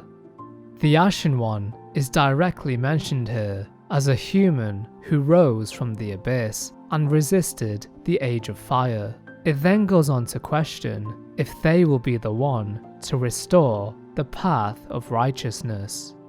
Further ahead, an Iron Dragon Slayer patrols the murky depths of the swamp. The armor, defeated by the Champion of Ash in Lothric, was left ages to rust, until it slipped into an abyssal swamp, where it was possessed once again by the memory of the hunt. Inspecting the armor acknowledges that this is the very same suit that was defeated by the Ashen One. The armor appears to have rusted over many ages, reinforcing the idea we have travelled many years into the future. Moving forward, the Champion of Ash climbs out of the abyssal swamp. As they do so, the powerful roar of a dragon echoes through the city. The very presence of the Unkindled has provoked the ire of the ferocious dragon Medir. He releases a volcanic torrent of smouldering fire to block the path forward. Evading his infernal breath, the Ashen One is able to avoid Medir for now. In the shared grave, the moaning knight invades. His appearance is identical to Egon of Karim, although the identity of this particular knight remains unclear, as many Karim knights wore this armor in service of a maiden. Jumping forward, the Ashen One encounters Lap once again. His tone differs from when last encountered. His voice is one of cunning and deceit. He speaks of a trinket atop a broken staircase. Moving closer to the treasure, Lap kicks the Ashen One down to the floor below. At last, he removes his helmet, revealing himself to be the unbreakable Patches, the infamous merchant the Champion of Ash once crossed paths with in the Cathedral of the Deep and Firelink Shrine. This conniving trickster appears to have lasted until the close of the Age of Fire. Staying true to his nature, he once again outwitted the Ashen One. Despite this, it appears that Patches had formed a bond and is no longer entirely driven by his obsession of treasure, as he leaves his armor behind as well as his summoning sign to aid the Champion of Ash. Also, he did not send us to our death, but instead in the direction of the exit. Retaining his humanity, Patches parts ways with his newfound friend for the last time. In the distance, Dark Eater Medir makes a return, once again attempting to impede progress. Instead, he is sent plummeting to the depths below. Of their own volition, the Ashen One pursues Medir to put an end to his reign once and for all, to uphold their promise to Shearer. In search of the Dark Eater, the statue of Gwyn crowning a human is discovered, a symbolic statue representing the alliance between the Lord of Sunlight and humanity. Nevertheless, a lie will remain a lie, as Gwyn never saw humanity as his equal, and did everything in his power to exploit and enslave them.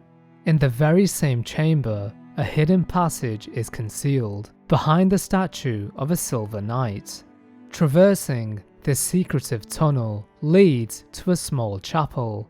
Here, statues of the primordial serpents are displayed. The faces of the creatures are identical to Karth and Frampt. Their bodies appear similar to that of a dragon. However, their bodies have been depicted in many forms, as seen with the angelic statues in the Grand Archives of Lothric Castle. This could simply imply that no one has ever seen the body of a primordial serpent, which explains why their faces are always depicted consistently, unlike their frame. All that remains is to plunge into the rift and confront the titanic Dark Eater. Some theorize that Midir's resting place is none other than the founding location of the Dark Soul, the very spot where the furtive pygmy discovered that which would change the course of the world. It would make sense for Midir to lay in the very location where Dark was given life. Detecting the presence of the Ashen One, Midir poises himself for his greatest battle yet. The beast rages on, flailing his limbs and tail, emitting rays of dark light, and conjuring swathes of fire, using everything in his power to stop the Champion of Ash. After a long and grueling battle, the Dark Eater is slain. Midir's war with the Dark had finally reached its conclusion. Midir, descendant of archdragons, was raised by the gods, and owing to his immortality, was given a duty to eternally battle the Dark, a duty that he would never forget, even after the gods perished. From the corpse of Midir, a badge related to the spears of the church is dropped, an established covenant dedicated to watching over Filianor's slumber. The Judicator Giants often serve as summoners, casting spells to warp members of the Spears to the Ring City to fight in defense of their princess. Returning to Shira, she displays her gratitude for slaying Midir. She then reiterates that one must not wake the slumbering princess.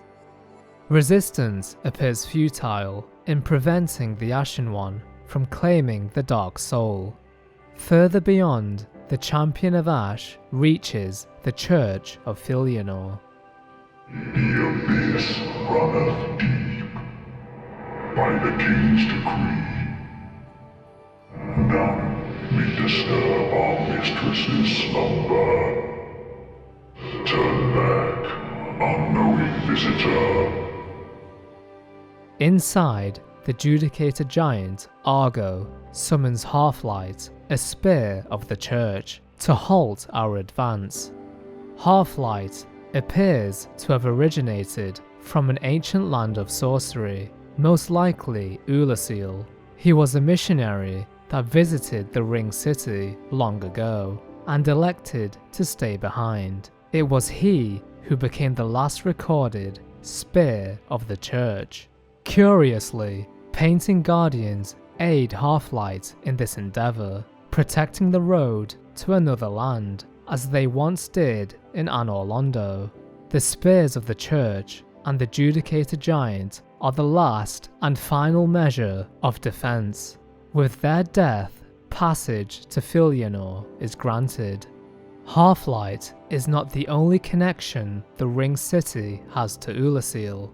Through their journey, the Champion of Ash can discover the White Birch Bow.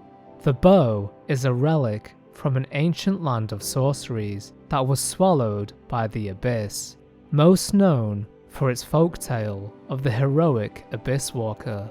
The land of Oolacile is mentioned once more, a kingdom famous for the legend of Artorias and Manus.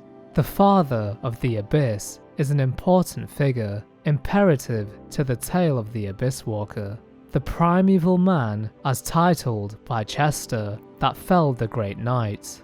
Perhaps this bow belonged to Manus. He could potentially be one of the pygmy lords who somehow escaped the shackles of the city, establishing a career as a proficient sorcerer in Oolacile, who in turn spread the abyss to the township, which also corrupted his soul, although his title as primeval man insinuates that he could also be the furtive pygmy, the first of all men.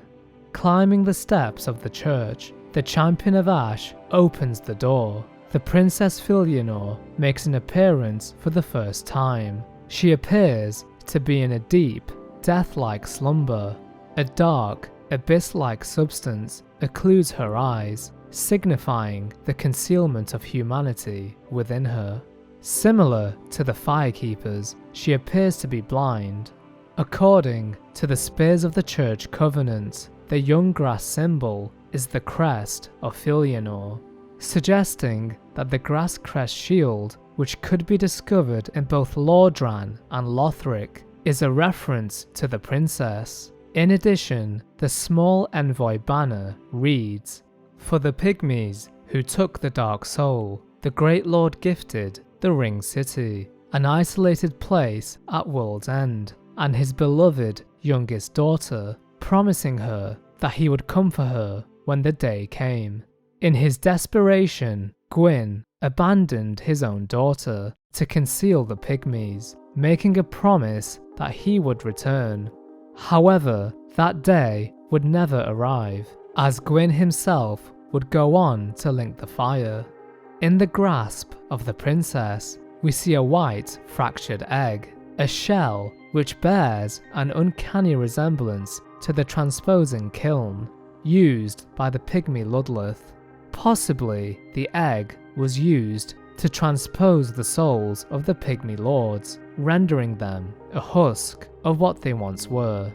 On the other hand, it is often stated that this egg hatched Dark-Eater Midir, but this is never confirmed. Shearer has stated earlier that Filianor is the matriarch of the church and that her rest should remain undisturbed. In an act of defiance and the pursuit of truth, the Champion of Ash reaches for the egg.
At the slightest touch, the egg withers. The princess wakes from her rest, and a blinding light emits from within.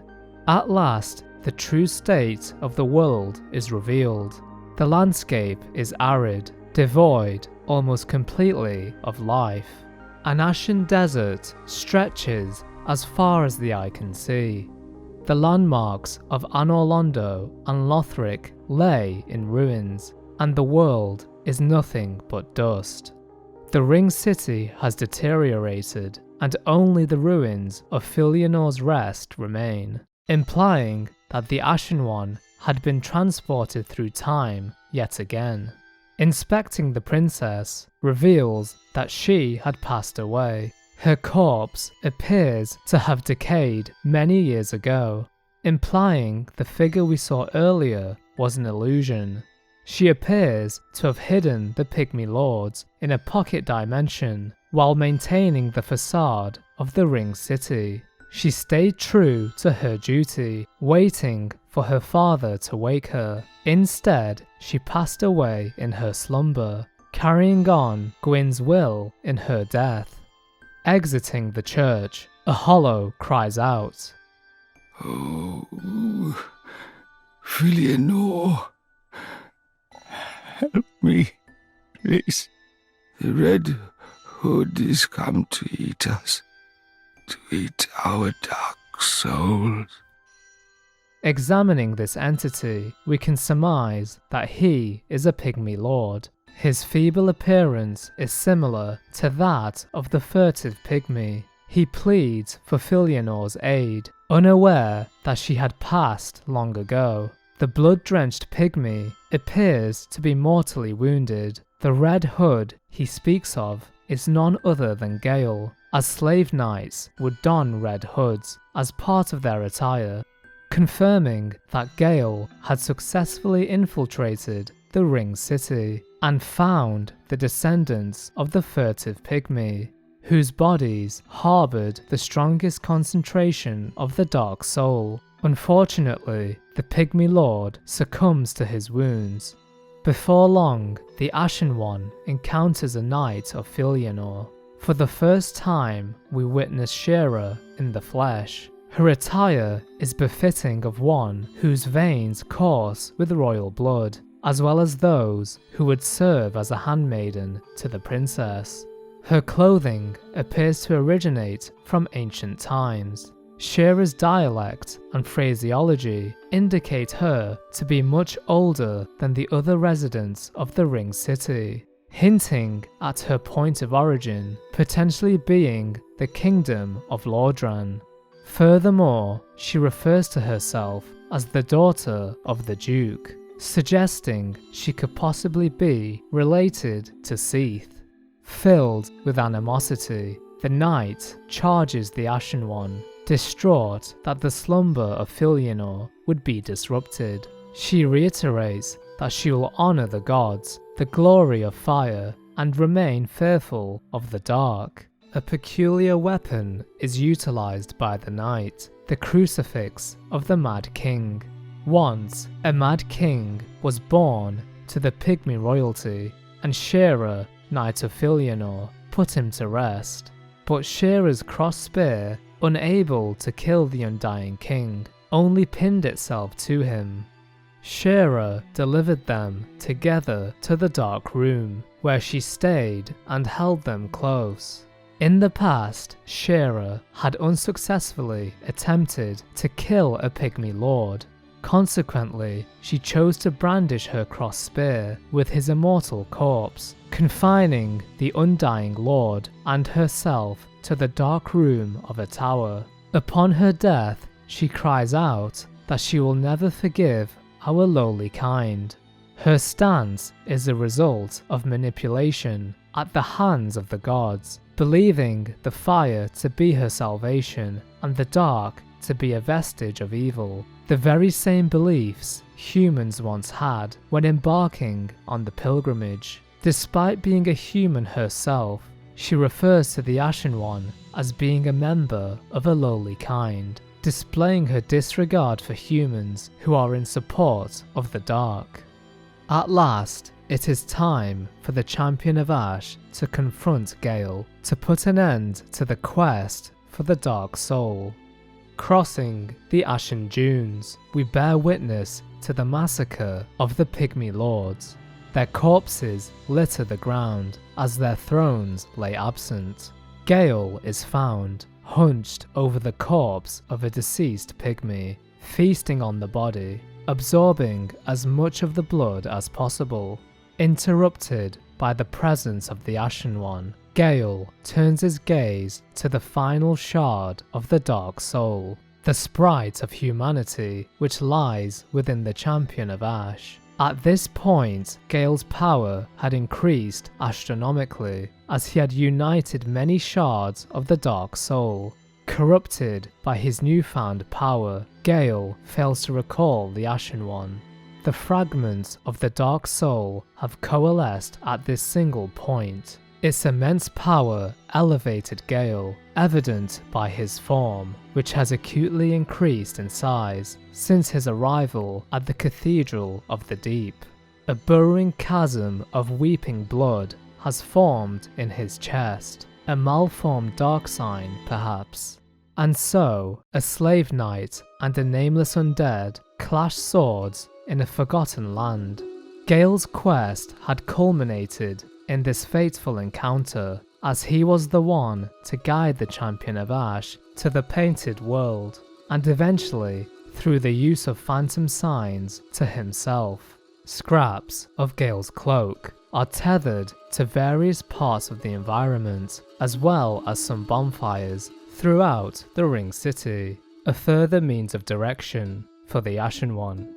Red skulls permeated the messages he left behind, the same apparitions which emanated from his cloak. Be that as it may, Gale's mission meets an abrupt end. The Ashen One, with a strike of their sword, brings down the Colossal Knight, ending his torturous pursuit of the Dark Soul.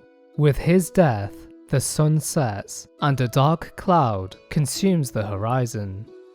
The red-hooded, wandering slave knight Gale sought the blood of the Dark Soul as pigment for the Painted World, but Gale knew he was no champion, that the Dark Soul would likely ruin him, and that he had little hope of a safe return.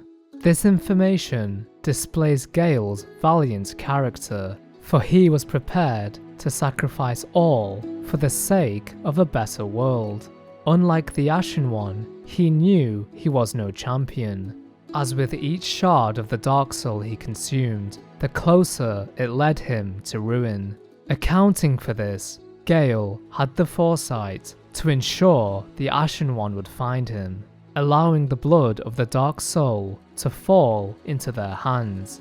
Were it not for Gale, the task of acquiring the blood would be impossible. Upon encountering the Pygmy Lords, Gale discovered that their blood had long ago dried, and so consumed the Dark Soul. Acting as a vessel, Gale ensured the Dark Soul would lie within his own body, resulting in an ample supply of blood for his lady's painting.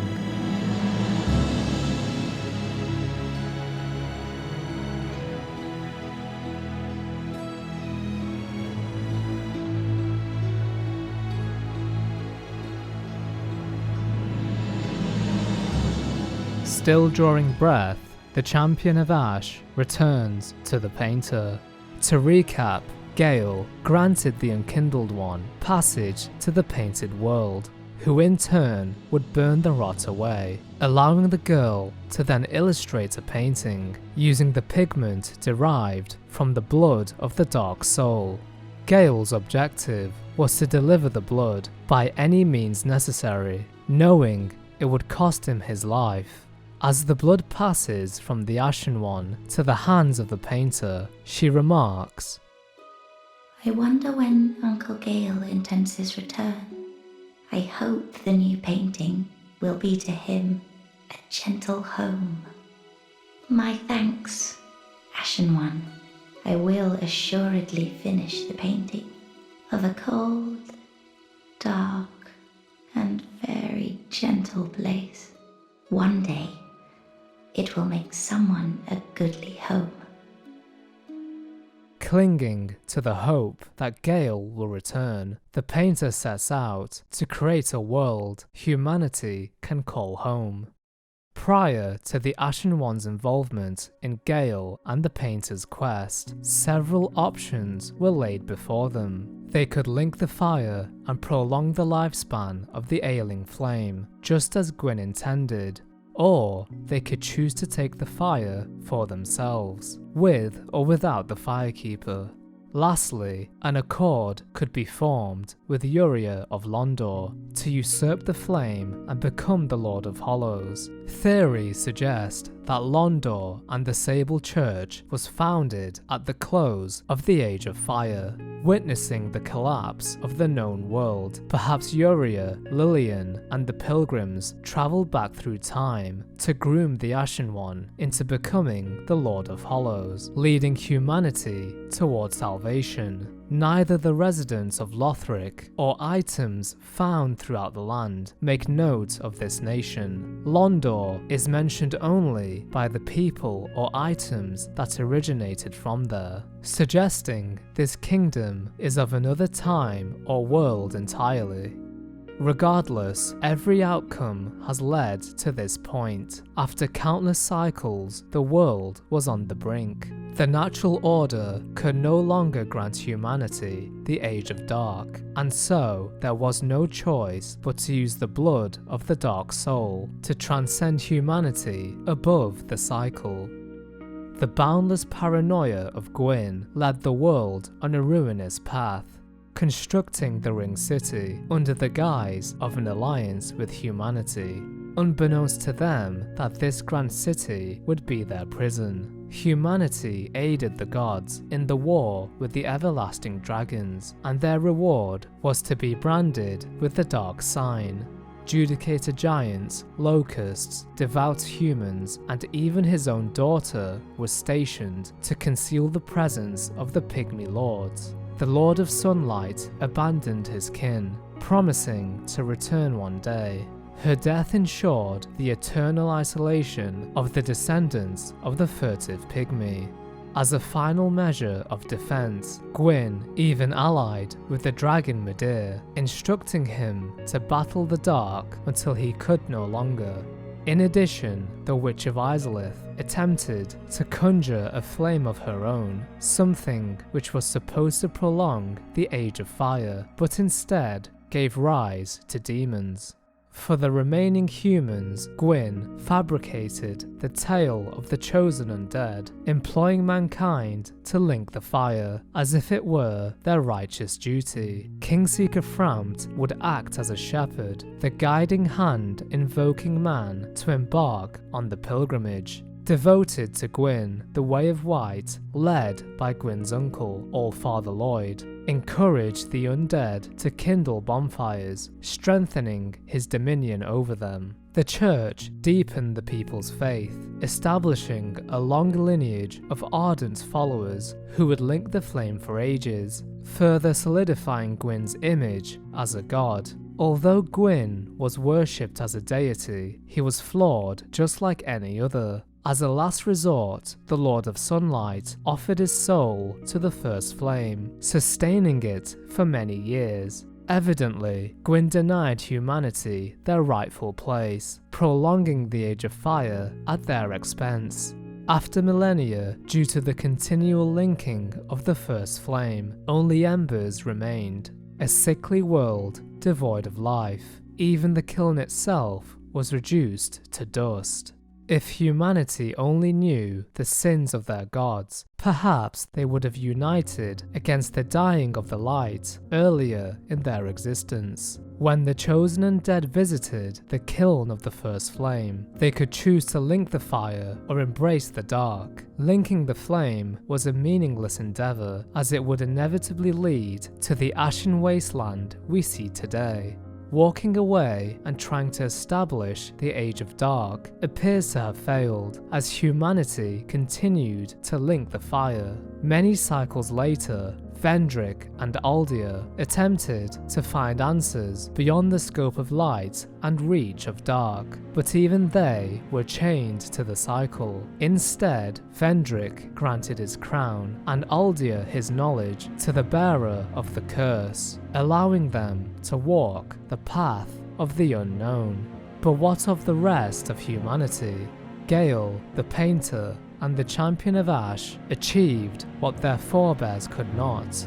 The undefiable willpower of humanity enabled them to break the cycle, to overcome adversity and stand in the face of their destiny. In the eyes of gods, since their birth, humanity was deemed feeble. Surely fate would win and crush the inferior species. Humanity was to follow, not lead. Props on the stage of life. Yet, through the rise and fall of kingdoms and countless cycles, humanity endured until a new path unveiled itself. Why inherit a world when you can paint another? Humanity's strength lies not with their power, but in their resolve. Forevermore, the light of hope would burn within man. The furtive pygmy can find solace, knowing his descendants fought on, claiming their place amongst the living, birthing a world free from the cycle, a world for the dark soul. Long ago, our father Gwyn, lamenting the waning of the fire, became Cinder of his own will. Now, the fire is linked by the champions who have come in his stead, such as the will of Father and the gods. But the gods are no more, and the all-powerful fire deserveth a new heir. Our Lord of Hollows, it shall be, who weareth the true face of mankind. You'll face death, and it won't be pretty. Enough death to leave you broken, time after time. There is a darkness within man, and I am afraid you will peer into it. Hand it over, that thing, your dark soul. For my lady's painting. Is this the blood of the dark soul?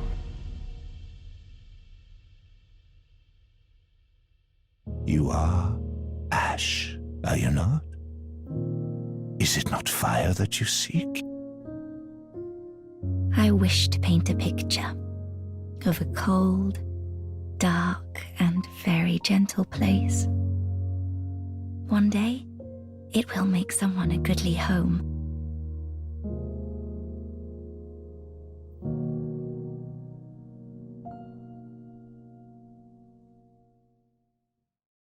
Once again, thank you to War Thunder for sponsoring this video. Don't forget to play it for free on PC, PlayStation, Xbox or mobile by using our link in the description or pinned comment. Those of you who are new or haven't played for 6 months will receive a massive bonus pack on PC and consoles, including multiple premium vehicles, in-game currency and more. Thank you so much for watching. To our patrons, thank you for going above and beyond to support our channel. We really appreciate you. Join our Patreon and see what rewards we have to offer. And to everyone who watches our videos, likes, comments and subscribes, it's because of you that we get to continue doing what we love. Thank you. Let us know what you want to see next.